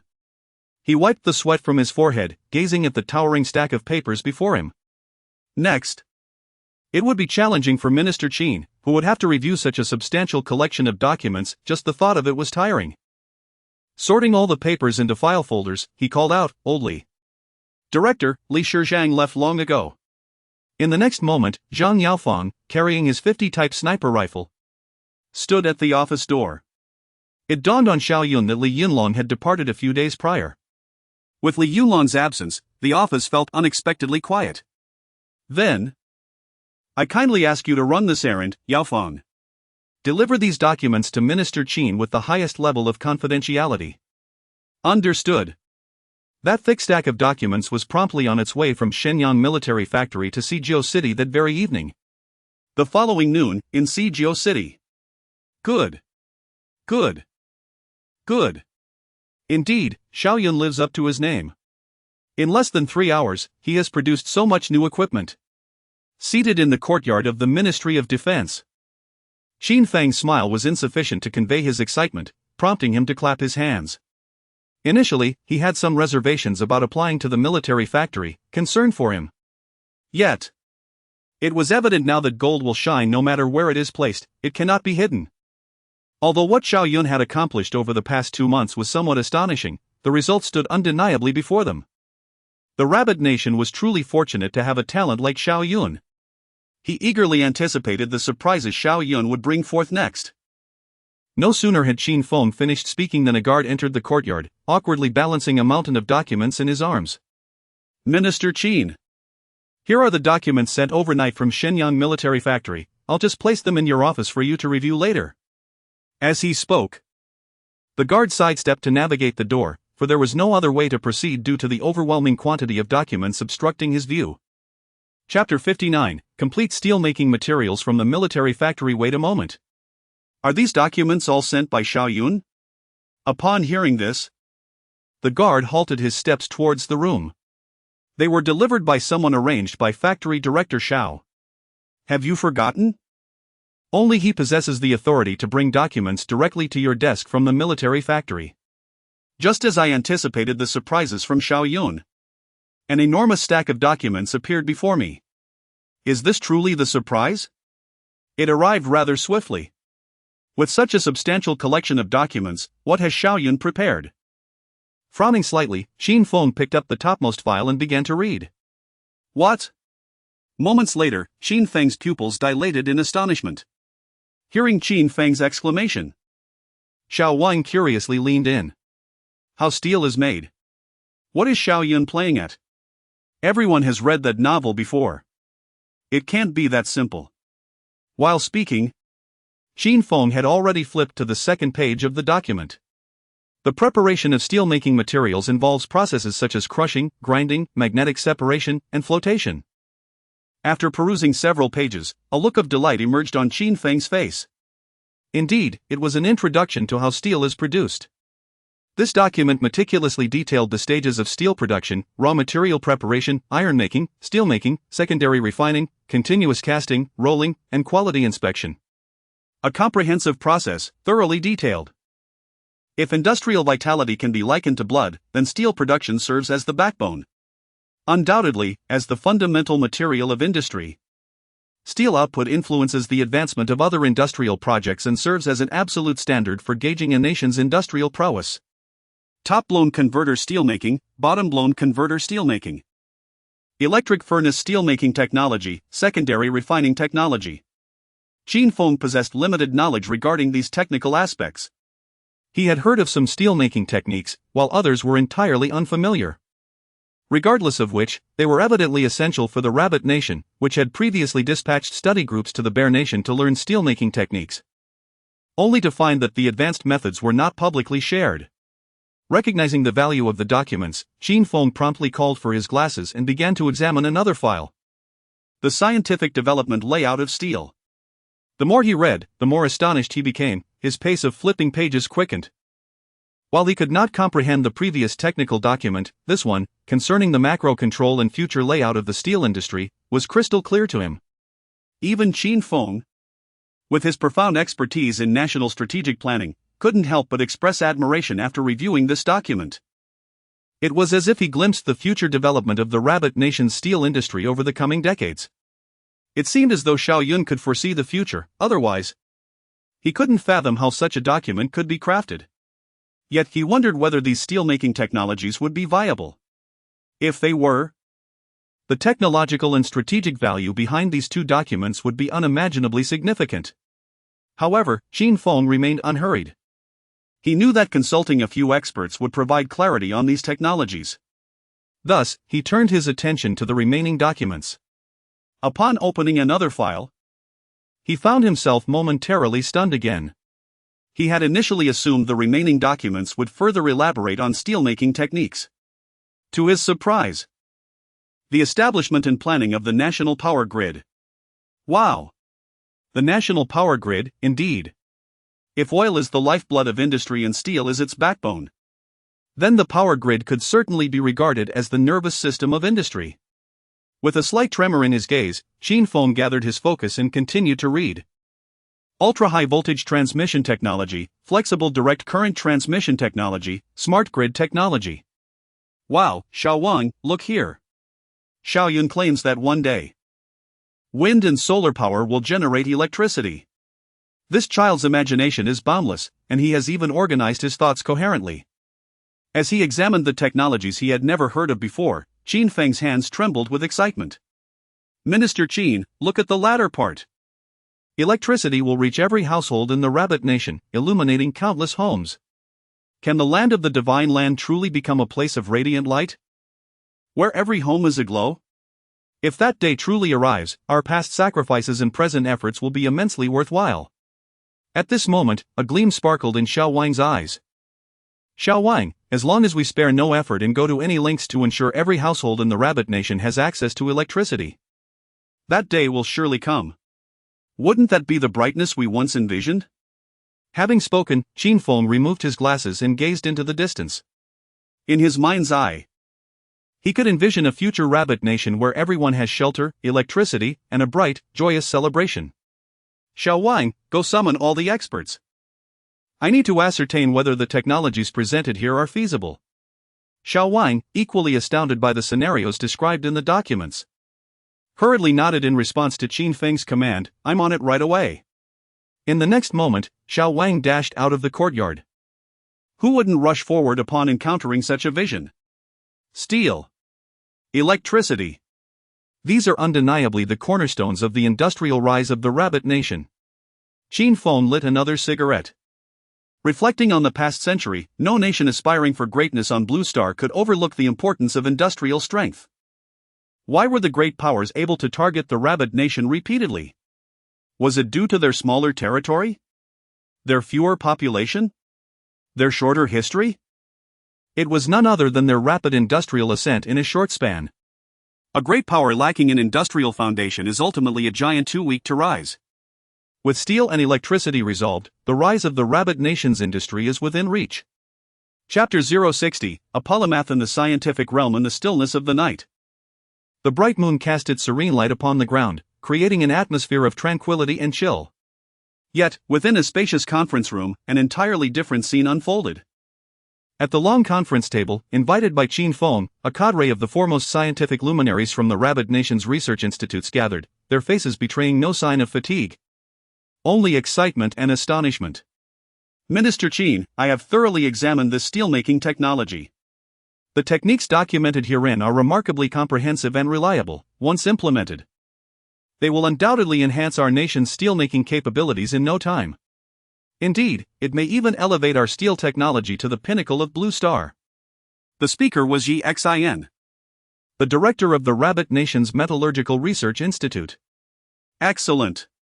As long as it is reliable, that is what matters. Qin Feng exclaimed. For a protracted period, the steel industry had posed a formidable challenge to the industrial development of any nation. The complexities of smelting, development, and layout had long been a source of concern. Now, the conundrum of smelting had been elucidated through a meticulously detailed document. Though Qin Feng felt a surge of exhilaration, he quickly tempered his emotions. The other experts in the room were still engrossed in their meticulous examination of the text. Some had even taken up pen and paper. Calculating the feasibility of the proposed technologies, it would be impolite to interrupt their contemplation. Lighting a cigarette, Xin Feng stood at the head of the lengthy table, silently observing the industrious gathering. In a fleeting moment, he envisioned grand steel mills rising across the Rabbit Nation, operating at full capacity, resembling a burgeoning empire of steel. Minister Qin. An expert seated at the table suddenly rose, his hands trembling slightly as he held the document. Xin Feng regarded the standing figure with warmth tinged with apprehension. Old son, what is your assessment? Old son, a professor from Hawking University's Department of Electrical Engineering and an authority on electrical technology in the Rabbit Nation. Removed his glasses and sighed, alas, I feel my age. Over half of the technologies presented here are utterly unfamiliar to me. Not even Eagle Sauce or Bear of Mao have ventured into these realms. Many aspects of these technologies seem fanciful at first glance, yet upon reflection, their feasibility is exceedingly high. The author of this document, if not a prodigy of practical wisdom and genius in electricity, could not possibly have crafted such a masterpiece. At that moment, Xin Feng's hand, still clutching the cigarette, began to tremble violently, ash cascading onto the table. Wonderful, wonderful. Such incredible technologies possess such high feasibility. As long as there is feasibility, we must spare no effort in our endeavors to ensure that every household in the Rabbit Nation has access to convenient and affordable electricity. Outside, the moonlight shone like ice, yet Xin Feng's heart burned with fervor. The documents on the table encompassed not only steel and electricity but also railway planning and construction, and the development of light industry. What others might dismiss as trivial technologies had transformed into treasures in Xin Feng's eyes. As the table filled with documents awaited thorough examination from the experts, the horizon to the east began to glow with the first light of dawn. Shall we take a moment to rest? We have been at this all night, Xin Feng suggested, glancing out the window and realizing the day had broken. Upon hearing his words, the attendees raised their heads and stretched their limbs. Though their bodies were weary, their spirits soared with elation. They all understood that the technologies recorded in the documents could significantly elevate the industrial standards of the Rabbit Nation. Any single page of the plans could catalyze monumental transformations in the present-day Rabbit Nation, encompassing energy, metallurgy, chemical engineering, railways, and more. Indeed. These documents had the potential to construct a preliminary framework for the nation's industrial system.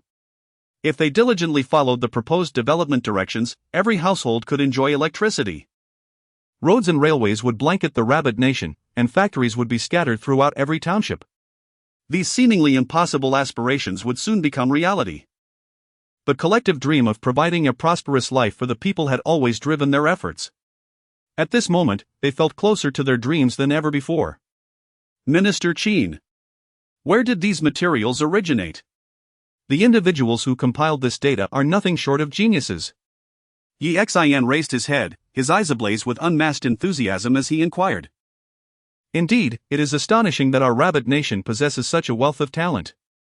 I have long considered my knowledge substantial. Yet now it appears that my previous perceptions were mere folly, Huang Lao remarked, a mix of excitement and self-deprecation in his tone. For a brief moment, he felt as though his decades of learning amounted to naught. All these materials were produced by a single individual, Director Xiao Yun of the Shenyang military factory. The room fell into stunned silence. Director of the military factory? Xiao Yun? The minds of the attendees buzzed, as if they had heard the most unbelievable news of their lives. How could such a wealth of knowledge reside within a single person? Yet, coming from Xin Feng's lips, it could not be false. After a moment, the attendees, striving to suppress their inner excitement, repeatedly murmured Xiao Yun's name, searching their memories for any information about him. Is he the one who solved the copper-clad steel technology? Indeed. Xin Feng confirmed with a firm nod. The copper-clad steel technology had been a breakthrough over 2 months prior. And now it had propelled the Rabbit Nation's foundational equipment to a world-leading level. Listening to Xin Feng's account, the hearts of the attendees swelled with curiosity. Previously familiar with the copper-clad steel technology, they had assumed it was merely a fleeting breakthrough, not realizing it was merely the beginning. He had consecutively developed several advanced weapons and established a framework for industrial advancement in the Rabbit Nation. Though they had yet to meet him, Xiao Yun had already become an unparalleled figure in their minds. This person truly is a polymath in the scientific realm, intimately acquainted with the rabbit nation's needs. Minister Qin. Can we visit the Shenyang military factory and meet Xiao Yun? I yearn to seek his guidance directly. The content of these documents is beyond our immediate comprehension without the insights of Director Xiao. The attendees, having spent an entire night in the conference room, wore expressions of exhilaration rather than fatigue. To meet such a genius would be a fulfillment of a lifetime. Your collective presence as top-tier experts would undoubtedly attract attention. Qin Feng pondered for a moment before gesturing to the group. A large assembly of elite experts entering the military factory would clearly signal to any spies that something significant was afoot. The safety of Xiao Yun was of paramount importance. However, considering the swift advancement of projects in metallurgy, energy, light industry, and railway construction, each integral to the future development of the rabbit nation, Qin Feng found himself in a quandary. Chapter 061, The Confidential Key Project. After a night of diligent work, the team of experts has confirmed that the technology brought by Xiao Yun is entirely feasible. As the sun rose in the east, Qin Feng allowed the weary experts to return home. Before they left, he instructed them to meticulously analyze the contents of the documents and begin planning the new industrial framework for the rabbit nation. Naturally, due to the advanced technology behind these documents, this construction plan has been designated as a key confidential project of the rabbit nation. As the meeting adjourned, Qin Feng donned a coat and began to pace back and forth in the courtyard. The stack of documents from Xiao Yun could, without exaggeration, be said to save the rabbit nation at least 20 years of missteps. If only our rabbit nation could have more talents like him. Industrial backwardness is merely a temporary setback, it is talent that is the cornerstone of a nation's ascendance. While smoking, Qin Feng chuckled and bantered with Xiao Wang. Do you know how old Xiao Yun is? He is just over 20. Achieving such accomplishments at such a tender age, he has decades ahead to contribute to the rabbit nation. The surprises and changes he will bring us are bound to be even more remarkable. At that moment, the admiration in Qin Feng's eyes was palpable. Xiao Wang. From now on, all requirements from the Shenyang military factory and Xiao Yun must be met to the fullest extent by me. Also, elevate Xiao Yun's security level to the highest. We cannot afford any mishaps with such a treasure in our midst. Listening to Qin Feng's orders, Xiao Wang promptly agreed. A security level of the highest degree assigned to a factory director was unprecedented in his years as Qin Feng's secretary. Understood, I will arrange it immediately, he replied, turning to exit the courtyard. However, he had barely taken a few steps when a voice called out to him again.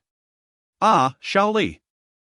Please inform Xiao Yun that if he is free, he should come to 49 City for a meeting in a week. After much consideration, Qin Feng decided that it was time for Xiao Yun to make an appearance. The week-long wait was, of course, to allow the experts to digest the extensive documentation. Meanwhile, in 49 City, as the dedicated team immersed themselves in the study of the documents delivered by Xiao Yun in Shenyang, the military factory was bustling with activity. Hao Ming was organizing a group of top-tier technicians, distributing tasks among teams to commence the fervent production of military trucks. Upon arriving at the workshop, Xiao Yun observed the orderly progress of military truck production and, choosing not to interrupt, took Zhang Yaofeng to the Shenyang rubber factory. Director Xiao, what brings you here? Greeted Director Li Xiang, who had personally come to welcome him. Director Li, I am here to order a batch of tires, Xiao Yun stated directly, foregoing pleasantries.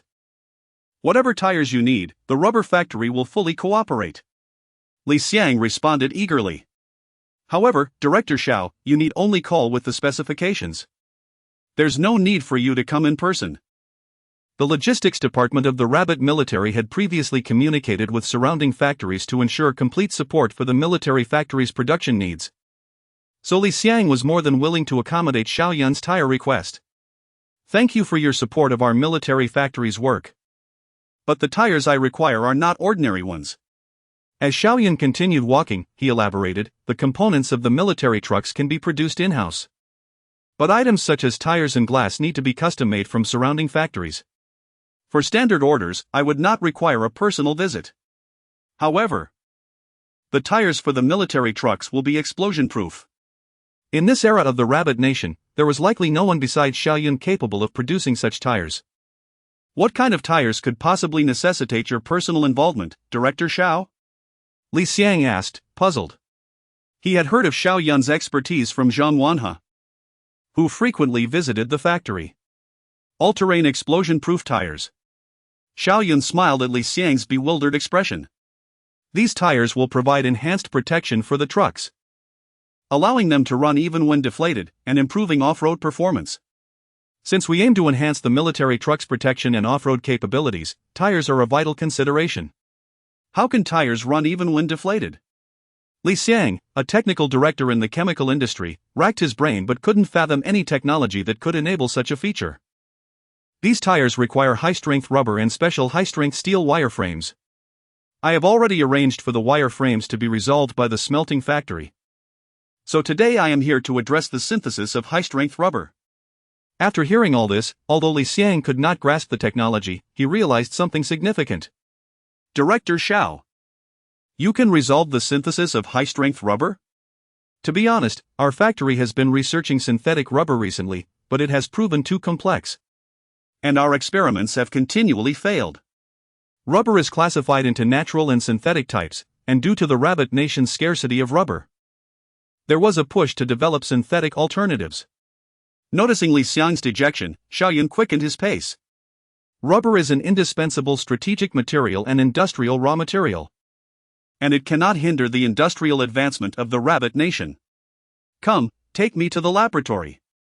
Leading the way, Li Xiang guided them swiftly to the laboratory.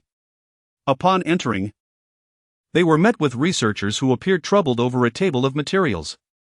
Other countries can successfully synthesize rubber, why can't we? I refuse to believe that we, the people of the rabbit nation, are inferior. The researchers, displaying determination despite their frustrations, rallied themselves. Do not be disheartened, I have brought an expert. Li Xiang announced as he entered the laboratory with Xiao Yun, introducing him to the team. This is the director of the Shenyang military factory, Xiao Yun. Director of the military factory? Why are you bringing him here? Are you expecting him to threaten us into producing rubber? The researchers were taken aback upon seeing Xiao Yun. They had heard of his reputation. Li Xiang himself harbored doubts. If such a challenge had eluded so many researchers, could a military expert like Xiao Yun truly succeed? Xiao Yun glanced at the experiment table, and without hesitation, stepped up to the operating station, explaining as he worked. Synthetic rubber is an artificially synthesized high-elasticity polymer, also known as a synthetic elastomer, created through chemical methods to polymerize into high molecular weight polymers. Xiao Yun meticulously detailed every aspect of the operation method to the assembled team, integrating real-time experiments into his explanations. Chapter 062, The Development of Synthetic Rubber. Xiao Yun's actions immediately drew the admiration of the crowd. How could an outsider possess such extensive knowledge? While they were undoubtedly impressed, they quickly took out their notebooks and pens to jot down notes. Before long, Xiao Yun effortlessly produced synthetic rubber, a feat that seemed unattainable to those present.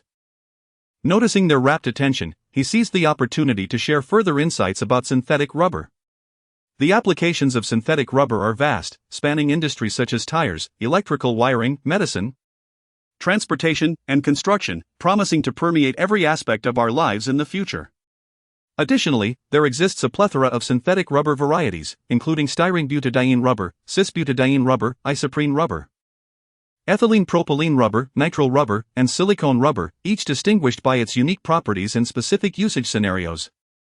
As Xiao Yun enumerated the various types of synthetic rubber and their synthesis methods, the excitement among the researchers only intensified.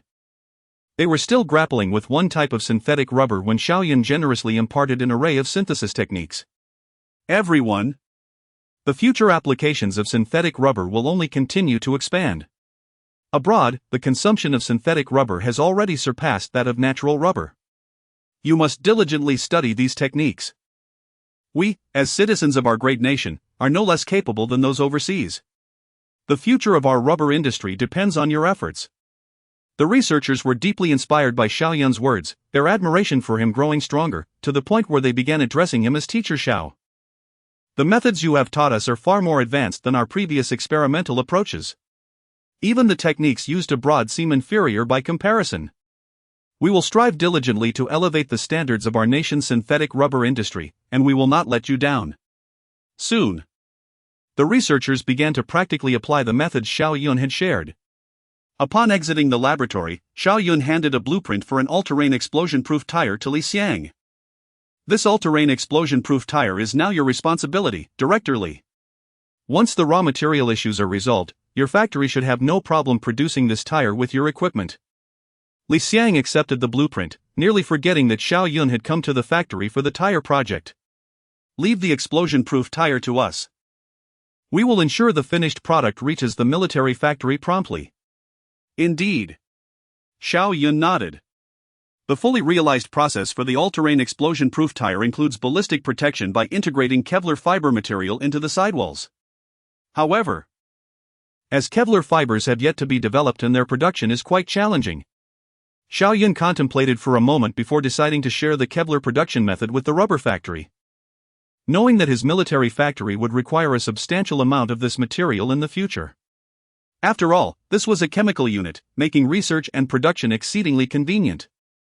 Director Li, I have another material that may be quite complex to study. Xiao Yun was unsure if Li Xiang would be interested in such a complicated material. Complexity is not a deterrent, as long as it benefits our nation. Besides, if an outsider like you understands chemical engineering better than we do, then we, as chemical engineers, must work even harder. Whatever challenges arise, leave them to us. Very well.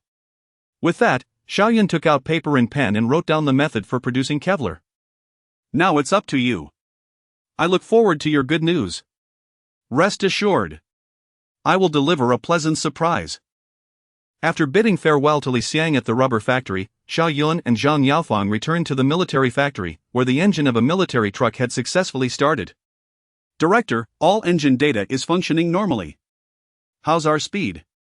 Hao Ming eagerly approached Xiao Yun to showcase their progress. Xiao Yun inspected the engine for a while and found no faults.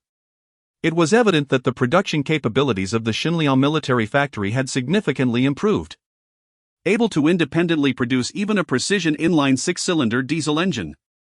At the same time, Xiao Yun realized that the timing for tank production seemed to be approaching maturity. Do not rush, after all, health is the foundation of revolution. Upon hearing Xiao Yun's words, Hao Ming sheepishly scratched his head. In truth, he had not slept for a day and night, tirelessly working in the workshop. Not only he, but many workers were too excited to sleep. There was no escaping it. This was the first truck produced by our nation. Unlike the weapons and equipment manufactured previously, items that were kept under wraps, the workers believed that when this truck rolled off the assembly line, it would surely be celebrated in the newspapers. Consequently, they worked with exceptional zeal. When the story made it to the papers, they would have something to boast about to their neighbors. In this era, Xiao Yun's most immediate observation was that the people largely embodied a spirit of selfless dedication. Individual interests were placed behind collective interests, with honor regarded as more significant than personal gain, a sentiment that is difficult to perceive in later times. Recognizing the workers' desire for honor, Xiao Yun resolved to assist them in applying for collective recognition upon the truck's completion.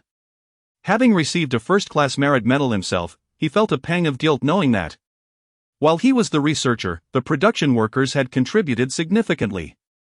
They, too, deserved recognition for their efforts. Let us all put in a bit more effort. Once the truck is completed, I will advocate for collective honors for everyone. As Hao Ming's proclamation echoed through the workshop, enthusiasm surged amongst the workers, further elevating their spirits. Chapter 63, Crafting the Bulletproof Sedan. Upon exiting the truck workshop, Xiao Yun remained standing by the office window, cradling an enamel cup while gazing outward, his thoughts incessantly churning. In recent days, the production of synthetic rubber and all-terrain explosion-proof tires had finally gained momentum. Extensive proposals regarding steel production and power supply had already been submitted to Minister Qin, which included plans for railway and light industrial development in Rabbit country. With Minister Qin's foresight and efficiency, I am confident these recommendations will soon come to fruition. The trial production of military trucks was progressing smoothly, requiring little of my concern. A series of firearms, including automatic rifles, machine guns, sniper rifles, rocket launchers, and anti-aircraft guns aimed at enhancing the combat capabilities of the Rabbit military had also been developed on my part. After taking a gentle sip of tea, the tension in Xiao Yun's heart began to ease. Presently, the industrial efficiency of Rabbit Country starkly contrasted with that of Eagle Sauce Country and Bear Country. However, from a long-term perspective, Rabbit Country's development was decidedly on the right track. It remained only to accelerate the bridging of the gap. It appeared that I might indulge in a moment of respite. Yet, this thought was swiftly interrupted by a knock at the door. Factory Director. The first batch of anti-aircraft guns has already been delivered to Oldley. We need no longer fear the bombardments from the Guo Party's aircraft. Wang Junshan entered with a buoyant expression, clearly relieved by the delivery of the anti-aircraft guns, which had lifted a burden from his shoulders. Thank you for your hard work, Old Wang. Xiao Yun prepared a cup of tea and handed it to him. Is there any hardship in this? Although we cannot fight on the battlefield, this still counts as indirectly defending our homeland, Wang Junshan replied. By the way, Director, you weren't at the factory this morning. Assistant Xiaoli from Minister Qin's office called to inform you that you are to attend a meeting in a week. Wang Junshan, cradling the teacup, bore an inexplicable pride. Never expecting the attention of Minister Qin towards the Shenyang military factory. Understood. Xiao Yun surmised the meeting's content would pertain to the documents he had submitted. Since we are heading to Beijing, let us prepare a gift. Prepare a gift? Wang Junshan paused, his mind whirring as he pondered Xiao Yun's intentions. What shall we gift? What could our military factory possibly offer? We can't just send a machine gun. Xiao Yun chuckled. As far as I know, our country lacks a ceremonial vehicle. Old Wang. What do you think about producing a bulletproof ceremonial car? Wang Junshan slapped his forehead. Of course. We can now manufacture motorcycles and trucks ourselves. However, producing a vehicle of this caliber is quite a challenge. Can our military factory manage it? Wang Junshan calmed himself, contemplating the complexities of crafting a ceremonial vehicle, which represents a nation's visage. Why not? Besides, I have already designed the bulletproof specifications. As he spoke, Xiao Yun retrieved a schematic for the sedan's exterior, inspired by the design of the Hongqi L5 from the future. This vehicle measures 6 meters in length and 2 meters in width. I plan to equip it with bulletproof armor and glass, and the tires will be explosion-proof. Inside, there will be an oxygen supply system and a fire extinguishing mechanism, along with airtight seals to ensure safety even in the event of a gas attack. The fuel tank must also be treated to prevent explosions, ensuring passenger safety. Given the added weight from the bulletproofing, we must enhance the engine's power. The chassis must be redesigned with special treatments to ensure durability while maintaining comfort. A sunroof will be included, allowing for a microphone to be placed on the roof for speeches. Xiao Yun spoke animatedly, and Wang Junshan became increasingly captivated. Goodness! Can a car truly be designed this way? I wonder how your mind works, filled with such extraordinary ideas. In no time, under Xiao Yun's visionary guidance, a comprehensive production blueprint materialized before them. Let us hurry, we have a week to see if we can accomplish this. The two promptly hurried to the workshop. As the country lacked a complete vehicle die-casting machine, Xiao Yun resorted to molding the necessary shapes from yellow clay on the table, instructing workers to commence crafting the car shell based on the model. Meanwhile, he delegated the production of components such as the drive shaft and wheel hubs, which were challenging for the military factory, to the smelting plant and surrounding factories. Engine, transmission, and chassis parts would still be fabricated by the military factory. Having garnered experience in crafting these components, the truck workshop under Hao Ming's supervision proceeded smoothly. Xiao Yun took charge of the compressor, which posed minimal difficulty to manufacture. Yet this small device would ensure a cool interior during summer. Regarding the interior, as Rabbit Country's plastic industry remained underdeveloped, Xiao Yun opted against using plastic. Instead, he chose exquisite golden silk wood for the interior and carefully selected red calfskin, imparting a sense of luxury. The later Phantom was crafted in a similar manner, utilizing superior materials with a claim of meticulous craftsmanship. Upon reflection, the vehicle appeared as grand and opulent as those produced by the illustrious brands. The workers, aware that this car was meant for Rabbit Country, dedicated themselves wholeheartedly and swiftly to the task. After several days of diligent effort, assembly of the sedan commenced.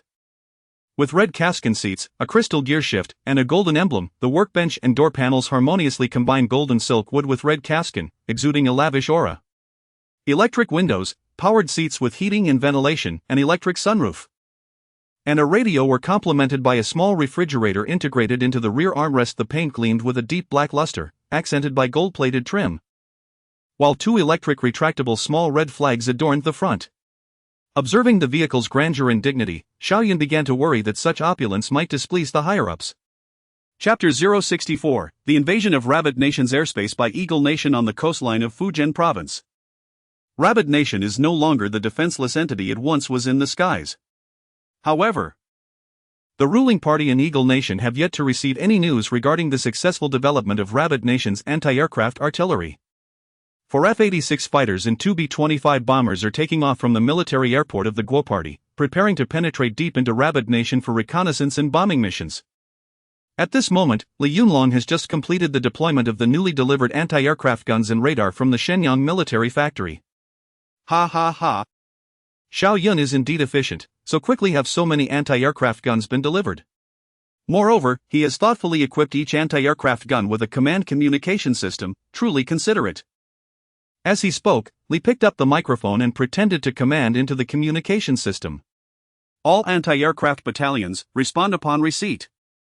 Listening to the replies from various battalions over the microphone, Li Yunlong's face bloomed with joy. Just then, a piercing air defense alarm blared from the radar.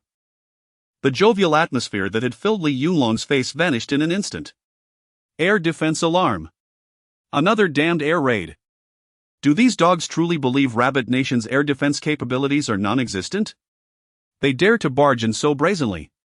Cursed Guo Party. Little did Li Yunlong know. The aircraft invading Rabbit Nation's airspace were not from the Guo Party's air force. The F-86 soaring above was a clear indication. This aircraft was the most advanced fighter jet of Eagle Nation, and it was inconceivable that it would be equipped to the Guo Party. The F-86 fighter jet, developed by North American Aviation after World War II, is a single-seat, single-engine, swept-wing subsonic jet fighter, nicknamed Sabre. It was one of the most widely used fighter jets by Eagle Nation and the NATO alliance in the 1950s. Soon, beneath the six aircraft, the Azure Sea disappeared. Look at those yellow-skinned monkeys below, some are farming, and others are fishing. It truly is a scene of harmony and contentment. Let us fly lower. I want to have some fun with those yellow-skinned monkeys down there. Come on. The commander has ordered us to load up on bombs for reconnaissance while also targeting valuable objectives. I really don't know what they were thinking. Exactly. Rabbit Nation is so impoverished that they can't even afford underpants. What valuable targets could they possibly have? The most valuable thing down there is probably that pile of straw. The Eagle Nation pilots conversed over the radio, emboldened by the knowledge that Rabbit Nation possessed no air defense. Not to mention the absence of aircraft and sufficient anti-aircraft artillery for defensive combat. Even if they did have them, they were no match for the most advanced fighter jets of Eagle Nation, which had no rivals on this blue planet. The sky erupted with a cacophony of roaring engines. A dozen fishermen, engaged in their work by the sea, instinctively looked up upon hearing the aircraft's sounds. Air raid. An air raid is coming. They recalled the recent days when they had heard of civilians falling victim to the guns of fighter jets. The fishermen immediately dropped their tools, shouting, "The planes are coming! Quick, hide!" The fear brought by the aircraft loomed ominously over the fishermen, who huddled on the ground, unable to look up. When will these days of terror come to an end? Why can those planes fly freely above us? Is there no one to take action? A sense of despair and fear flickered in the eyes of the fishermen as they spoke. Beep, beep, beep. The radar before Li Yunlong buzzed incessantly, indicating that 6 aircraft were rapidly approaching his defensive zone. Good. They've come to join the fun just as the anti-aircraft guns have been set up. A smug smile spread across Li Yunlong's face. All anti-aircraft battalions, once you lock onto a target, fire immediately. Not a single plane shall escape. A dangerous glint shone in Li Yunlong's eyes. This was Rabbit Nation, this was the airspace of Rabbit Nation. Previously, he had been helpless in the face of enemy aircraft. But now he would use the latest anti-aircraft artillery to proclaim to the world that Rabbit Nation's airspace would not be violated by any country or force. Anti-Aircraft Battalion 1, Battalion Commander Xiao Yun received the orders and immediately made combat preparations. Soldiers, we have trained with the new anti-aircraft guns for a whole day. Whether our battalion can achieve fame in battle lies with you. Take your positions, the entire battalion is to enter combat status. Yes. 6 men quickly took their respective combat positions. Radar is activated. Shells are loaded. Report, radar has locked on. The targeting system is auto-aiming. The 6 Eagle Nation pilots remained oblivious as the barrels of the 37mm twin-barreled anti-aircraft guns below had already trained their sights upon them. Have you found your targets? I think that fishing boat looks good. Bombing a fishing boat is not as fun as targeting those yellow-skinned monkeys, at least the monkeys know how to dodge. I think those trembling individuals below can serve as our lucky targets for this mission. As they spoke, the pilots of the 4 fighter jets activated the machine guns on their aircraft and dove towards the few individuals by the rocks below. Instantly, debris flew, and chaos erupted. The Eagle Nation's planes have spotted us. Everyone, scatter and run. The fishermen, hearing the gunfire, felt their terror reach its zenith. Oh no! Can you escape? The returning aircraft dove again, pursuing the dozen or so fishermen. In the next moment, the automated targeting anti-aircraft guns unleashed a barrage of shells toward the descending aircraft. The radar lights on the Eagle Nation's planes began to flash incessantly. Beep, beep, beep. Damn it, I think I've been locked onto by radar. The Eagle Nation pilot bore an incredulous expression. Could it be that Rabbit Nation has an air defense system? Damn. As the Eagle Nation pilot cursed, he abandoned the pursuit and pulled the aircraft up. However, against the rapid-fire and responsive 37mm twin-barreled anti-aircraft guns, the F-86, which struggled to gain altitude, was already doomed. Whoosh! Whoosh, whoosh! Boom! In an instant, dozens of anti-aircraft shells exploded around the F-86, sending countless shrapnel scattering like raindrops. Zing, zing, zing. Shrapnel penetrated the engine's intake, causing it to billow smoke. Damn it! The Eagle Nation pilot felt the loss of power in the aircraft. Having just dove to pursue the fisherman, he found the altitude insufficient for a safe parachute jump. Reluctantly, he gripped the control stick tightly, steering the plane toward the sandy beach in hopes of a soft landing. However, the other Eagle Nation pilots who had also doved did not share such good fortune. Chapter 65, Foreign Devils. Lay down your arms and raise your hands. In the blink of an eye, 4 F-86 fighter jets, like small birds ensnared in a net, found themselves with no means of escape. One aircraft, its engine destroyed by shrapnel, plummeted onto the beach due to its altitude. The remaining 3 either met their demise directly from the hail of artillery fire or sustained severe damage from the explosive debris. One pilot, in a desperate last attempt, ejected from his cockpit, only to find that his parachute failed to deploy in time as he descended onto the wreckage of a burning plane. The fate of this parachuting pilot, whether he perished from the fall or was consumed by flames, remained unknown. Above, 2 B-25 bombers observed the unfolding chaos, their expressions frozen in disbelief. The once bustling communication channel was now filled only with the crackling sound of static. After a brief moment of stunned silence, both American pilots were suddenly struck by a foreboding thought and simultaneously shouted, "Quick! Flee! Abandon the mission!" In the nations of Blue Star, a competent pilot is an invaluable asset, cultivated through immense time and effort. Therefore, when faced with peril, unless on a special assignment, retreating is often regarded as a strategic withdrawal, free from repercussions. Moreover, indecisiveness on the battlefield is the gravest of sins, as the saying goes, he who hesitates is lost. Thus, without a moment's hesitation, the 2 pilots resolved to ascend swiftly, eager to vacate this treacherous ground. How could this be possible? How could our aircraft be struck? Was it not said that the Rabbit Nation possessed almost no air defense? Why then was their anti-aircraft fire so ferocious? As their altitude climbed to 5,000 meters, the pilots, believing themselves safe, were bombarded with questions. How had the Rabbit Nation, seemingly so far behind, inflicted such significant losses upon them? The Nationalist Party had assured them that the airspace of the Rabbit Nation was undefended, allowing free passage in and out. Cursed be it! The treacherous Nationalist Party had deceived us with false intelligence. They vowed to report back and give the Nationalist Party a taste of their own medicine. However, having come this far, leaving after suffering losses would not be so simple. The outcome of the story was sealed the moment they approached the ground, complacent and careless. The command was clear: do not let the enemy escape. The order from our superior was to shoot them all down. The captain of the anti-aircraft battalion promptly issued another command, instructing, aim at the 2 planes in the sky. Bring them down. Yes, Captain. The ground crew of the 37mm twin-barrel artillery awaited this moment eagerly. With a seamless coordination of radar and command systems, the cannons swiftly adjusted their aim, locking onto the targets. In an instant, hundreds of anti-aircraft shells formed a lethal web of firepower, hurtling skyward at an unimaginable speed. Each shell seemed to possess a mind of its own, striking true with uncanny accuracy. The 2 B-25s, now at 5,000 meters, could not escape their fated demise. Damn it, this is truly wretched.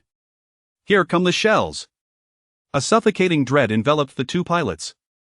Having participated in World War II, they had never encountered such a bizarre situation. To be accurately targeted at this altitude by anti-aircraft fire, had these yellow-skinned monkeys mounted sniper scopes on their cannons? As the barrage rained down, the pilots could only accelerate, yet their speed appeared ludicrous in the eyes of the gunners below. Ha! We hit it!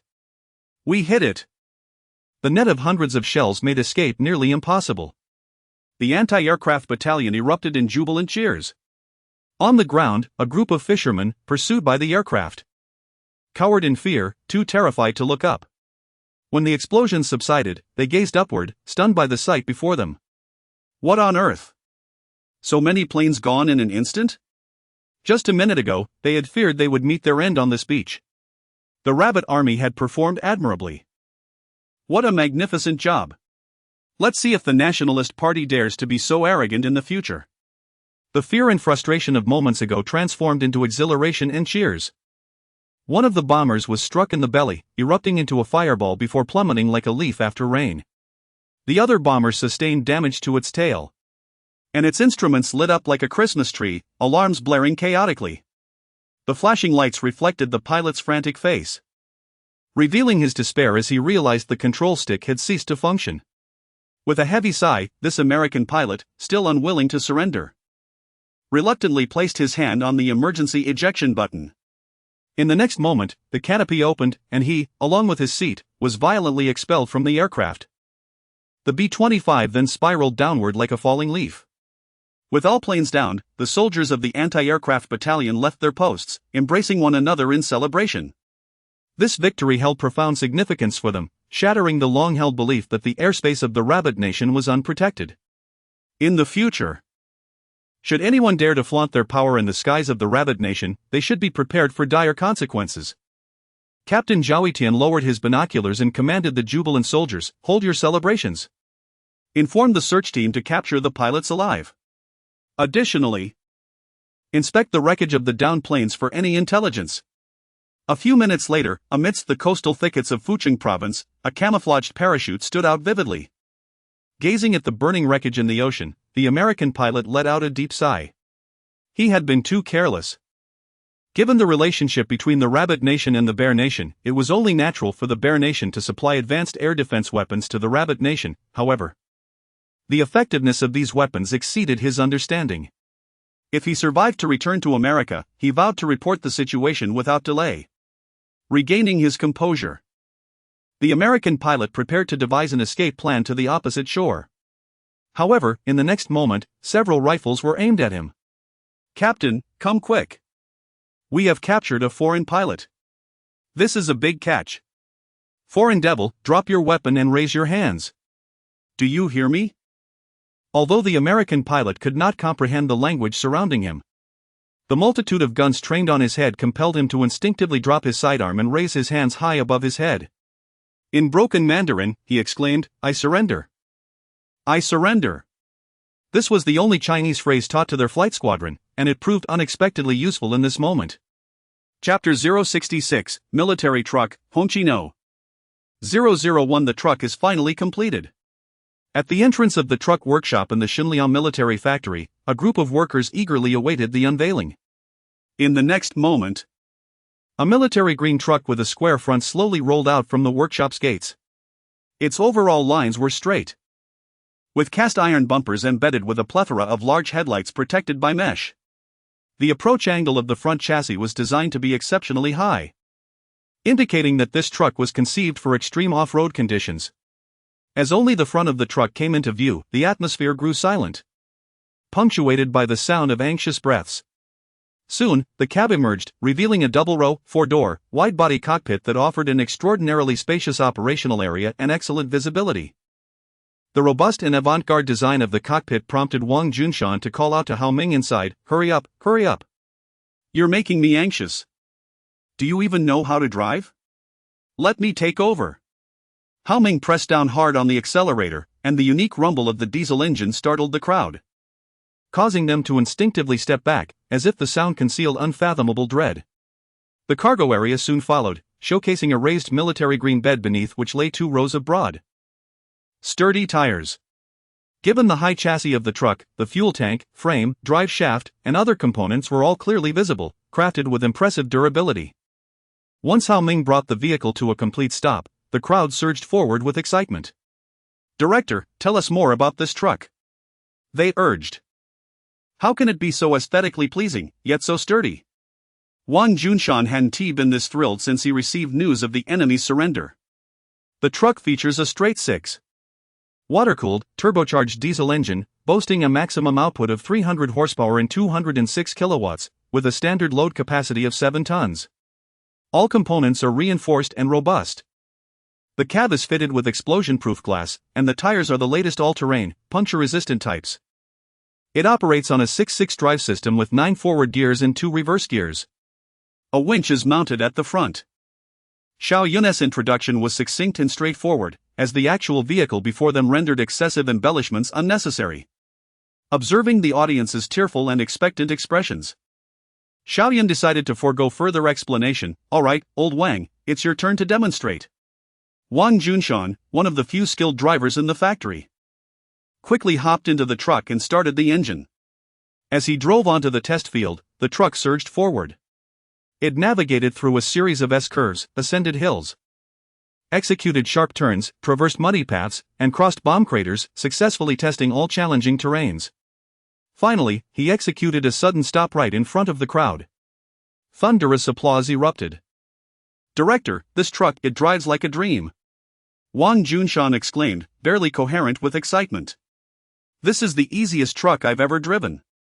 It has such power that even with several tons loaded, it feels as light as an empty vehicle. The acceleration is exhilarating, and the grip and handling are impeccable. Director, let us name our new truck," he urged. Without hesitation, Xiao Yun declared, "Let us call it the Liberation Truck. I've also thought of a name for the armored vehicle. It shall be known as Hongqi number 001. That's a splendid name.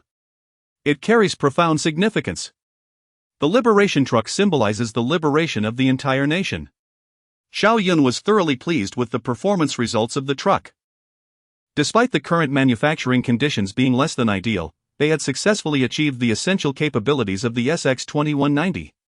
He planned to report the truck's specifications to Zhang Wanhe, and upon his approval, he would immediately inform the workshop to commence mass production. The primary purpose of producing this truck was to support logistics for strategic materials. Following the outbreak of the Peninsula War, the supply convoy would have to navigate narrow pathways, rugged mountain roads, cross rivers, and endure bombardments from the enemy air force. The logistical support for the million-strong Rabbit Army relied heavily on this liberation truck. He hoped that there would no longer be instances of non-combat attrition due to insufficient supplies of blankets and food. "Director, our armored vehicle is also completed." A worker approached Xiao Yun just as the testing of the liberation truck concluded. "Let us go take a look. If everything checks out, I'll be driving this vehicle to the capital tomorrow," Xiao Yun replied as he and Wang Junshan made their way to the passenger car workshop, where 2 brand new vehicles awaited, one for testing and one for delivery. "Come on, old Wang, give it a try." Wang Junshan hesitated as he admired the golden silk wood interior and the red leather upholstery, feeling at a loss for how to proceed. Xiao Yun had to fetch a cloth for him to sit on before he cautiously settled into the luxurious seat. "Wow! I can't believe we built this car," Wang Junshan marveled, feeling as though he were dreaming. Every surface within reach was polished wood and fine leather. The golden emblem of the Hongqi brand adorned the front, while the words Hongqi were elegantly inscribed in crystal on the dashboard. The chrome radio buttons, window switches, door handles, and the suede ceiling all exuded luxury. The interior lines were perfectly crafted, with numerous electrical components, a radio, a mini fridge, and a walkie-talkie fitting seamlessly into the design. Wang Junshan pondered testing the vehicle's functions but hesitated, fearing he might damage such a magnificent creation. Oh dear. I can already imagine Minister Qin scolding you when he sees this car. Xiao Yun merely chuckled, having ulterior motives for the vehicle's design. Many elements that were commonplace in luxury cars of the future were merely adaptations of contemporary designs, albeit with materials far more opulent than those found in high-end vehicles worth millions. With a perspective rooted in the future, Xiao Yun was immensely satisfied. And he wondered how anyone from this era could resist the allure of such a vehicle. As Wang Junshan started the engine, he strained to listen closely. Director. Is the engine malfunctioning? It started but there's no sound. Look at the tachometer, it's already moving. Xiao Yun reminded him from the back seat. Oh, right. This engine is remarkable, you can hardly hear it running from inside the cabin. Wang Junshan remarked, feeling overwhelmed by the vehicle's luxury. I wouldn't want this car even if it were gifted to me, it's far too lavish. Despite his protests, Wang Junshan engaged the gear and began to drive, knowing full well he needed to conduct a series of functional tests. The two then drove the vehicle for an extended period, evaluating comfort, armor, and explosion resistance. Unsurprisingly, all test results met the performance requirements. Chapter 67, the best car in the world after the successful testing of the red flag armored vehicle. Xiao Yun hurriedly made his way to the capital. This time, in an effort to maintain a low profile, he was accompanied only by Wang Junshan, who was responsible for driving, and Zhang Yaofeng, who served as his bodyguard. Before entering the city, Wang Junshan deliberately stopped the car for a moment, meticulously cleaning it with a cloth and unfurling the two small flags at the front before proceeding toward the city gates. To Xiao Yun's surprise, despite his efforts to remain inconspicuous, he became the center of attention upon entering the city. "Look, what kind of car is that?" exclaimed a passerby, awed by the vehicle's imposing presence. "Wow, this car is quite extravagant. Which country is it imported from?" another inquired. "I don't know, I've never seen anything like it." "But look at the emblem, it's a red flag. Could it be domestically produced?" came the response. "What are you talking about? When did we ever have such industrial capability?" The pedestrians couldn't help but stop and stare, causing the once spacious street to become congested, which compelled Wang Junshan to continuously honk the horn. After much effort, they finally navigated through the bustling downtown area and headed towards the Ministry of National Defense at the city center. At the entrance of a small courtyard, Qin Feng stood waiting for Xiao Yun. "Didn't the report say he had already entered the city? Why hasn't he arrived yet?" Just as Xiao Wang was about to respond, a uniquely styled, commanding sedan came into view. This car is stunning. If only we could produce something like this," exclaimed Xiao Wang. "Whose car is this? I don't recall any foreign delegations scheduled for today." The area surrounding the courtyard was a military management zone, where generally only foreign delegations and high-ranking officials could enter without prior permission. Qin Feng's gaze was fixed intently on the approaching vehicle, and Xiao Wang hurriedly stepped forward to inquire about the situation. "It's Director Xiao," he announced excitedly while opening the car door. "Xiao Yun? You finally arrived." Qin Feng's face lit up with a broad smile upon seeing him. "Minister Qin, greetings." Xiao Yun saluted respectfully. "No need for formality, great contributor. Come, let us head inside. The experts have been eagerly awaiting your arrival." Qin Feng took Xiao Yun's hand and led him toward the building. "Minister Qin, I have a gift I would like you to present to the leadership." With a mysterious expression, Xiao Yun piqued Qin Feng's curiosity. "A gift? I've heard you've been busy developing weapons recently. What new weapon have you brought this time? Show me." "Ha, it's not a weapon, it's this car." Xiao Yun opened the door wide to showcase the vehicle. "I noticed our country didn't have its own official car, and since we now possess the capability to manufacture vehicles, I thought we could create one for testing. Even the Shenyang military factory can produce cars now. This development is astonishing. Qin Feng felt surprised, and his gaze toward the red flag sedan grew fervent. Earlier, he had assumed the car was foreign and had only given it a cursory glance, fearing envy from prolonged scrutiny. Now, as he circled the vehicle and examined it closely, he noticed the smooth, powerful lines, the avant-garde yet elegant design, and the distinct essence of Chinese craftsmanship. Xiao Yun seized the moment to elaborate. This vehicle is constructed with high-density steel plates and high-strength ceramics, capable of withstanding rifle fire and explosions.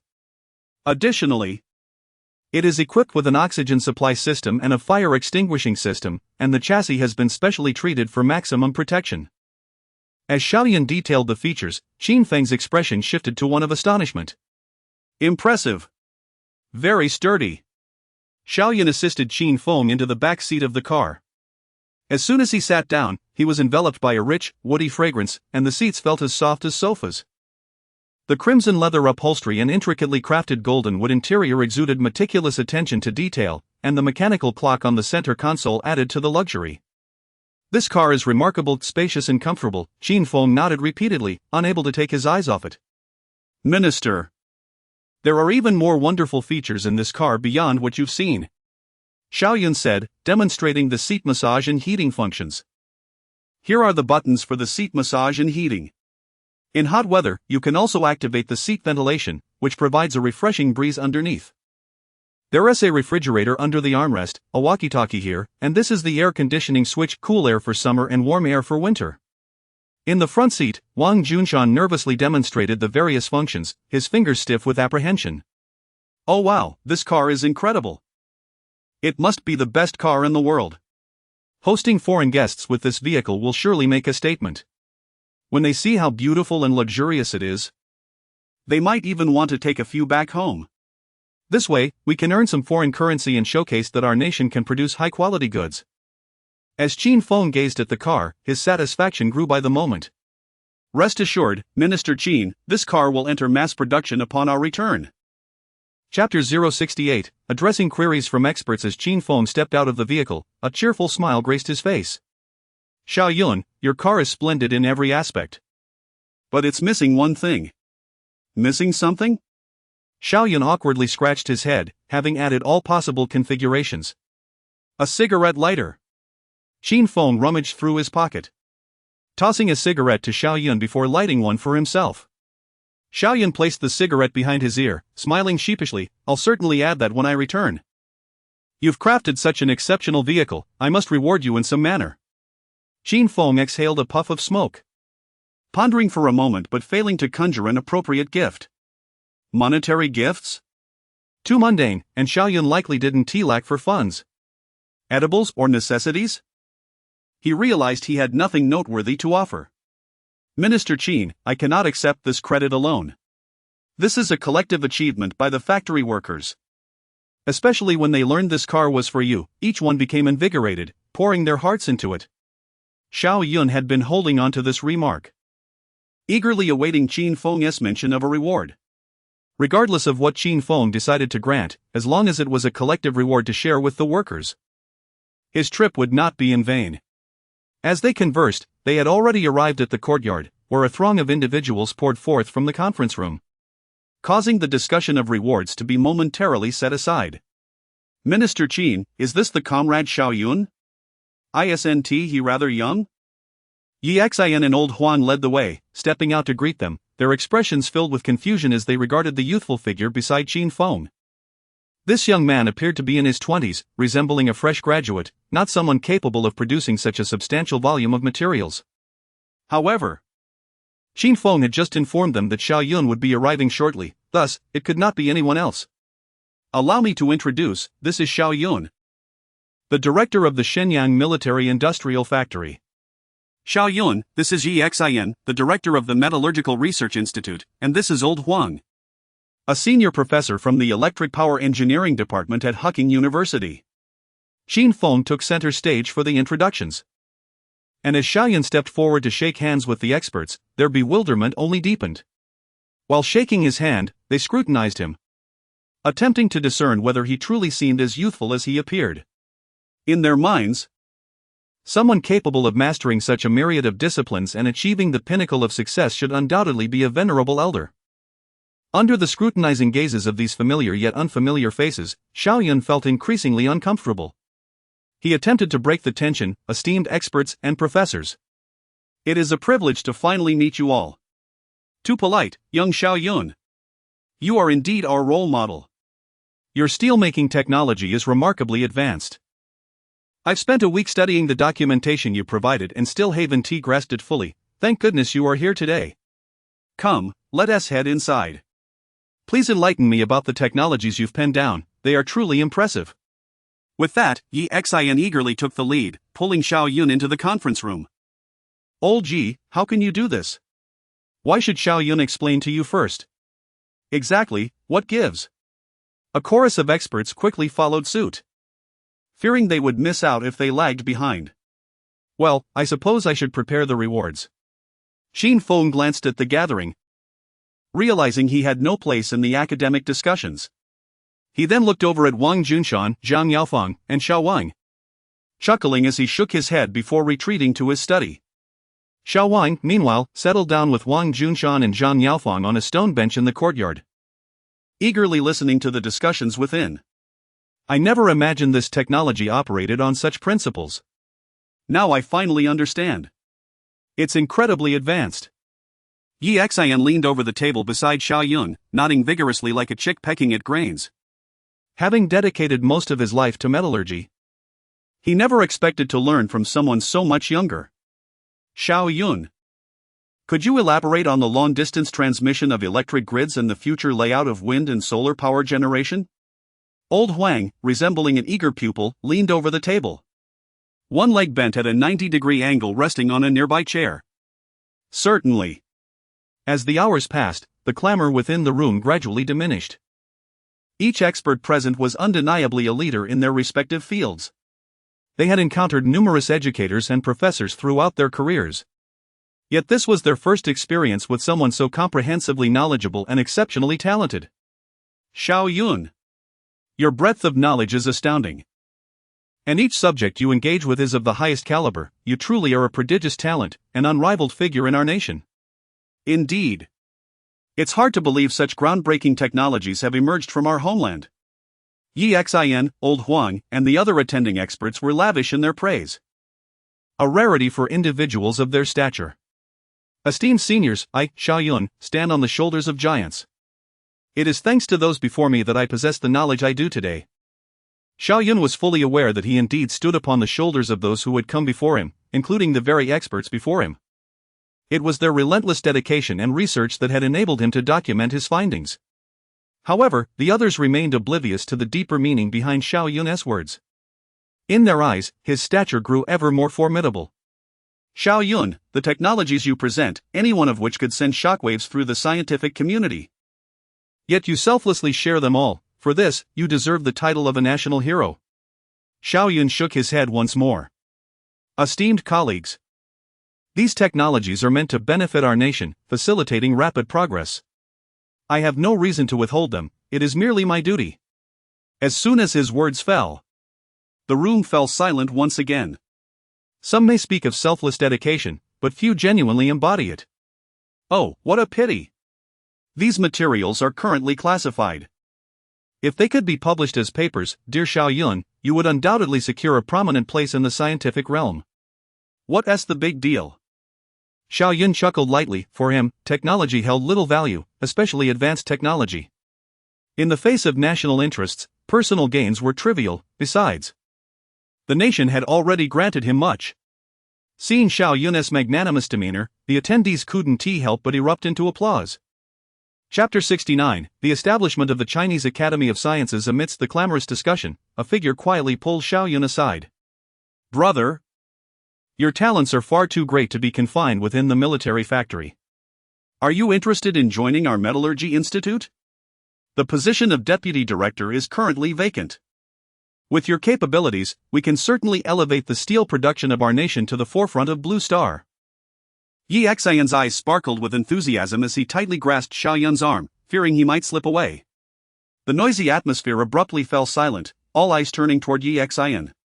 He awkwardly smiled at the crowd, seemingly aware that his actions were somewhat inappropriate, and quickly released Xiao Yun's arm.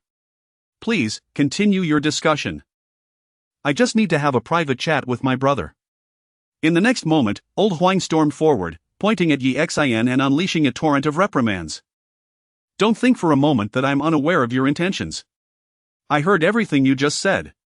Why should Xiao Yun go to your metallurgy institute? Clearly, he excels in electrical research. Besides, working with boilers daily is no place for someone so young. Brother, come to our Hucking University, start as a department head. In 2 years, I guarantee you'll be the vice president, and in another 2, I'll support your candidacy for president. The academic atmosphere in the university is much more relaxed. Without waiting for Xiao Yun's consent, old Huang seized his arm, preparing to drag him away. Seeing old Huang's determination, the crowd grew anxious. This is outrageous. We were all here to share a meal, and you two old foxes are trying to monopolize the pot. Old Huang, let go of Xiao Yun. Are you flipping the table while others are eating? Brother, if you come to our university, you don't even have to wait 2 years. I'll hand you the position of president right now. By the way, I have a granddaughter who just turned 18, about your age. She is quite charming. A perfect match for you. How shameless.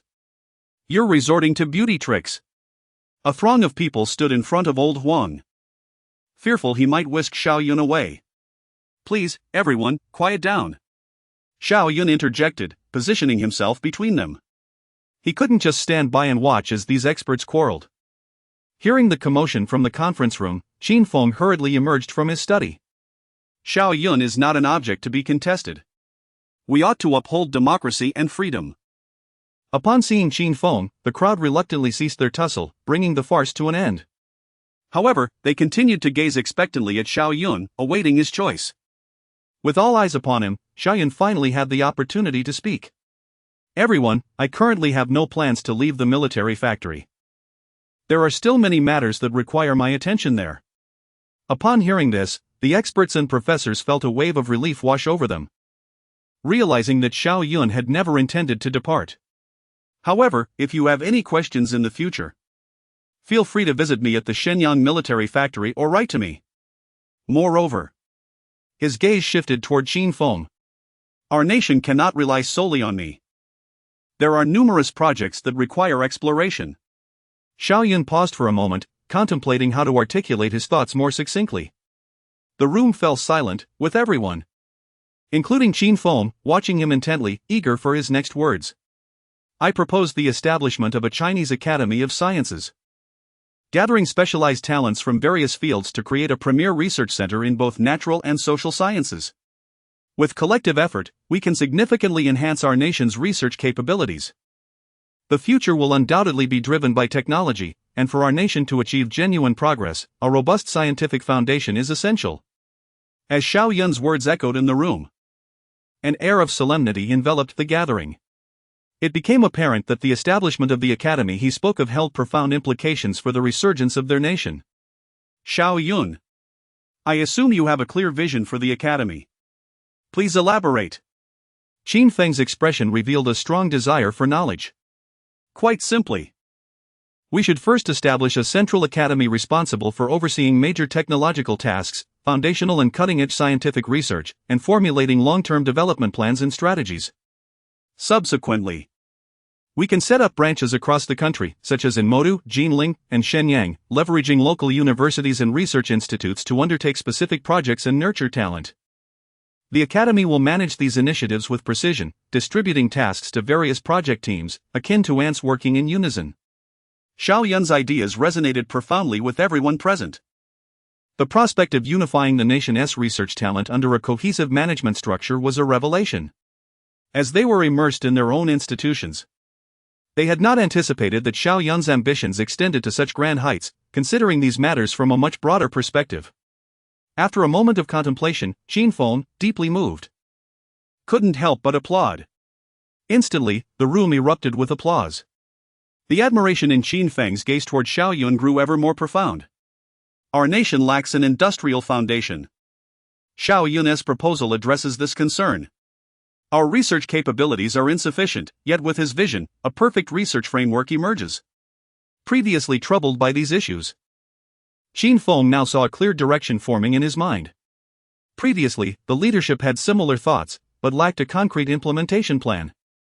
I will promptly present the procedural framework for the academy to the leaders. How about we nominate Xiao Yun as the president? Xin Feng's proposal garnered unanimous support from the gathered experts. Minister Qin, I too believe Xiao Yun should take on the role of president. Indeed. Only he would earn my respect in that position. I concur. Xiao Yun quickly waved his hands in protest. Everyone, I am still quite young, merely a novice. Furthermore, my commitment to the Shenyang military factory is of paramount importance, as national defense initiatives are equally crucial. Before Xiao Yun could finish his objection, the crowd interrupted, that's not acceptable. Whoever proposes it must take responsibility. Yes, since the idea originated with you, you must lead it. Xin Feng chuckled helplessly. It seems the will of the crowd is insurmountable, President Xiao. Besides, this way, you won't have to worry about being contested. You can integrate them all under your leadership. Chapter 070, The Revenge of the Eagle Nation? Minister Qin. We have received the latest battle report from the coastal defense of F province. 6 aircraft from Eagle Nation have been spotted in our airspace. Xin Feng and Xiao Yun were engaged in conversation in the study when they were interrupted by Xiao Wang, who was holding a telegram at the door. Just a moment ago, Xin Feng had exuded kindness, but now a glint of coldness flashed in his eyes, and an aura of menace enveloped him. Those scoundrels from Eagle Nation, brazenly supporting the Guo party was one thing, but to audaciously invade our airspace, what do they intend? Do they seek war? Xin Feng's anger surged to a peak, causing his body to tremble with rage. Recently, the Guo party's relentless bombing of coastal cities had inflicted significant damage and posed a grave threat to the lives of our citizens. Now, even Eagle Nation had joined the fray, and he could do nothing but watch as their fighter jets intruded. Minister Qin, there's no need to worry excessively. Xiao Wang reassured. Director Zhao's anti-aircraft artillery has already been deployed along the coast of F province. The report states that our Coastal Defense Force's anti-aircraft battalion has annihilated the Eagle Nation's flight squadron. Upon hearing Xiao Wang's account, Xin Feng was momentarily taken aback, and the anger on his face evaporated. They won? They completely annihilated the Eagle Nation's flight squadron? It is essential to understand that annihilation differs from mere repulsion. Repulsion indicates that the enemy felt threatened and retreated temporarily, while annihilation signifies that our air defense forces possess the full capability to safeguard our airspace. Xin Feng eagerly seized the telegram from Xiao Wang's hands. Good heavens! Could this be a dream? 3 F-86 fighter jets destroyed, 2 B-25 bombers downed, and 1 F-86 captured due to low altitude after its engine was hit. Along with 2 Eagle pilots taken prisoner, and we suffered not a single casualty. Xin Feng handed the telegram to Xiao Yun and continued. Your anti-aircraft artillery has once again achieved great merit, downing 6 Eagle aircraft in one fell swoop. Our airspace has historically been akin to an open field, allowing anyone to come and go as they please. Yet today, the contents of this telegram seem miraculous to Xin Feng. 5 destroyed, 1 captured. This achievement is simply exhilarating. What a splendid victory this battle has been. Who could have imagined that our nation would witness the day of capturing Eagle pilots? I look forward to seeing who would dare to brazenly invade our airspace again. The safety of our coastal cities is now assured. To annihilate a squadron from Eagle Nation, the most advanced of their fighter jets, this achievement is likely beyond belief for any country on Blue Star. For our military, which has lacked air defense capabilities, this will undoubtedly bolster morale immensely. Xin Feng had long awaited such a resounding success in air defense. Moments later, as if suddenly realizing something, Xin Feng turned to Xiao Yun. If I recall correctly, the F-86 is supposed to be Eagle Nation's most advanced fighter jet, isn't it? Indeed, Xiao Yun affirmed, elaborating. The F-86, nicknamed Sabre, is a single-seat, single-engine, swept-wing subsonic jet fighter developed by North American Aviation after World War II, and it is also Eagle Nation's first jet fighter. It is armed with 6 Browning M2 HB 50 caliber machine guns, mounted on the sides of the air intake, and its performance ranks among the best on Blue Star. Qin Feng chuckled, shaking his head. Your anti-aircraft artillery has brought down the strongest fighter jet on Blue Star. Had I not received this telegram, I would still have thought it merely an ordinary anti-aircraft gun, yet its performance is so formidable. In that moment, Qin Feng was at a loss for words in his astonishment. Yet, despite his surprise, he saw too many possibilities, or perhaps miracles, in Xiao Yun. Such a high-performance anti-aircraft artillery seemed perfectly normal now. Perhaps the Eagle pilots had been overly complacent, believing we lacked air defense capabilities, thus caught off guard. While the 37mm dual-barrel anti-aircraft gun is powerful, it can struggle against high-altitude targets. Xiao Yun recognized that the Eagle flight squadron had likely underestimated us, leading to this outcome. Future battlefields would require even more formidable air defense weapons. You are too humble, Xiao Yun. Ha ha ha. We must produce more of such powerful weapons in the future. Qin Feng was eager for Xiao Yun's miracles to occur repeatedly, for such miracles would only benefit the citizens of our nation. Xiao Wang. Ensure that all soldiers who participated in this air defense battle are awarded the highest honors. Also, give Commander Li Yunlong a medal for his leadership in the defense area. Our nation rewards merit and will not slight any deserving individual. Yes, I will notify them immediately. Xiao Wang responded enthusiastically before rushing out of the study. Speaking of this air defense battle, you too have contributed significantly. However, having just conferred upon you the highest honors, I now find myself puzzled over what reward to give you. Though Qin Feng expressed his confusion, the smile on his face grew ever more radiant. Leader, as for rewards, they are merely my duty. When I applied to report to the Shenyang military factory, I assured you that I would enhance our national defense. I am merely fulfilling that promise now. At that moment, Xiao Yun's thoughts were not on rewards. Minister Qin. With Eagle Nation losing 6 aircraft and 2 pilots in our custody, they will surely not let this go easily. Upon hearing this, Qin Feng's heart gradually sank. Given Eagle Nation's domineering nature, they would not take any losses lightly, they would demand an explanation from our nation. But there is no need to worry excessively. They were the aggressors, and we acted in legitimate self-defense. Qin Feng intended to comfort Xiao Yun, but as he spoke, he too fell silent. In this world, logic often bows to the might of the fist. Fairness is a rare commodity, especially in the presence of Eagle Nation. After a moment of silence, Qin Feng raised his head and, in a moment of clarity, seemed to grasp the terrifying implications behind this event.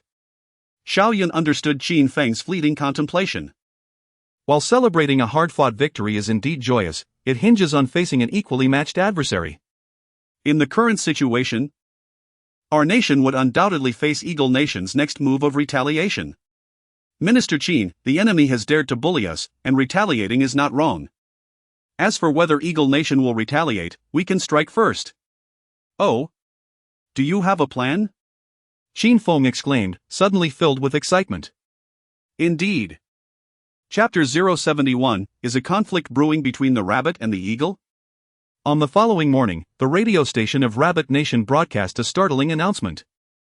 Fighter jets from Eagle Nation had intruded into our airspace. And our Rabbit military's coastal defense forces successfully shot down 5 enemy aircraft while capturing a state-of-the-art Eagle fighter jet and 2 Eagle pilots. The voice from the broadcast swiftly spread through the bustling streets and quiet alleys of Rabbit Nation, reaching even the most remote villages where the loudspeakers blared the news at full volume. In factories, on the streets, and in villages, countless citizens gathered around the radios. Their emotions soaring to a peak, many had tears glistening in their eyes. Excellent. A resounding defeat for any who dare to invade. This brings great relief to our hearts. We, Rabbit Nation, do not seek trouble, but we shall not shy away from it. Those who invade our airspace must be prepared for a fierce counterattack. How satisfying it is to see Eagle Nation humbled. The most fervent reactions came from the coastal cities. In the wake of such news, anxious citizens poured into the streets. The Rabbit military had indeed brought down enemy aircraft? Yes. It was true. They had shot down even the most advanced Eagle jets. And now the Rabbit military possessed the capability to protect us. How wonderful it would be to live peacefully without fear of bombs dropped from above. For over half a century, Rabbit Nation had endured relentless invasions, and the populace yearned for a strong homeland capable of annihilating its foes, ensuring safety for its citizens while asserting itself on the international stage. Now, the new Rabbit Nation had accomplished this.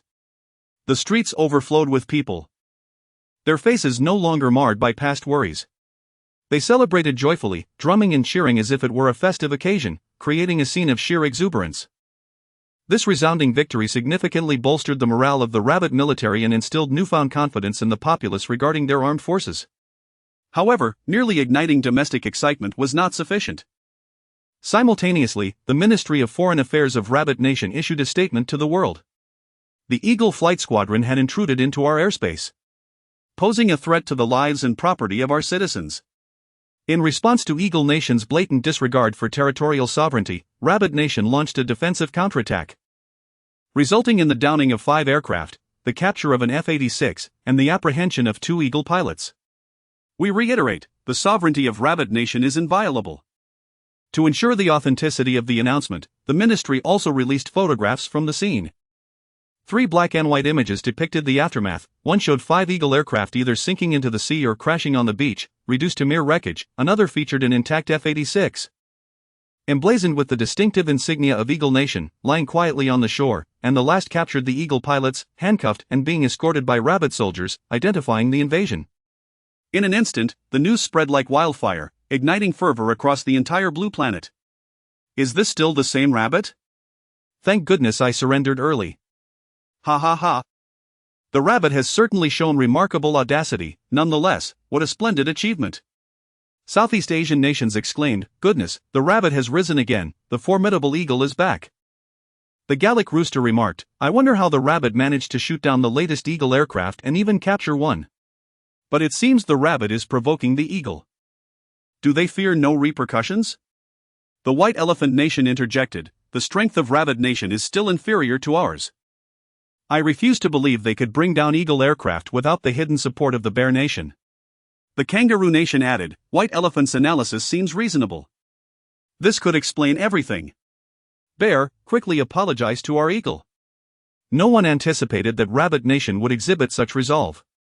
Not only had they annihilated the Eagle Flight Squadron, but they also publicly shared the battle reports and wreckage of the enemy aircraft.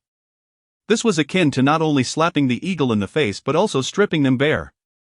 However, the conflict had taken place on Rabbit territory, making it clear that Eagle Nation was the initial aggressor. Consequently, even if Eagle Nation suffered significant losses, they lacked the dignity to respond openly. Meanwhile, in an office on Island B, a middle-aged man, hat atop his head, rushed about, gathering his belongings. Principal, conflict has erupted. The Rabbits are attacking us? Prepare the aircraft. I must head to Eagle Nation. No, the Rabbits are not advancing. Do you recall the Eagle Flight Squadron that took off from here a couple of days ago? The middle-aged man with the hat quickly processed the information. Of course. Eagle Nation has been inquiring about the whereabouts of that squadron. What happened? That squadron has clashed with the Rabbits and has been completely annihilated. What? Completely annihilated? His pupils widened, disbelief etched across his face. The Rabbits wiped out that squadron? Indeed. 5 aircraft destroyed, 1 captured, 2 pilots taken prisoner. As he spoke, the assistant handed over the announcement to the middle-aged man.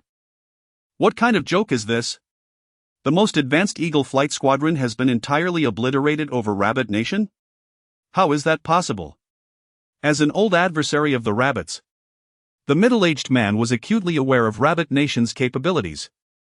They had been so bold in launching bombings over Rabbit coastal cities precisely because they had perceived Rabbit air defenses as virtually non-existent. This must be a fabricated story. Our Mustangs can traverse Rabbit airspace at will, how could an F-86? Yet, the announcement was accompanied by photographs. The wreckage of the aircraft was unmistakable. The F-86 lying on the beach confirmed the reality, and the presence of the Eagle pilots could not be denied. How did these simple folk acquire such power? What weaponry did they employ to bring down our aircraft?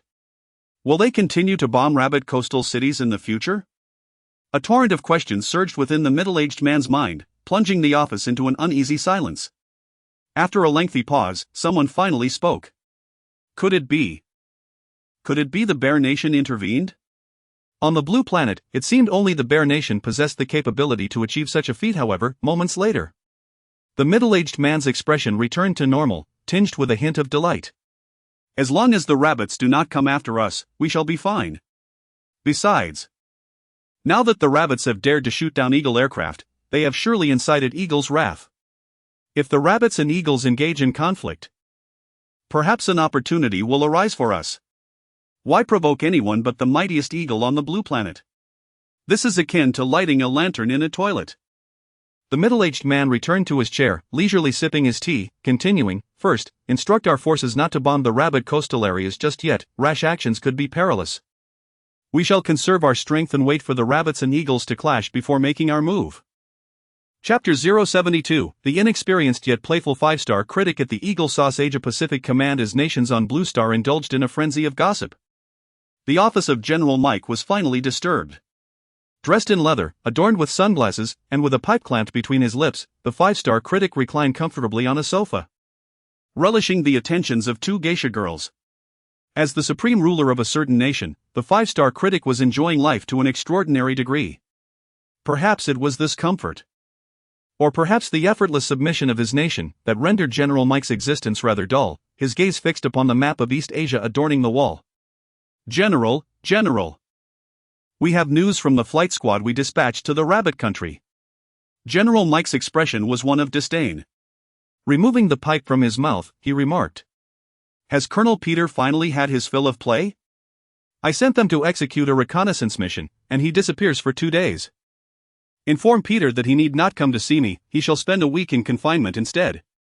A few days prior, General Mike sought to familiarize himself with the terrain of the rabbit nation to prepare for potential future conflicts. Thus he had dispatched Colonel Peter on a reconnaissance mission.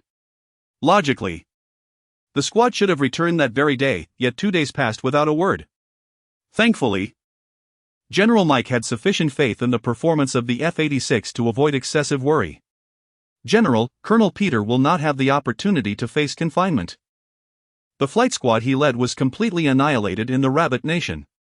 The assistant presented the announcement from the rabbit nation before him. In an instant, General Mike's face, along with the pipe in his mouth, froze in disbelief. "You cannot be serious. A squadron of 4 F-86s was entirely wiped out in the rabbit nation. How is that possible? Are you unaware of how backward the rabbit nation is?" Seeing General Mike's incredulity, the assistant urgently pointed to the photographs on the announcement. "General, look at the photographs." General Mike scrutinized the 3 black and white images for a long while. "These simpletons. A rabble could bring down our aircraft? On Blue Star, nothing capable of downing an F-86 has yet been created. What on earth is going on?" After several thoughtful puffs on his pipe, General Mike remained perplexed. Moments later, the tobacco dwindled. He raised his gaze to the strategic map of East Asia on the wall, and in the next moment, a glimmer of insight flashed in his eyes. Regardless of how they brought down our fighter jets, the truth is often inconsequential. As the greatest nation on Blue Star, we, the Eagle Sauce Nation, will not tolerate any acts of provocation. The rabbits shooting down our aircraft provides the perfect pretext for war. To General Mike, the loss of one flight squadron was trivial. The reality of the situation, right or wrong, held little significance. "I intimidate you? That is merely expected. But if you dare to retaliate, that is an affront. Send a telegram to the White House, stating that the rabbit nation has deliberately provoked us by downing one of our flight squadrons, and we seek to declare war." Having finally procured a reason for war, he was determined to seize the opportunity. General Mike had long coveted the entirety of East Asia. Being merely the supreme ruler of a small nation was insufficient for him, he aspired to be the authoritative figure in the Asia-Pacific region. "Yes, I shall go at once." The assistant glanced at the 2 geisha girls beside General Mike, then bowed respectfully before turning to gently close the office door. Before long, General Mike's telegram traversed the Pacific to the White House. At that moment, General Du was seething in his office, having already received the announcement from the rabbit nation. "The complete annihilation of one of our flight squadrons and flaunting the photographs internationally. Do they wish for the world to be aware of their audacity? Infuriating. And Mike, that fool, is perpetually engaged in foolishness. It is one thing to be unreliable in battle, but I expected him to be less of a simpleton after the war.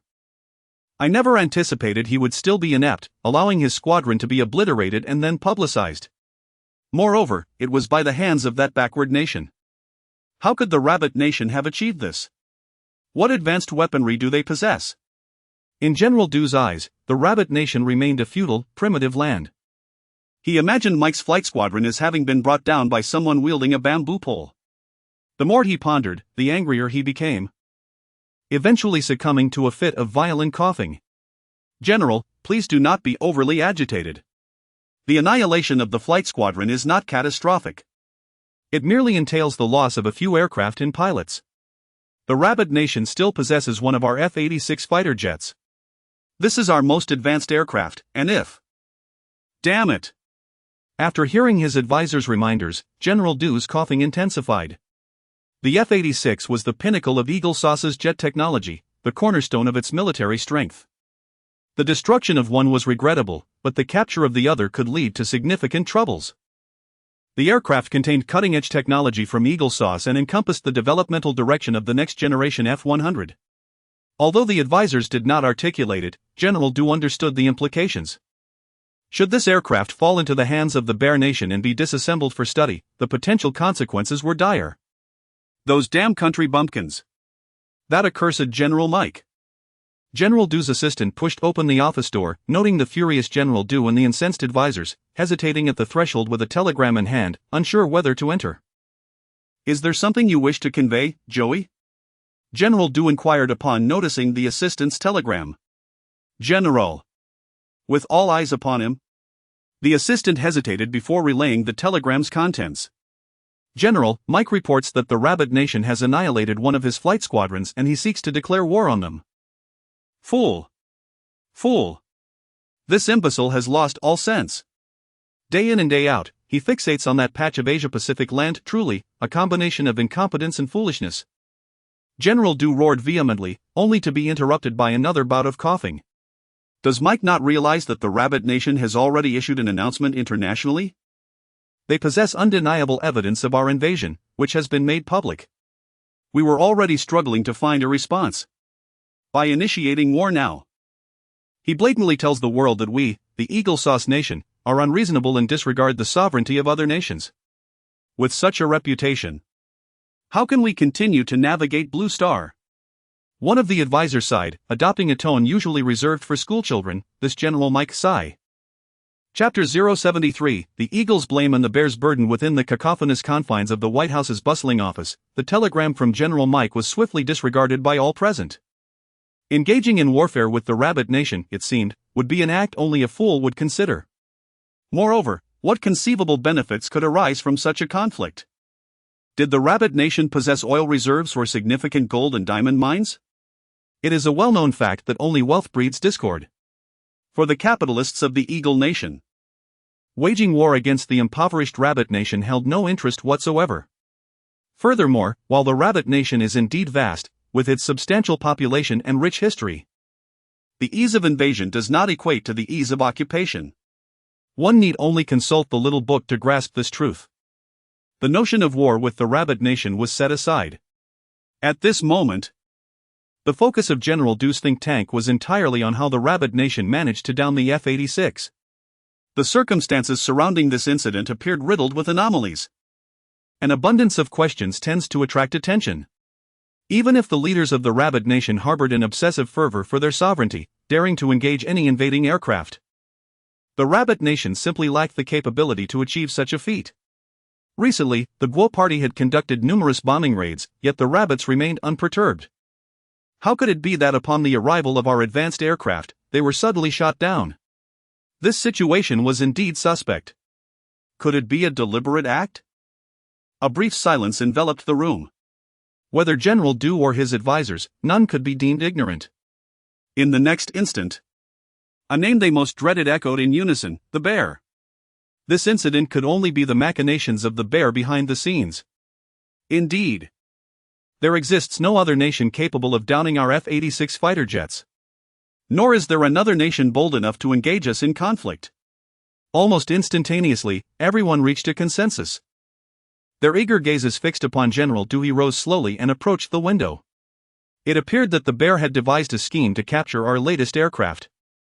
Much like the eagle's tactics against the rabbit nation in later years, the present eagles, upon encountering any inscrutable situation, would invariably attribute the problem to the bear, shifting blame onto a designated hypothetical adversary, and then directing efforts against that foe. This has been the political tradition of the eagle nation for countless years. Initially targeting the British, then the bear, and decades hence, the rabbit nation. General, we must not allow the bear to succeed. Indeed, the bear's malevolent intent in this matter raised concerns about what they might be plotting against us.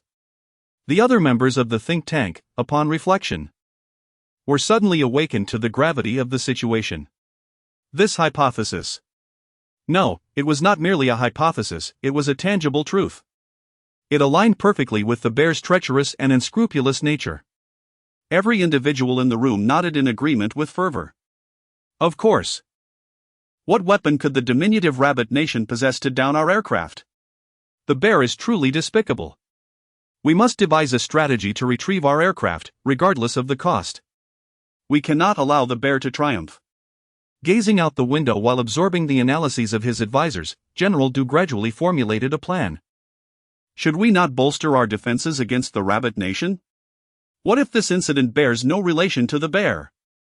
Would that not imply that the rabbit nation, by its own strength, managed to down our flight squadron? I spent several years in the rabbit nation, despite its outwardly decrepit state. This nation is remarkably resilient and possesses a formidable ambition. Given time, they are bound to achieve significant breakthroughs. As soon as these words were spoken, the office erupted in laughter. The think tank members, including General Du, donned expressions of disdain. The rabbit nation, an inconsequential agrarian state, even inferior to the white elephant nation. If they were truly resilient and ambitious, they would not have squandered years fighting against a trivial adversary like the little book. Kruik, you are somewhat of an expert on the rabbits. How is it that your understanding of the rabbit nation has not kept pace with ours? As Kruik prepared to voice a reminder, he realized that the rabbits of yesteryear were not the same as those today. Before Kruik could speak, General Du raised his hand to conclude the discussion. Enough, Kruik. Perhaps the rabbits might indeed experience a significant breakthrough, but certainly not at this moment. You are aware of their industrial shortcomings, are you not? They have yet to master the art of steel production, and their GDP ranks among the lowest in Blue Star. Unless this nation experiences a miraculous transformation, they are not a contender we ought to consider at present. Humbled by General Du's remarks, Kruik lowered his head, recognizing the folly of his thoughts. Ladies and gentlemen, let us conclude our meeting regarding the rabbit nation. They do not warrant our time and effort. Kruik, you must immediately journey to the rabbit nation. Regardless of their demands, retrieve our fighter jets at all costs. We cannot allow the bear to seize them. Furthermore, we shall issue an international announcement condemning the bear's interference in the sovereignty of the rabbit nation, asserting that if the bear attempts to covet our fighter jets, it shall be deemed a deliberate provocation, for which they will be held accountable. The meeting adjourned. With the influence of the Eagle Nation, the announcement swiftly permeated the international community. Just as numerous nations reacted to the rabbit nation's announcement, the Eagle Nation's proclamation arrived on their doorstep. The British, oh my! I did not anticipate such a rapid response from the Eagle Nation. Let us observe this spectacle. May the conflict commence. For it may present me with an opportunity to reclaim my former status as the paramount power of Blue Star. The Western John Bull Nation, you think to reclaim your status? Were it not for the strait protecting you, I would have struck you down long ago. The wave, what nonsense! I once felt tumultuous, but now I am tranquil. In the future, I shall remain undisturbed. Do not think to intimidate me again. The British, be honest, Bull, have you finished paying your war reparations? The White Elephant Nation, it was not the Rabbit Nation that downed the aircraft. I was astonished by their sudden prowess. The Kangaroo Nation, Bear, return the Eagle's fighter jets at once. If you are deliberately provoking a conflict. The Little Book, Bear, cease your antics and return the aircraft. The world has only just found peace. If chaos erupts again, I fear the Rabbit Nation will not spare me. The Southern laugh. Why should the Eagle Nation dictate the narrative? They conveniently ignore their own invasion of rabbit territory, cleansing themselves of any culpability. Truly shameless. Originally, the incident stemmed from the Rabbit Nation downing the Eagle's flight squadron. Yet, as discussions unfolded on the international stage, the narrative morphed into a confrontation between the Eagle and the Bear. Chapter 074. The Bear is used as a gun by the Rabbit in the Bear Nation. The Kremlin stands as the political emblem, nestled in Moscow. At this moment, the Grand Marshal sits in his office, his head adorned with a multitude of perplexing questions. When did the Rabbit Nation manage to shoot down the Eagle Nation's fighter jets? Why was I not informed beforehand? Do they still regard me as their elder brother? How did this happen? Could it be that the Eagle's aircraft simply ran out of fuel over Rabbit territory? Upon seeing the announcement issued by the Rabbit Nation, the Grand Marshal's initial reaction was that they were merely indulging in self-entertainment. He understood that, given the Rabbit's capabilities, it was impossible to down an Eagle fighter jet. Moreover, these were Eagle jet fighters, even the Bear Nation would struggle to bring them all down. Yet the announcement included 3 photographs, and the locations depicted indeed appeared to be within Rabbit territory. Everything seemed plausible, leaving the Grand Marshal in considerable confusion. Grand Marshal. The Eagle Nation has also issued an announcement. His assistant hurried into the office. Their statement asserts that if we do not return the fighter jets, we will be deemed as intentionally provoking a conflict and held responsible for subsequent events. The assistant presented the Eagle's announcement along with statements from various nations. Who do those damned Eagles think they are intimidating? Responsibility? Ha! They can take their so-called responsibility and shove it. They act as if we are afraid of them. The Grand Marshal contemptuously tossed the Eagle's announcement onto the floor, expressing disdain. What in the world is going on here? How is it that the Rabbit has managed to eliminate an Eagle squadron? Why should we be compelled to return their aircraft? At that moment, the Grand Marshal felt as though his mind was on the verge of collapsing, unable to comprehend the events that had transpired. Could it be that the Bear Nation was truly involved? He looked quizzically at his assistant. The Eagle's announcement and the voices from numerous countries pointed fingers at the Bear Nation, causing him to doubt himself. It was not us. Our military units have had no engagements with the Eagle Nation recently. Our aircraft and air defense forces have not been present in Rabbit territory for quite some time. This incident is certainly unrelated to us. Listening to the assistant's report, the Grand Marshal became increasingly perplexed. If we did not perpetrate this, could it genuinely be the work of the Rabbit Nation? When did they acquire such capabilities? He found the entire situation bewilderingly odd. Grand Marshal, should we issue a statement? The international community is circulating the notion that we are the ones behind this. The assistant inquired. If we do not clarify our position, the Eagles will undoubtedly place the blame squarely on us. No need for a statement, no one would believe us anyway. Even if we had no involvement, others would assume we supported the Rabbit in this affair. Before he could finish, the Grand Marshal paused, deep in thought. As a seasoned politician, his instincts told him that this matter was far from straightforward. From the current situation, a few conclusions could be drawn. The Eagle Nation had indeed invaded the Rabbit Nation, only to be inadvertently taken down by the Rabbits. Fearing retaliation from the Eagles, the Rabbit Nation chose to make the incident public. This served to justify their defense of territory and to establish themselves as the victims in the eyes of the international community. Furthermore, the Rabbit Nation was acutely aware that few would believe they had the capacity to shoot down an Eagle aircraft. Their bold confrontation with the Eagles was a clever ruse, redirecting international attention and criticism towards the Bear Nation. How cunning! A masterstroke of strategic retreat. The Grand Marshal felt a flicker of relief. After all, this is a nation with a history spanning 5 millennia. The Rabbits truly possess a depth of strategic insight. Suddenly, the Grand Marshal's eyes gleamed with determination. Let us issue our own statement. We shall acknowledge our responsibility in this matter while emphasizing that it was the Eagle Nation that initiated the invasion of the Rabbit Nation. But this incident is clearly not our doing. The Secretary was puzzled by the Grand Marshal's new decision. We have effectively been placed in this position by the Rabbit Nation. This situation is exceedingly complex, and it is understandable if you cannot grasp it. Everyone has come to believe we are responsible for this incident. As the elder brother of the Red Camp, if we do not acknowledge it, our allies may feel we act with impunity. Others will think the Rabbit Nation is bravely charging into battle while we use them as cannon fodder. This will alienate our allies, who would dare to assist us in the future. The Grand Marshal chuckled wryly, shaking his head. Though he was reluctant to confront the Eagles directly, he found himself compelled to face the situation head-on. Unwittingly, he had become a pawn for the Rabbit Nation. However, he did not feel anger. At least the Bear Nation could maintain the reputation of a benevolent elder. Moreover, the Grand Marshal recalled the F-86 fighter jet in the possession of the Rabbit Nation, and a smile crept onto his face. Aside from issuing a statement, he immediately arranged to retrieve the F-86 from the Rabbits, regardless of the conditions they imposed. Once we acquire information about this advanced Eagle aircraft, I suspect the Grand Marshal will feel quite uneasy.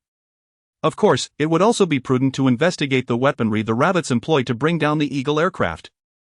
There was something undeniably strange about it. The Grand Marshal squinted, savoring his cigar, satisfied with his plans. Excellent, Grand Marshal. I shall take care of it immediately. The Bear Nation, having been used as a pawn, found itself compelled to acknowledge an act it did not commit. Yet it could only grit its teeth and swallow the indignation. But true to the nature of the Bear Nation, known for its warrior spirit, they would inevitably retaliate. Thus, the announcement they issued was laden with vitriol, more akin to a diatribe against the Eagles than a formal statement. Faced with such a proclamation, the typically domineering Eagles and their allies could no longer remain passive. They quickly retaliated. Especially those nations that had suffered defeat in World War II, such as the Japanese, reveled in the chaos, eager to showcase their defiance against the Eagles. In an instant, a titanic verbal battle erupted across Blue Star, led by two superpowers. While the Rabbit Nation, the architect of this tempest, remained at the eye of the storm, surprisingly tranquil. Chapter 075, The Plain-Selling Eagle Sauce in the Rabbit Kingdom. Within a quaint courtyard of the 4-9 city, the warming weather has ushered in new buds on the branches of the old tree. Beneath its shade, Qin Feng engages in lively conversation, his demeanor reflecting a sense of ease. Initially concerned that their actions against a few Eagle sauce planes might provoke retaliation, he was pleasantly surprised by Xiao Yun's proactive strategy, which not only extricated them from the center of public scrutiny but also enlisted the assistance of the Bear Nation. Consequently, the Rabbit Kingdom could once again concentrate on its development in silence. As they converse, Qin Feng reminisces about Xiao Yun's adept maneuvering. With just a preliminary statement, he effectively distanced the Rabbit Kingdom from the incident, sparing it from any repercussions. Moreover, he deftly redirected the ire of Eagle Sauce towards the Bear Nation. Such mastery over international dynamics is commendable, even earning the admiration of Qin Feng. Xiao Yun's actions reflect a cunning beyond his years, suggesting a profound understanding of global affairs. In the future, it may prove beneficial to seek his counsel on international matters. Noticing Qin Feng in contemplation, Xiao Wang quickly produces a cigarette and lights it for him. You refer to the situation on the peninsula, don't you? He inquires. Indeed, Qin Feng affirms. The tensions on the peninsula have escalated recently. To the north, supported by the Bear Nation, the Carrot Nation has emerged, while to the south, bolstered by Eagle Sauce, the Kimchi Nation has taken shape. Since their inception, both nations have experienced continuous friction, with relations deteriorating further. Earlier this year, both sides amassed substantial military forces near the 38th parallel, leading to sporadic skirmishes. Though the affairs of the peninsula are their own, Qin Feng acknowledges the complexity of the situation. While he expresses indifference to external involvement, a hint of concern flickers across his face. The possibility of conflict between the Bear Nation and Eagle Sauce extending to the peninsula remains uncertain, as does the likelihood of external interference. Shifting the topic, he notes that the representatives from the Bear Nation and Eagle Sauce are set to arrive in 4-9 City at 3 o'clock. The main event they have orchestrated is about to unfold. As the conversation pivots, a smile returns to Qin Feng's face. Xiao Wang seems to grasp the significance. Director, You are referring to the damaged fighter jet and the 2 pilots in our possession, aren't you? Precisely. Qin Feng nods. In accordance with the Rabbit Army's customary practices, any captured weaponry deemed usable would typically be integrated into their arsenal, while those deemed unserviceable yet valuable would be preserved for military museums. However, following Xiao Yun's counsel, Qin Feng realizes the importance of the captured aircraft to Eagle Sauce. Such a plane symbolizes the pinnacle of their technological advancements, and both nations will undoubtedly clash fiercely over it. Thus, the Rabbit Kingdom has emphasized the acquisition of an F-86 in their announcement, strategically awaiting the arrival of both Eagle Sauce and the Bear Nation. Should we retain this aircraft for ourselves and transport it to the Shenyang military factory for further examination by Director Xiao? Xiao Wang proposes. Given his talents, it would not be long before we could venture into aircraft development ourselves. Qin Feng shakes his head. It has already been moved to the Shenyang military factory. However, research aside, Xiao Yun assured me it wouldn't impede its sale. Moreover, retaining this aircraft would render the Rabbit Kingdom a target for both the Bear Nation and Eagle Sauce. To be simultaneously scrutinized by both powers on Blue Planet is indeed a harrowing prospect. But whom shall we sell it to? Xiao Wang contemplates. Selling it to Eagle Sauce would antagonize the Bear Nation, while selling it to the Bear Nation would undoubtedly provoke Eagle Sauce. Though the Rabbit Kingdom does not fear Eagle Sauce, it would be unwise to jeopardize their safety over a mere aircraft. This is quite a dilemma. If only we could sell it to both. Xiao Wang muses. Perhaps, he thinks, such a solution might indeed exist. Xiao Yun had already provided a brilliant resolution before his departure, and coupled with his prior arrangements, it is nothing short of impressive. Youthful brilliance, at times, renders age irrelevant. Observing Qin Feng's genuine admiration for Xiao Yun, Xiao Wang cannot help but wonder what profound insights Xiao Yun must have shared to garner such respect from Qin Feng.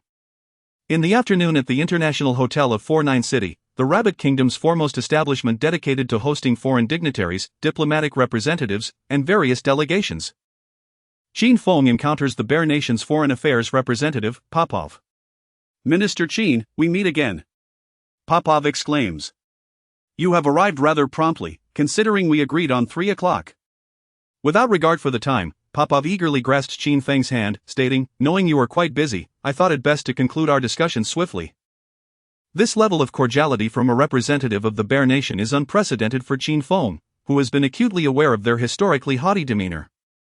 Today, I am here specifically to address this matter, so there is no rush, Qin Feng replies.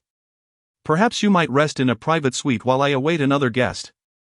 Internally, Popov senses the gravity of the situation, knowing that Qin Feng is likely expecting the representative from Eagle Sauce.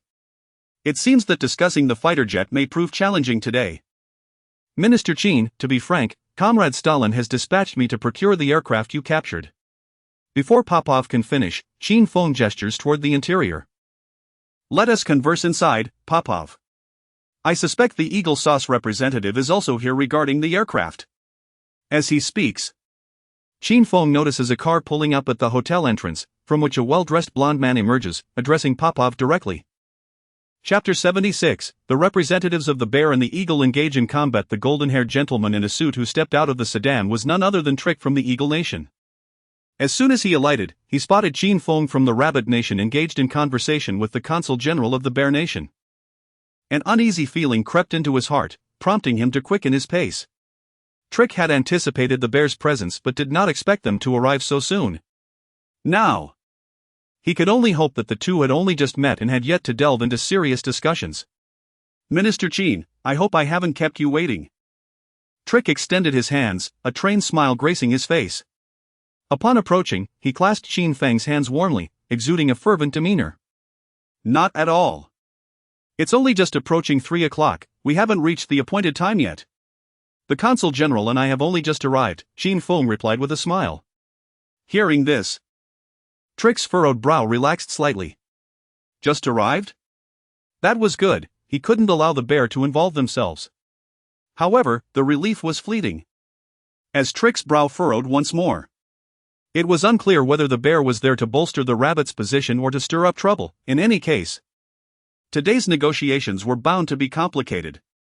Minister Chin, may I inquire as to the purpose of Consul General Popov's visit?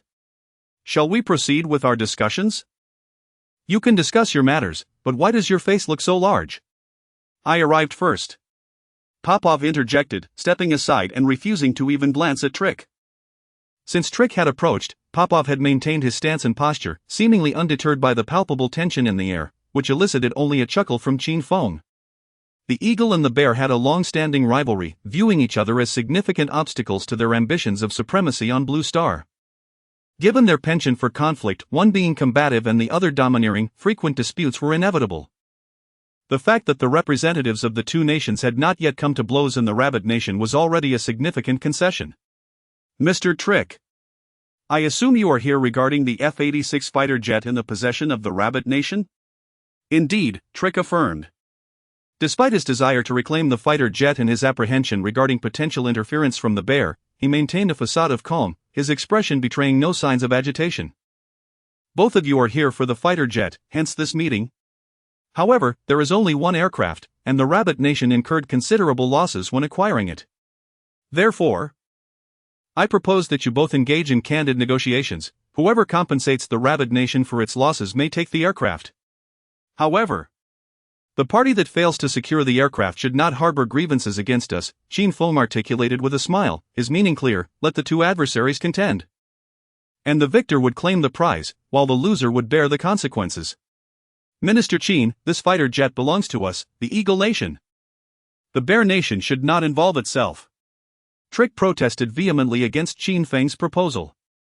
Despite suspecting the bear's motives, his tone remained resolute. As if the F-86 were still firmly in the Eagle's grasp. Just because you claim it as yours, does that make it so? Why is it not in your possession? How did it end up in another's hands? Popov retorted with a mocking tone, his disdain evident. Trick felt as though he had received a slap from Popov. His words faltering as he stammered, "WL, our flight squad inadvertently entered the Rabbit Nation's airspace. They thought they had arrived at B Island. However, the Rabbit Nation shot down our squad without hesitation, causing us significant losses. We can overlook this incident, but we must insist on the return of our aircraft and pilots." Before Trick could further his argument, Popov burst into laughter. "Isn't the island within the Rabbit Nation's airspace? What does that have to do with you, Eagle Nation? You truly have a knack for absurdity. To intrude upon another's territory and then complain about the consequences? If I were you, I would be too ashamed to bring such a disgrace to light. You were defeated, simply return and practice more. Boasting incessantly is utterly pointless." Trick, momentarily dazed by the onslaught, felt his arrogance diminish significantly. Defiantly, he mumbled, "Minister Chin, we acknowledge our incursion into Rabbit airspace and are willing to apologize and compensate for the Rabbit Nation's losses. However, the aircraft is not within the Rabbit Nation's jurisdiction to manage." What nonsense! Isn't it your responsibility to apologize? Chin Feng was about to retaliate when Popov interjected once more. Infuriated, he embodied the fiery temperament of his compatriots. "Who do you think you are? The Rabbit Nation's territory is not your concern. Do you think all of Blue Star belongs to the Eagle Nation?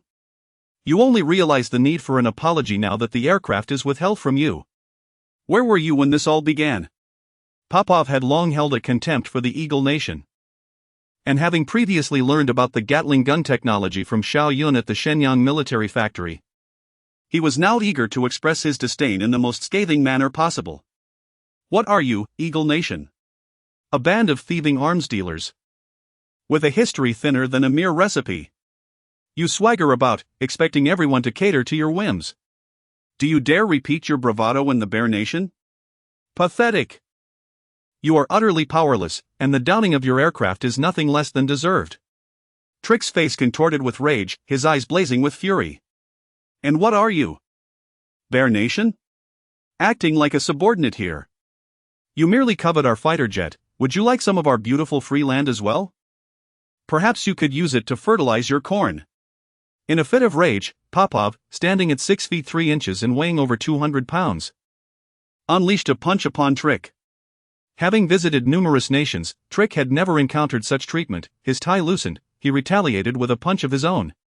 As Popov wiped the blood from the corner of his mouth, disbelief etched across his face, he kicked Trick between the legs, eliciting a pained yelp from him. Witnessing this heated spectacle, Qin Feng wished he could applaud but ultimately had to reluctantly intervene, calling for the two to be separated. The two men, now bruised and battered, glared at each other, one clutching his mouth and the other his groin, their eyes ablaze with animosity. Minister Qin. The Bear Nation is willing to exchange 2 MiG-15 jets for the fighter, Popov declared, glaring at Trick with indignation. The Eagle Nation shall not take the aircraft back. In response, Qin Feng merely raised an eyebrow, his expression unchanged. Minister, the Eagle Nation is prepared to offer $500,000 in compensation for the Rabbit Nation's losses, provided we receive the aircraft and the pilots in return. At this point, the specifics of the Rabbit's losses had become irrelevant to Trick. He was intent on outmaneuvering Popov and reclaiming the F-86. Chapter 077, Let Professor Qian return to his country. The MiG-15 and F-86 were combat aircraft of the same caliber in the 1950s. Both employed early jet engines and approached subsonic speeds, representing the pinnacle of performance among mass-produced aircraft of their time. A damaged F-86 could be exchanged for 2 intact MiG-15s, making the terms proposed by Popov unmistakably advantageous for Rabbit country. At that time, the selling price of the MiG-15 and F-86 hovered around $200,000. Thus, the offer of $500,000 from Trick was evidently more generous than that from Bear country. However, Minister Qin did not even blink at the bids. $500,000? You Americans are truly impoverished. If you can't afford it, then don't bother showing up. Minister Qin, our Bear country is willing to trade 1 ton of gold. 1 ton of gold was no small matter. At that time, it was worth over $1 million. Popov was quite confident in his offer, as he was determined to succeed in this endeavor. 1 ton of gold? It seems life in Bear country is quite tight. Trick was not naive. He had anticipated that Bear country would enter the bidding fray, so he deliberately refrained from raising the price too quickly, eager to gauge Bear country's capabilities. Now that Bear country had merely proposed 1 ton of gold, the matter became simpler. We, the Americans, offered 2 tons of gold. Damn it! Hearing Trick's nonchalant bid, Popov felt as if he were being mocked. 5 tons of gold. He blurted out. Even if Bear country could not acquire it, he believed the Americans would not easily succeed either. 6 tons of gold. Do not push your luck, this is our American aircraft. Trick countered, his expression defiant. 10 tons of gold. Popov declared emphatically. Let me reiterate. This is Rabbit country's aircraft, which I am purchasing from the Rabbit. It has nothing to do with you Americans. Popov's exhilaration was palpable. 10 tons of gold could establish an entire flight squadron, yet he still felt it was a worthy investment, as this 10 tons would secure the core secrets of the most advanced American fighter jets. Once the aircraft were returned, the experts in his nation would disassemble them and unveil a plethora of technologies. Of course, Bear country was not devoid of these technologies.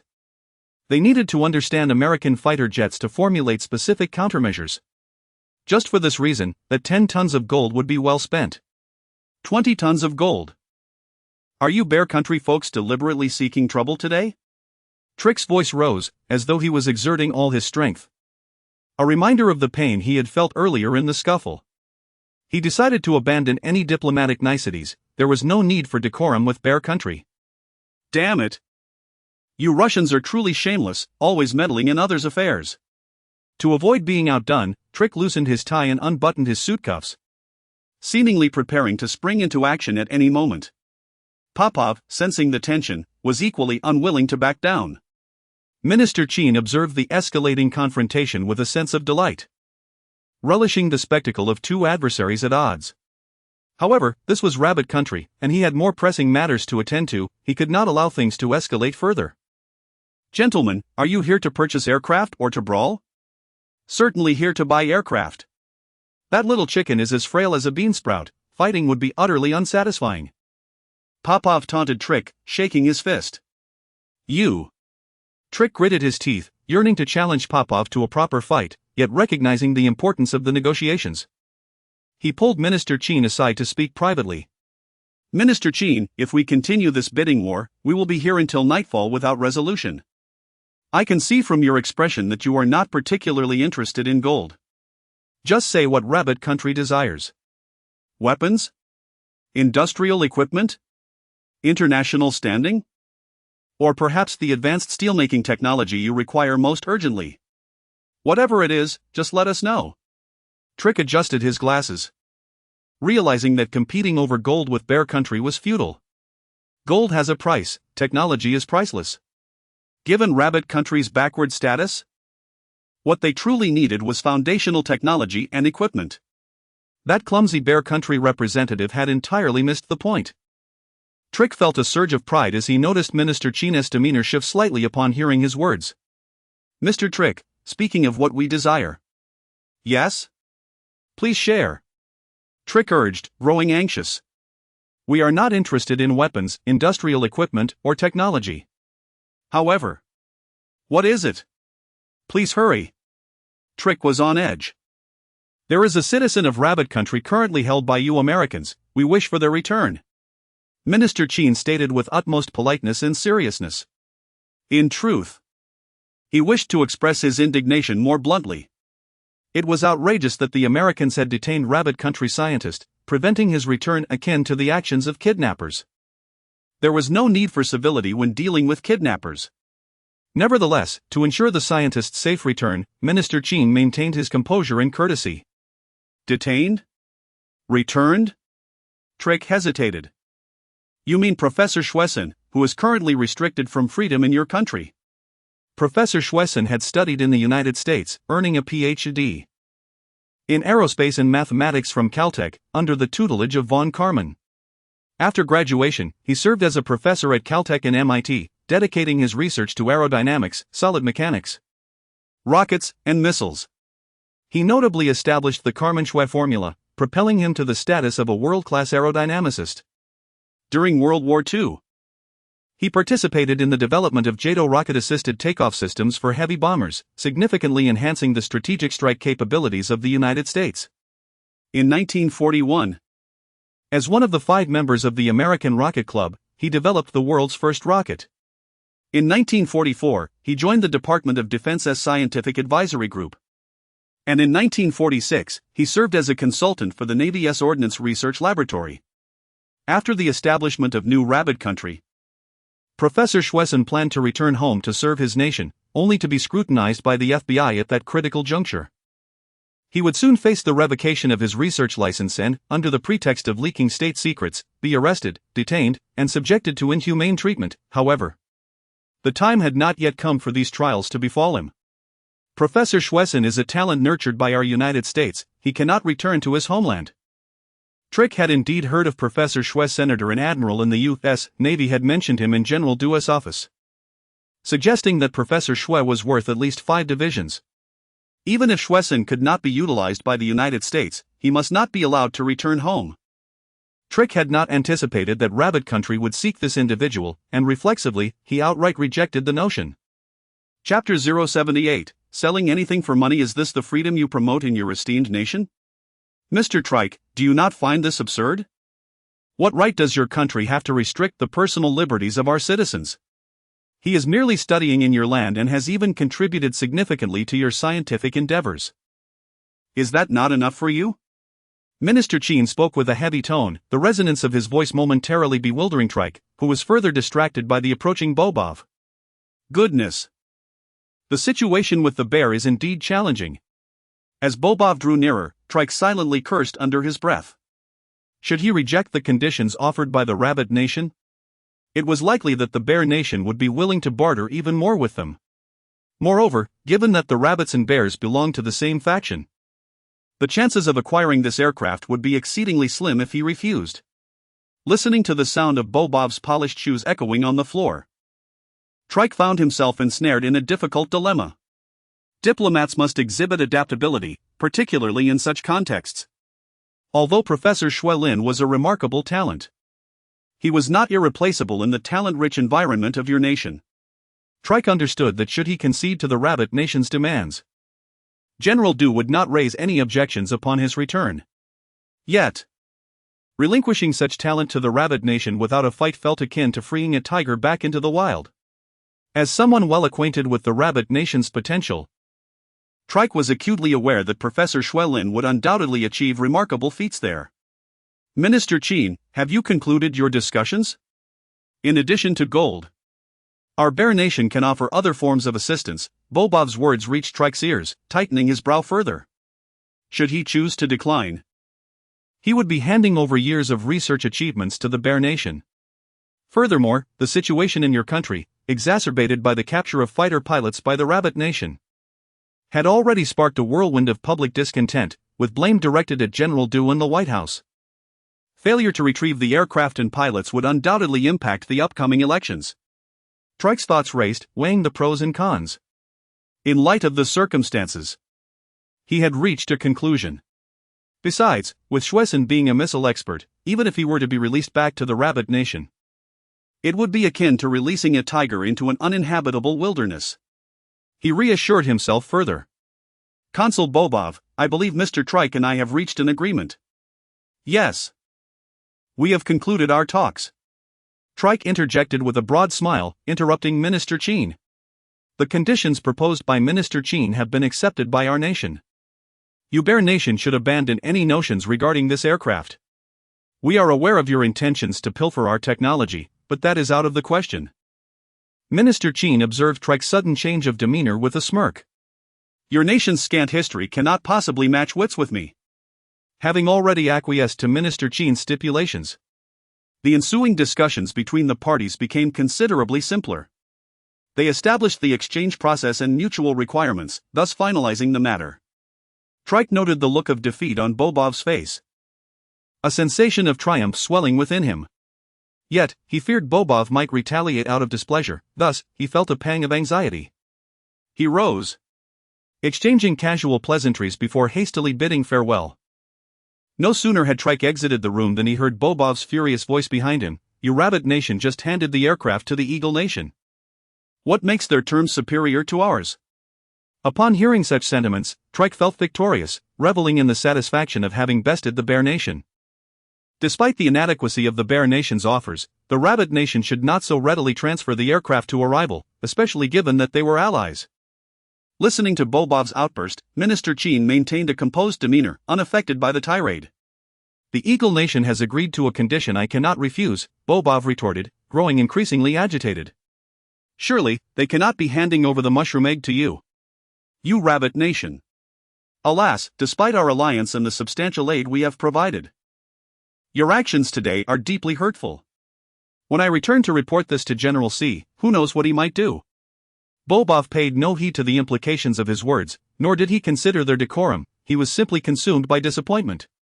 As the bear nation, a senior ally to the rabbit nation, had extended considerable assistance. It was disheartening to witness the rabbits stab their elder brother in the back for a paltry gain from outsiders. Sighing heavily, Bobov rose to seek the door. Consul Bobov, the 20 tons of gold you mentioned earlier is still on the table, right? What do you mean? Bobov, in his despondent search, perked up at Minister Qin's comment, believing he had swayed him. Are they not selling the aircraft to the Eagle nation anymore? I must pull this little bean sprout back. Minister Qin rubbed his temples. No need to chase after him, let him go. You've nearly ruined the agreement we painstakingly negotiated. You sought the F-86 technology, did you not? We can simply provide you with the technology directly, saving your aircraft experts the trouble of extensive research. Have you already disassembled the F-86? A fighter jet that complex would require a team of specialists several months to analyze. Bobov exclaimed, bewildered. Let me be clear, if the technical analysis is inadequate, not only will there be no gold, but I must report this to General C as it is. Countless question marks floated around Bobov's head. He had not anticipated that the rabbit nation could operate in such a manner, selling both the aircraft and the technology, truly shrewd, willing to sell anything. However, he also suspected that the rabbit nation might be deceiving him or attempting to deflect the bear nation's disappointment. Not to mention, it would take a substantial team of experts months to untangle the F-86 technology. Even if they had that time, the rabbit nation lacked sufficient aviation specialists. This situation seemed dubious at best. If you wish to gauge the adequacy of the technical analysis, visit the Shenyang military factory and consult Xiao Yun, who is responsible for the F-80SIXS technical organization. Does Xiao Yun even understand aircraft? Isn't he a weapons specialist? Bobov looked at Minister Qin with skepticism, hoping to discern whether he was speaking the truth. Yet, the smug expression on Qin's face suggested otherwise. Isn't a fighter jet considered a weapon? Minister Qin replied nonchalantly. Well, yes, but it feels like it shouldn't be. Bobov fell into deep self-doubt, realizing that if fighter jets were indeed weapons, his expertise as a weapons specialist was called into question. Furthermore, since Xiao Yun has saved you such a significant workload, will you not offer an additional ton of gold as a service fee? Goodness, you're selling an aircraft twice over and even charging for service fees. Shouldn't a major power conduct itself more transparently? Bobov strongly condemned Minister Qin's mercenary behavior. Unfortunately, the Rabbit Nation does not possess the vast resources that your nation does. We rely on these modest funds to survive, Qin replied with a chuckle. Ah, modest funds indeed. Chapter 079, The wealthy dare to create the Xunliao military factory. A faint aroma of tea enveloped the office. Xiao Yun reclined casually in his chair, his legs draped over the edge of the solid wooden desk, his fingertips unconsciously tapping on the surface. Sunlight streamed through the window, casting an elongated shadow that fell perfectly on the world map adorning the wall, precisely covering the peninsula region. Previously, his focus had been solely on the research and development of conventional weaponry. This was not due to a lack of capability in creating advanced weaponry, rather, it was a reflection of the constraints imposed by the military factory's conditions at the time. However, if he continued to direct his efforts solely towards conventional weaponry, when war erupted, the American forces would once again dominate the battlefield with their tanks and aircraft, repeating the tragic history of his past life. Now that the motorcycle export business had proven profitable, coupled with the earnings from selling F-86 technology to the Soviet Union, financial resources were finally at hand. It was time for the Rabbit Nation to embark on the creation of advanced large-scale weaponry. Tanks and aircraft were the true instruments of warfare in the 20th century, essential for reducing casualties among the Rabbit military and bolstering combat effectiveness. Moreover, after months of development, the Xunliao military factory had acquired the fundamental capabilities to manufacture more advanced weaponry. Thus, the decision was made to commence tank production. Despite the advancements in anti-tank technology and the widespread use of drones in future battlefields, where tanks would no longer dominate the front line, Xiao Yun did not dismiss this perspective. Technological progress is relentless, and it would not be surprising if tanks were eventually supplanted by other forms of weaponry. Nonetheless, the current battleground was not yet akin to the information-driven warfare of the future. Nations lacked the capacity for precision strikes, and tanks still held an irreplaceable role. Presently, the armored forces and mechanized combined brigades relied heavily on tanks as their backbone. The American forces maintained a standard configuration of a tank battalion in each division, with 3 regiments directly under a tank company. A tank battalion typically comprised 71 tanks, while a tank company consisted of 22 tanks. Each division was also equipped with over 3,000 vehicles for the transportation of supplies, equipment relocation, and troop deployment, all mechanized. In stark contrast, the Rabbit Nation possessed only a limited number of outdated tanks, including the 95 and 97 models previously captured, along with the American M3 tank relics from World War II.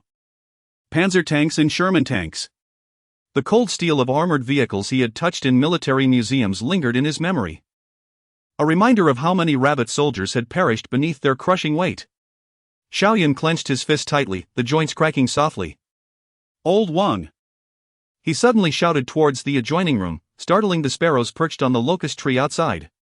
Deputy Factory Director Wang Junshan nearly burst through the door, a pen clutched in his hand. Director, are we embarking on a new project? Wang Junshan's dark, square face gleamed with enthusiasm, his eyes sparkling with intensity. Ever since the factory began producing firearms, artillery, and automobiles, he had been working with an almost manic fervor. Xiao Yun tossed a still damp list across the desk towards him. Contact Boswa and ensure these are ready within 2 weeks.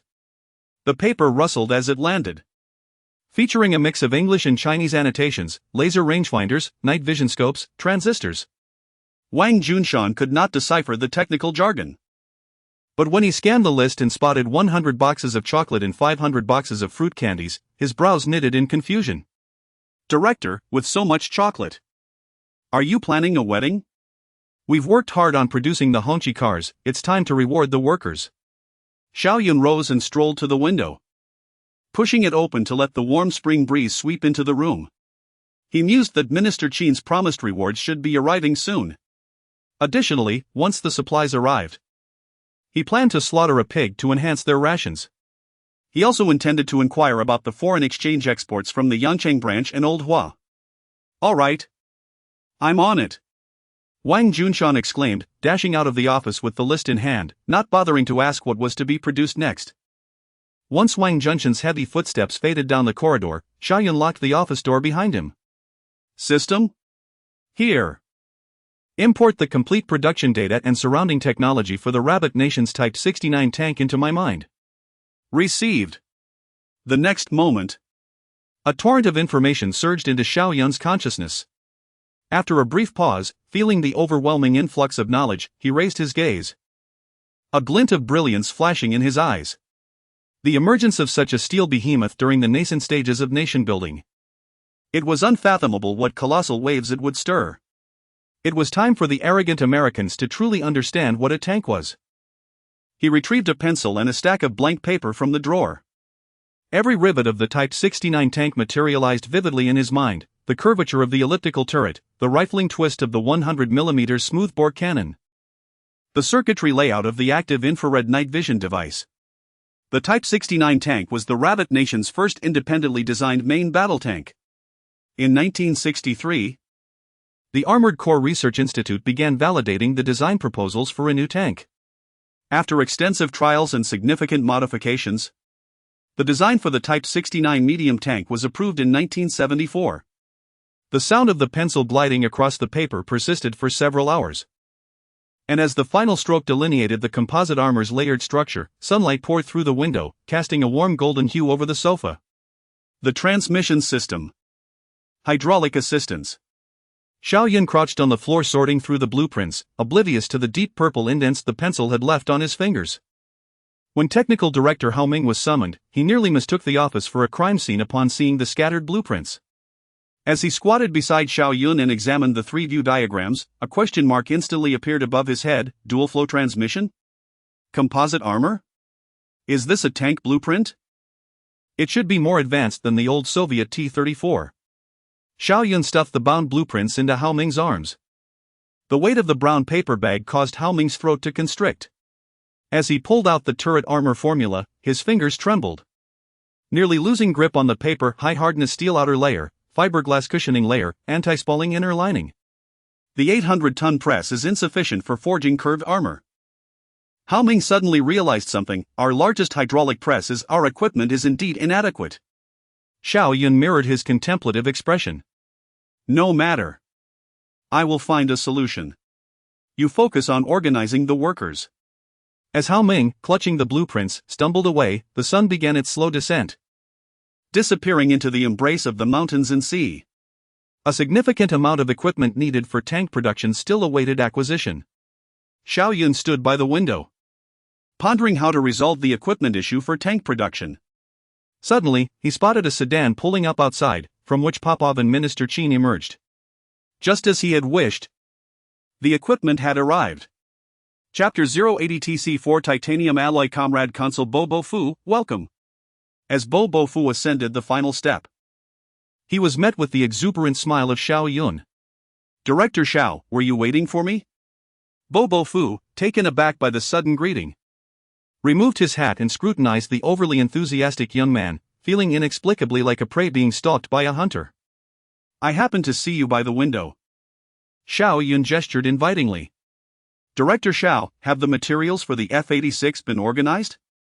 Minister Qin assured me that the information was comprehensive, which is why I was willing to part with 20 tons of gold.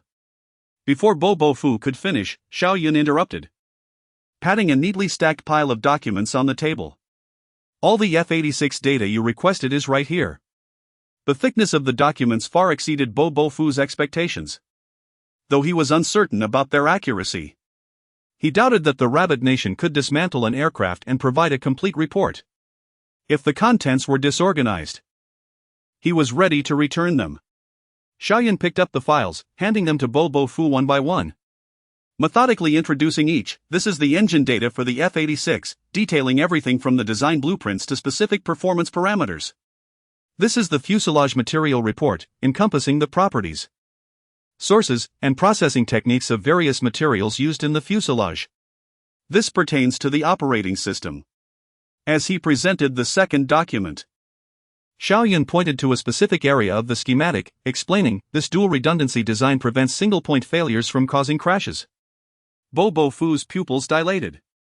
He recalled that last year, two MiG-15s had crashed in Kubinka due to hydraulic system failures, and here was a blueprint indicating triple safety valves. Such technology could not be reverse-engineered. The avionics system integrates an identification friend or foe module, operating at a frequency of 1080 MHz, Xiao Yun continued, his voice reminiscent of a menu being recited. As he produced another document, which included radar scanning mode analysis. The pile of documents before Bo Bo Fu grew taller. Droplets of sweat cascading down his beard onto the papers, causing the ink to blur into a peculiar blue-black hue. Upon seeing the heat distribution map for 612 7mm Browning machine guns, he could no longer contain himself, exclaiming, "Where did you acquire all this?"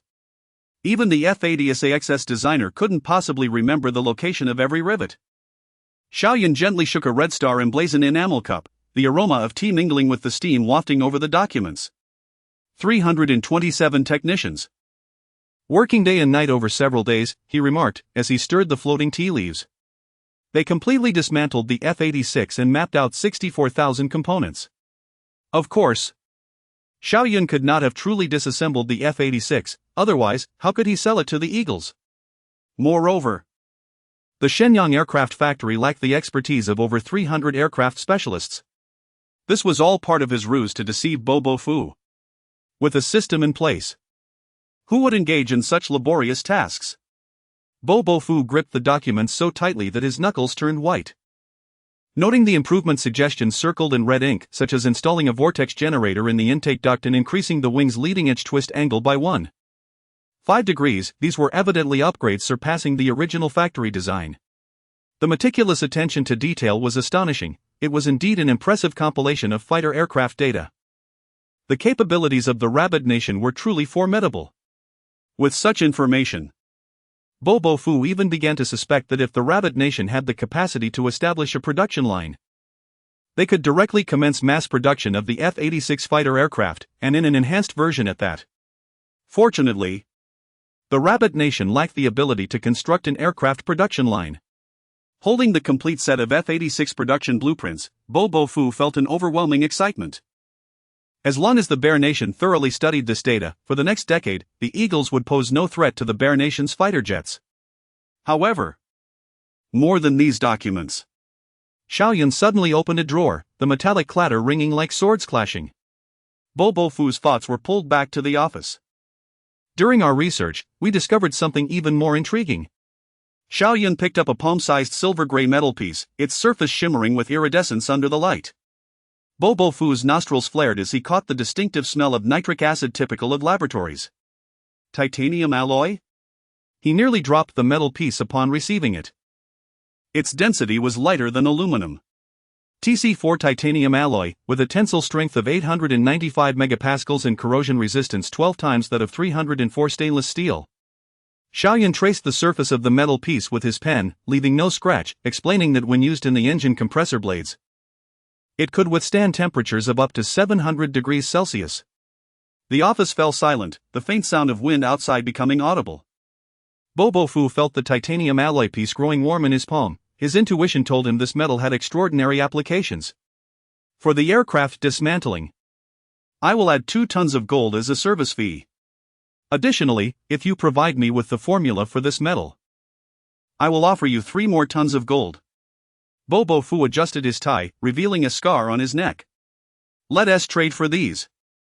Xiao Yun tapped on the list, then slid over a prepared document filled with a dense listing in both Chinese and Russian, 3,000 tons of large die casting machines, large steel furnaces, large rolling mills. I need expert verification. Bobo Fu abruptly stood up, the hem of his coat knocking over a teacup. Amber tea spilled across the documents, soaking the letters of F-86, causing Bobo Fu to hurriedly scramble to tidy up the papers. Please. Xiao Yun tossed an aluminum sample box over, containing 12 pieces of titanium alloy of various specifications, adding, Please inform your country's material experts that we have incorporated 3 molybdenum, this is to prevent hydrogen embrittlement. Bobo Fu carefully secured the list, examining a sample of titanium alloy with great scrutiny. After a brief conversation with Xiao Yun, he gathered the F-86 materials and took his leave. Xiao Yun stood by the window, watching the flustered Bobo Fu rush to his vehicle. He called out from the window, Consul Bobo Fu. I will only wait for you for 2 days. The next moment, the horn of a JIS-110 sedan responded with 2 beeps from below. This trip to the Rabbit Nation had truly been a lucrative one. I thought the aircraft data would be sufficiently astonishing. But I never anticipated an even greater surprise lay ahead. Bobo Fu instructed the driver to turn up the heating to the maximum, yet he still trembled uncontrollably. Clutching the file-filled protective document bag tightly against his chest, the titanium alloy sample box pressed against him, icy to the touch. Hurry to the airport. We must take a special flight back home. Bobo Fu shouted at the driver. Simultaneously using the highest security channel to dispatch a message, ensure the domestic aviation materials expert team is on standby. They must begin testing the materials as soon as we land.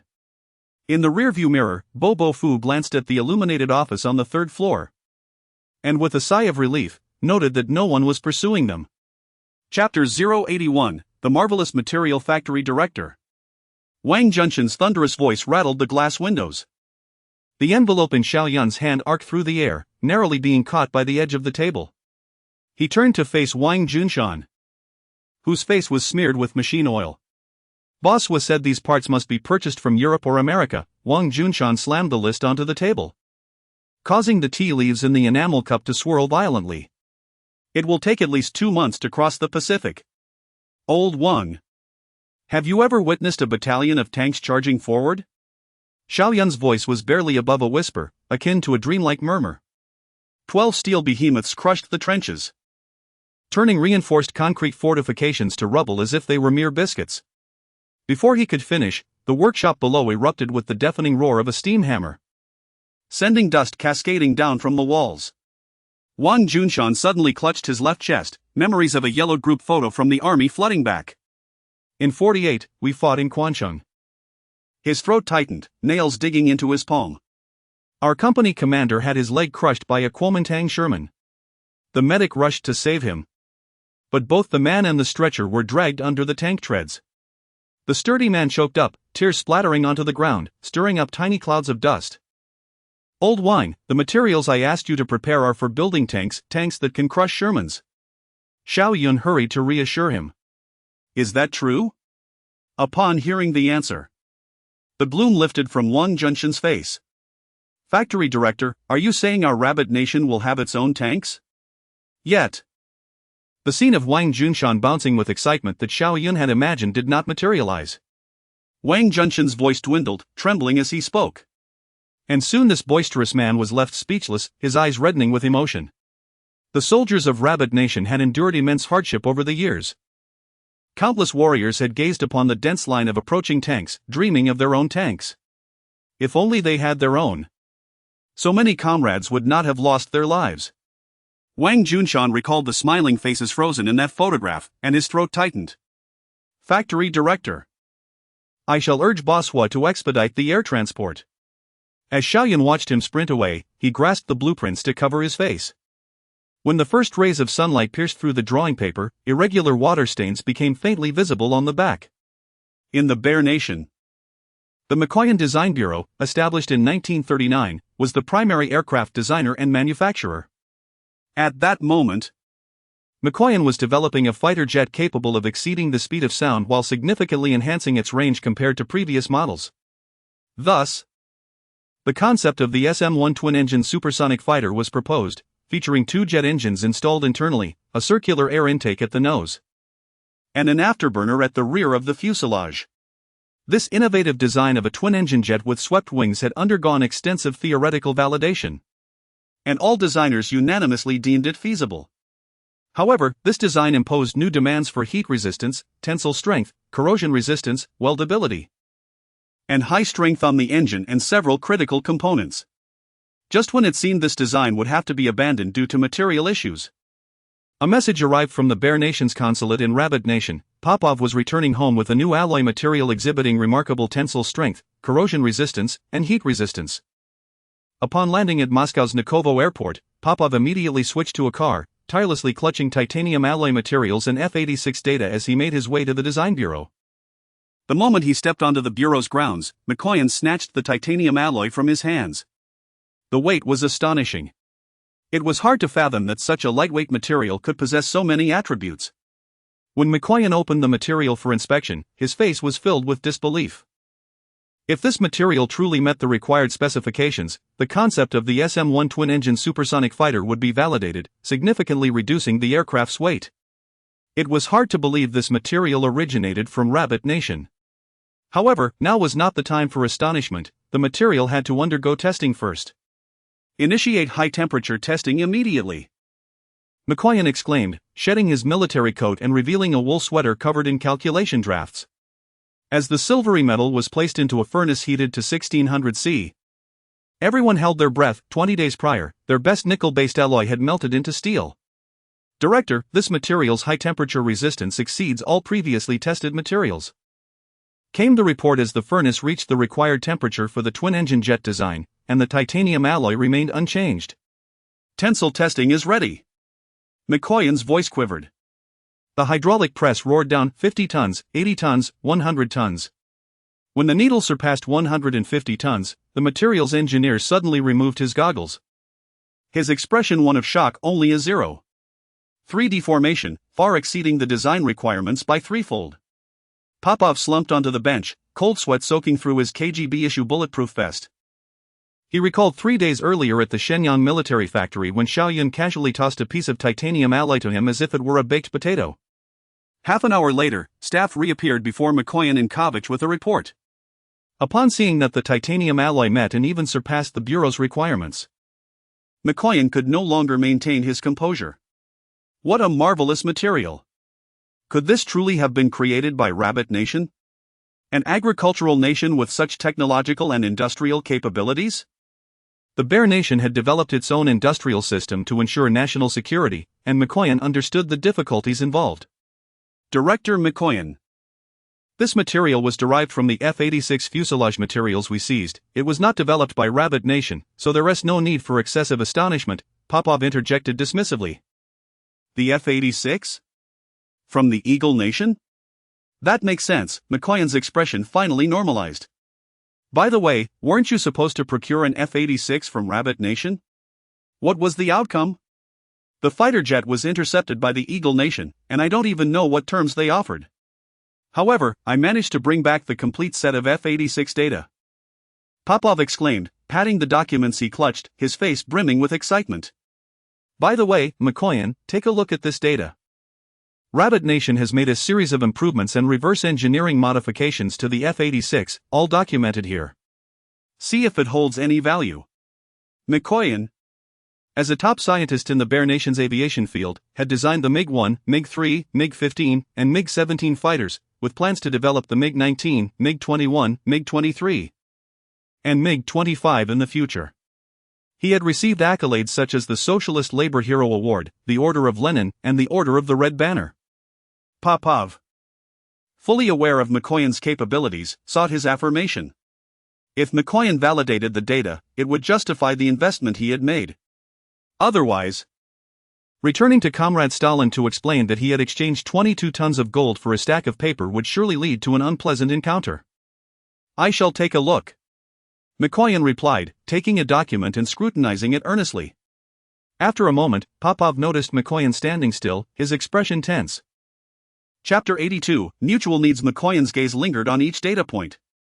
These documents not only meticulously chronicled every detail of the F-86 but also annotated numerous suggestions for improvements. Some aspects left even Mikoyan astonished. These proposals are simply incredible, he murmured, his finger pausing on a diagram of the wing structure. The corrections, marked in red and blue pencil, were precise to 3 decimal places. Even the frequency and amplitude of wing vibrations were calculated with utmost clarity. Mikoyan recalled the myriad issues of the MiG-15 wing detachment at high speeds, loss of control during spins, underpowered engines, long-standing challenges that found resolution within this documentation. Even more astonishing were the innovative concepts mentioned, which might inspire advancements for the MiG-19 he was currently developing. Popov, are you certain these documents were derived from the disassembly of the F-86? Mikoyan lifted his head, his eyes gleaming with curiosity and excitement. That's what they claim from the Rabbit country. They dismantled an entire F-86 and reverse-engineered it, Popov replied. Upon hearing this, Mikoyan's brow furrowed. And he gently tapped the paper, yet some data cannot be obtained solely through disassembly. For instance, this corrected vibration curve for the wing necessitates extensive wind tunnel experiments and theoretical calculations. To my knowledge, the Rabbit country lacks wind tunnels, does it not? I share your confusion. Popov recalled the first impression of the documents, feeling as though they were stolen back from the Eagle country due to their meticulous detail. Mikoyan remained silent for a moment, then shook his head. Regardless, this information is invaluable to us. By following these suggestions, we can enhance the performance of our aircraft by at least 30, if not more. Flipping to another page, he found a detailed record of the engine improvements for the F-86. Mikoyan's eyes brightened. This engine enhancement concept, if applied to the MiG-19, it might enable it to break the sound barrier with greater ease. He patted Popov on the shoulder. You have truly accomplished a great feat this time. These documents not only resolve our existing issues but also provide direction for our future development, potentially advancing the MiG-19's progress by at least 2 years. Popov beamed with pride. Ha! It seems my journey to the Rabbit country has indeed yielded rich rewards. By the way, did you bring back the titanium alloy technology? Without this production capability, the MiG-19 cannot be released promptly. Reluctantly, Mikoyan set the documents down. The technology could be acquired at any moment. The Rabbit country had agreed to the trade, though the conditions were rather peculiar, leaving him perplexed. Despite the advanced equipment, Popov knew that the industrial capacity of the Rabbit country seemed unprepared for such large-scale machinery. Oh? What are the conditions? Mikoyan inquired with curiosity. Popov produced a list from his pocket and handed it to Mikoyan. They want titanium alloy in exchange for this equipment. Mikoyan took the list, his brow furrowing deeper. 10 large 3,000-ton die-casting machines, 30 large steel refining furnaces, 50 large rolling mills. Does the Rabbit country even have the industrial capacity to utilize these? Popov shrugged. I don't know, they seem quite adamant about these machines. Mikoyan returned the list. The Rabbit country harbors considerable ambition. These machines are core components of heavy industry. Popov nodded. Regardless, these machines are of little consequence to us. As long as we can secure the titanium alloy technology and these documents, it's worthwhile. Mikoyan chuckled. You are absolutely right. However, I am quite eager to meet the individual who compiled these documents. To produce such detailed suggestions, they must be quite extraordinary. Popov patted his chest. No problem. When you return to the Rabbit country, I will surely introduce you. After leaving the design bureau, Popov headed straight for the Kremlin without looking back. The documents and technology he brought back would surely earn him significant accolades before Marshal Stalin. Are these documents truly that important? Marshal Stalin had always held a dismissive view of the Rabbit country's scientific endeavors and appeared displeased that Popov had not returned with the F-86. Sensing this, Popov quickly explained, Yes, Marshal. Comrade Mikoyan has personally reviewed them. He stated that these documents not only resolve our current issues but also illuminate the path for our future development, potentially advancing the MiG-19's progress by at least 2 years. Who would have thought that the Rabbits could provide such surprises? A satisfied smile spread across Stalin's face. Excellent. Comrade Popov, although you did not bring back the aircraft, you have returned with something equally important. You have achieved great success this time, and you shall receive your due rewards. However, there are still more treasures awaiting your discovery in the Rabbit country's land. Popov felt a surge of excitement and eagerly replied, Thank you, Marshal. I will certainly continue to strive for greater benefits for our motherland. Go forth and complete this transaction swiftly. We require these technologies and documents. Yes. Popov saluted and turned to leave the office. As he exited the Kremlin, he could not contain his laughter. Not only had he successfully completed his mission, but he had also gained the Marshal's recognition, propelling the aircraft manufacturing industry of the Bear Country forward, a trifecta of joy.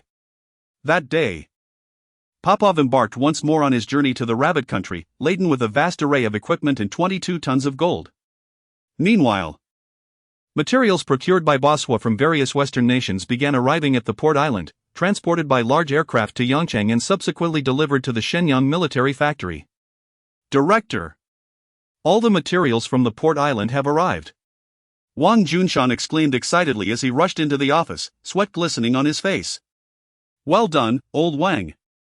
Xiao Yun nodded, already observing the bustling scene outside the window, where workers were energetically moving equipment and materials, creating a lively atmosphere throughout the factory. Old Wang, notify Hao Ming, the tank manufacturing in the Rabbit Country can commence. Xiao Yun's voice held a note of excitement. Right away. Wang Junshan turned and dashed out of the office. With the arrival of the equipment and materials, the workers at the Shenyang military factory entered a state of frenzied activity. Soon, the workshop was filled with the roar of machinery as workers diligently operated the equipment, cutting, welding, and assembling steel plates.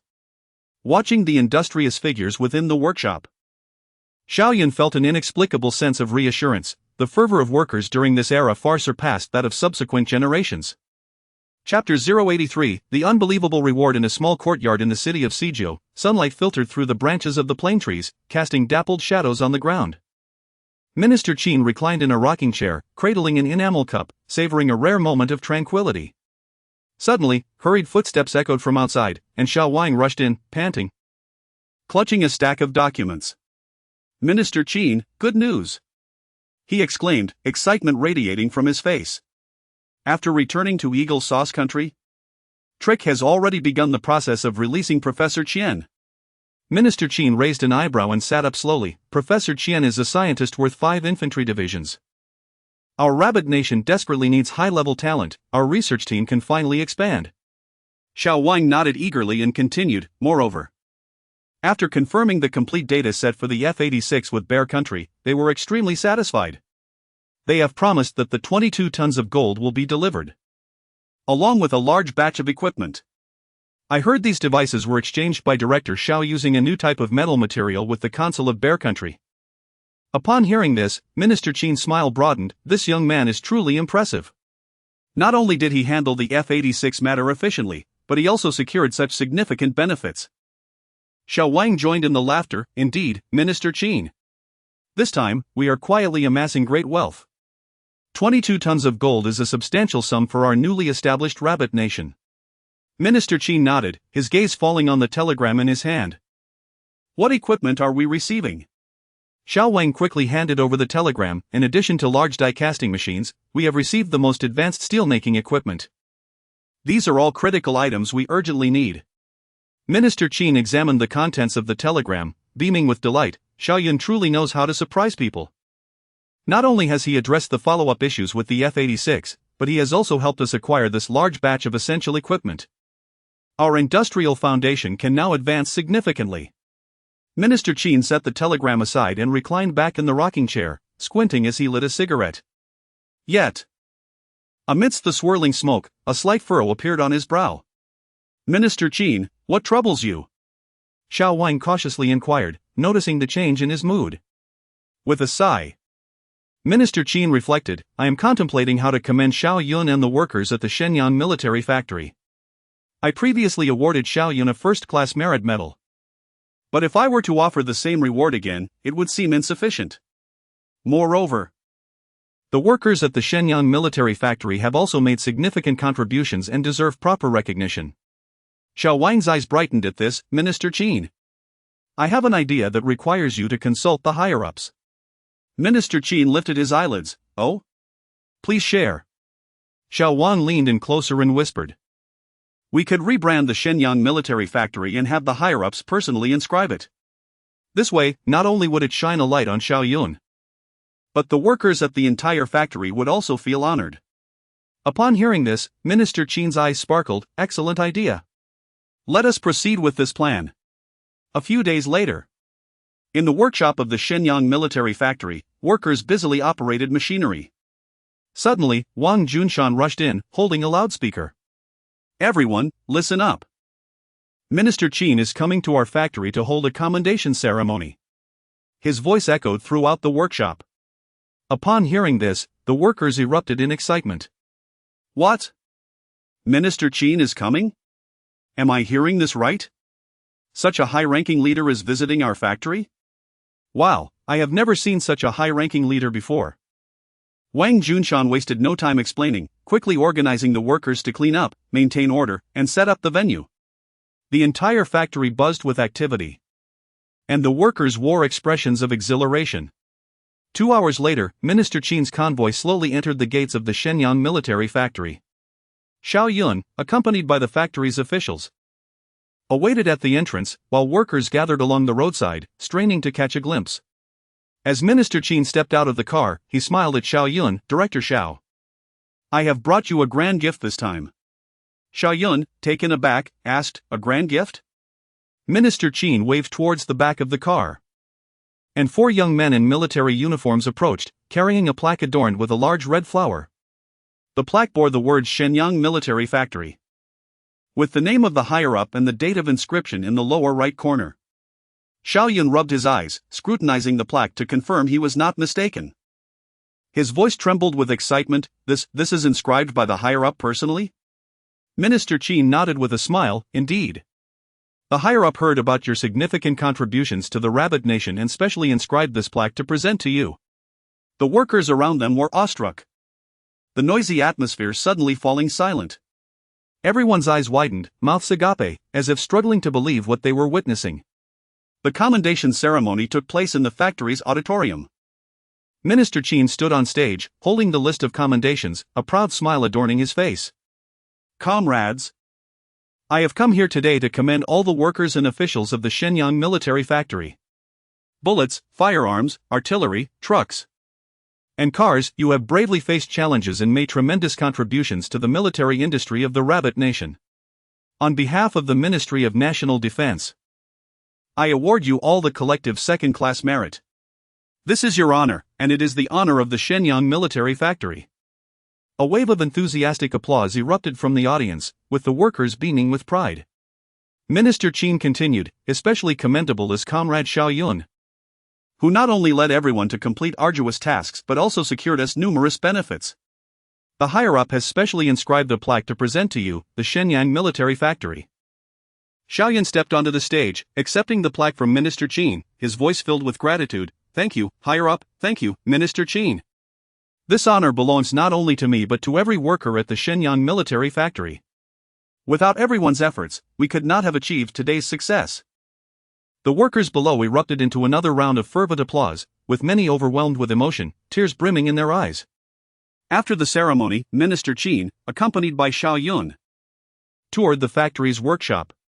Xiao Yun, you have made remarkable contributions this time. Without your idea, I would still be troubled by the F-86 issue, let alone securing so many benefits. This time, our Rabbit Nation has truly gained immensely. This incident has not only earned us face but also substantial profits. Most importantly, Professor Qian is back, which is invaluable beyond any monetary or material gain. Reflecting on this, Minister Qin's smile grew even brighter as he produced an envelope from his pocket and handed it to Xiao Yun. In recent times, you have achieved so much. Determining your reward has truly made me ponder. Minister Qin patted Xiao Yun on the shoulder. Receiving this letter is far more challenging than earning a medal. Chapter 084, The Mightiest Tank. Upon merely glancing at the letter, Xiao Yun was rendered speechless. The bold calligraphy penetrated the paper. Inscribed from right to left, to Comrade Xiao Yun, the nation is in dire need of young individuals like you in this new era. Keep striving. The future holds immense potential. The letter bore the signature of a high-ranking official. After reading it, Xiao Yun remained silent. Yet the exhilaration on his face betrayed his inner turmoil.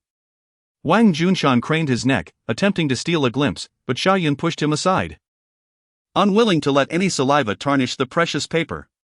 Though the letter bore no tangible value, it served as a significant source of spiritual encouragement. Folding the letter carefully, Xiao Yun tucked it into his pocket, cautious of any mishap. Noticing Xiao Yun secure the envelope, Minister Qin's keen ears seemed to detect something extraordinary. Xiao Yun, what is your workshop up to? I hear quite a ruckus from within. Moreover, I've heard you've procured a considerable amount of materials from Boss Hua.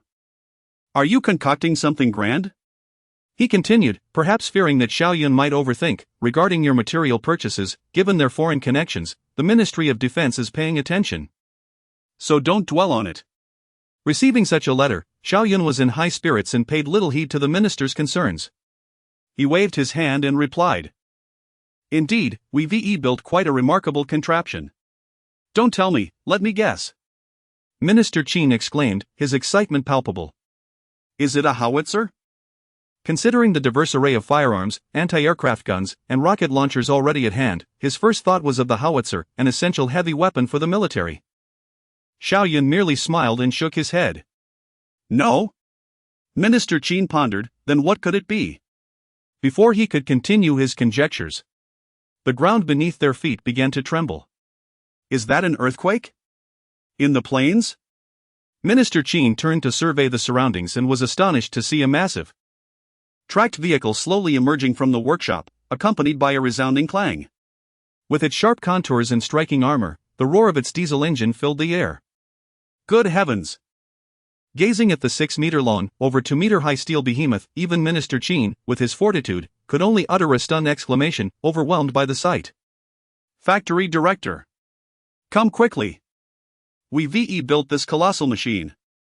Hao Ming shouted from the tank's exit, his face alight with excitement, as if showcasing a remarkable achievement. So, the grand creation was a tank. Minister Qin stared blankly at Xiao Yun behind him, incredulous. Is this truly correct? The leap is astonishing. With the tank now before them, what could possibly be mistaken? Xiao Yun gestured for Hao Ming to bring the tank closer. Incredible! You've truly produced a tank. The imposing presence of this vehicle was a far cry from the earlier, less formidable designs.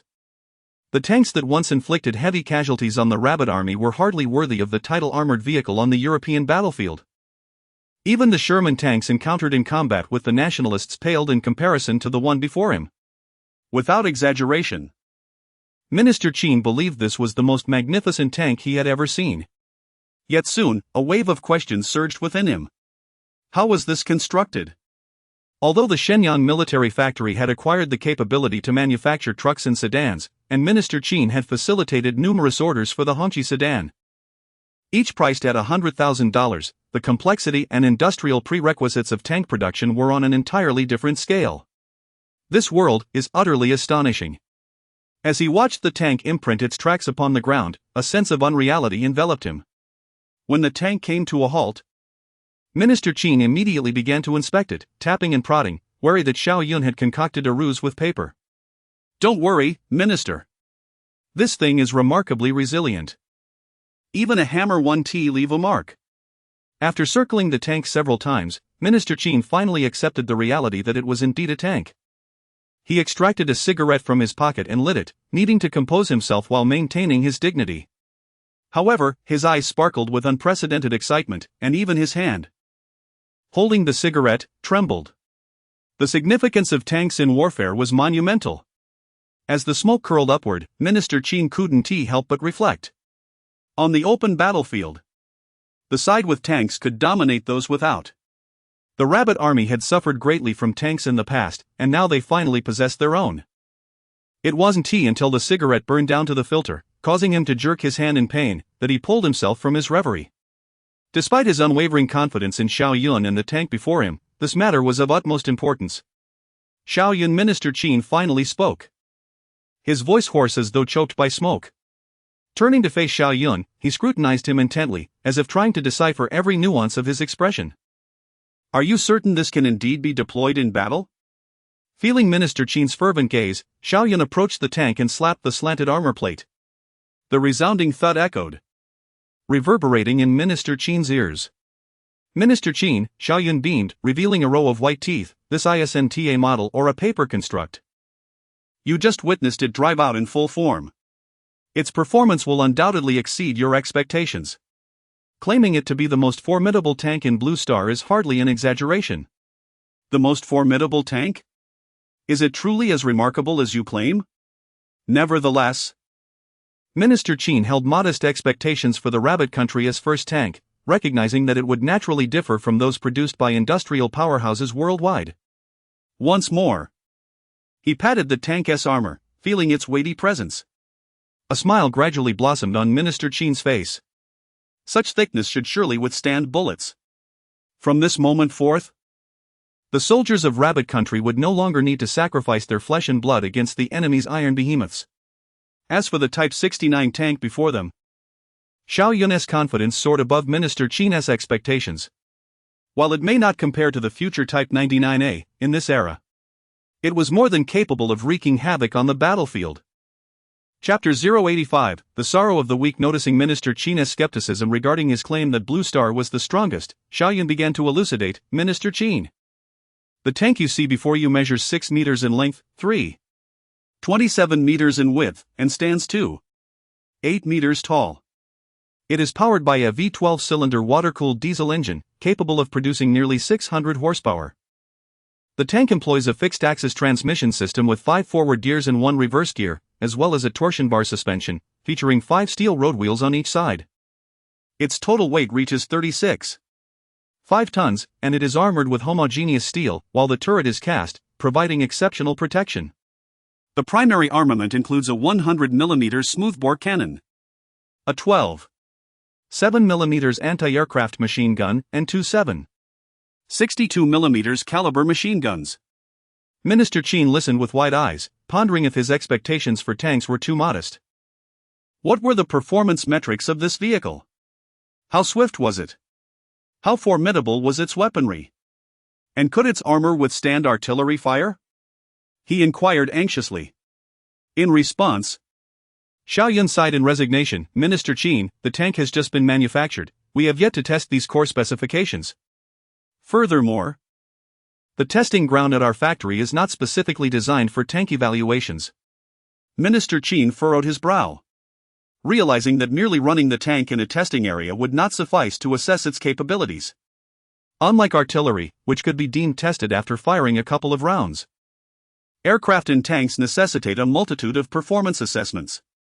The facilities at the Xinliao military factory could not adequately showcase the tank's potential. Suddenly, a thought struck him. Not far from Xinliao City lay a tank testing base, formerly a training ground for the small nation, which had since been repurposed as a training facility for the Lushuan port tank troops. This location would undoubtedly meet the testing requirements. Without further ado, Xiao Yun rallied his companions, and they set off in the tank towards the training base with great enthusiasm. At that moment, within the testing base, a T-34 tank from the Bear Nation showcased its prowess in the center of the field. The roar of the tank's tracks churning up dust, coupled with the thunderous sounds of shells being fired, filled the air with an aura of admiration among the Rabbit Nation soldiers who watched on, their eyes gleaming with envy. Was this the kind of tank that graced the battlefields of Europe? Compared to the small nation's tank, it appeared akin to a mere potato. How they wished they had possessed such a tank back in the day. Several minutes later, after the T-34 had completed its maneuvers, it came to a halt, and a group of Rabbit Nation soldiers rushed forward. The Bear soldier, emerging from the cockpit, nimbly leaped down from the tank. Though no words were exchanged, his expression conveyed an unmistakable air of superiority towards the Rabbit soldiers. It was evident that the pride of the Bear Nation was ever present, regardless of the setting. Zhang Weiguang, the captain of the Northeast Independent Tank Battalion from the Rabbit Nation, was present, observing the Bear soldiers' operations alongside his comrades. As the T-34 came to a stop, Zhang Weiguang hurriedly approached, scrutinizing every detail of the tank with unblinking eyes. He even stood on tiptoe, straining to glimpse the inner workings of the vehicle. Ironically, despite being an armored soldier for the Rabbit Nation, he had rarely operated a tank. He yearned to command one on the battlefield, especially if it were a Rabbit Nation tank. Alas, such aspirations seemed far out of reach, and his longing to see the T-34's interior was a distant dream. Comrade, may I step inside to see what your tank looks like? Zhang Weiguang inquired eagerly. One Bear soldier shot him a disdainful glance, snorting dismissively, "What are you looking at? You won't learn a thing, even if you stare." Zhang Weiguang was momentarily taken aback but quickly regained his composure, suppressing his frustration and continuing to observe intently. Comrade, how does this hunk of iron move so swiftly? Your tank is truly impressive, could you enlighten me on how it achieves that? Zhang Weiguang humbly requested, willing to set aside his pride for the sake of acquiring knowledge. You wouldn't understand it even if I explained. This isn't a game for you to play at. Our task today is merely to showcase the tank, if you wish to learn. Your country can spend money to acquire one and study it at your leisure, one bear soldier retorted, maintaining a stoic demeanor. Yes, look at you, frail and famished. Yet you wish to study tanks? Stop dreaming. Perhaps you should focus on agriculture instead, another soldier chimed in. The rabbit soldiers were left fuming, their faces flushed with indignation. Fists clenched tightly. Yet, contemplating the disparity in national strength, they could only swallow their resentment, the sense of humiliation burning fiercely within each of them. Perhaps this was the lament of the weak. Zhang Weiguang watched this scene unfold, his fists tightening to the point of blanching knuckles. They claimed to be showcasing tanks to the rabbit nation, yet they were denied even a cursory glance. What appeared to be camaraderie was merely a ruse to exploit the rabbit nation for their own gain. Zhang Weiguang silently vowed, just wait and see. Our rabbit nation will one day develop tanks even more formidable than the T-34. What is there to be so proud of? It is merely a tank. One day, our rabbit nation will also manufacture its own. Eventually, one soldier could no longer contain his frustration, exclaiming, "Ha! Manufacture tanks? Did I hear that correctly, Zaitsev? A backward agricultural nation claiming it will produce its own tanks." Several bear soldiers burst into laughter. Petrov, you should treat such absurd declarations as mere entertainment. We should show understanding towards the rabbit nation's ambitions. After all, those who possess little tend to covet what they lack, don't you think? Very well. I shall express my understanding. Petrov forced himself to stifle his laughter. Truth be told, the rabbit nation is quite adept at farming. I observed their farmers practically living in the fields. I propose that our bear nation focus on producing aircraft, artillery, and tanks, while the rabbit nation trades grain, gold, and minerals for them. Each nation should excel in its own domain, fostering mutual success, wouldn't you agree? Indeed, indeed. Petrov's remarks incited another wave of laughter among the bear soldiers. Witnessing the humiliating spectacle before him, accompanied by the taunting laughter ringing in his ears, Zhang Weiguang clenched his fists even tighter. The other rabbit soldiers, seeing this, shot fierce glances at the bear soldiers. Just as the tension in the air reached a breaking point, a deafening rumble echoed from the distance. Everyone instinctively turned their heads to see a colossal shadow sweeping towards them, stirring up clouds of dust. The bear soldiers' smiles froze upon seeing the shadow, as if they had been struck by a spell, rendered motionless. The rabbit soldiers, too, were taken aback, their previously furious expressions now replaced with astonishment and confusion. Chapter 86, such an impressive tank, isn't it justifiable to show off? What? What in the world is this? Petrov's eyes widened, his face a canvas of disbelief. Beside him, Zhang Weiguang and others stood with mouths agape, muttering, what kind of tank is this? Is it the latest development from the Bear Nation? As they gazed upward, a camouflage tank slowly approached. Its sleek body line seemed to have emerged from a science fiction film, exuding an overwhelming aura of grandeur. The tank's exterior was impeccably smooth, its heavy treads crushing the ground beneath, producing a dull thud reminiscent of an ancient behemoth advancing. This tank truly radiated power. Petrov's voice trembled slightly, as both he and his companion were momentarily struck speechless by the palpable sense of intimidation. Gradually regaining composure, the soldiers from the Bear Nation exchanged bewildered glances. Confusion etched in their eyes. They couldn't help but ponder, is this the latest model from our homeland? Yet, if it were indeed a new tank, how had they heard no whispers of it? Furthermore, how could such advanced machinery appear on the soil of the Dragon Nation? Logically, such high-caliber equipment should still be under tight secrecy.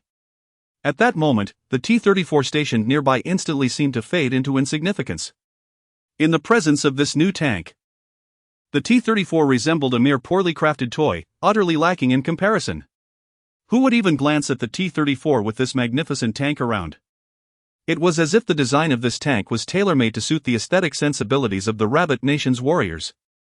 If the T-34 could speak, it would surely express its grievances, lamenting, "Just a moment ago, you referred to me as sweetie, and now I'm being likened to a mere cow." Impressive. It was extraordinarily stunning. With just a glance, Zheng Weiguang found himself captivated.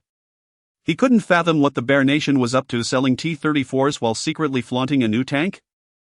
Perhaps it was a blatant display of superiority. As Zheng Weiguang succumbed to his thoughts, a loud clank echoed as the hatch atop the tank swung open. In the next moment, Hao Ming and Wang Junshan's heads emerged, their faces beaming with pride as they reveled in the astonished expressions of those around them. Their vanity thoroughly indulged. "Hey! Old Zheng! You're here too." Upon spotting a familiar face, Wang Junshan hurriedly climbed out of the hatch, standing directly before Zheng Weiguang. He patted the tank's armor vigorously, his face alight with triumph, relishing the moment of showing off such an impressive machine. Surely it was not excessive to flaunt a bit. Old Wang? Zheng Weiguang rubbed his eyes vigorously, confirming the presence of his old comrade, his mind racing with disbelief. "Did your factory really acquire a new tank from the Bear Nation?" Everyone present froze in astonishment upon witnessing their compatriots emerge from within the tank. "Brother! This isn't a purchase, this is the latest tank developed by our Shenyang military factory. What do you think? Isn't it magnificent?" Wang Junshan exclaimed, patting the tank's armor once more. "What's going on here? Am I not being obvious enough in my bragging?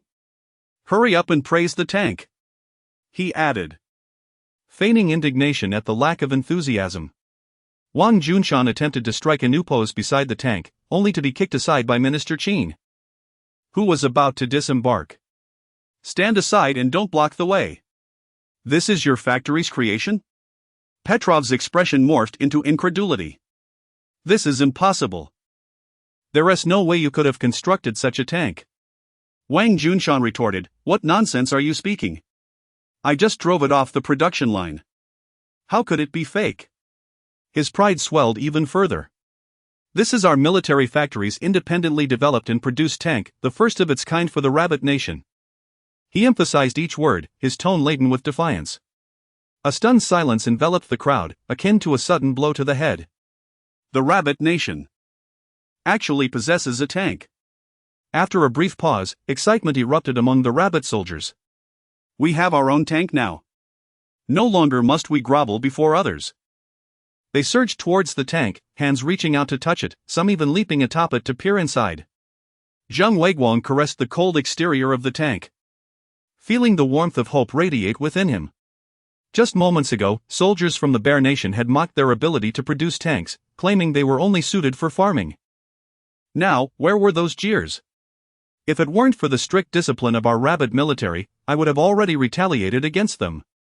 Meanwhile, several Bear Nation soldiers surveyed the stark contrast of the scene before them, feeling a tinge of embarrassment at their previously haughty demeanor.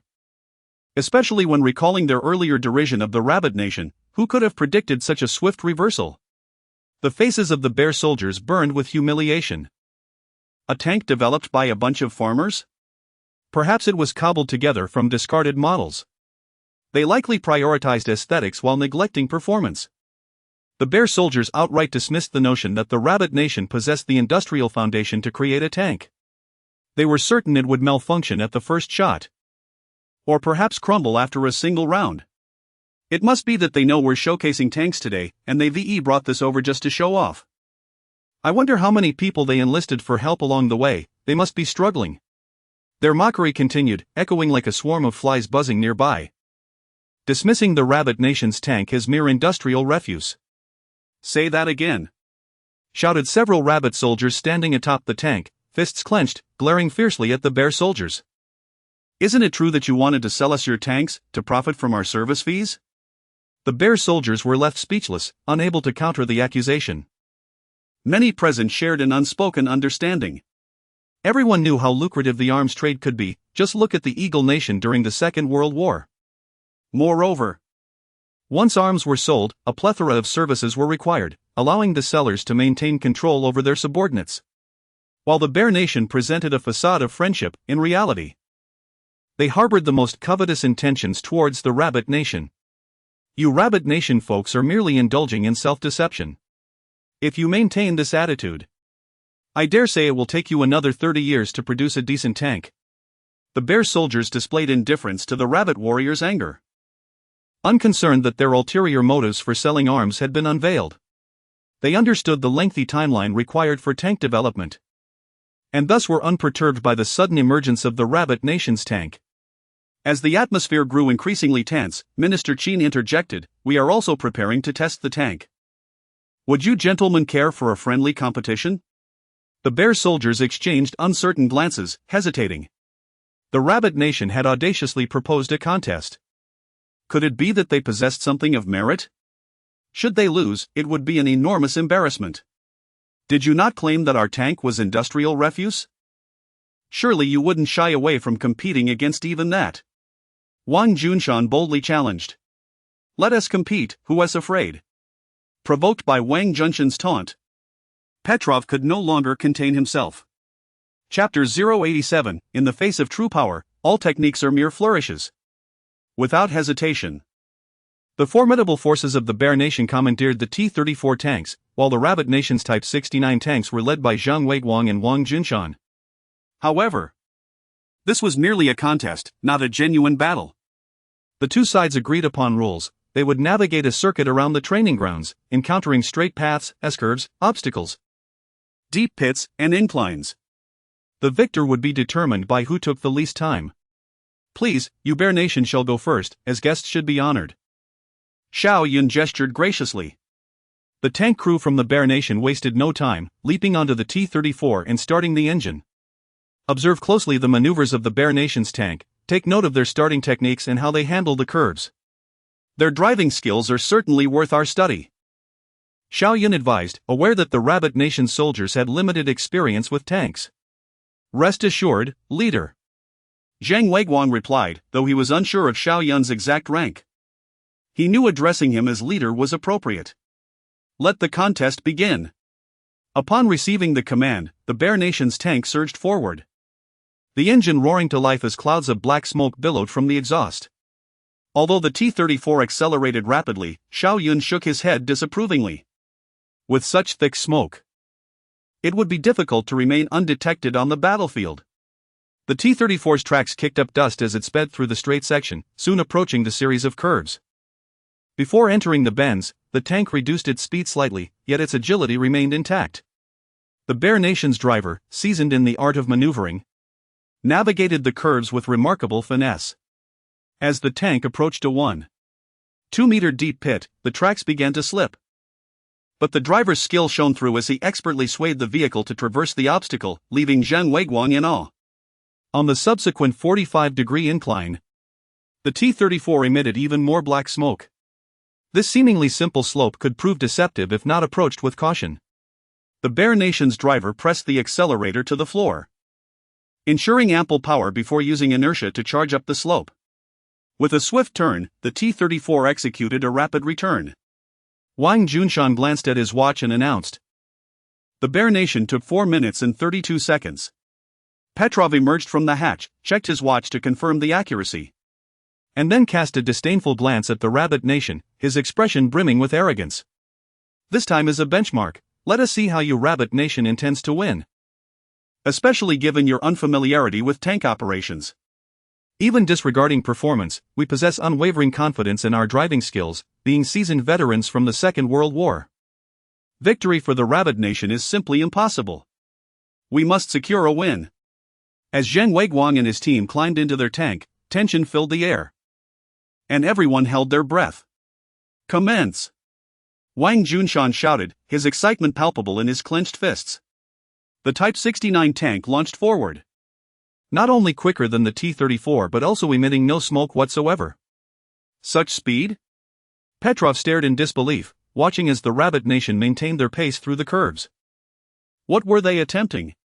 The Type 69 did not veer off course as Petrov had anticipated. Instead, it executed a perfect drift into the series of bends, effortlessly navigating through them. Without the benefit of comparison, Petrov's expression darkened. In a flash, the Type 69 had soared over the 2-meter pit, leaving Petrov utterly stunned. His disbelief only grew as the Type 69 ascended the slope without any need for momentum, showcasing superior control and power that far surpassed the T-34. "We have lost." As the Type 69 completed a swift turn, Petrov had already resigned himself to the outcome. The Rabbit Nation's tank finished in 3 minutes and 2 seconds. They had triumphed by over a minute. Upon hearing this, several Bear Nation soldiers were momentarily paralyzed, grappling with the shocking revelation. "Ah, we won. We truly won." The atmosphere erupted with jubilant cheers from the Rabbit Nation soldiers, overwhelming the scene with their elation. Not only had they triumphed, but they had done so decisively. Many from the Rabbit Nation were moved to tears, proclaiming, "Our Rabbit Nation stands equal to any country, any nation. We have the capability to create miracles." Xiao Yun's expression remained composed, for the capabilities of the Type 69's fire control systems, night combat capabilities, and armor strength had yet to be showcased. Observing the Bear Nation soldiers' stunned faces, the Rabbit Nation warriors felt an urge to taunt them further. "Weren't your tanks supposed to be invincible? How did you falter so quickly? How impressive. Why not continue boasting? Show us that haughty demeanor once more." Laughter and jeers drowned Petrov and his comrades, whose heads hung low in disbelief. Petrov could not fathom how a nation with no industrial foundation could produce such a tank. "This is humiliating. I wish we had never agreed to this." Such disgrace was not typical of the Bear Nation, and Petrov's mind raced for a solution. "Aha! If our tanks cannot compete in performance, let us challenge them in combat skills. After all, we are seasoned tank commanders forged in the fires of war. You excel merely in power. Dare you engage us in a real combat scenario?" Conveniently, the training ground was equipped with blank ammunition for exercises. Xiao Yun found this proposition appealing. Merely racing was inadequate for testing the tank's capabilities. "It seems this outcome is difficult for you to accept. Here, I extend an opportunity for you to redeem your pride." "Seize it well." Seeing Xiao Yun's eager concurrence sparked a glimmer of hope in Petrov's eyes. "Humph. Your tank boasts a massive cannon. I hope the recoil doesn't dismantle it during firing. Real combat would be the true spectacle." Regardless of the outcome, Minister Qin felt satisfied. The Rabbit Nation's new tank had already achieved victory against the Bear Nation. Moreover, the confrontation would enhance the Rabbit soldiers' combat experience, a benefit not to be overlooked. With anticipation mounting, Xiao Yun spent 10 minutes imparting the Type 69's full capabilities to Zhang Weiguang, ensuring all equipment was calibrated. As golden blank shells were loaded into the tank, the atmosphere thickened with tension once more. Chapter 088, The Humbling Defeat of the Bear. The crew of each tank and the blank shells were in position. The stage was set for an imminent confrontation between the rabbits and the bears. An electric tension filled the air, igniting the passion of the onlookers. The rabbit warriors in the stands waved their fists, unwaveringly fixated on their tanks, chanting fervently, "Destroy the little bears."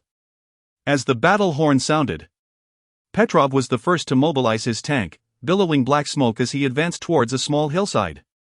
"You rabbits have only recently acquired tanks. It's quite impressive that you can even operate them. Yet you fail to seize advantageous terrain in battle. It seems you lack any real experience in tank warfare." Having secured the high ground, Petrov believed that victory was already within the grasp of his bear comrades. Petrov truly embodied the seasoned tank veteran, executing his maneuvers with fluid precision and swiftly claiming the advantageous position. At that moment, the T-34 was nestled behind the mound, its barrel slightly elevated, resembling a silent predator poised for the kill. The 69-style tank, which could have leveraged its speed for an early strike, found itself at a disadvantage, caught off guard. Zhang Weiguang, although inexperienced in tank battles, had faced countless skirmishes, allowing his nerves to settle amidst the chaos of the battlefield. "Deploy 2 smoke grenades," he commanded. With 2 muffled blasts, the smoke grenades shot forth, accurately landing near the hillside and enveloping it in a thick veil of smoke, successfully obscuring Petrov's vision. Subsequently, Zhang maneuvered the 69-style tank, taking a circuitous route around the mound. The T-34, lacking advanced infrared detection and thermal imaging, could not discern the presence of the 69-style tank. Petrov, relying on the advantageous terrain to dictate the battle, found his rhythm disrupted by the unexpected smoke grenades. Realizing the precarious situation, Bobov hastily maneuvered his tank, cautiously circling the mound in search of the 69-style tank amidst the smoke, striving to regain the initiative. Zhang Weiguang's swift reaction in deploying smoke grenades to alter the tide of battle, combined with his tactical mobility, showcased a certain innate talent for tank warfare. The originally concerned Minister Qin and others, now observing from the stands, began to admire his adaptability. At that moment, the training ground had unknowingly morphed into a standoff. The T-34 circled the mound in the smoke, adjusting its barrel while searching for the enemy's position. Conversely, the 69-style tank seemed to have an uncanny ability to locate the T-34, moving while simultaneously aligning its cannon towards the obscured foe. Seeing the puzzled expressions on Minister Qin's face, Xiao Yun explained, "Our tanks are equipped with thermal imaging and infrared sensors. Not only can we see through smoke, but even in the dark of night, we can accurately pinpoint enemy positions." As Xiao Yun finished speaking, the 69-style tank let out a resounding bang, firing a shell that shot towards the T-34. Unfortunately, the gunner's inexperience resulted in a misfire, the shell failing to hit its target. "Since you missed, it's my turn." Petrov, having heard the roar of the 69-style tank's engine, swiftly pinpointed the rabbit's tank with his keen hearing. He maneuvered his tank closely along the mound, akin to a sharpshooter seeking the optimal strike position. The bear gunner, spotting the silhouette of the 69-style tank, hastily loaded the cannon and aimed. The T-34, exposing a portion of its body, remained still for the gunner's accuracy. Zhang Weiguang, ever vigilant, caught sight of the T-34's barrel and instinctively realized the danger. He promptly directed the 69-style tank to speedily retreat at an angle. Whoosh! The T-34's shell struck the spot where the 69-style tank had just been, eliciting gasps of shock from the onlookers. With the first shot narrowly avoided, Petrov ordered his gunner to readjust and fire again. Having escaped by sheer luck, he knew that the next shot might not be so forgiving. For Petrov, a rapidly moving target was no different from an unprotected live target, and it was only a matter of time before a hit was inevitable. However, the swift maneuvers of the 69-style tank rendered the T-34's gunner unable to aim accurately, forcing him to continuously track the elusive rabbit tank. "Just predict where it will be and fire," Bobov reassured his gunner with his extensive experience. Sure enough, the next shell fired by the 69-style tank struck the mound without causing any disruption to the T-34. "See, as long as they keep moving at high speed, the uneven terrain makes it impossible to." Petrov's words faltered, caught in his throat. Another shell from the rapidly moving 69-style tank struck the T-34, hitting a part of its exposed body. The T-34's gunner, whether due to nerves or shock, accidentally fired an unaimed shot into the air as the incoming shell approached. The crowd watched in trepidation as the shell's trajectory appeared to head towards a nearby encampment, but fortunately, it was merely a blank round. "We won! We won! The T-34 was hit, huh?" The rabbit soldiers erupted in jubilation. The bears lack strength. The soldiers from the Bear Nation were left utterly demoralized, their spirits crushed. How could this be? They moved so swiftly and still hit us. The rabbits must be extraordinarily lucky. Petrov hesitated, feeling like a rat trapped in a dark sewer, fearful of emerging from his tank only to face the mocking sun and the ridicule of the rabbits.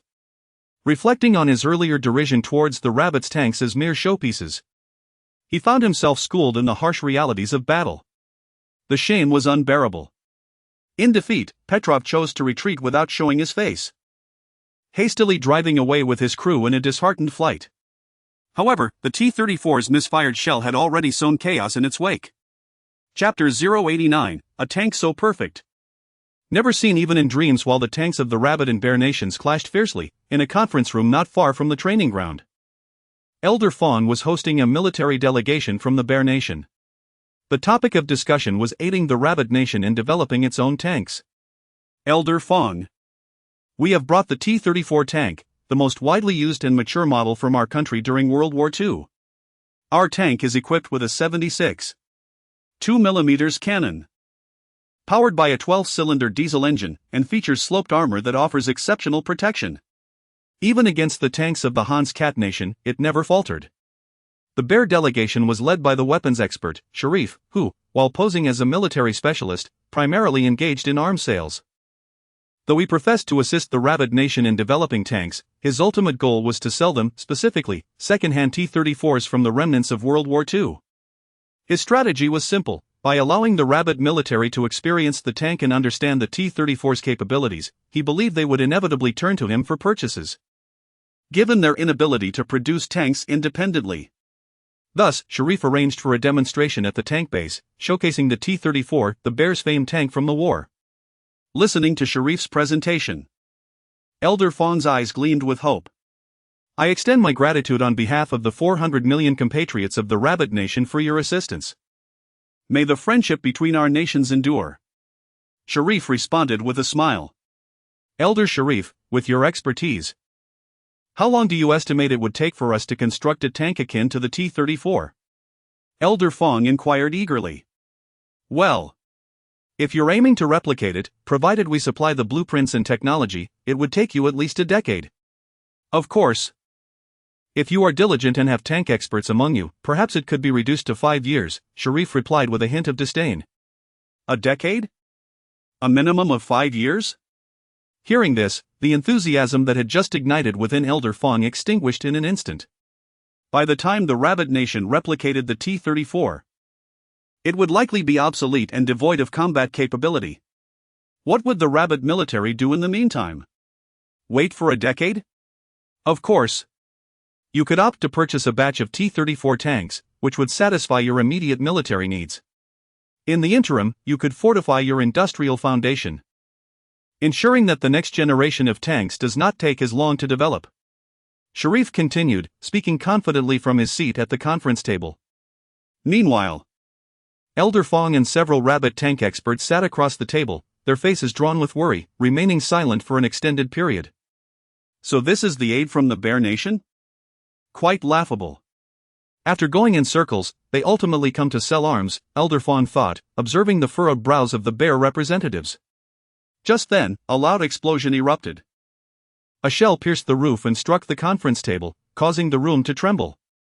Enemy attack. Elder Fong, get down. Several experts rushed to shield Elder Fong. Moments later, a guard burst into the room, breathless, and reported, "Report, sir, this was a blank shell."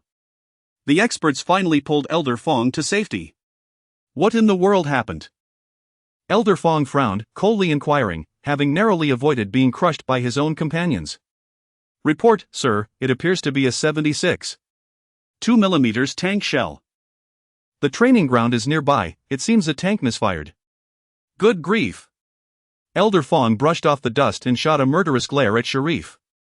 If I recall correctly, the T-34's main gun is indeed 76.2 mm, right? This is impossible. Sharif was now anxious, fully aware of Elder Fong's significance. A shell landing on him would constitute a severe diplomatic incident. Our tank operators are seasoned veterans, they would not make such a rookie mistake. Are you suggesting this was caused by our Rabbit soldiers? Elder Fong demanded sharply. Let us go to the training ground and assess the situation, Sharif suggested. Knowing well the capabilities of their own tank crew, that shot might indeed have been fired by a Rabbit soldier, despite the clear instructions to merely demonstrate the tank. Without hesitation, Sharif sprinted toward the training ground, and soon he, Elder Fong, and several Rabbit tank experts arrived. The sight before them was shocking, not a T-34 in sight. Instead, a tank more impressive than the T-34 stood prominently, with a Rabbit soldier leisurely perched on the cannon, chatting excitedly with fellow soldiers. Goodness! I don't remember your T-34 looking like this. One expert exclaimed. This can't be our tank, can it? The magnificent silhouette of the Type 69 tank, with its striking design, captivated Elder Fong and his companions, rendering them speechless. Not a Bear Nation tank? Whose tank is this? The Rabbit tank experts rubbed their eyes in disbelief, as such a flawless tank had never even graced their dreams. Elder Fong scanned the crowd, his gaze finally landing on Minister Qin and Xiao Yun. Wait, it's Minister Qin and Xiao Yun. After a brief moment of astonishment, Elder Fong hurried forward and saluted Minister Qin. Minister Qin. Elder Fong? Minister Qin was flushed with excitement, which only deepened Elder Fong's confusion. Zhang Wei Guang. How did Minister Qin end up here? What is the story behind this tank? Elder Fong bombarded Zhang Weiguang with questions. What is going on, Weiguang? Where did this tank come from? The other experts echoed his curiosity. In response to their inquiries, Zhang Weiguang leapt down from the tank and recounted the events that had just transpired. As his words sank in, Elder Fong and the others were left utterly dumbfounded, their eyes wide with disbelief. This perfect tank was built by a rabbit nation? Chapter 090, No entry for the Bear Nation in the expansive training ground. A tank stood motionless. A throng of individuals gathered around this Type 69 tank, with the rabbit soldiers intentionally forming a circle to block anyone attempting to approach.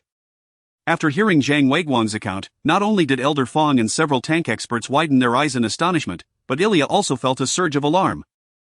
When did the Rabbit Nation develop such an impressive tank? There had been no prior indication. He had been planning to assist the Rabbit Nation with tank production technology. Well, although it was under the guise of providing retired tanks.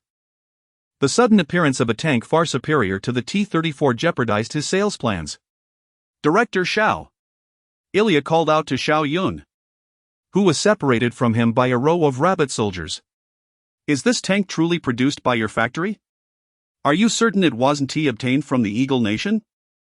Ilya recalled hearing about a recent transaction involving the downed F-86 between the Rabbit Nation, the Bear Nation, and the Eagle Nation, leading him to suspect that this tank was exchanged for the downed aircraft.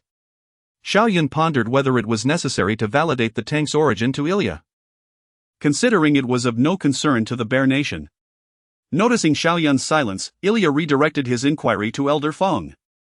Elder Fong, if your Rabbit Nation possesses the capability to manufacture tanks, let us cancel the discussions regarding tank assistance. In response, Elder Fong did not reply but cautiously turned his gaze toward Xiao Yun. Brother Xiao, are we capable of producing many of the components on this tank? If the Rabbit Nation can indeed manufacture tanks, then there is no need for me to continue serving this bear weaponry expert, who only desires the Rabbit Nation's resources with ill intentions. Elder Fong's accompanying tank experts shared his concerns. Old Fong, let us first examine this tank, Minister Qin interjected, pulling Elder Fong into the wall of rabbit soldiers and whispering, this was manufactured by the Shenyang military factory, but discretion is paramount. You know the bear's nature all too well. Elder Fong immediately grasped the implication, revealing such an impressive tank to the Bear Nation would invite their relentless attention. Casting a glance at Ilya, who was eavesdropping, Elder Fong couldn't suppress a smile. Ilya, if you have no pressing matters, you may return. We shall discuss the T-34 assistance plan at another time. Ilya's mind was in a whirl, filled with confusion, especially as he observed Elder Fong displaying a mysterious smile, further perplexing him. Why did he suddenly smile? What could be amusing? He sensed that there was a deeper meaning behind Elder Fong's expression. At that moment, Ilya was more intrigued by the tank's extraordinary secrets than its origins. As he prepared to breach the human barricade to examine the Type 69 tank, Xiao Yun's cold voice rang out, soldiers, this tank is a military secret of the Rabbit Nation. Please remain vigilant, unauthorized personnel are prohibited from approaching. Upon hearing the command, the rabbit soldiers immediately stood firm, puffing out their chests and reinforcing the barrier. The Bear Nation, usually so arrogant, was now facing their own moment of humility. Ilya watched as the tank experts brought by Elder Fong were allowed entry, while he was resolutely barred from approaching, igniting his frustration. What does this mean? Am I considered unauthorized? Is this appropriate conduct? Director Xiao, do you not recall that I was present when you developed the copper-jacketed steel bullets? You taught us the Gatling gun technology, and we provided machinery. We are close allies. At this moment, Zhang Weiguang confronted Ilya directly. Ilya, I too wish to inspect the internal structure of your T-34, and I share your curiosity. If you are truly interested in this tank, you may observe from outside the security line. I understand how frustrating it is to be unable to see, but this advanced tank is not for your hands. Ilya found himself momentarily speechless. Initially, he intended to accuse Xiao Yun of ingratitude for forgetting their past camaraderie after receiving assistance from the Bear Nation. However, upon reflection, he realized the equipment he provided to the Shenyang military factory was a trade for technology. Elder Fong disregarded Ilya's outburst, as he was still seething with indignation. Ilya had come under the pretense of providing assistance while tightly guarding the tank, preventing rabbit soldiers from approaching. You won't even get a chance to touch our rabbit nation's tank. Ilya was desperate. Such an impressive tank could yield greater accolades than the copper-jacketed steel technology. If he could acquire some of its technology, it could significantly advance the Bear Nation's tank capabilities for years to come. Yet, being denied access to this magnificent machine was maddening. Elder Fong, I will instruct our people to bring over the T-34 for your examination.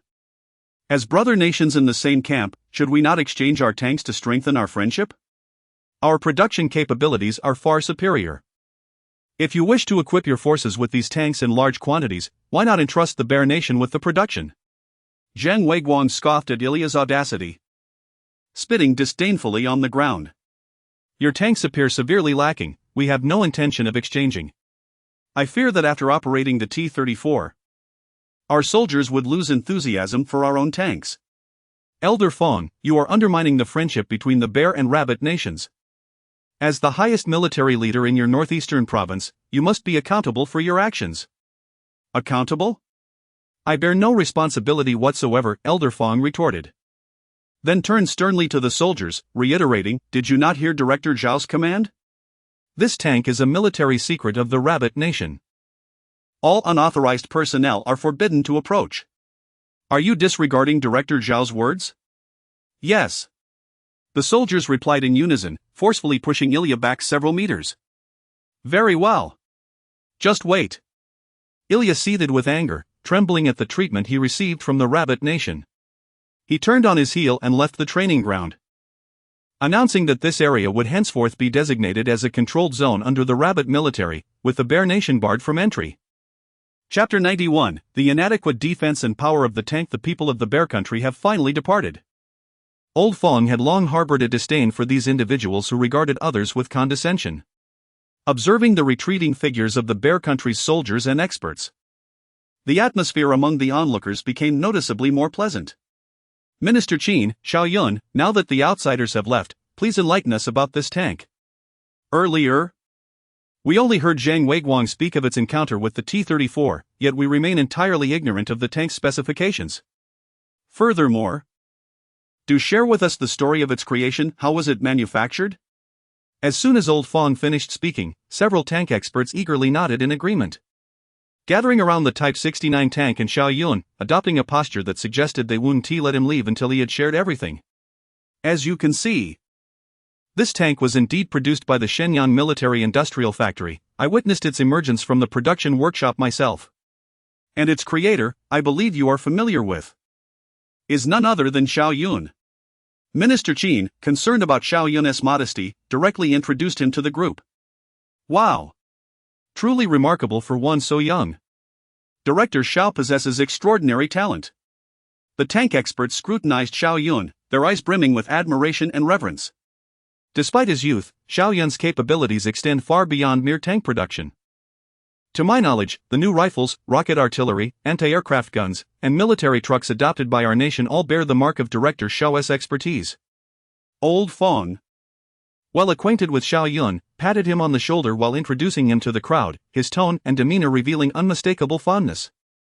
The new rifles were indeed produced by Director Xiao.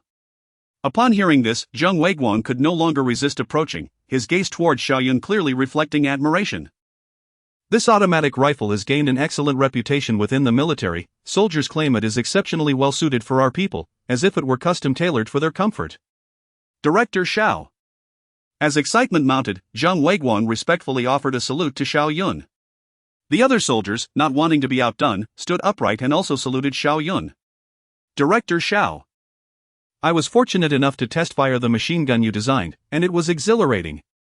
The military truck we drove here was even cooler. The design, the power, impeccable. I had assumed the creators of such weapons would be a team or an elder, but to discover it is someone of our own generation is simply astounding. There exists a unique camaraderie among peers.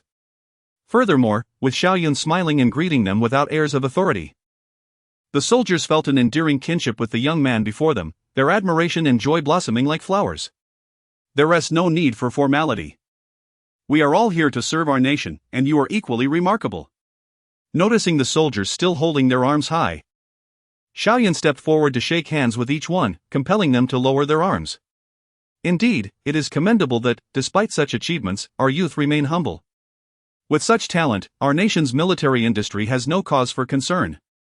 Indeed, it is rare to see such accomplishments at such a young age, coupled with such character. Old Fong and several tank experts exchanged appreciative glances. You flatter us. The successful production of these weapons is also thanks to the workers at the Shenyang military-industrial factory and the assistance of these gentlemen, Xiao Yun modestly replied. Aware that he had become the center of attention, he then introduced Wang Junshan and Hao Ming, who, upon stepping out alongside the director, straightened their postures and became animated under the gaze of the senior officials. Perhaps Deputy Factory Director Wang could provide us with detailed specifications of this tank? Yes. What is the engine configuration of this tank? And what about the fire control system and the firepower of the cannon? The tank experts surrounded Wang Junshan and Hao Ming. Their curiosity piqued. How do we answer that? I'm not sure. Wang Junshan and Hao Ming faced the barrage of questions, feeling their confidence wane, quickly opting to use Xiao Yun as a shield. Allow me to explain each aspect. Xiao Yun stood before the experts unfazed, as he possessed genuine knowledge. This tank is equipped with a V12 water-cooled turbocharged diesel engine, boasting 580 horsepower. Wow! 580 horsepower, this places it at the pinnacle of global standards.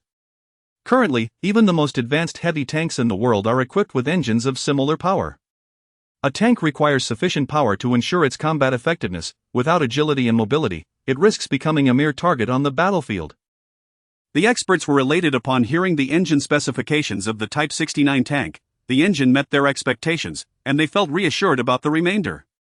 However, Xiao Yun waved his hands dismissively, stating, to propel a weight of 36 tons, this power can only be considered adequate, it cannot be deemed leading. This is merely the first prototype. I plan to upgrade the horsepower to approximately 1000 to achieve true agility. A significant drawback of the Type 69 tank is its insufficient engine power. After all, when our nation developed this tank, we lacked our own engine technology.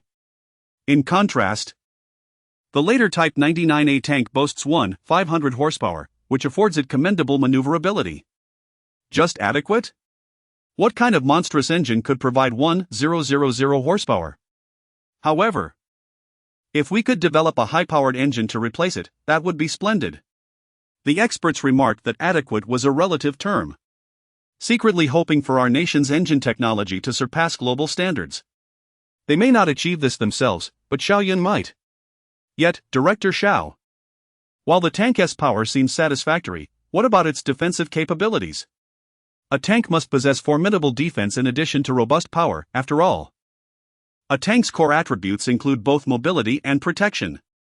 Without exceptional defense, it is no different from an armored vehicle on a battlefield rife with artillery. Once this question was posed, the crowd's attention was immediately captured. The defense of this tank cannot be termed advanced, it is merely sufficient. In Xiao Yun's view, the comprehensive protection of the Type 69 tank fell short. It remained far from the advanced capabilities of the later Type 99A tank. However, given the current production capabilities, he simply could not produce the composite armor and active protection systems characteristic of the Type 99A. Insufficient protection is indeed a concern. The experts approached and began to inspect the tank's armor with trepidation. Chapter 092, Selfless Contribution. The thickness of the armor appears quite satisfactory. I too feel no cause for concern. Several experts circled the tank multiple times, eager to examine every inch of its exterior. Unsurprisingly, each individual emerged with a countenance of contentment, finding it not as inferior as Xiao Yun had suggested. Xiao Yun, do not be overly anxious.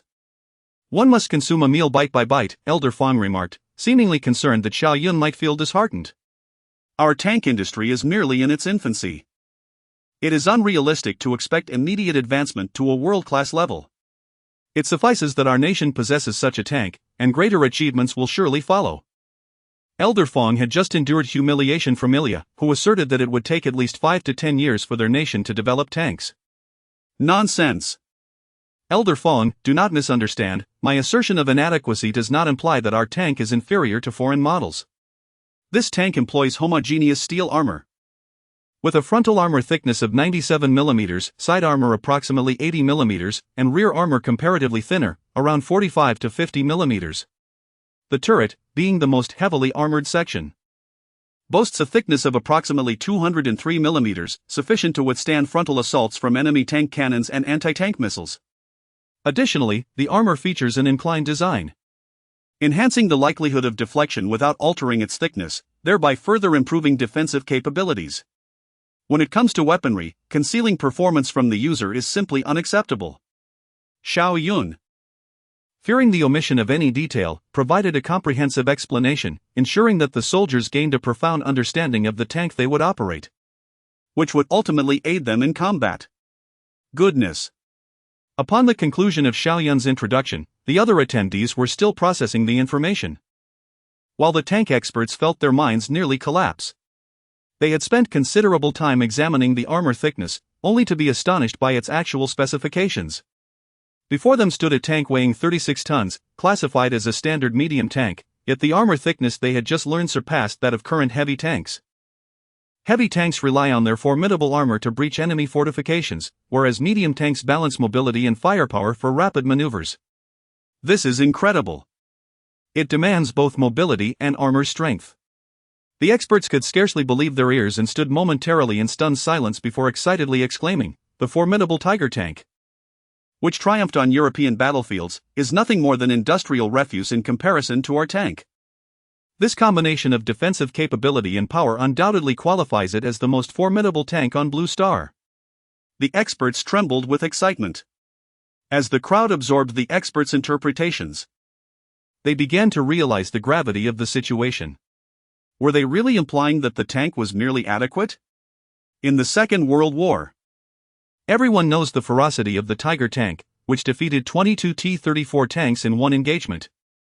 Military experts have previously estimated that, under ideal conditions on an open battlefield, a single Tiger tank could theoretically contend with 10 Sherman tanks. Should the experts' assertions hold true, then this tank before them is indeed terrifying. If the armor strength proves insufficient, we can always add additional armor. The tank's power is already formidable. It is sufficiently fearsome as it stands. The soldiers of our nation erupted into cheers. For such an impressive tank deserved the most fervent welcome. Director Xiao, how does our tank's firepower measure up? After the cheers subsided, the tank experts eagerly voiced their lingering questions. With exaggerated armor strength combined with adequate mobility, if it were further complemented by sufficient firepower, this tank from our nation would indeed be without flaw, at least against the various models present on Blue Star. Xiao Yun maintained his composure, a smile gracing his lips. Equipped with a 100mm caliber tank gun, the vehicle can carry 44 rounds of ammunition and utilize fin-stabilized armor-piercing rounds, high-explosive shells, and more. It can effectively engage enemy armored targets, fortifications, and wide-area objectives. Additionally, the internal fire control system includes a laser rangefinder, providing essential data for artillery fire. The tank is also equipped with a bidirectional stabilizer, allowing stable targeting even during high-speed maneuvers, along with an infrared sight for night combat capabilities. The audience struggled to grasp the technical intricacies of Xiao Yun's presentation, relying instead on the expressions of the experts to gauge the firepower's potency. With each revelation, the astonishment on the experts' faces grew more pronounced, and the crowd's excitement swelled, indicating that the fire control system was also among the finest available on Blue Star. Indeed, our nation is rising. If the Tiger tank could overpower 10 of the Eagle Nation-S Sherman tanks, then our tank could equally challenge 10 Tiger tanks. With overwhelming firepower, invincible armor, and ample power. It suddenly dawned on them that the strongest tank on Blue Star was right before their eyes. Just moments ago, they had contemplated seeking assistance from the Bear Nation for T-34 technology, yet it seemed their own tank was superior even to a single track of the T-34. Elder Fong and the soldiers began envisioning the tank's dominance on the battlefield. Boom! The tank ahead has been neutralized. Whoosh! The left side tank has been destroyed. Goodness, from humble origins with rudimentary arms to this era of steel, it feels surreal. Brother Xiao, I never anticipated this tank to harbor such advanced technologies. Can these innovations be applied to other equipment? The birth of a military product necessitates the concerted efforts of multiple industrial chains. However, the advanced technologies embodied in a new product can also benefit various other sectors. If we were to merely create a tank and sequester its technologies as state secrets, when would our industry ever flourish? Therefore, in response to the experts' queries, Xiao Yun was well prepared. He had organized the relevant technologies in advance, even without prompting. He intended to send them a copy. Provided they maintain confidentiality, all the technologies from the Shenyang military factory could be selflessly shared to aid the development of our nation. Chapter 093, The Guiding Light, Kinship proves paramount. Protracted negotiations with the Soviets yielded little, their advanced knowledge and technology guarded jealously. Yet, before any overture was even made, technical documents were meticulously prepared. The tank experts' eyes welled with fervent tears. Indeed, self-reliance surpasses all. The tank before them was now a trove of glittering treasures. Had they known the extent of technical bounty prepared by Xiao Yun, their excitement would have known no bounds. Xiao Yun deferred the full revelation for later. As the prepared materials encompassed tractors, cultivators, excavators, loaders, bulldozers, cranes, and more indispensable tools for the nation's advancement, such a wealth of technology could overwhelm the experts. Following the introduction of the tank's core components, Xiao Yun invited the experts for an immersive inspection, including a first-hand experience in the cockpit. Unlike the cramped interiors of other nations' tanks, the Type 69 boasted a meticulously designed interior. While not spacious, the layout maximized comfort. Crucially, Xiao Yun had thoughtfully installed air conditioning for the crew. This, unequivocally, augmented combat effectiveness more than increased armor. The frigid winters of the peninsula were tolerable with engine heat. But the sweltering summers in a sealed, metal behemoth demanded an indomitable will without cooling. The nation's soldiers, though resilient, should not endure undue hardship. The detailed presentation amplified their satisfaction. Echoing Minister Qin's initial sentiment, a functional, firing tank was already a triumph. However, the tank's firepower, defenses, and mobility far exceeded expectations. The manufacturing process was of secondary concern. Xiao Yun's contribution of the technical data implied his independent research, a feat bordering on temporal displacement. While the notion of a lone individual developing a cutting-edge tank seemed implausible, such extraordinary talents exist. This prodigy was an ally.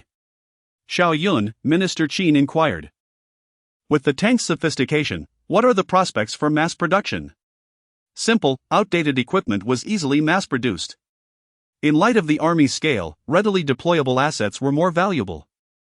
Minister Qin prioritized comprehensive coordination, unaware of Xiao Yun's prior balancing of combat prowess and production speed. Mass production is feasible, but Xiao Yun began hesitantly, aware of Minister Qin's desire for rapid deployment. However, tank production hinged on resolving both technical hurdles and industrial foundations. Typically, technological advancement and industrial capacity progressed in tandem. In this unique case, technology preceded infrastructure. Minister Qin's face betrayed disappointment, but he quickly regained composure. Demanding mass tank production from a nation recently struggling with steel production was premature. Fear not. Xiao Yun reassured, our nation is rich in resources. With technology and resources, we can elevate our industrial prowess and unlock the nation's industrial potential. We shall establish specialized factories for engines, transmissions, armor, and chassis. Once these factories mature, our tank production will surge. Furthermore, our steel and power issues are being resolved. I am confident that production will commence swiftly. Xiao Yun's analysis resonated deeply, igniting hope. The nation's challenges stemmed from a lack of direction. The nation lacked a guiding force, a beacon to illuminate the path. Xiao Yun's words were transformative. If Xiao Yun called for industrial advancement, they would advance. If Xiao Yun proposed factories, they would build them. Following Xiao Yun would expedite the acquisition of advanced tanks. The experts were galvanized, their spirits soaring. Assisting Xiao Yun meant bolstering the nation's strength. Xiao, direct us as you see fit. I specialize in engines. And I, in chassis. Assign me the chassis factory. I've dedicated years to metal materials. Entrust the armor to me. The experts eagerly awaited assignments. Excellent. With your collective efforts, the Army's mechanization and armored divisions are within reach. During World War II, the U.S. leveraged its industrial might to achieve remarkable feats: a Sherman tank every 20 minutes, a bomber every 63 minutes, and an aircraft carrier every 10 days. However, with a united nation, even the U.S.'s productivity was no cause for apprehension.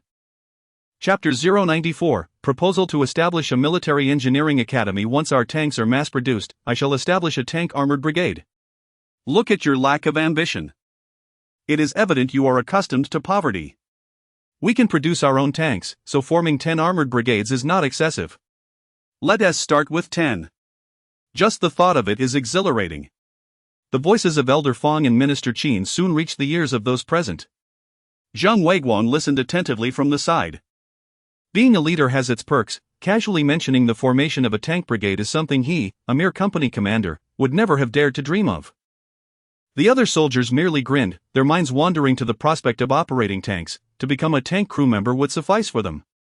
As the soldiers and officers indulged in their imaginations, Xiao Yun shook his head helplessly and said, "Minister Qin, Elder Fong, I have another thought I wish to discuss with you." "Oh? Director Xiao has an idea?"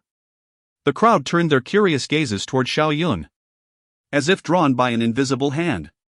"Please share your thoughts on how you envision the formation of the tank units," Minister Qin and Elder Fong said with keen interest. "You wish to establish a tank armored brigade. May I inquire how many soldiers in our army are currently trained to operate tanks and command tank crews in combat? Furthermore, have we researched the tactics for infantry to collaborate with tank units? Additionally, how many specialized personnel, such as pilots, radar operators, and artillerymen, do we have? And have they all received proper training?" Upon hearing this, Minister Qin and Elder Fong momentarily fell silent. The soldiers present were equally taken aback.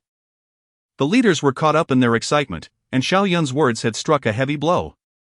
However, rather than being angered, Minister Qin responded with patience, saying, "We have not conducted specialized training in this regard. Do you have any suggestions?"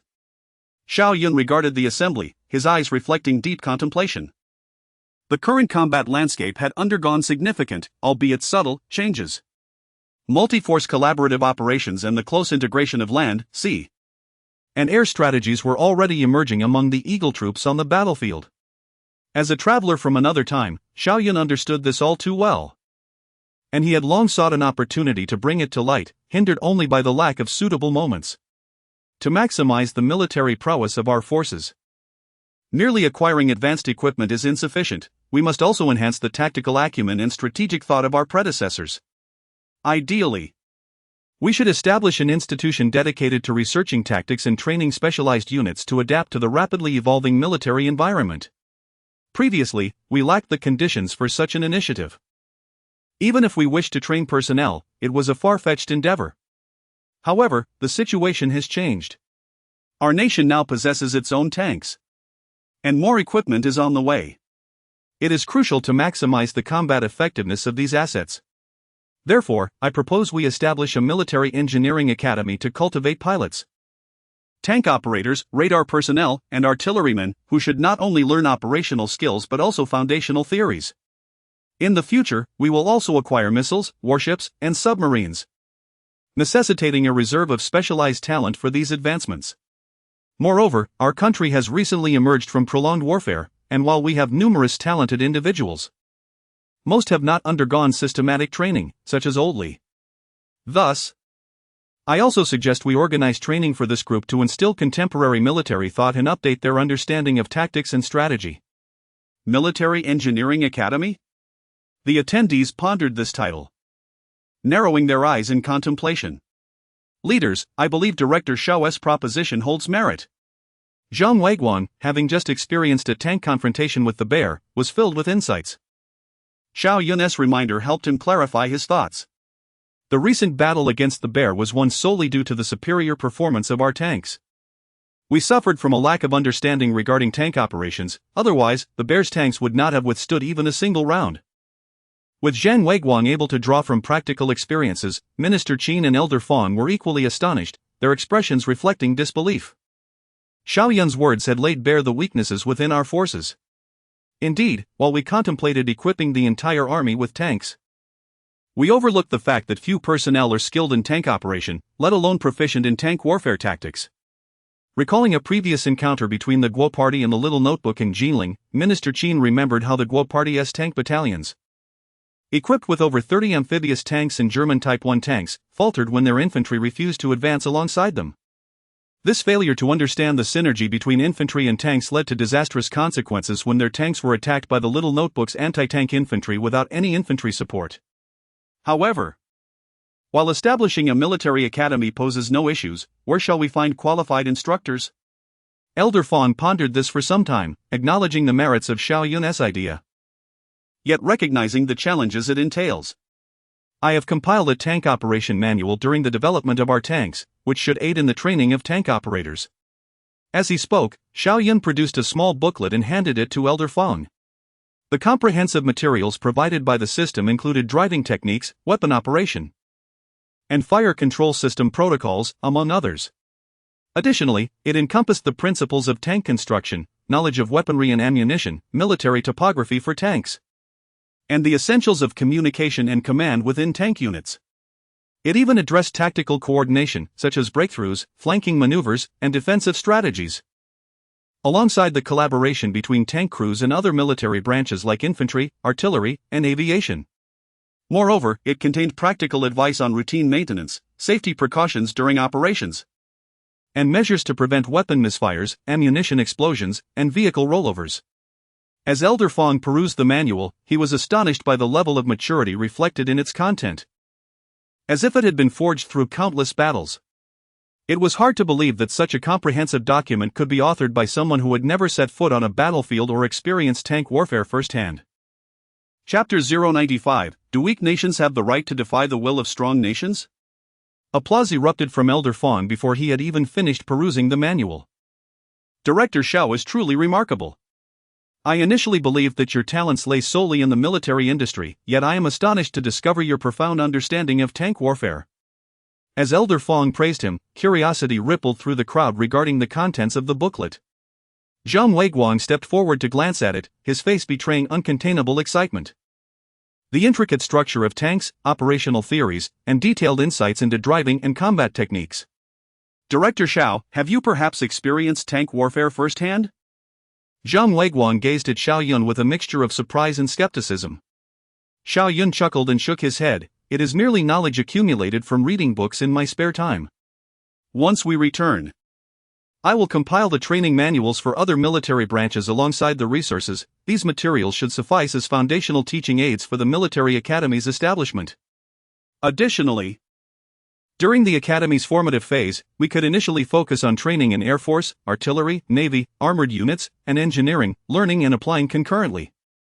As specialized units mature, the institution's emphasis could shift toward cultivating military engineers proficient in research, design, and manufacturing, as technology indeed shapes the future. Rest assured, Xiao Yun. Minister Qin approached Xiao Yun and affectionately patted his shoulder.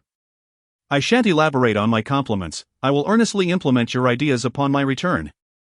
The direction you have provided is exceedingly clear.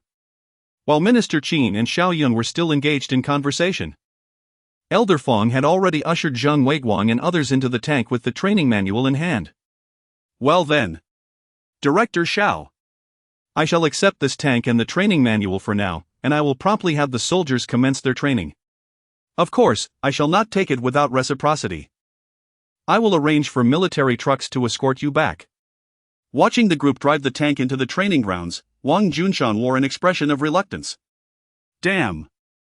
The tank's produced by our factory, and I haven't even had the chance to test drive one before you snatched it away. At the Harbin consulate of the Bear Nation, Ilya and Petrov were seated across from Popov, animatedly recounting the events at the tank training ground. The Rabbit Nation can produce tanks now? Surely, this must be a jest. Their industrial capabilities are among the lowest in the world. There can be no doubt, Petrov engaged in a confrontation with that tank while piloting a T-34. Ilya glanced at Petrov. Petrov had not wished to revisit his defeat to the Rabbit Nation. But seeing Ilya's anxious demeanor compelled him to speak. The Rabbit Nation indeed possesses a tank, and that tank far surpasses the T-34 in performance. Could it be possible that the Eagle Nation provided the Rabbit Nation with that tank? Recently, the Rabbit Nation returned the F-86 to the Eagle Nation. And we still have no knowledge of the conditions they agreed upon. Might it be that the Eagle Nation offered this tank as a bargaining chip? Popov recalled the discussions among the three nations, realizing that even his offer of 20 tons of gold had failed to outbid the Eagle Nation. It now seemed evident that this tank was likely the negotiation leverage initially presented by the Eagle Nation. It should not belong to the Eagle Nation. I sense that the technology within the Rabbit Nation's tank bears a striking resemblance to that which our nation is currently developing. Petrov's assertion left Popov in a state of perplexity. Not from the Eagle Nation? This raises significant doubts. How could the Rabbit Nation, a primarily agricultural country, possibly develop a tank on its own? While contemplating this, Popov stood up to pour 3 glasses of vodka. Regardless of the tank's origins, it is currently in the Rabbit Nation. Upon hearing Popov's words, Ilya immediately grasped the implication. Indeed, as long as the tank remains in the Rabbit Nation, it is a matter easily discussed. Come, let us toast to that, Consul. Popov raised his glass, clinking it with the 2 men before him. Noticing Petrov's bewildered expression, he elaborated, "Petrov, you have yet to reap any benefits from the Rabbit Nation, so you may not comprehend. Previously, Ilya earned a medal through copper-clad steel technology, and I received commendation from Marshal Stalin for the F-86 we seized from the Rabbit Nation. If this tank is truly as advanced as you suggest, when we acquire it, your contributions will also be acknowledged." With that, Popov exchanged knowing glances with Ilya, downing their vodka in unison, erupting into a fit of laughter. They could hardly contain their anticipation to achieve merit. "Gentlemen, are you so certain that the Rabbit Nation will relinquish this tank to us?" Petrov placed his empty glass on the table, voicing his inner doubt. "Ha ha ha." Popov and Ilya laughed even more uproariously. "What could the Rabbit Nation possibly possess that we cannot obtain?"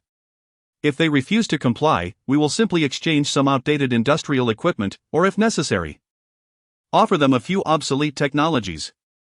The Rabbit Nation is merely an agricultural country. On the international stage, they require our support, and domestically, they depend on our equipment and technology to develop their industry. It can be said that without our nation, they are nothing." "Would they dare to defy us over a mere tank?" Ilya chimed in, "Fear not, Petrov. Enjoy your drink, with just a phone call. The Rabbit Nation will deliver the tank to us. In this world, what dignity can a weak nation possess? By allying with the Rabbit Nation, we serve as their protector.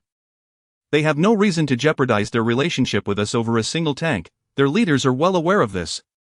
In comparison to the aid and protection we provide, they can clearly discern the value of a tank.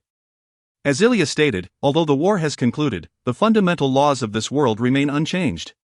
Weak nations will always be weak, lacking the standing to oppose the will of strong nations. In their eyes, the Bear Nation evidently lacks the capacity to defy its intentions." Listening to this, Petrov fell silent. Indeed, given the current circumstances, the Bear Nation has supported the Rabbit Nation across various sectors, nearly coercing it from an agricultural nation into an industrial one. Absent the Bear Nation's assistance, the Rabbit Nation would swiftly find itself in dire straits. Their stable development is entirely contingent upon our support, and demanding a tank from them is hardly unreasonable. At this moment, Petrov also perceived how the actions of the Bear Nation seemed to influence the decisions of the Rabbit Nation. Contemplating this, he promptly filled the glasses of the 3 men, adopting a posture of premature celebration. Chapter 096, Retreat only invites further encroachment. Half a month later, at the Ministry of Defense of the Rabbit Nation.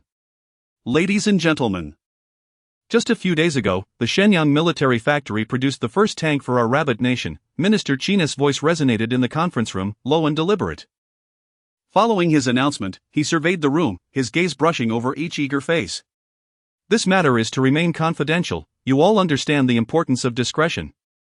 Furthermore, the birth of this tank has also brought us considerable trouble. The Foreign Affairs Department of the Bear Nation has once again exerted pressure on us, adopting a stern stance, demanding that we hand over the latest manufactured tank for the sake of technological collaboration between our 2 nations. They have issued a grave warning: if we refuse to relinquish the tank, all assistance to the Rabbit Nation will be immediately halted, and all technical personnel will be withdrawn.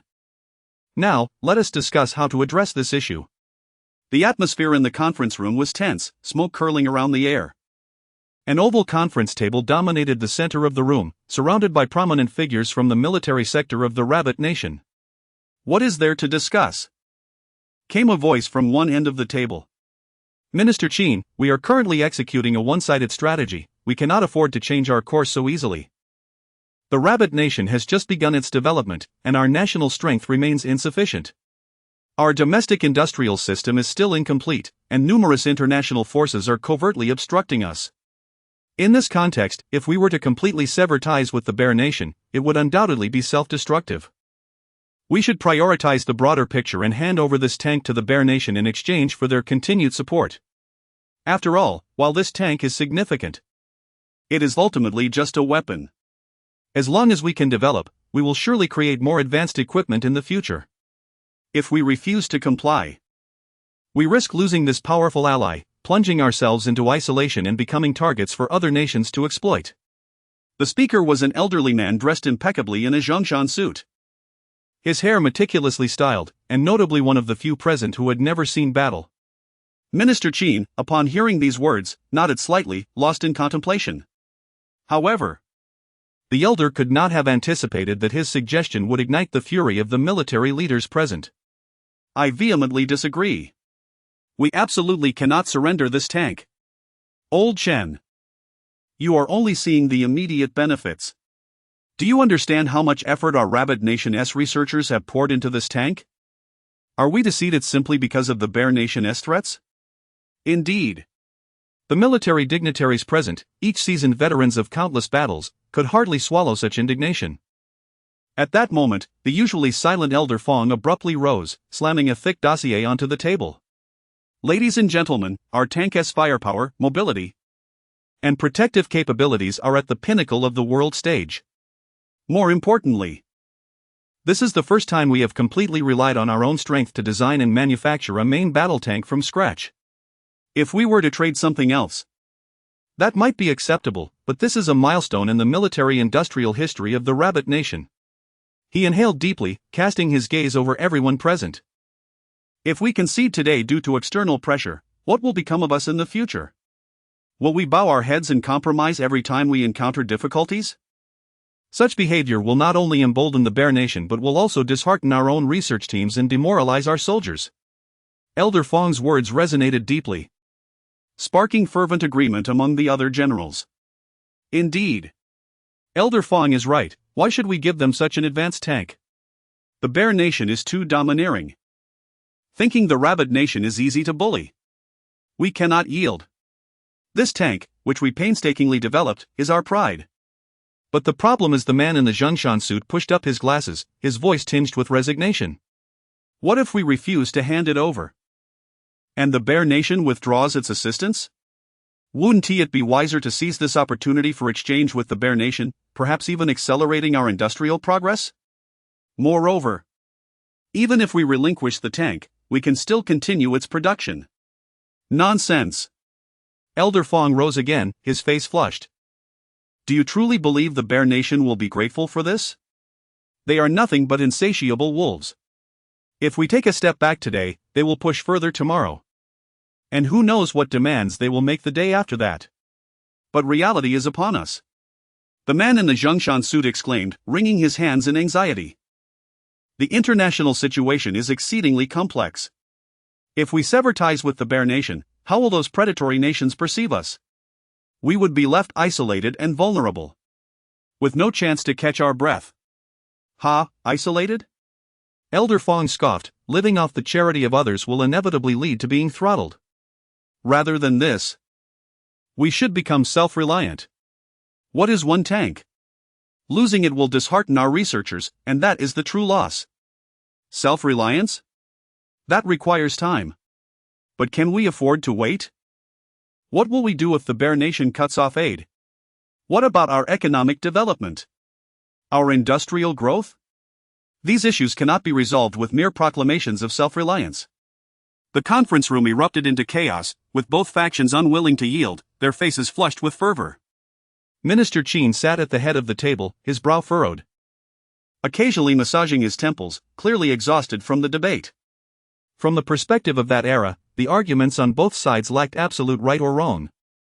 Some sought development while others desired self-strengthening. Ultimately, it stemmed from the inherent weakness of the rabbit nation. Everyone believed that without the bear nation, the rabbit nation would cease to progress. Faced with this dilemma, Minister Qin found himself ensnared in conflict. Internationally, numerous nations were eyeing the rabbit nation, eager to launch counterattacks from the southeastern coast. Domestically, the bear nation's industrial equipment, technical support, and financial investments were directly linked to the future construction of the rabbit nation's industrial system. Without such assistance, establishing a complete modern industrial foundation in the rabbit nation in a short time frame was nearly fantastical. However, what if they acquiesced to the bear nation's unreasonable demands? Setting aside the tank's performance, the essence of this matter transcended the mere vehicle. If they dared to demand the tank so arrogantly today, what would they request next? Perhaps the stationing of troops within the rabbit nation? Once that door was opened, what would become of the rabbit nation? Would it become a vassal of the bear nation? Their lackey?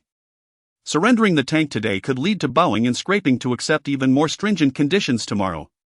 At that point, the rabbit nation's people, who had finally straightened their spines, would likely find them crushed once more. Chapter 97: The Dawn of the Third Technological Revolution at the Shenyang Military Factory. In the office of the factory director, Xiao Yun set aside several reports, lifting his teacup to savor a gentle sip of hot tea, relishing the aromatic notes that unfurled upon his palate. The reports had been dispatched from the Yangcheng branch, detailing the recent launch of several new motorcycle models. The monthly export volume had reached tens of thousands, yet demand still exceeded supply. Even the small appliances, initially intended to serve as auxiliary industries, had garnered unexpectedly remarkable success, with their momentum now surpassing the profitability of the motorcycle sector. Dou Jian, in his report, noted that the Yangcheng branch was receiving orders amounting to tens of millions of dollars each month, and his greatest concern was how to enhance production capacity. The post-war economic boom in foreign countries had led to gradual improvements in living conditions, resulting in a robust consumer demand.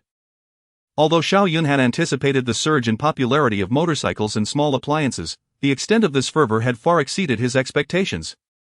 Based on the monthly orders, the profits of the Yangcheng branch over just 2 months had already eclipsed the foreign exchange reserves of the rabbit nation. In addition to the updates from the Yangcheng branch, the Chinese Academy of Sciences had also sent reports. Numerous super steel factories had been established across the rabbit nation, employing new steelmaking technologies with an average annual output of 300,000 tons per factory. Xiao Yun had foreseen the impact of the technologies he provided on the steel industry of the rabbit nation, but the magnitude of this influence was astonishing. Notably, the total steel production of the rabbit nation for the previous year had only reached 500,000 tons. Now, a single factory was already producing over half of that amount. This pace of development could hardly be described as mere rapid progress. Furthermore, the operations of the state grid had also improved. Huan Lao's report stated that with increased power generation and enhanced electricity transportation technologies, the rabbit nation's electricity supply was now capable of supporting factories nationwide. The next goal was to illuminate every corner of the rabbit nation. Additionally, the talent team organized by the Academy had propelled unprecedented advancements in the fields of chemicals, energy, and light industry, albeit not as swiftly as in steel and electricity. These reports left Xiao Yun, a time traveler, greatly astonished. He rose and approached the window, casting his gaze upon the bustling workshops outside. The hum of machinery filtered through the glass, as workers fervently assembled equipment, with brand new weapons rolling off the production line. Since Xiao Yun's arrival in this world, the trajectory of Blue Star's history had subtly shifted. Yet, despite the gratifying results before him, his expression bore no trace of ease. The achievements were indeed heartening, but the future remained fraught with uncertainty. Sighing, he lamented the haste of the current situation. If only he could grant himself a few more years to further refine the military-industrial system of the rabbit nation, how advantageous that would be. Outside, the wind rustled the leaves, branches swaying uncertainly. Su Yan took a deep breath, attempting to calm the tumult within and engage his mind in contemplation. Despite the Rabbit Nation's remarkable progress in a short span, he understood that it was far from sufficient. Greater changes were still required. Xiao Yun then slowly returned to his seat, retrieving a couple of project proposal covers from his drawer that had been set aside for several days. One bore the title of Computer Technology, while the other outlined the weapons development plan. These had been the subjects of Su Yan's inner turmoil in recent days. To a significant extent, they would determine the trajectory of the forthcoming Peninsula War, and even the future of the entire Rabbit Nation. The first path was to continue developing advanced weaponry, which undoubtedly represented the most direct and reliable choice for the current Rabbit Nation. If they could manufacture more weapons, the combat capabilities of frontline soldiers would be significantly enhanced. Even when facing formidable opponents like Eagle Sauce Nation, this could reduce casualties and increase opportunities for victory. However, in the long run, this path might not yield fundamental transformation for the nation. Without advancements in computer technology, the performance of weapons produced by the Rabbit Nation would soon be matched by the Bear Nation and Eagle Sauce Nation. Moreover, the Rabbit Nation already possessed the essential armaments. Further developing new weaponry would merely be embellishment. True transformation must stem from entirely new domains. The second path entailed a full commitment to the research and development of computer technology. This was a journey fraught with uncertainty and challenges. Should the military factory redirect resources towards computing, the development of new equipment would halt in the short term. Computer technology, unlike new weaponry, would not yield immediate results. It required time to accumulate, disseminate, and gradually permeate military and other industries. However, viewed from a long-term perspective, the potential of this technology was immeasurable. In the future, whether in military or civilian sectors, computers would undoubtedly emerge as core driving forces. Having experienced the brilliance of another era, Xiao Yun understood the significance of computer technology. It was an age of information explosion, where the internet connected everyone, and smartphones and computers became necessities of life. The military achieved a qualitative leap through highly developed informational systems. If the Rabbit Nation could establish a foothold in this field ahead of time, it might find itself at the pinnacle of Blue Star decades hence. Moreover, the successful development of computer technology would bring about profound changes in productivity, enabling the Rabbit Nation to create more advanced weaponry, transcending mere firearms and artillery. It could be said that if computer technology flourished, it would offer the Rabbit Nation a chance to overtake in both industrial and military domains.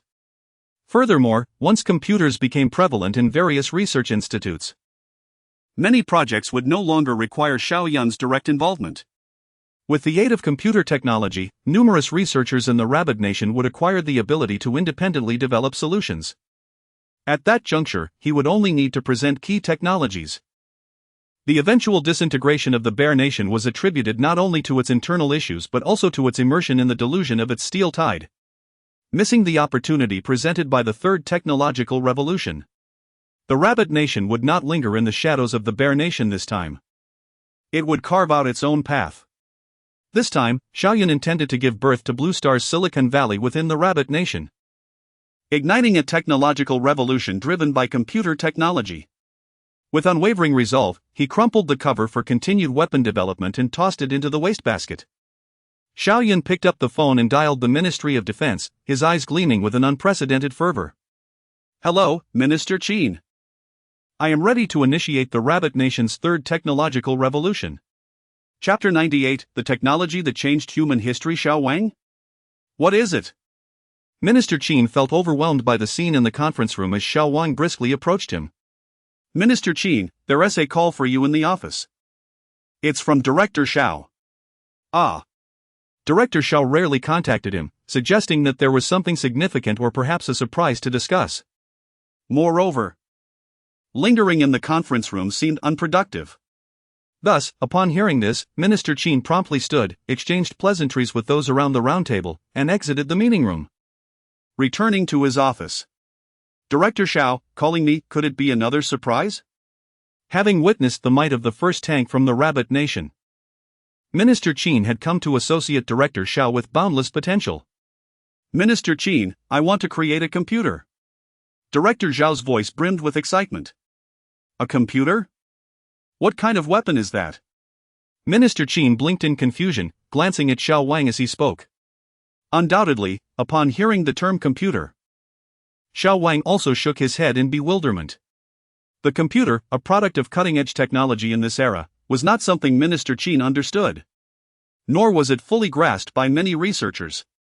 A computer could perform hundreds of thousands of calculations per second, serving as the computational engine for numerous weapons and devices. This was merely the early model. Advancements in computer technology could be applied to military domains, ushering in a new era of information warfare. In civilian contexts, as a vessel for information networks, computers could facilitate instantaneous communication between people across vast distances, significantly enhancing learning and productivity. Not a weapon? Minister Qin pondered, feeling bewildered by the complexity of the concept. Hundreds of thousands of calculations per second? Even if I hammered an abacus, it wouldn't come close to that speed. And information warfare? What does that mean? Isn't the Iron Tide more appealing? Instant communication between people across vast distances, doesn't that just mean telephones? Yet it sounds more powerful. Director Xiao could envision the astonishment on the other end of the line, thus he took his time explaining the role of computers in industrial and military sectors. He refrained from mentioning how future generations would use computers for internet access and programming, as that would be too difficult for people of this era to comprehend. Gradually, with the insights shared over the phone, Minister Qin began to grasp the immense value of computers. He sensed that should computers become widespread, their capabilities could indeed alter the course of human history. Particularly, upon learning that both the Eagle Nation and the Bear Nation were beginning to invest in computer technology, Minister Qin was rendered speechless by excitement. If computers had no value, these two superpowers would not allocate significant resources towards this field. Minister Qin, I assure you that computer technology will bring unparalleled changes to the Rabbit Nation. Its significance is comparable to the advent of the mushroom bomb. Most importantly, with the assistance of computers, our development of the mushroom bomb will accelerate tremendously. Director Xiao, fearful that Minister Qin might not fully comprehend, spoke with utmost certainty, something he had never done before. What are we waiting for? Such a promising technology must be swiftly seized by our Rabbit Nation. If anyone else had proposed such an idea, Minister Qin would have deemed them mad, lost in daydreams. However, when Director Xiao suggested it, even if the project seemed outlandish, Minister Qin would not dismiss it due to his own lack of understanding. Moreover, previous developments in firearms, artillery, and even tanks had arisen from the Rabbit Nation's needs. This was the first time Director Xiao had proactively presented his research ideas, and Minister Qin felt compelled to support him. Yet, the project's costs were extraordinarily high. Initiating it could potentially drain the profits of the Yangcheng branch for an entire year, even requiring the utilization of the Rabbit Nation's foreign exchange reserves. Consequently, funding for other research fields would be compromised. Is it that expensive? Minister Qin fell silent, realizing why he had never heard of computers before. Surely a project that costly wouldn't be pursued as a core initiative in the Eagle or Bear Nations. Faced with such a grand endeavor, Minister Qin understood the need for caution. Even if he had unwavering faith in Director Xiao, he could not gamble the Rabbit Nation's future. A miscalculation could lead to dire consequences for a nation already impoverished. Currently, the question of whether to relinquish the tanks remained unresolved, and now another computer project emerged. As these thoughts swirled in his mind, Minister Qin unconsciously reached for a cigarette, lighting it and taking several deep puffs before exhaling a long sigh. Alas! Director Xiao, it truly feels like a waste to confine your talents to the Rabbit Nation. The tanks you create may not even be preserved. And now you propose such a promising project, yet we hesitate due to our poverty. Xiao Wang, standing to the side, wished to voice his thoughts but refrained, knowing that Minister Qin feared discouraging Director Xiao. However, the Rabbit Nation's dire situation loomed large, both needing assistance from the Bear Nation and lacking funds to support the project. Managing such affairs is exceedingly challenging, every decision carries weight. We might not be able to preserve the tanks? Director Xiao, situated within the Shenyang military factory, was oblivious to the conference room's circumstances. The Bear Nation demanded the surrender of new tanks, otherwise, they would cease assistance to the Rabbit Nation. As Minister Qin relayed the current situation to Director Xiao, he felt a profound sense of guilt. The Bear Nation is withdrawing aid? Director Xiao squinted, contemplating. It seems that relying on the Bear Nation for support is not as simple as it appears. However, the assistance the Bear Nation provides is merely the most basic industrial aid, isn't it? Outdated equipment and fundamental experience, do they have anything substantial to offer beyond that? To exchange such rudimentary assistance for the pinnacle of technology on Blue Star is a rather audacious calculation. Chapter 99, Our finances can be utilized for military expenditures, but not for territorial concessions. One might ponder whether it is truly necessary for the support from the Bear Country to persist. Reflecting on the conventional course of history, the Bear Country's robust assistance to the Rabbit Country, which encompassed 156 engineering projects, was heralded as the most extensive transfer of intellectual property in human history. This aid undeniably facilitated the establishment of a nascent industrial system in the Rabbit Country, providing significant assistance during its formative years. However, such support was confined to fundamental projects, while advanced technologies remained firmly in the hands of the Bear Country. Following the deterioration of relations between the two nations, this assistance left the Rabbit Country grappling with astronomical debts, akin to the remnants left behind after a grand gathering. Yet, the present circumstances diverge greatly from the past. The industrial landscape of the Rabbit Country has undergone a remarkable transformation, as evidenced by the recent reports that Xiao Yun received. The Rabbit Country has acquired numerous advanced technologies in steel production, energy, chemical engineering, and machinery manufacturing. The foundational technologies provided by the Bear Country have lost their significance in the current context. Why, then, should the Rabbit Country continue to submit itself in a subordinate role to the Bear Country? If one were to find themselves in this era, persisting in such a diminished status would indeed be disheartening. With this train of thought, a bold idea emerged in Xiao Yun's mind. Minister Qin, I have a suggestion. If the Bear Country wishes to withdraw its support, let it do so.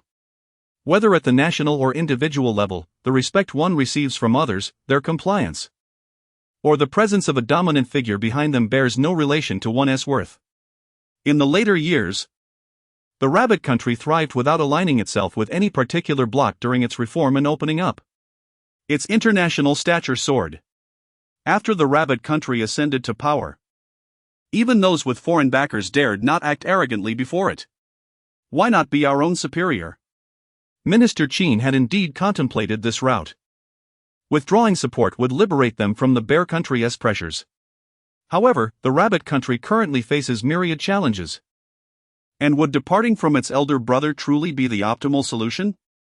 If only the Rabbit Country possessed sufficient strength, these dilemmas would not arise. Xiao Yun, let us deliberate on the matter of withdrawal from support, Minister Qin replied.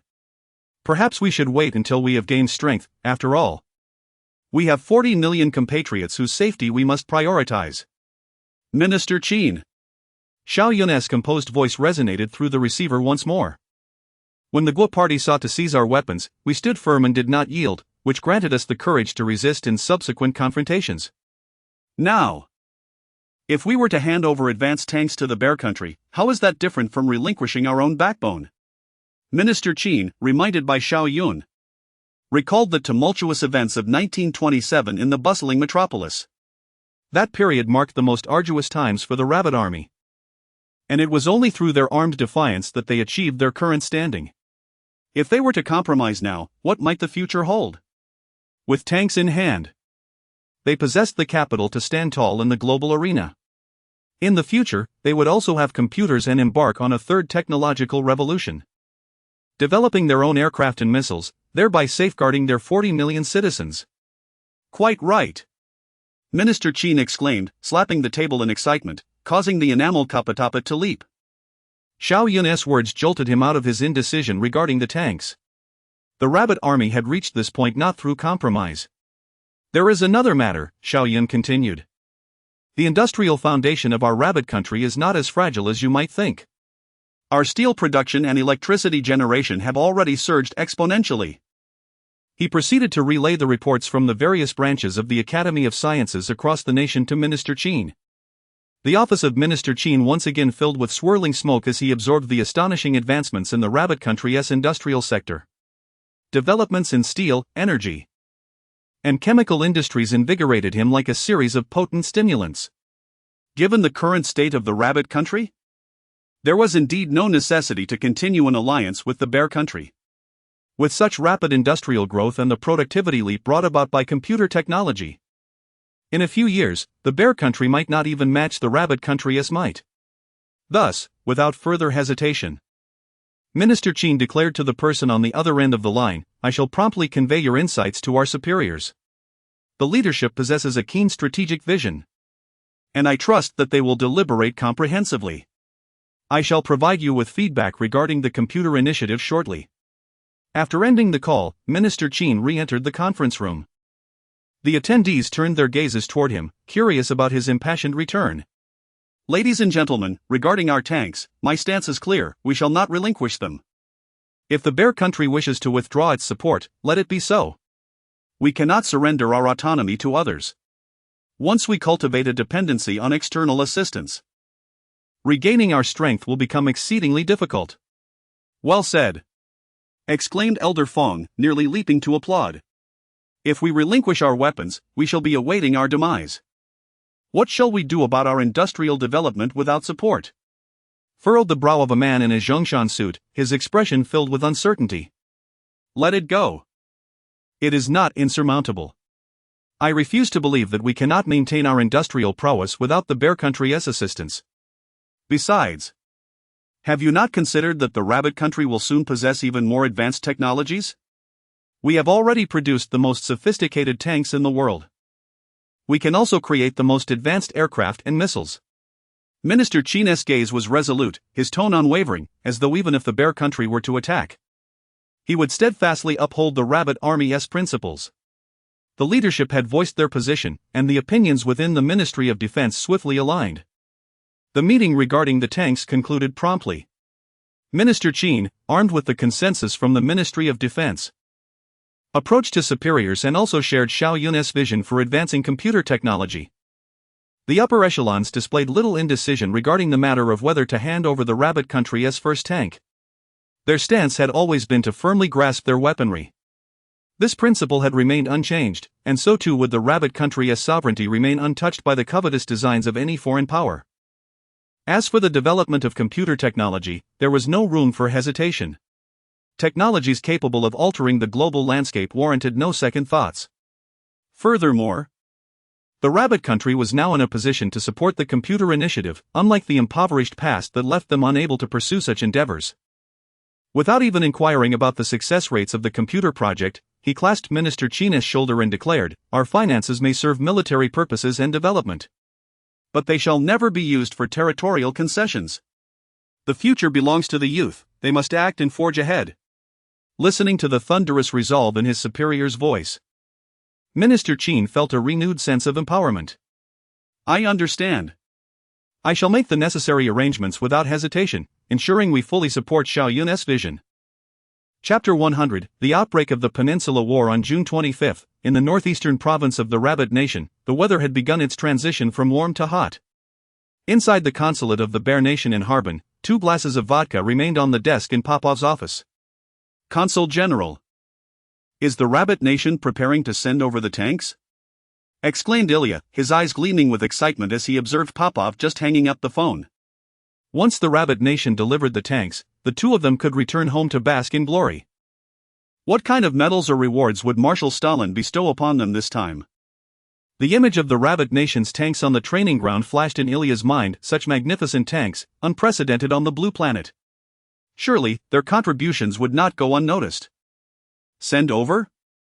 They refused to surrender the tanks. Popov retorted, perplexed by the Rabbit Nation's stance. How could they turn against us over a single tank? Had they abandoned their industrial development? Did they no longer wish for our protection? After hanging up, Popov found himself bewildered by the state of the world. For the sake of a tank, the Rabbit Nation disregarded the Bear Nation's threat of withdrawal. What game were they playing? Are you certain? Do they truly fear our withdrawal? Ilya pondered, struggling to comprehend. Were the people of the Rabbit Nation truly willing to prioritize honor above all else? Honor and dignity over immediate interests? Popov mused. Reflecting on the numerous historical instances where individuals in their nation valued honor more than life itself. It was indeed a peculiar people. We must remain calm. Perhaps we have underestimated the Rabbit Nation's resolve in this matter. With their plans in disarray, Popov sighed heavily. Let us consider how to handle this situation moving forward. Withdrawing aid is not simply a matter of ceasing support for the Rabbit Nation, it would also affect the relationship between our two countries. In the current world, the Bear Nation and the Eagle Nation were vying for supremacy, each striving to expand their sphere of influence. To sour relations with the Rabbit Nation would only push them further into the embrace of Western powers. The thought of turning allies into adversaries was indeed terrifying. A withdrawal that would lead to a rift between the two nations might seem to disadvantage the Rabbit Nation, but in truth, the Bear Nation would suffer losses as well. A self-inflicted wound of 1,000 while inflicting 800 on the enemy. Popov shivered at the thought. This was not the time for impulsive decisions. However, having already made bold proclamations, the Bear Nation could not afford to withdraw support without losing face. Faced with the Rabbit Nation's unexpected determination, Popov found himself at a loss. Uncertain of how to proceed. If only they had not resorted to threats against the Rabbit Nation from the start. Had they provided tank technology and production equipment sooner, perhaps the Rabbit Nation might have reciprocated with their own advancements in tank technology. The Rabbit Nation was known for its principle of reciprocity. A drop of kindness returned as a fountain of gratitude. Regret washed over Popov as he slumped into his chair, realizing that his approach had been overly arrogant. Perhaps we should consider our options, he suggested. Withdrawing support was a straightforward command, and the nation's experts could quickly evacuate. However, returning afterward would not be so simple. He sensed that the Rabbit Nation held more than just mineral resources, there was something greater hidden within its future. At that moment, Popov's internal turmoil was more profound than Minister Chin's previous struggles in the Ministry of Defense conference room. Ilya, too, was reluctant to withdraw support. As a weapons expert, he had been treated exceptionally well in the Rabbit Nation. Though conditions here were not on par with home, the opportunities abroad were plentiful. And the respect he received from the Rabbit Nation's people was significant. Returning to his homeland would mean relinquishing such advantageous prospects. Yet, dear Consul General, what options remain? At this juncture, overthinking was futile. You are well aware of Marshal Stalin's uncompromising nature. He employed severe measures against those who defied him. They had already reported the existence of tanks within the Rabbit Nation, threatening withdrawal as leverage. To retract now would likely displease the Marshal. Popov shook his head. Recognizing the weight of the fatherly title he bore, the need to establish authority had left him uneasy since that earlier campaign. Very well, let us withdraw. Regarding the Rabbit Nation's defiance against the Bear Nation's oversight, Popov was